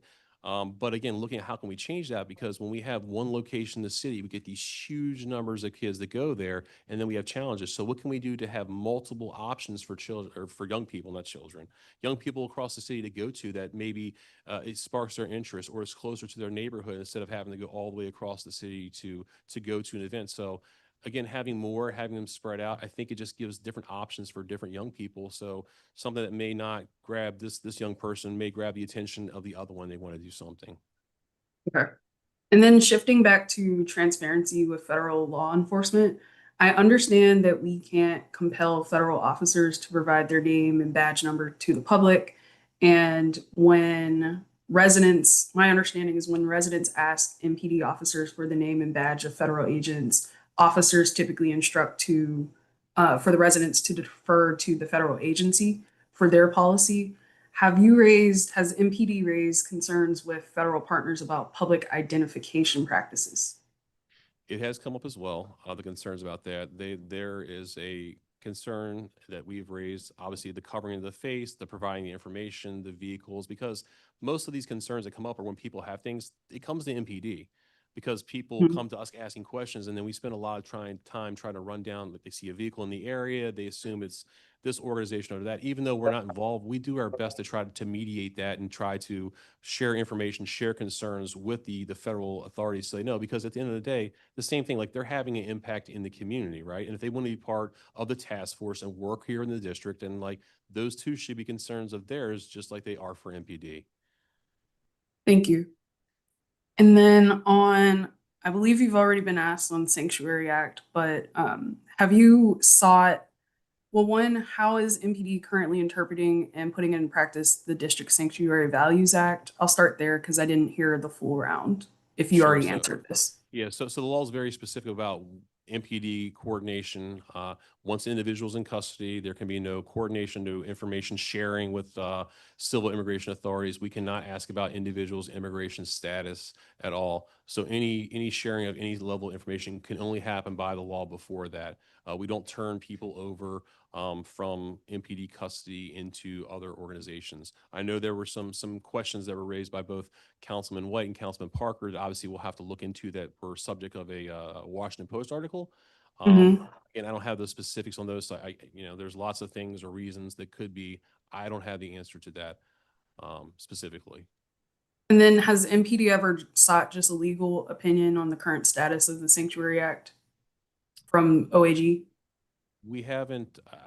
I'm not sure that we've asked for their opinion of the act. I don't know what specifically we would ask them. I mean, I think that the act is legal.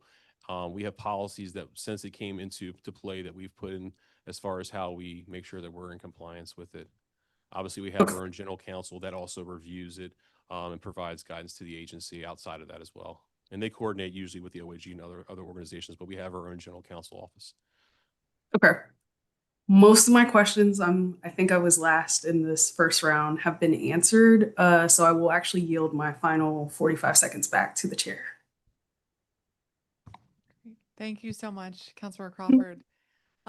Chief Carroll, I want to give you opportunity if you want to take a 5-minute bio break. Okay. Are you sure? Yes, ma'am. All right. Well, thank you. I'm going to turn back to Councilor Parker for another round. Okay. In response to pre-hearing question 110, which requested weekly arrest data from joint federal MPD patrols, MPD notes that, quote, MPD's data does not specifically capture the subset of arrests that occurred while a task force member was on the scene or on a joint patrol, end quote. What was the thinking behind the choice not to capture this data? We don't have that information. It's the same conversation we had. We don't document when we're on the scene with the task force, when we're not on the scene with the task force. We document our records management systems, arrests, stops, incidents that MPD members take reports for. So again, depending on who's there, depends on who may take that report. This has never been an issue, obviously, before this time frame now. So the system was not built for that. And I know this is getting at what Councilmember Pinto was asking earlier. What type of lift might it require for MPD officers to document those types of arrests? We'd probably have to develop a separate IT system to document it. Why would it need to be separate? Because it either has to be separate or it has to be built out somehow. Anything that generally requires modifications of a records management system costs a lot of money and takes a lot of time. So there's obviously an input to that to see what that looks like. But whatever the system is now, why can't we just record that X district resident was arrested by this partner agency? Because right now there would be no report that was taken.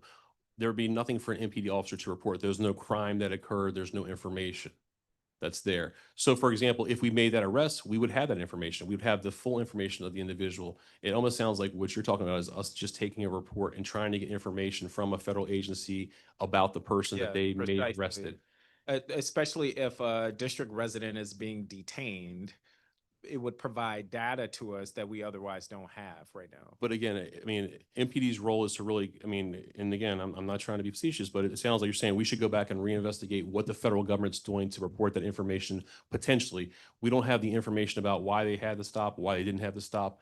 In many of these instances, when we do, we are taking the arrest. But again, it's almost like we're trying to go back and then get information to take a report, potentially to say what they said, which we may or may not have all the facts and information for. I don't think that's a really good idea for us to try to do that. I understand the want for the information, but I don't know if trying to take a report to try to figure out what we think that we observed happening is the best way.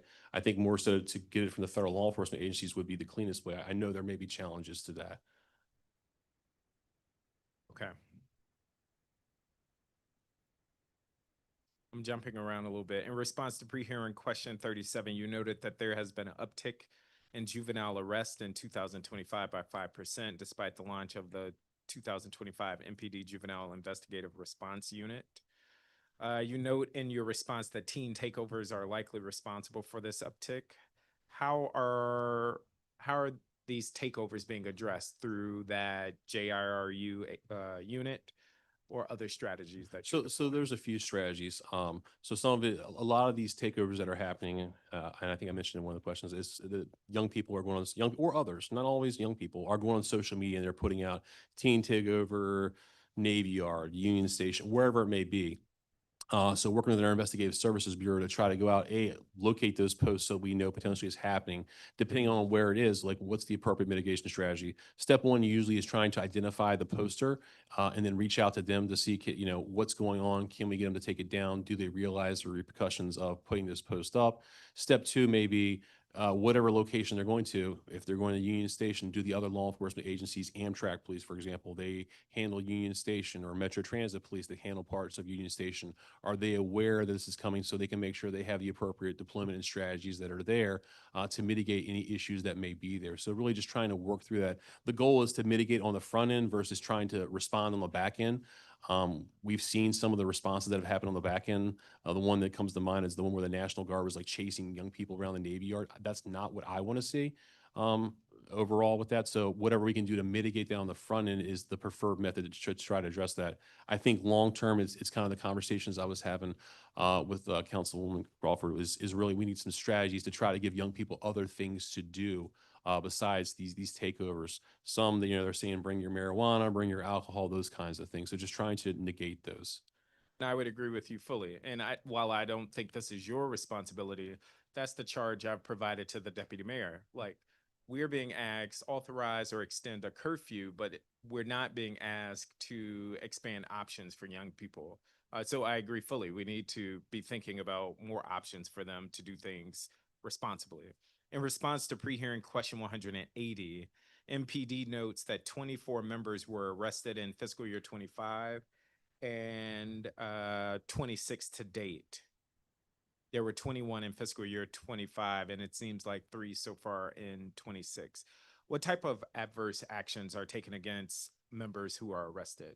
Yeah, so it depends on the type of the crime. So again, just like anybody else, so when they're arrested for a crime, administrative investigation will be begun once the criminal investigation has completed, similar to some of the other officer involved shootings and things like that. If you get arrested, the criminal part, once it's done, then the administrative part will begin, depending on what the incident is. It could be everything from, suspension to termination. Again, they have to weigh the Douglas factors, obviously through the labor relations, regulations, and laws, but the information is presented. If there's sustained allegation of misconduct, whatever that may be, depending on what is sustained or which charges, they may be multiple charges that are sustained, depends on the outcome. And of course, they have depending on if they're in the union or not, they have kind of their protections that are built in for them to go through that.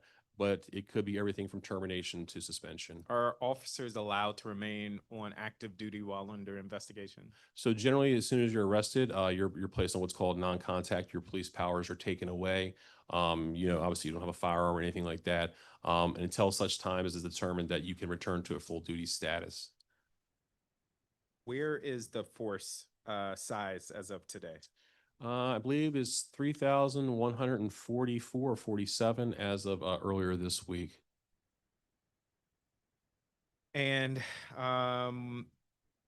obviously that poses challenges in terms of capacity for the agency. How is MPD thinking about the size of our force and accommodating based on dispatch and or coverage of the district? So, I mean, a couple of things is we need to get the numbers back up. A lot of the concerns we have with these federal folks that are here in the city, if we had higher numbers, maybe they wouldn't be here. So it's a true priority to try to get more officers into the agency. With that being said, there's a lot of challenges as far as the hiring bonuses, some of the educational requirements, things that I've talked about with that.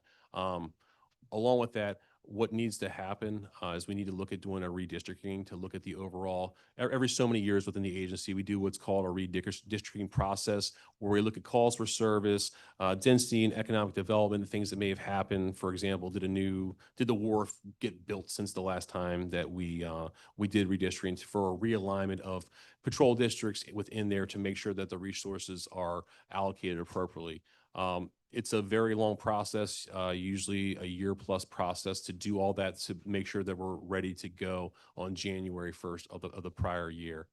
So that's a conversation that has come up. That's something to look forward to. At this point in this year, it's probably too late to have it in play for next year. But again, moving forward, so we can have that for January 1st, the following year, to have everything in play, because there's things that have to happen as far as reallocation of the RMS, the master address repository, the OUC dispatching, and how they do it and where the location is. So there's a lot that goes into it after the analyses are done. Okay. According to figures between January 2018 and January of this year, MPD lost 658 officers, or 18% of the force. What is particularly notable is that the amount of officers on the streets or on patrol or responding to 911 calls has been reduced by 32% over the same period. That means that almost a third of all officers in police service areas have been reassigned to headquarters or administrative work.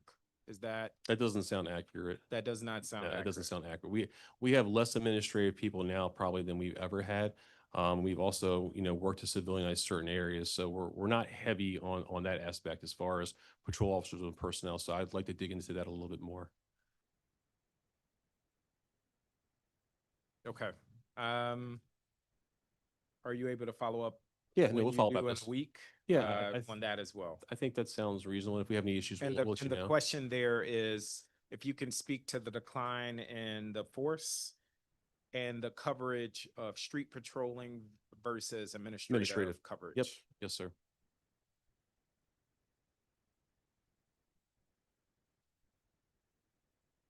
My colleague, Councilmember Henderson, touched on the overtime requirements, but let me just generally ask, is there a ceiling or what is the guidance around overtime? I totally get why you're paying officers overtime, but is there any guidance or parameters that inform how much an officer can make on overtime? Not necessarily how much an officer can make, but overtime is not like an open thing like, hey, I want to work overtime, so I do. So there's specific initiatives and reasons why officers work overtime.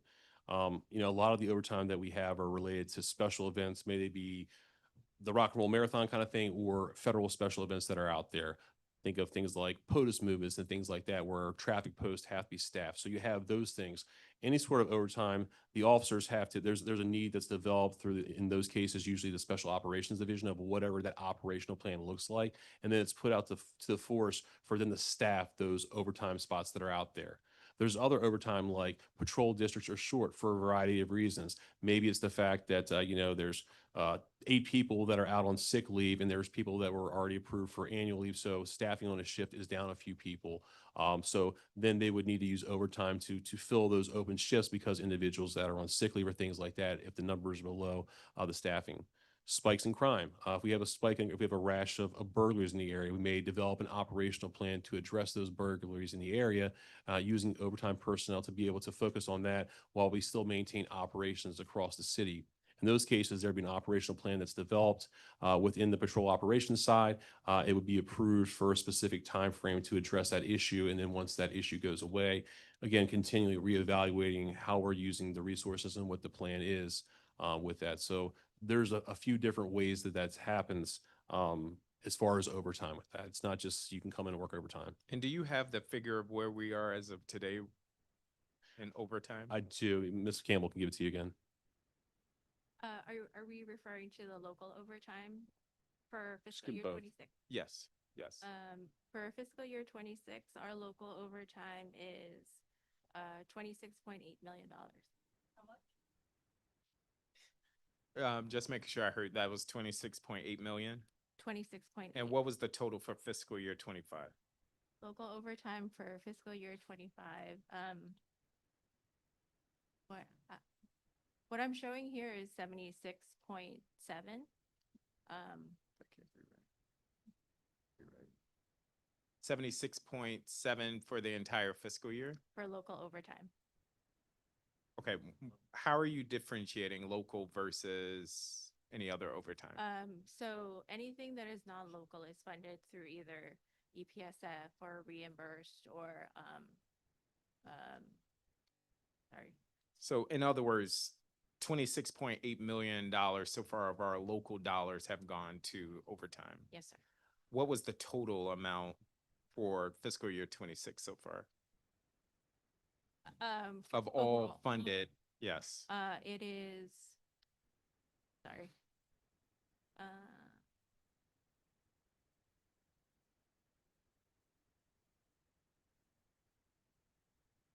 Sorry.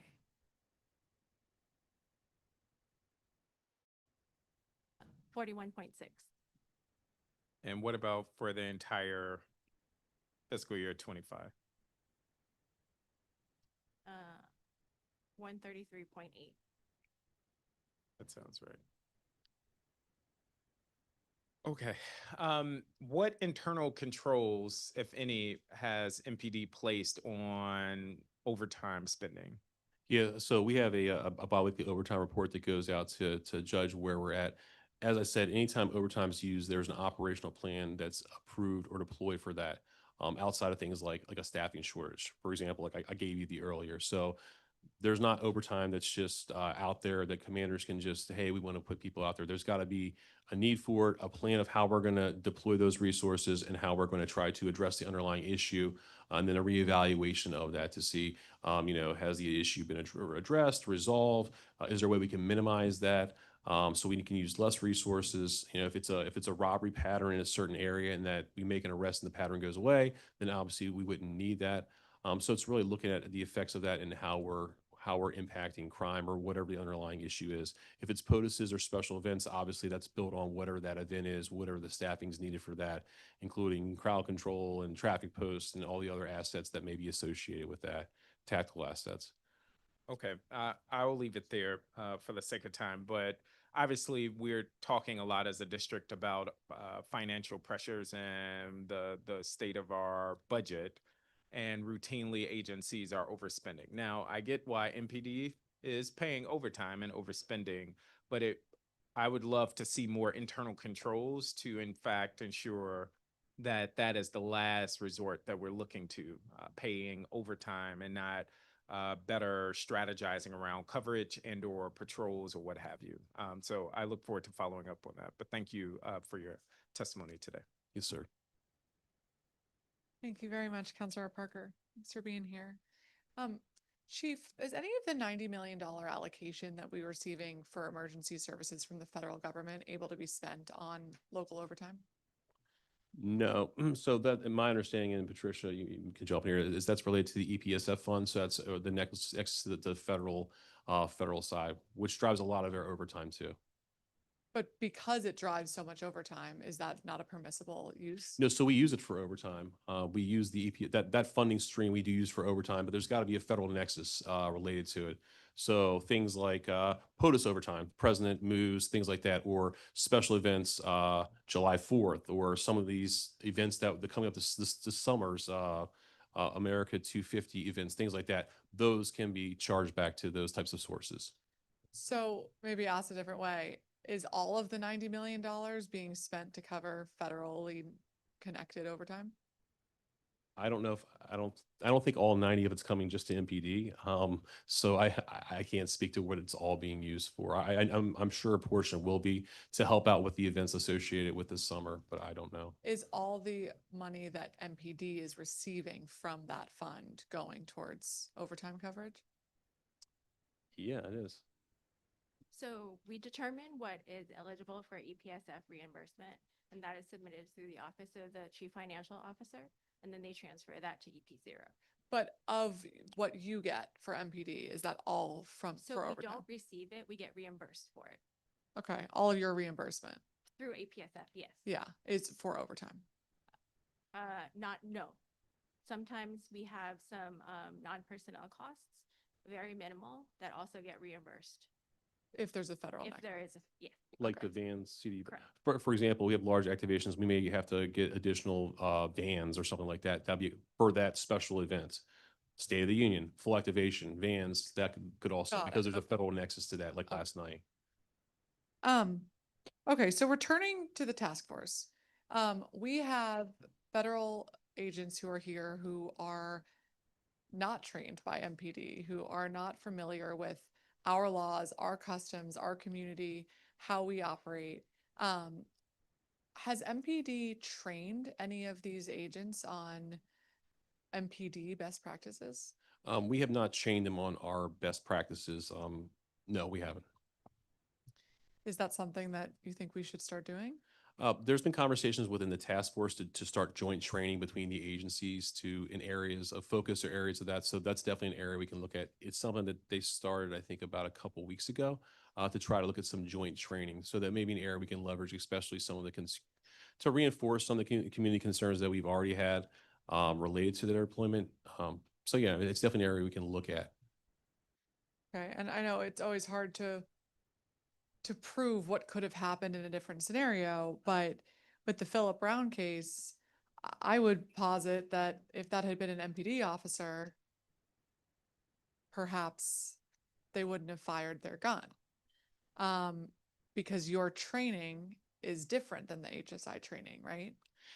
I would imagine our training is definitely different. Our level of repetition is definitely different. Our officers are trained to be police officers on the street, but they also go out and take hundreds and hundreds of calls a year, every officer. So again, there's one level of what you learn through training, but then there's actual like field training that we do on the street. When you get out of the academy, you ride with another MPD officer. So again, you reinforce and learn the nuances of what you were taught in the academy, and then just from responding from calls. I mean, you're always, just like how laws are always changing, you're always trying to improve your training. But yeah, I mean, as you go to calls, you learn things too. So experience helps as well.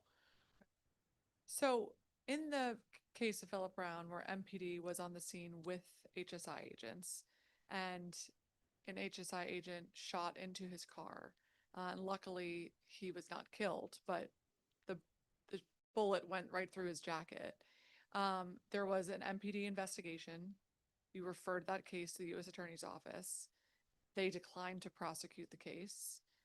Why was that body-worn camera footage not released to the public? Sure. So it's like we spoke about earlier. So the way the DC code is written as relates to the BWC is it has to be an MPD member using the serious use of force.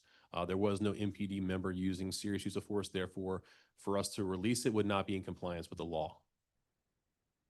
Okay, so as you know, yesterday I introduced a bill that would clarify that if MPD officers are on a scene and have body-worn camera footage and they're with a federal agent who uses serious use of force, then that release would have to be made public within 5 days.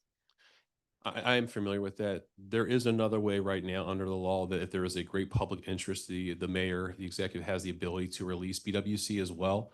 So that is another method that could be used if there was a great public interest. And I know there's the law, there's some collaboration between the mayor, the U.S. attorney, the OAG, the investigating agencies that are related with that. But there is another way that it could be. But based in this case, there wasn't a determination of a great public interest. But I am familiar. I did hear that there was you introduced some legislation. Well, I think this case is an example of why that is so concerning, because I would say there is a great public interest in reviewing that footage, a serious public interest, and it hasn't been released. And so to just say, well, she could if she needed to, it doesn't really apply. No, I was just in giving this you the extreme two case. options. Yeah, I wasn't making a judgment. Yeah. Okay. I mean, you talked about some of the limitations that we have with federal agencies. Do you think that exposure to that BWC in the event of a serious use of force would improve public transparency and trust with MPD? I mean, I think the easy answer is yes, but I think the real answer is it depends on what it shows, what's out there. The police reports released out there is another piece of evidence that's out there. In this case, I haven't seen that BWC, so I don't know what it looks like. I know some people have seen it. I personally haven't. But again, I know there are some folks that would like to have that. That's not what's currently in the law, and that's why we didn't release it.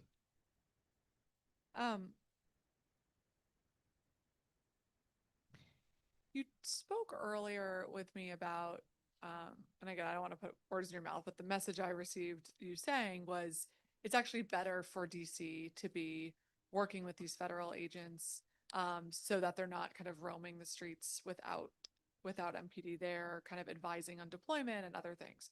So do you have cooperative agreements with all of these agencies? No, so I think it's better that we're there and trying to guide them to the areas that we need. Obviously, we can't make them or control them, but I do think our input and our information to try to mold that, I think, is important. There are not cooperative agreements with these federal agencies. We do have cooperative agency agreements with agencies.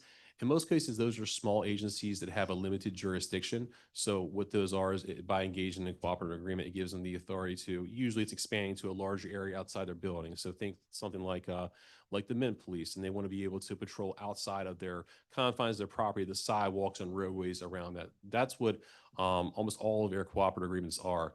The other agencies don't need MPD authority to do what they do. They have their own authority to do that.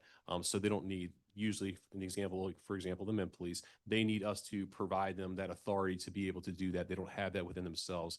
The other agencies have their own authorities under federal law, some under DC law, like the Park Police, to allow them to do what they do without a cooperative agreement. Do you think it would be better to have a cooperative agreement with all these agencies who are on the task force? I don't think it would be helpful to us because there's no benefit to them to engage in a cooperative agreement. They don't need the authorities. Most people that we have them with, like they are looking for that because they need those authorities. They don't need these authorities.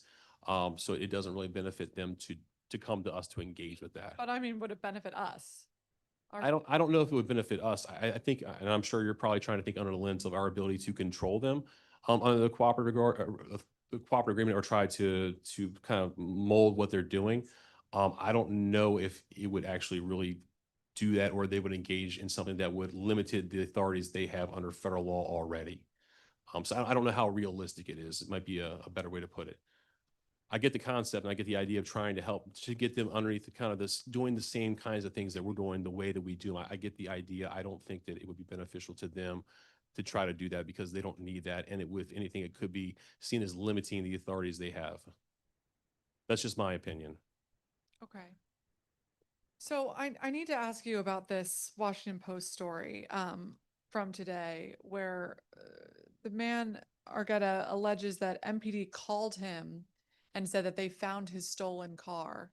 And then when he got to the district station, ICE was there and said that they had found out his immigration status.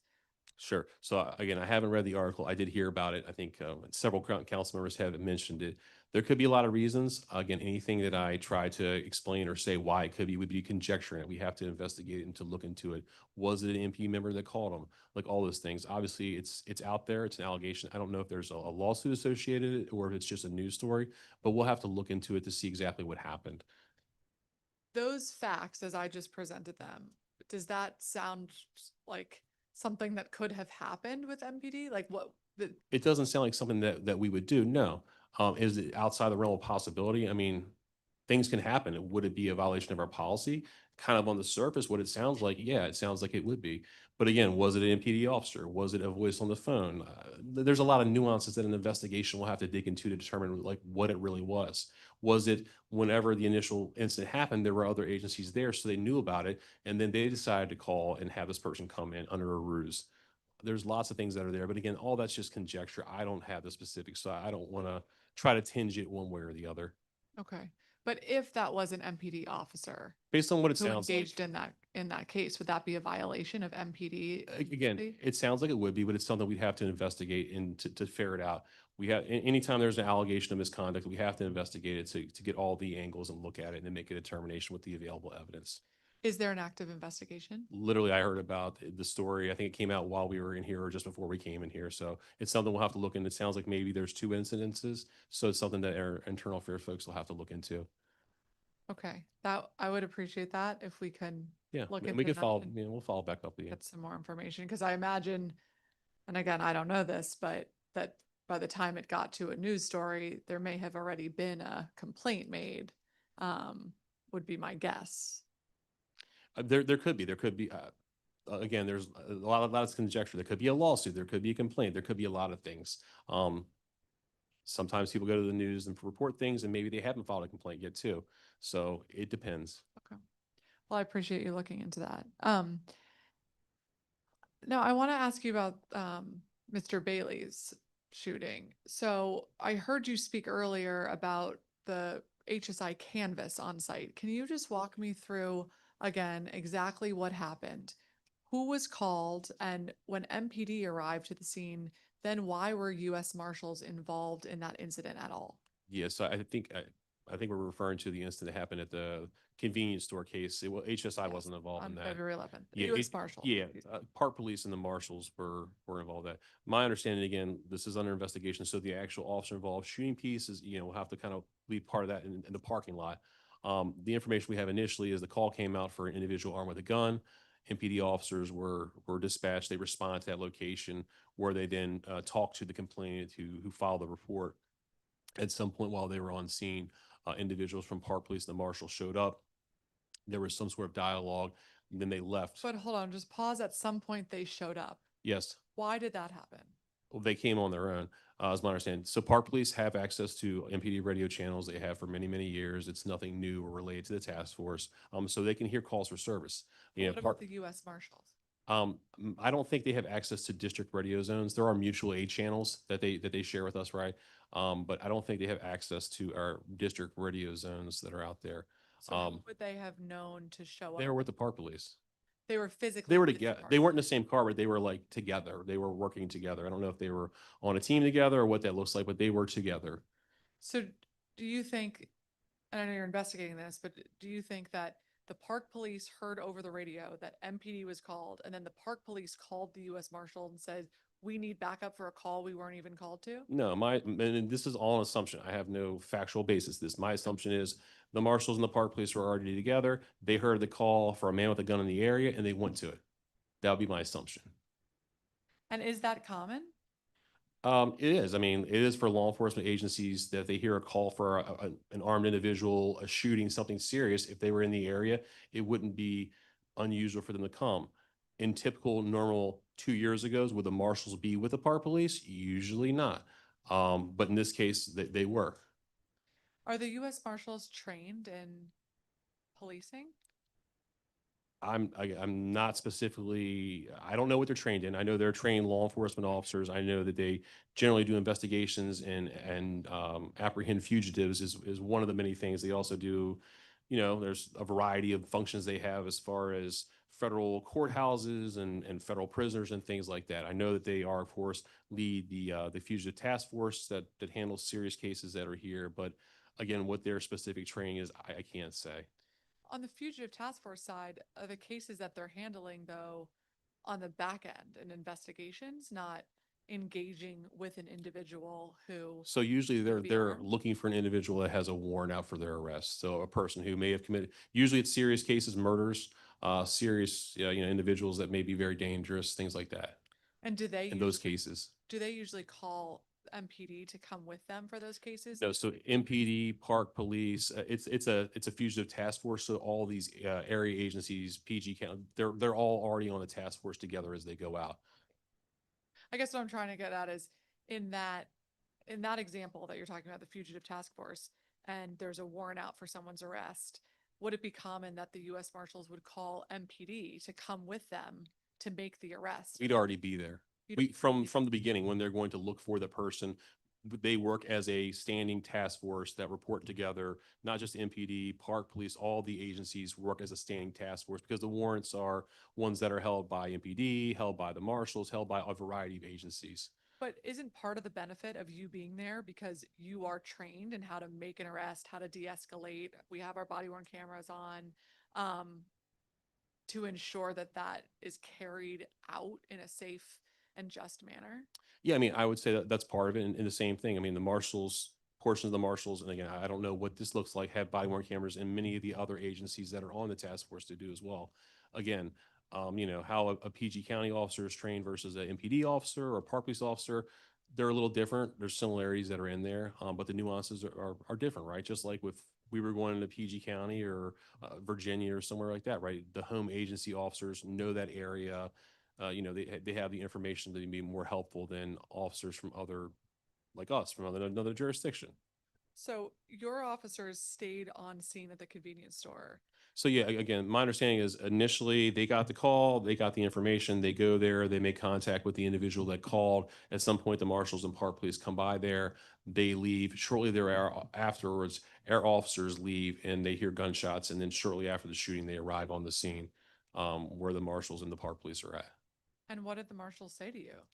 I don't have that information. That's the part of the officer involved shooting, which obviously still is under investigation and part of a criminal investigation. So like those details are part of that. I can't talk about it publicly. And frankly, in a normal scenario, I'm a big truster in the process that there would be an investigation and then there would be a prosecution if someone violated the law. But we just saw in the case from a couple of months ago where you all conducted your investigation, referred the case to the U.S. Attorney's Office, and they declined to prosecute.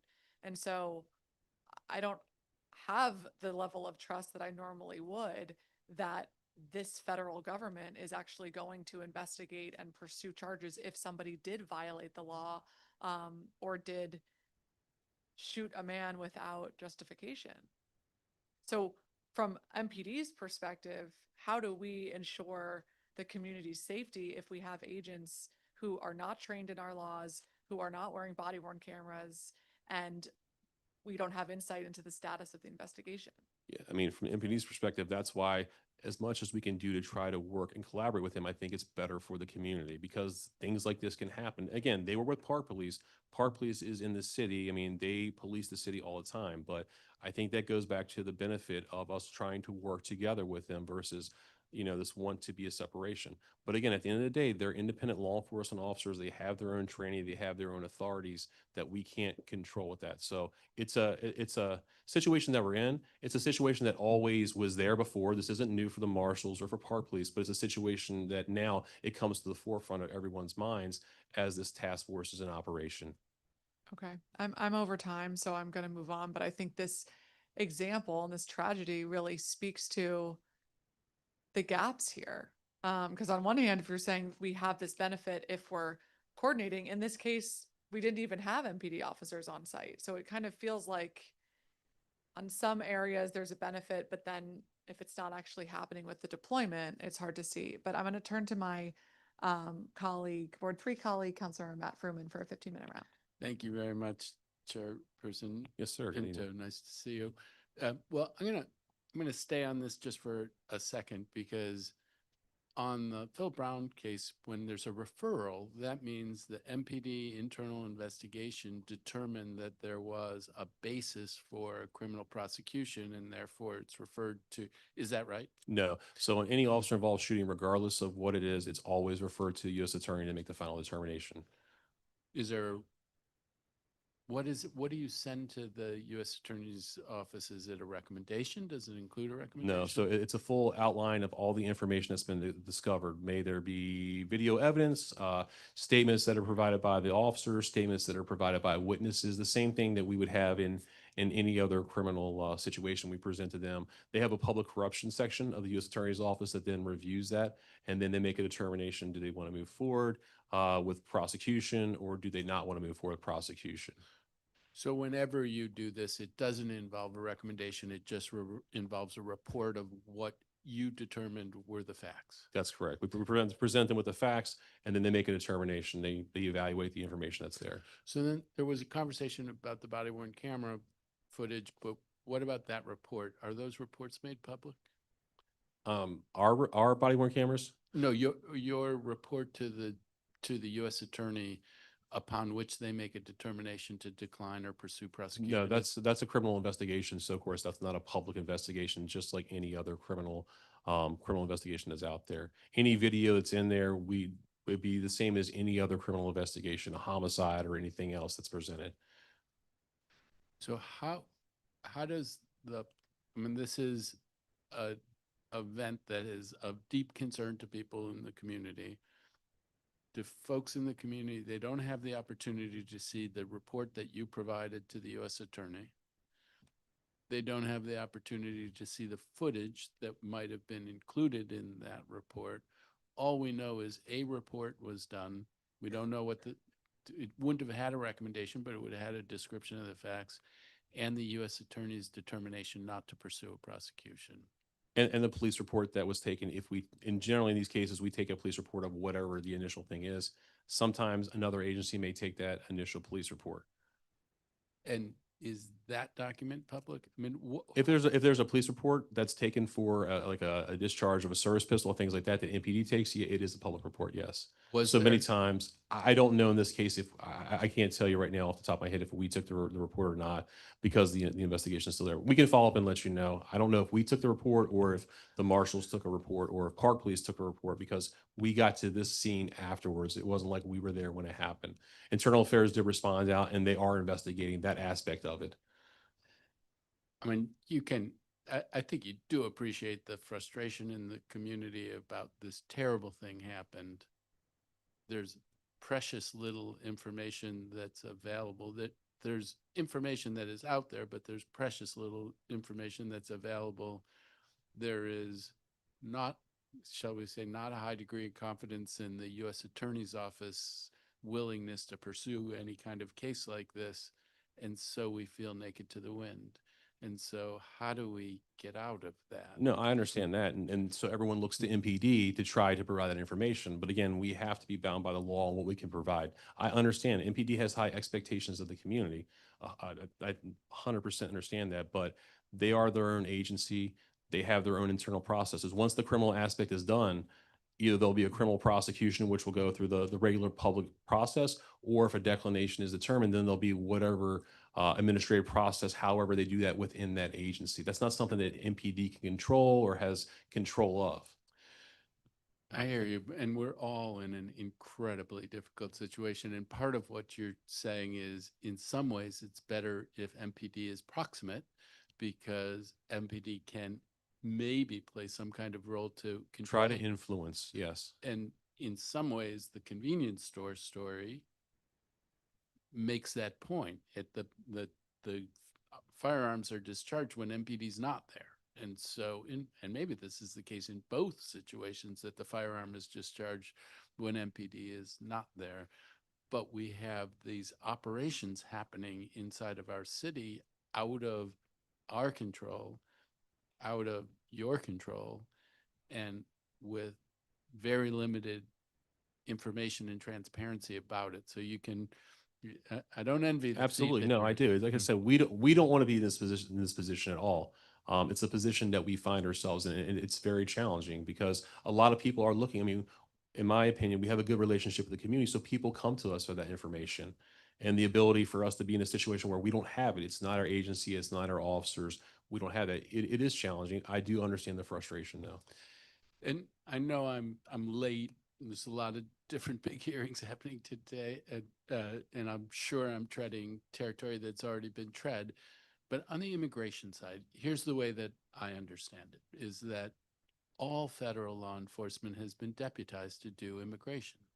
And so the task force includes MPD and representatives of all federal law enforcement. MPD is not doing immigration enforcement. ICE isn't part of the task force, so MPD is not working with ICE, but all of the federal agencies have the capacity to do immigration enforcement.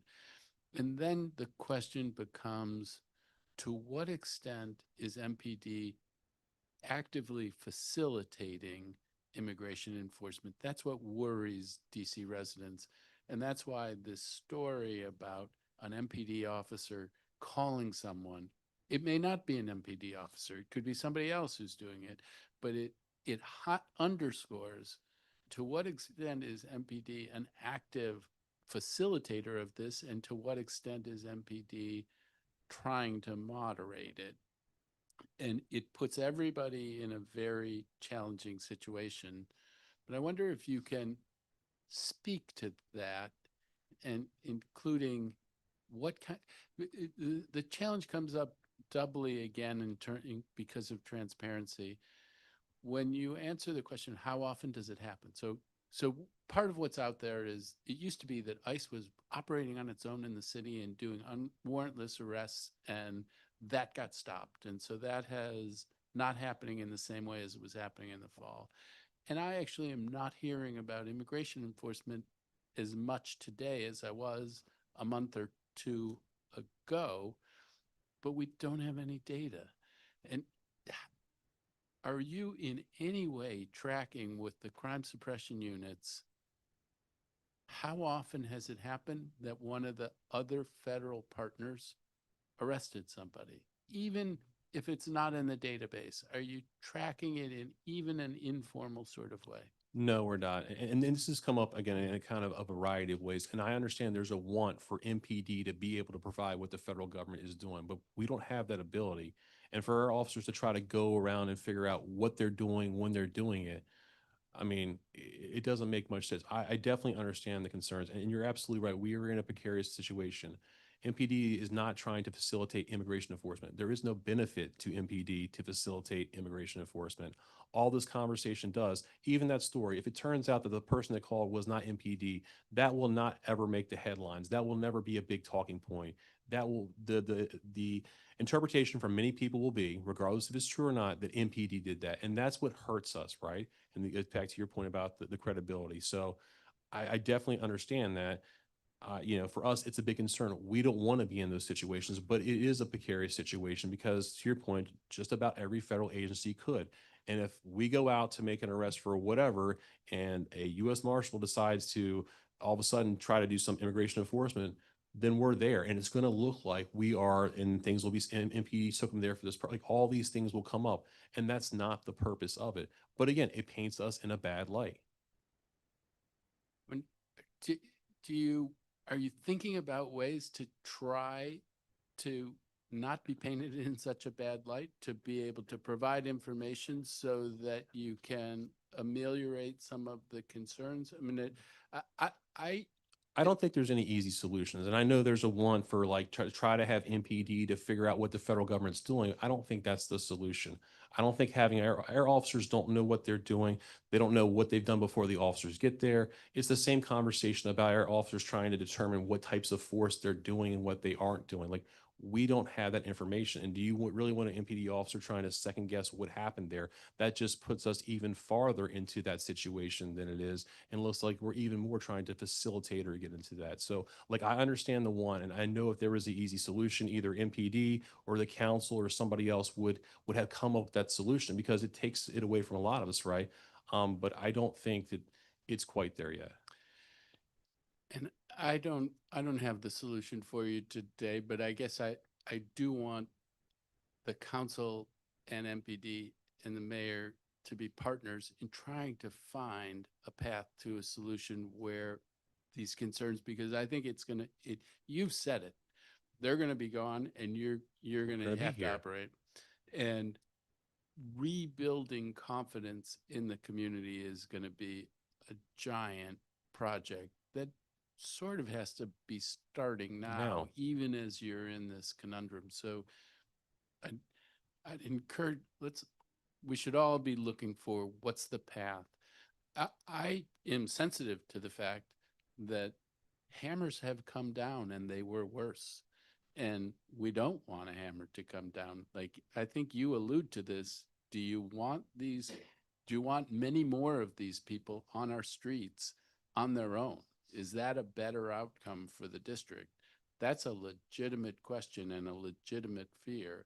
But how we navigate through this process, that's the challenge. And we should be working together to try to find that solution. No, I agree with you 100%, sir.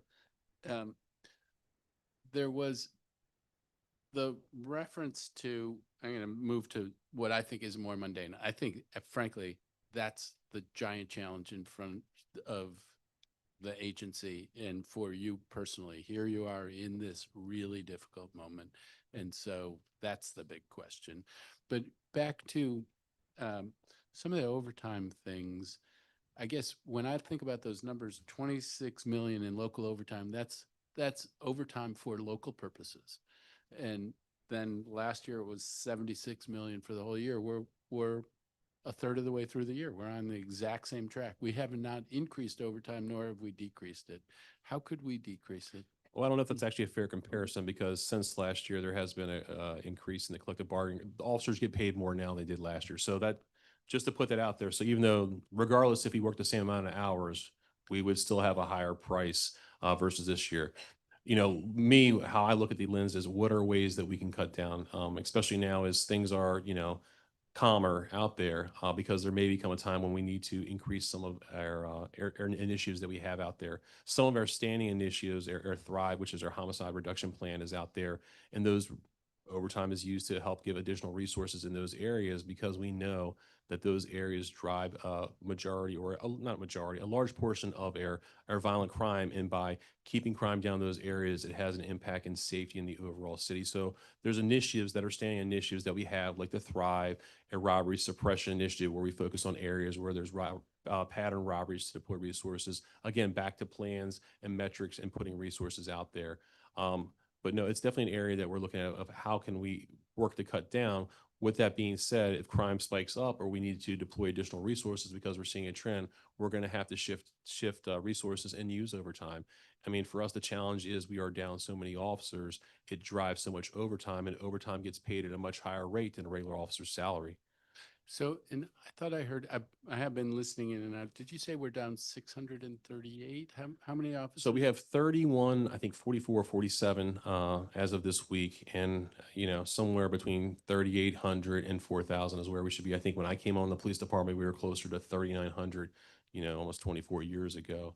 With that being said, but I believe the amount of overtime that we use, we looked at could be almost like 800 officers. I think we, somewhere in the response to the questions, we give an estimate of how many officers like that would be the difference of. Because back to, I mean, we talk about root causes, the lack of officers brings in federal people trying to quote unquote help us, brings in driving up overtime, things like that. So a lot of these challenges also have a link back to our staffing challenge.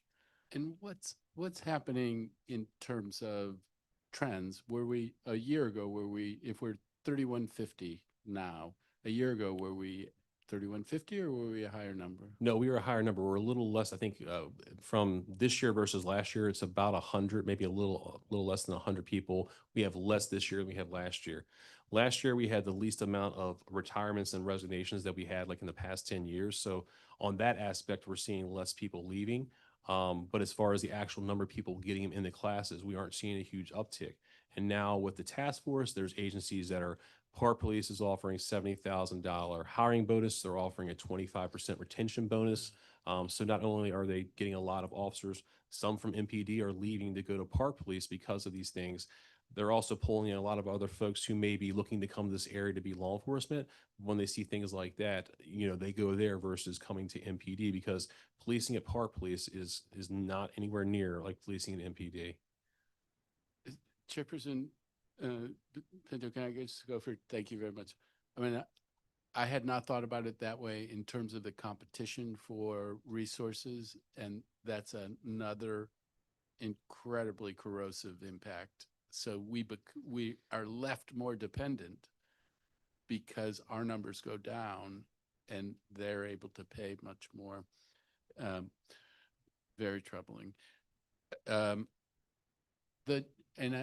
sure this has been tread before, but there had been the controversy around the data on reporting crimes, and I wonder where things stand on that. And in that process, I had folks reach out and say, well, why doesn't MPD publicize data like Chicago does, which is a very complete set of data?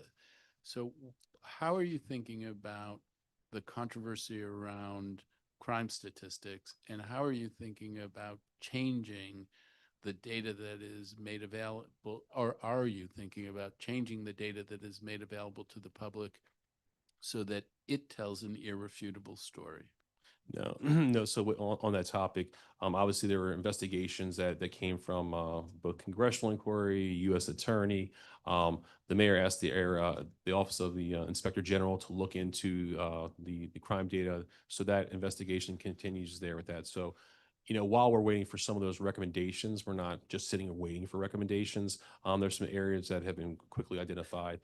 Things like we've already pushed out training to our officers about classification of crimes to make sure that they're to reinforce the classifications of crimes and the elements thereof. What does that mean?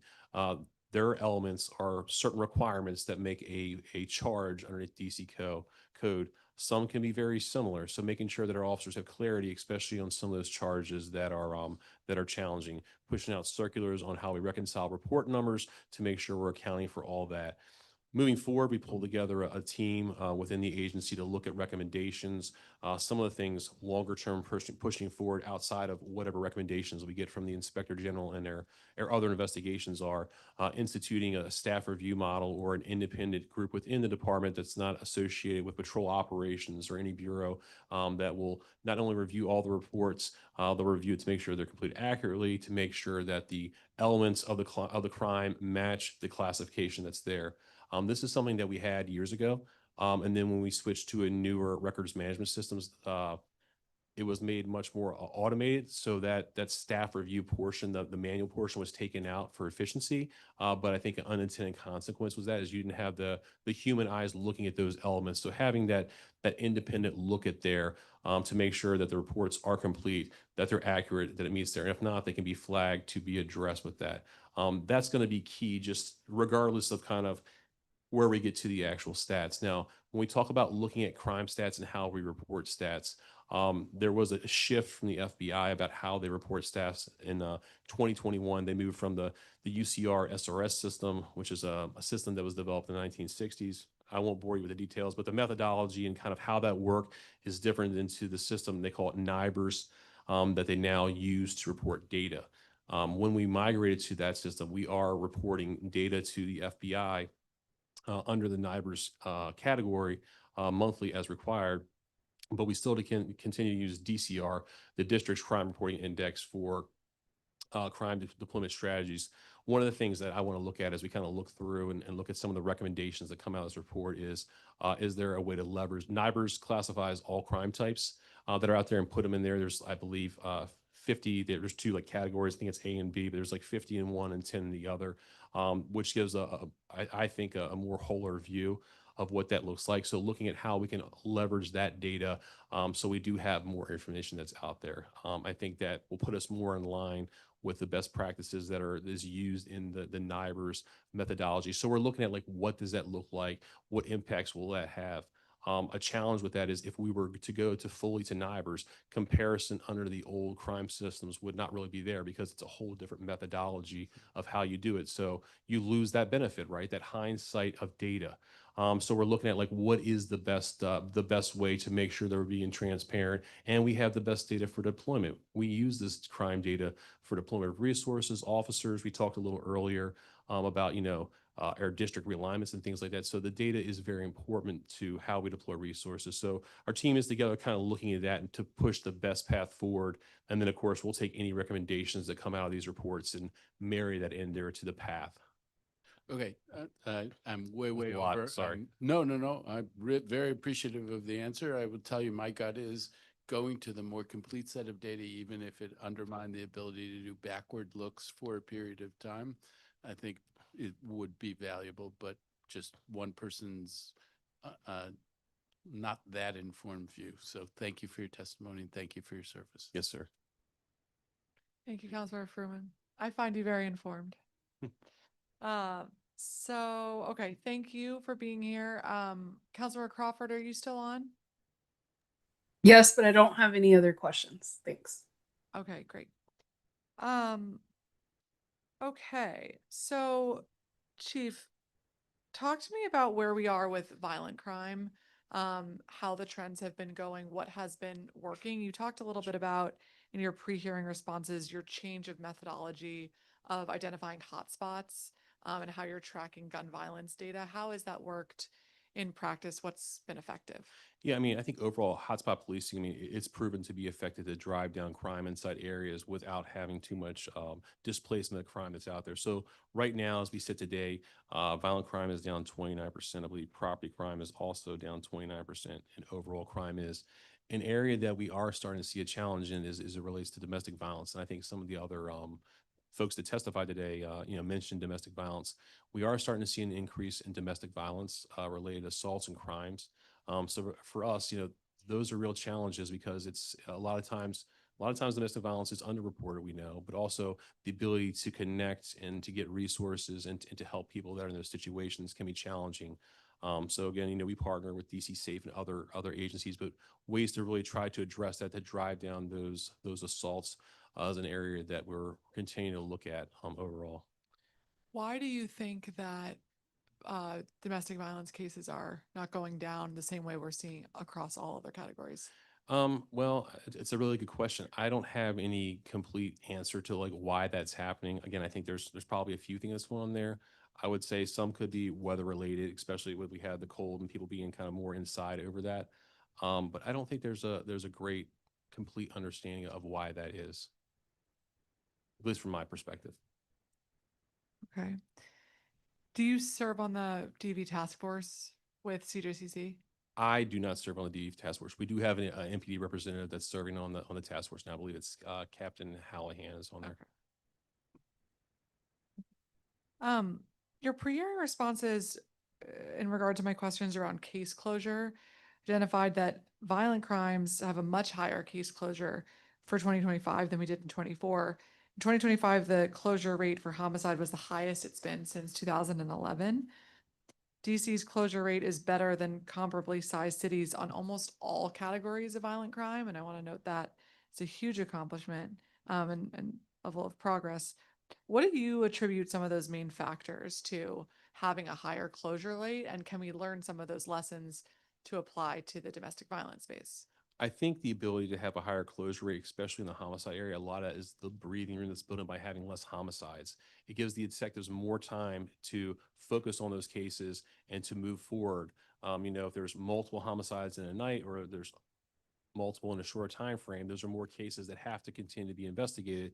So it takes away time for other cases that they're on. So I think that's one area where it really the reduction not only benefits obviously the lives saved, but it also helps us to be able to move forward faster in those cases.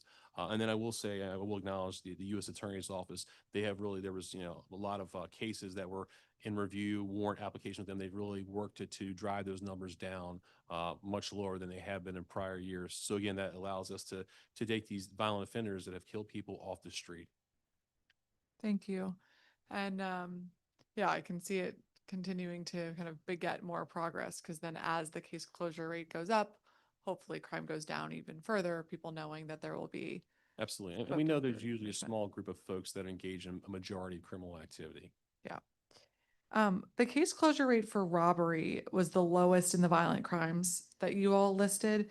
Can you speak to why you think that is, and what more we can do to ensure that robberies are investigated and that those cases are closed? Yeah, and so it's not, I don't want there to be an appearance that's not that we're not investigating, and we are. But that being said, a lot of times, especially robberies and the circumstances around them can be challenging.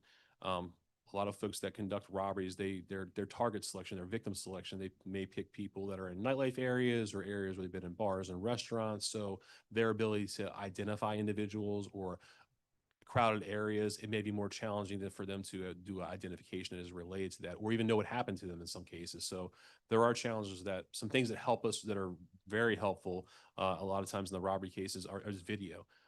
We talk a lot about the things that we do, and we haven't touched on it as much, especially in this hearing, as we have in prior years, but the Real-Time Crime Center and the Camera Connect and the ability for folks to get cameras and provide that information to us is very helpful. When we do have these robberies, it allows us to go back to investigate those and potentially identify suspects that are in those cases.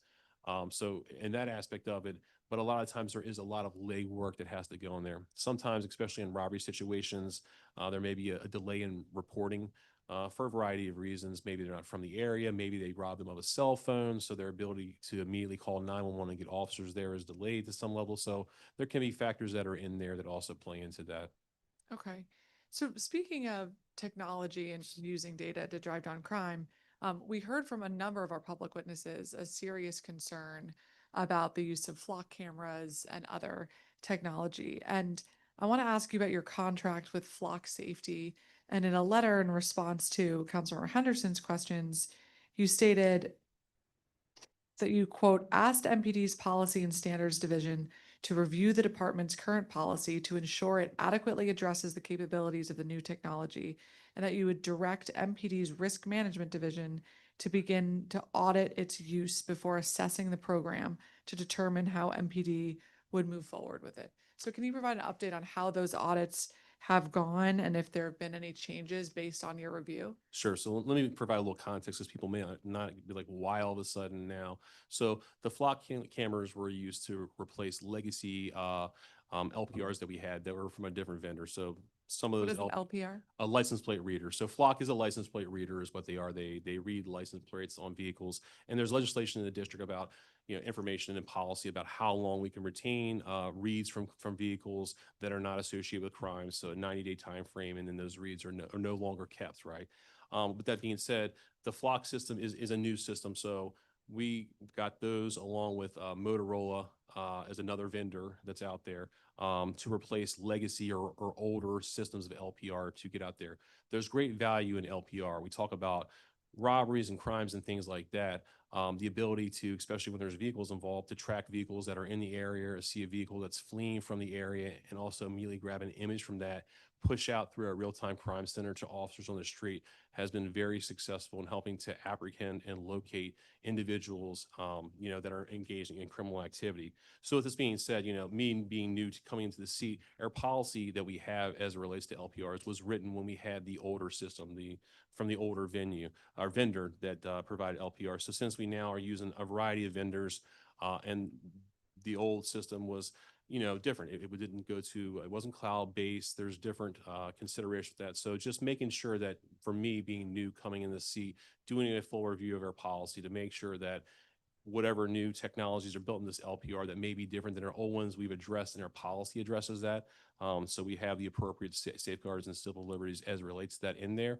There's not anything that hasn't changed or been missed since the policy was put out. And then having risk management, just look at the logs to see, making sure that we are doing routine audits of the LPR files. When you use LPR, you have to log into it. So it's a unique individual identifier. We know who's running the tags. There's a space to indicate why you're doing it. Maybe it relates to an investigation or something else. You can't just run LPR tags to run LPR reads. That's not what we do. And then, as I said, there's no nexus. There's not a hit. Hit being maybe the tag is related to a stolen vehicle. Officers go out to that area, they locate the vehicle, and they make an arrest associated with that. That would be what we call a hit. In that case, that data could be retained for prosecution later on. So just making sure that we do take, especially for me being new, coming to see, making sure we take a fresh look at this. We also have a new CIO at the agency who's been on for about 2 or 3 months. So I think it's another good opportunity for us just to take a full review of our policies, procedures, just to make sure that we are following the best practices.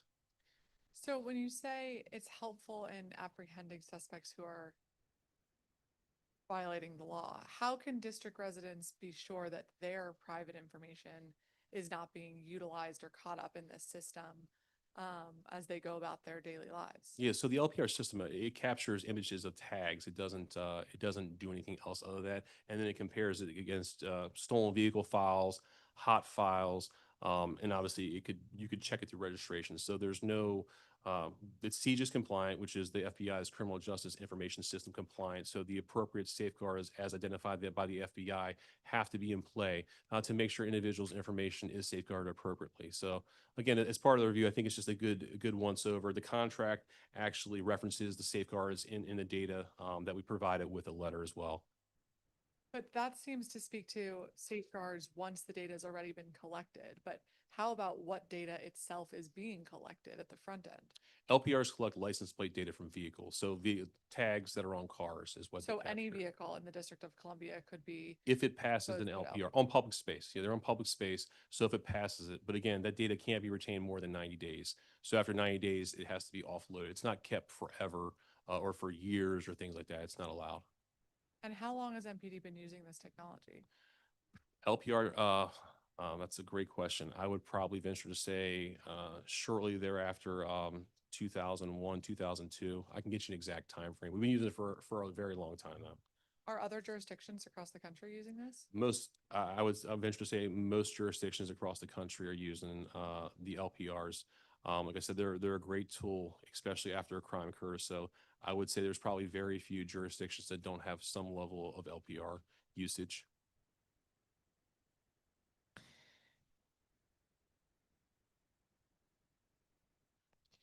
So when you said it's a good time to review the safeguards, when will you have that review completed? I would imagine probably within the next month or two fully. Okay, and are the flock cameras integrated into the real-time crime center? Yes, they are.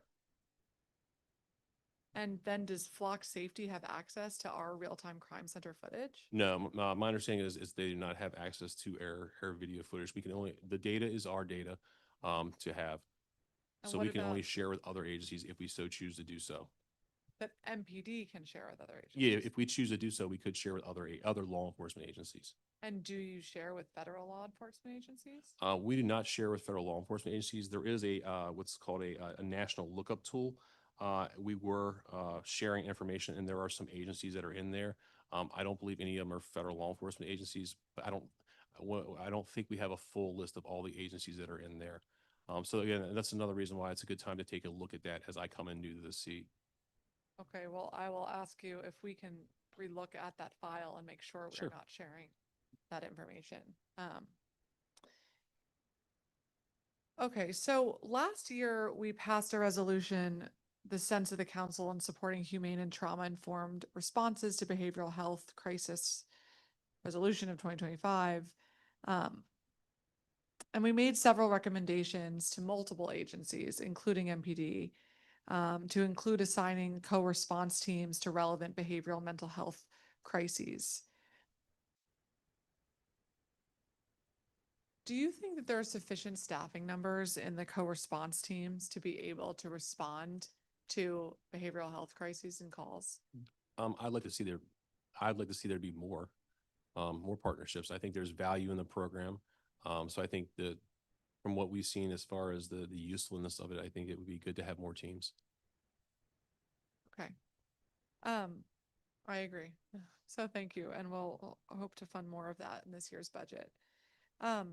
So we talked to Director Cross from the Office of Police Complaints about some of the trends that he's seeing and complaints that have come in. How often do you have retrainings for officers on body-worn camera footage non-compliance? That was an area that he spoke to as being a common trend, and he also shared that there's this period of 2 minutes where the sound is off on body-worn camera footage that generally has then kind of missed some information in the review. So what is your message to officers around training of turning on BWC? And then when we're finding that officers are in non-compliance, how do you deal with retraining? Yeah, so a couple of things. So BWCs have to be activated when an officer either self-initiates or they're dispatched to a call. They're required to activate. When they activate, that's when the video starts with the audio. Prior to them doing that, that's where that 2-minute buffer that Director Cross speaks about, that's the area where before they've actually pushed the button, it's always recording, just not the audio. And my understanding is that has something to do with the amount of data as it relates to that. So there's 2 minutes before you push the button, that's always there. That's that window that's there. As far as actual training, when the officers are in the academy as part of the recruit training, we've integrated the BWCs into their training. So just as they're going through as part, just like if you're doing a traffic stop, it's not you're just learning about how to do a traffic stop. Part of that is getting dispatched a call, activating your BWC, going up there, learning how to tag the BWC. So those are things that officers are taught in the academy. With that being said, there's always reminders and things that are needed like that. So for example, last year in January, we put out a BWC training reminder. These are what that is we'll do roll call training, which is every day in roll call, officers have a training topic that's out there. And the topic usually repeats 4 or 5 times a month. So it's usually, I believe it's 6 or 7 topics, and then they repeat. So they're getting it multiple times a month, again, to kind of reinforce that. We use that as an opportunity when we start to see issues or problems or just things that we think we need a quick reminder and roll call, take 5-8 minutes to talk about, just to keep those reminders that are out there. So that's something that we did in January. We also did it last year in April, and it's something else that we'll continue to push forward with that. With that being said, if there are cases that are where there's a BWC violation, members fail to activate, there's late activations, those are investigated. And then of course, depending on the situation, is it their first delayed activation, or is it their 10th, for example? Depends on what the outcome is as far as discipline. So there is an investigation. If it is sustained, then they receive the appropriate discipline as appropriate, depending on the circumstances of it. Well, I appreciate you kind of looking into that, as it sounded like that trend is continuing around noncompliance for BWC, and especially in this state of affairs where we have so much additional presence in the city, that footage is just very important to us and to the public. No, I mean, personally, I think BWC is one of the most valuable tools we've had in recent times for the officers, for the community. I think it helps to take things that are alleged out of the way, and if there are things that need to be retrained or areas to be identified, it allows us to do that. Oh, thank you. So one of the areas that you and I and the former chief have worked closely together on for many years is our staffing challenges at MPD. We are now at around 3,150 officers, which I think is a crisis and a huge problem. We have to have more local MPD officers who are here and can handle our policing efforts. And we've tried a lot of different things over the last couple of years. We've increased bonuses and tuition and housing assistance. We just, last week changed the retirement age, eliminated the retirement age. We worked with you all on changing the college credit requirements and partnering with UDC.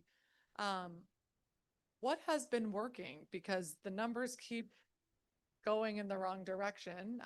Hopefully my drop bill will pass soon. It's in the committee of the whole, which will, as you know, allow officers to earn their retirement benefits but still stay on the force.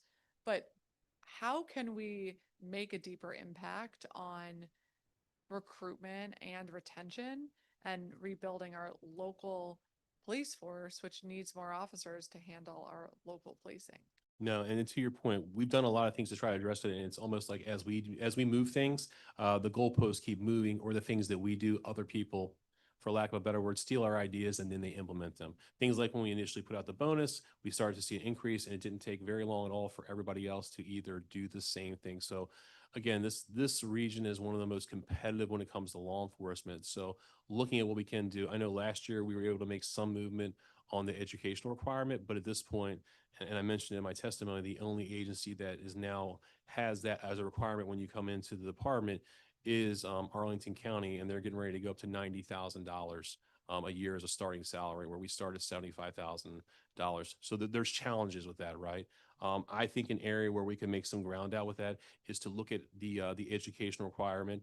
And we kind of had proffered this idea last year, and we got a little ground with it, but the ability, there's a program that's out there through one of the community colleges, and I think there's others we could look at that would give the ability for individuals to enter the academy without any college credit, and through the police academy and some additional classes to leave before graduation, they would achieve the 60 college credits. I think that would be a way for us to open the window to another applicant pool that would be out there. I know last year Chief Smith worked very hard on getting the credits down for the 15, but the challenge with that is we haven't seen at this point anyone who's in that area where they have 45 or more and just need 15 to get in.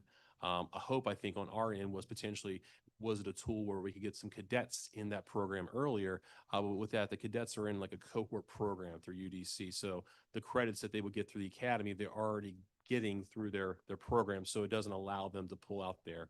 I think that's an area where we could see some benefit to that, because again, at the end of the day, they're still going to have the college credits. They still have to pass those courses, and if they don't, then they won't meet the requirements and they won't be able to be a police officer.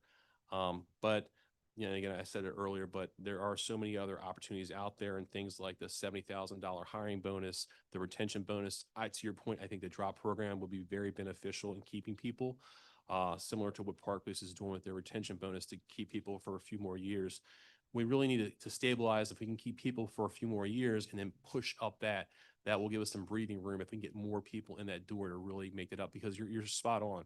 I mean, the federal folks that are here, if we can get our numbers back up, that allows us to get rid of them. And then we as a city have, full control over the policing in the city, the police department, what we want the MPD officers to do here in the city. So it's just beneficial overall. And then aside from all that, the officers, right? I mean, the officers, we talk a lot about overtime and overtime, it's very expensive, but there is a human toll on the officers as it relates to that. I know people say, oh, officers love to make overtime. Yeah, to a point they do, but this has an impact. When we have these events, they have to be staffed, and it's not like they have the option to do that. So, I mean, there's an impact on the officers personally, their well-being, their families, and that doesn't go lightly on me because we continue to ask more and more as our numbers go down. So it really is the area we just have to continue to work on because, as I said, everybody else is moving what they're doing, which then pushes us to have to try to move to continue to be inventive and think of different things to get people in the door to get us where we need to be to keep the city safe. Well, I certainly don't want to create a promo for any of the federal agencies that are hiring, but just as a reference check, like where are our bonuses across the board just much lower than all of the So yeah, so federal agencies and we're at 25,000 and they range from 50,000 to $70,000 is where they're ranging at right now. And if we provided a higher bonus, do you think we would save time on overtime? I do. I think overall, because it's an initial, I think if we offered more as an initial bonus, and I think that if we were to also marry that with looking at the requirement as far as a college, because I think that opens a window of other people that could then be in there. With again, not letting us actually overall reduce our requirements because they still will have those credits. I mean, it's a benefit for them. They come in, they leave with 60 credits of college. You know, through our tuition reimbursement program, they can continue on the department and work that all the way to a bachelor's or master's or whatever as they're on the department. So I think for someone who may not have any level of college, for them to come to the department, get a good job, get college credit while learning a skill set, and then continue that on and build it up to a bachelor's or master's through our other programs, I think that's where you look at the benefit continuing from that. Well, absolutely. And you know, you have my support with that. We tried to move that last year, but we had some disagreement among colleagues about the right level. So we ended in this piecemeal fashion. I think that's very interesting information that nobody has been eligible in that category. That's a big problem. So we were hoping that would move the numbers. And so I invite you to be part of kind of a reconsideration with my colleagues around making sure that we can get people into this field and recognizing that a college degree is not for everybody. I think we're seeing that shift across a lot of different industries across the country. So happy to continue working with you on that. Absolutely. And then in terms of the bonuses, so putting aside, and this may be a question for you on the budget side, but putting aside the overtime spent that we can get reimbursed through the federal government, how much local overtime are we spending a year or this past year?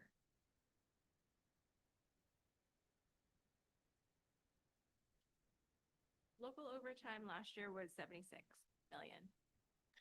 Was 76 million. And how much is the average recruit class over the last 6 months of this fiscal year?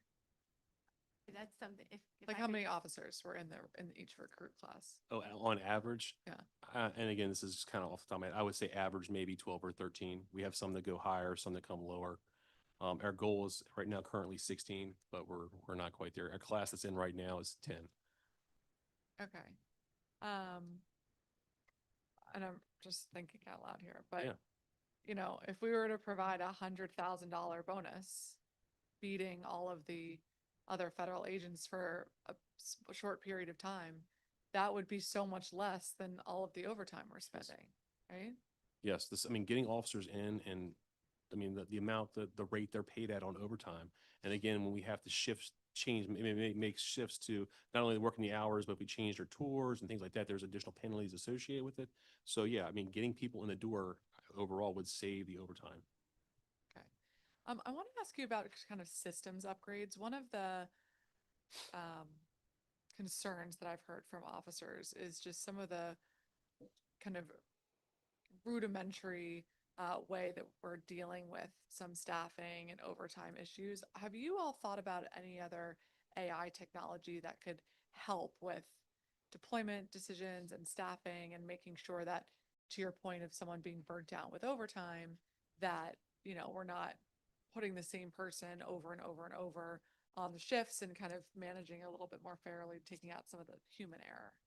Yeah, so since I've been in the seat, we've been looking at some different technologies that I think that potentially could help us with not only crime data, but deployment, providing a different variety of data sources in there and using technology to do that. Obviously, before we actually implemented the AI, there's a whole AI values and group that looks at that, and we want to have conversations because we know that AI, there are concerns from the community also about the implementation of AI and what that looks like. So before we do that, I definitely think we want to have a conversation. But I do think anything we can do to leverage the technology, and some of our scheduling aspects in some of the districts, we are using a technology over there. Some of the things we're looking at, is there a way to leverage that department wide, which I think would be beneficial. We did upgrade our time and attendance system about 2 or 3 years ago. I think that's been very helpful overall in that. So again, since we are down resources as far as staffing, looking at how we leverage that. A lot of the issues with that is they cost money. So again, it's not going to be free, but again, in the long run, I think the value would push forward that. So it's definitely an area that we're looking at. Chief Robinson and his team kind of looking at different technologies and how that can help us. What are you hearing from officers or that you're seeing on the policy side of things, and how we're supporting them or supporting retention? It's a mixed bag. I definitely think that the overtime conversations, the force details, when I say force details, things like State of the Union was yesterday, we have to have a full activation because of some of the things that are going on, the resources that are needed. Again, that goes back to morale. Those are force details. So when you start looking at people where things like, I could leave DC and I could go to Arlington County and I could make $90,000 out of the gate, and my workload is completely less, and my work-life balance is better. Those are things, especially as officers come on. Years ago, kind of the thought was within the agency, after about 5 years, kind of people are going to leave, they're going to leave. But we see officers now that are farther along in their career that do look and take those options to leave, where we haven't seen that. So I think, again, it's a lot of these things are interconnected, but that plays on that. Morale, the amount of hours the officers have to work, play a role into all that. What else do you think could be done to ensure that more of our officers are district residents? We have now only 18% of sworn officers live in the district. Have there been any programs that have been effective in moving that? How could we make sure that it's more district residents representing? Yeah, this is an area that we've talked a lot about over the years, about how can we get people in the city. I think the elephant in the room is the cost of living in the city is expensive, right? Especially when most new officers coming in from the area, so they're looking at the cost. So is there a way to subsidize housing? We have some short-term housing things when people first come in the agency to help them get here and look at that. But are there things we can do on the housing front, incentives we can provide? I don't know what that looks like, if it's a tax incentive or other things that may be beneficial to help officers come in, because there is a benefit to being in the city.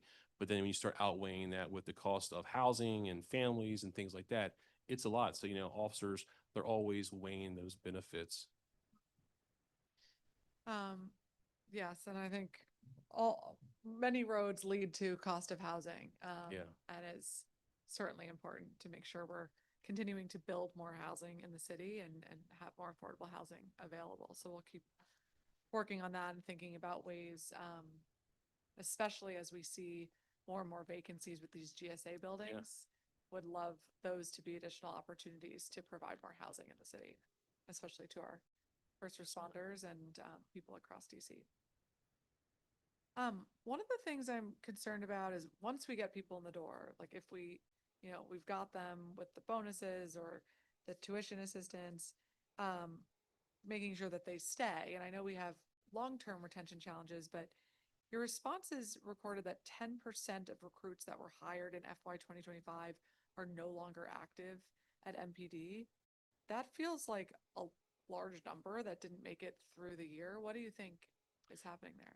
I think there's a lot of pulls with that. There's some people who decide that policing aren't for them. There's some people that get wooed away by other law enforcement agencies for some of these other bonuses and things like that we talked about. There's some folks, once they get the training here, they look to return to whatever, if they're not from the area, to what other area they may be. So I think there's a lot of things that go in there. But I think a lot of it also goes back to some of the competitiveness of this area. We had some folks that didn't have very much time on, probably under 2 years, that recently left and went to park police. Again, back to some of the incentives. You've already been trained how to police in the district. You know the area. You know what park police do.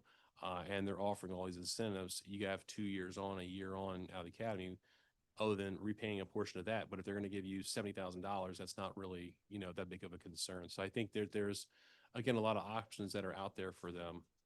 And the work of MPD is very unique. That's for sure. It's different than any other agency in a good way, I think, because you can do so many different things and we have so many different opportunities. Great. So I think 2 years ago we tried something new with MPD with these community safety ambassadors. And last year you all said the community safety ambassador program was not successful and has been disbanded. Can you elaborate a little on what happened there? Why didn't it work, and whatever happened to that money? Sure. So we'll start with the money. As far as my understanding of the money is, the money was reallocated to other positions within the agency. And when I get done, Ms. Campbell can probably talk a little bit about that. Some of the folks that were community safety ambassadors were placed inside other positions across the agency as the program was disbanded. Some of the challenges that we saw with that, I think the initial idea was good, right? I mean, it sounded like a way to potentially have some duties that were over there. But when we really got down to the operationalizing of it, what the duties they were able to do, what they weren't able to do, deployment of them, the supervision of them, there was a lot of challenges that, because a lot of times, you think you're going, as a police officer, you think you're going to the call for X, and when you get there, there's Y.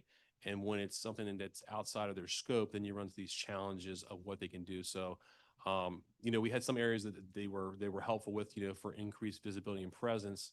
But I think the initial concept of kind of what they could do and then what they turned out to be were not one and the same. So the folks that we did have some challenges with retention and concerns with some of the folks that were hired. So some separated through natural processes. And then Patricia, do you know how many we reallocated within the agency? I would actually have to get back on the number and to what positions that they were converted to. If that's okay. Sure, that would be great, but please do, because I asked this last year at Performance Oversight and we never got heard back. Yes, ma'am. Thank you.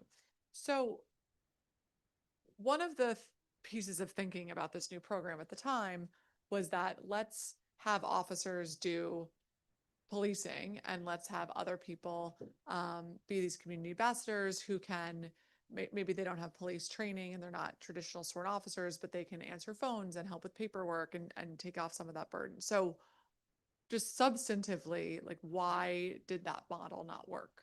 So what they were doing is more forward facing. So some of the positions that we did move them into that I know were more of our customer service representatives. So our folks that are at districts that take reports and do things like that. So not so far from, I think, what the idea was potentially, but what they were was a uniform presence that were going out on the street. And then when they got out there, their actual ability to do a lot of the functions that people expected them to be able to do were challenging.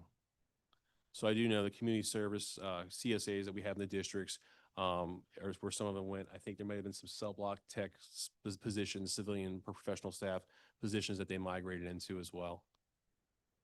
But we'll get you the full breakdown. Thank you. Are there any new initiatives that you think we should be prioritizing this year in the budget? Right now, you highlight technology. Always looking at technology is something for us. The cameras is an area we're continuing to work on to build up the CCTV cameras on that aspect of it. As I mentioned, the value that has, we talked a little bit about LPR, but cameras have that value too of something happens, the ability to get an image, push it out to the force. If we can identify and locate that person quicker, obviously to get things down. So looking in those areas there is another spot that we're continuing to push forward with, because as our numbers are down, as we talked about, what can we do to try to leverage or take away things that officers don't have to do to make it more efficient? So we looked at some different products, even as it comes to like how we write reports, and would that be beneficial just to think about giving officers more time to do policing activities. Thank you. Let's talk a little bit about interactions that you all had with young people and training around there.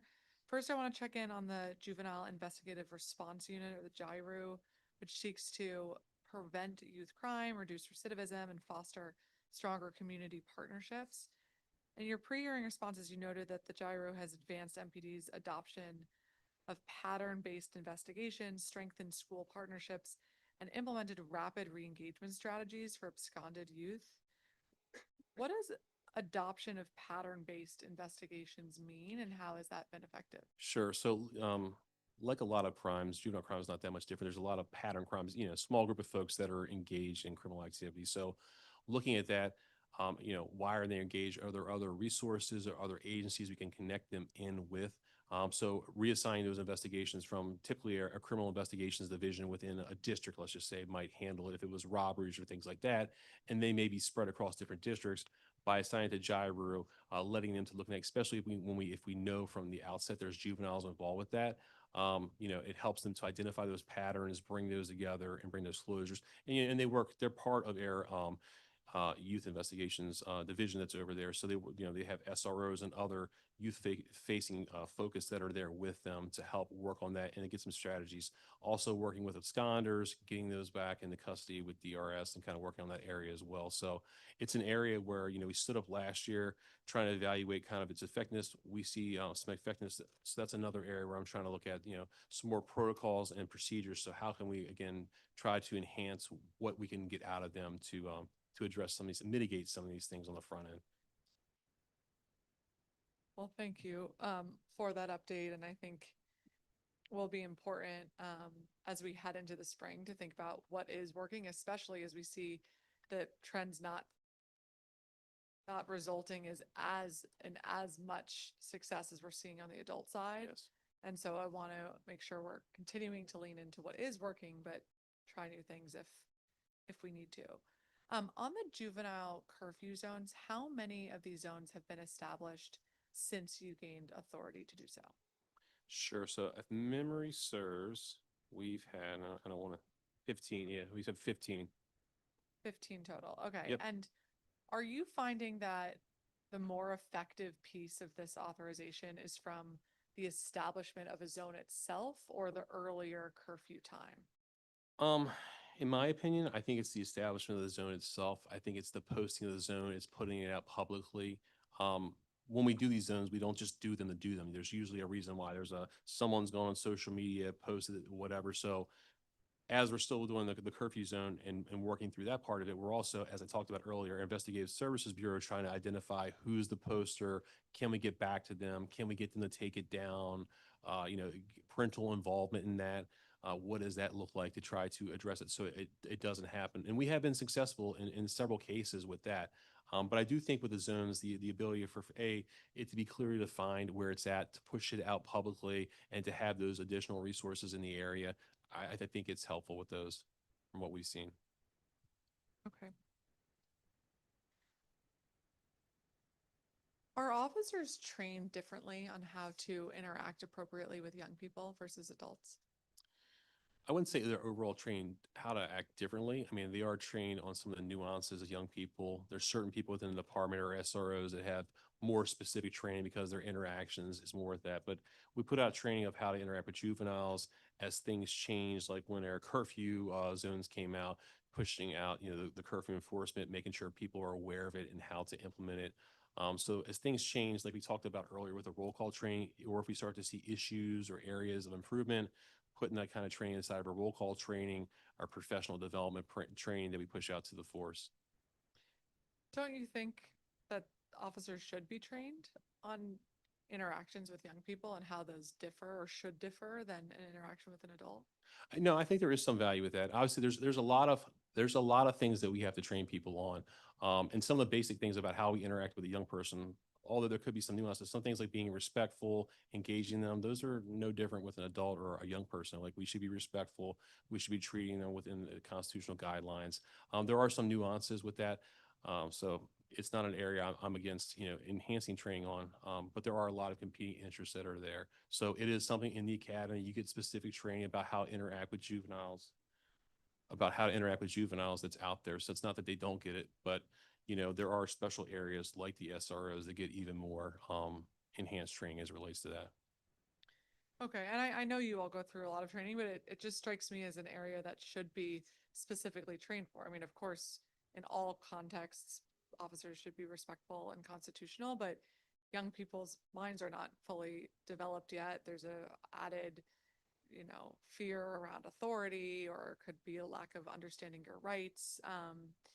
And so, especially with an agency that has so much exposure to young people and with the continuation, possibly, of these zones, it feels like a worthwhile specific training area. Absolutely. Thank you. Okay, so one of the capital projects that I'm really worried about is the state of the MPD substations. And I hear this a lot from our officers. I see this myself when I visit our MPD facilities, and these are facilities that need to be up to date and functional 24/7. And we talked a little bit about the pay, but I also think it demonstrates our value to our officers in recognizing that we want them to be working in habitable places that are, warm in the winter and cool in the summer and don't have leaks. And last year, when I asked the chief about this, I believe she told me that all of the substations were on track to be modernized. It now looks like, so we added an enhancement of $1.6 million last year and $950,000 over the financial plan for building renovations and construction for renovating the training academy facility. So I guess, what's the status of that facility, but also, are there plans in the pipeline to renovate and update all of our substations? So a couple of things with that. So the 7th district is their closest facility that's to be fully renovated. And actually, it's a tear down and rebuild. My understanding with that is on the latest timeline, sometime later this year, there should be a groundbreaking. Obviously, it's a multi-year project where they'll build a new station and then tear down the older station there. So that is in the pipeline. It's been in the pipeline for several years. We've seen designs and things like that. So that is moving along with that. The training academy, my understanding is that's a joint training academy with the fire and EMS. I know that conversation's there. I think it was pushed out another year. Patricia, do you know? I can follow up on the schedule of that. I do know that it is in collaboration with them. So that is probably the next one that's closest with that. But all of their facilities outside the 1st district and the 6th district, they're newer, they're refurbished buildings, are in need of improvements. With that being said, our 4th district is just wrapping up in a renovation specifically for its cell block. The 5th district cell block is closed now for improvements and renovations as it relates to that. So they will continue to work to improve those areas. But outside of that, all of our facilities have challenges that we're continuing to work with DGS. When I took over in the seat, one of the tasks, the challenges I gave to Assistant Chief Robinson that oversees their Technical Services Bureau he's been working with DGS, just to identify, do a full walkthrough involving the FOP union folks, DGS, and us to get a full overlay of each of the facilities and the challenges and what can we do to try to get some quick hits to improve some of the minor things. To your point, we go back to morale, money, and all those kinds of things are one aspect, but making sure that the facilities that you report to are up to par is important as well. So that's an area to just continue to work with DGS to prioritize those areas important. But many of our facilities are in need of, full replacement in the future for sure. Okay, and I'm happy to hear that 7th district is on track. I was there a couple weeks ago, and it's the worst of all of our. Certainly needs an update, an upgrade. But I'll also just point out 2D and 3D, where I recently was at 2D, 3D, 5D, 4D. Yeah, They all have challenges. They all have challenges. They really all do. And so just as, I want to support your priorities for the budget, but as we talk about technology and staffing, I just want to make sure we're all on the same page of working together on leaning on DGS and making sure that those renovations are prioritized in the budget. Yes, ma'am. Okay.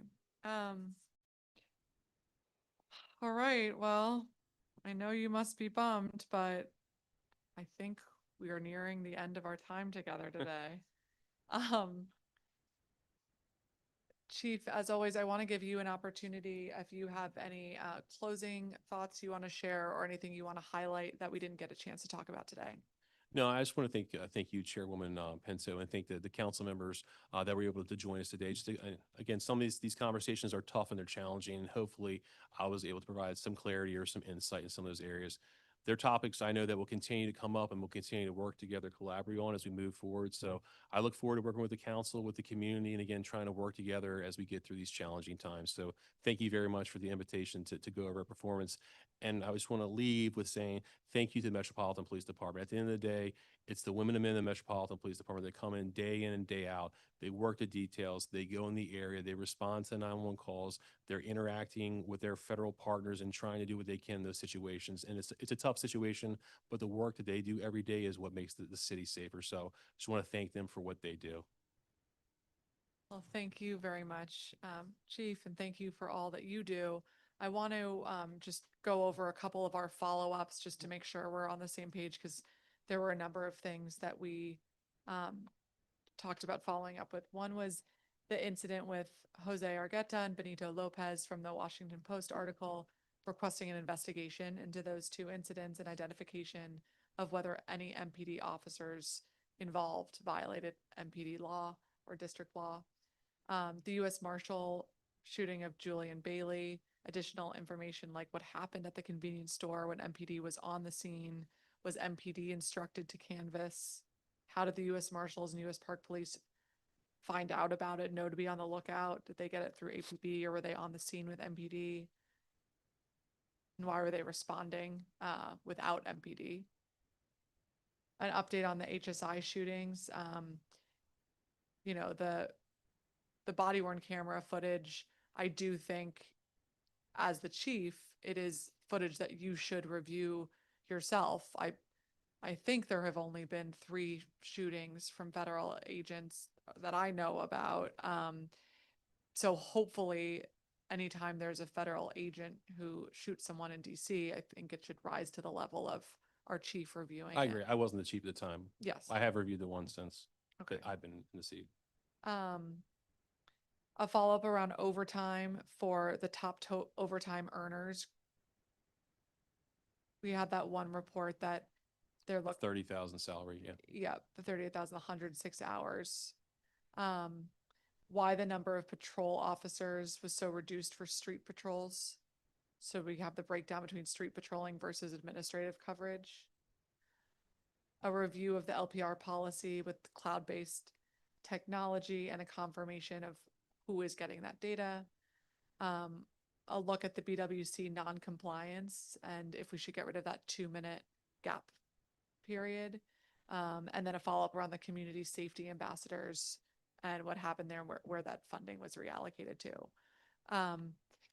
But I want to thank you all again for being here, everyone from the public. We had 110 witnesses today from the public, which I think really speaks to the concern that so many in DC have over the increase in federal presence in the city, what that means for immigration enforcement, and what it means to public access to transparency and justice in our city. And so I really appreciate you all being here, for sharing your experiences, your concerns, your ideas. We're moving legislation that I introduced yesterday around the body-worn camera footage. There's other pieces of legislation on a permanent basis that we're considering in the committee, and we'll continue to work with the community and with MPD and all of our colleagues and everybody else to try to ensure we're doing everything we can every day to keep everyone in DC safe. That is, as I've always said, is our greatest responsibility and obligation as a government. And that means that everybody has to be safe. And so we will stay laser focused on that. I also want to thank you, Chief Carroll, for your leadership over the police department, and everybody who works at MPD every single day. It feels like every year we say, these are not easy times. And again, we're here again saying these are not easy times. And we appreciate all that you do every day. We know it's hard. We know you hear it from a lot of different perspectives. But I know that MPD officers who work in all of our districts care deeply about our city, about serving our city, and about doing right by our city. And so we're going to continue working together to ensure that we can bolster our staffing numbers of our local police department and to follow up on these measures to ensure that everybody can be accountable. As I also often say, we all have to follow the law, even those of us who enforce the law. And so that will continue to be an important value to all of us moving forward as we head through this spring.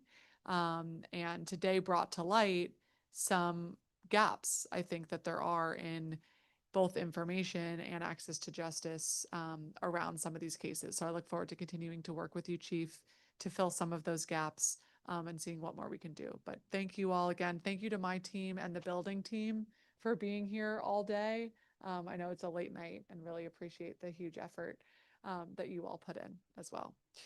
So with that, the time is 8:32 p.m. and we are adjourned.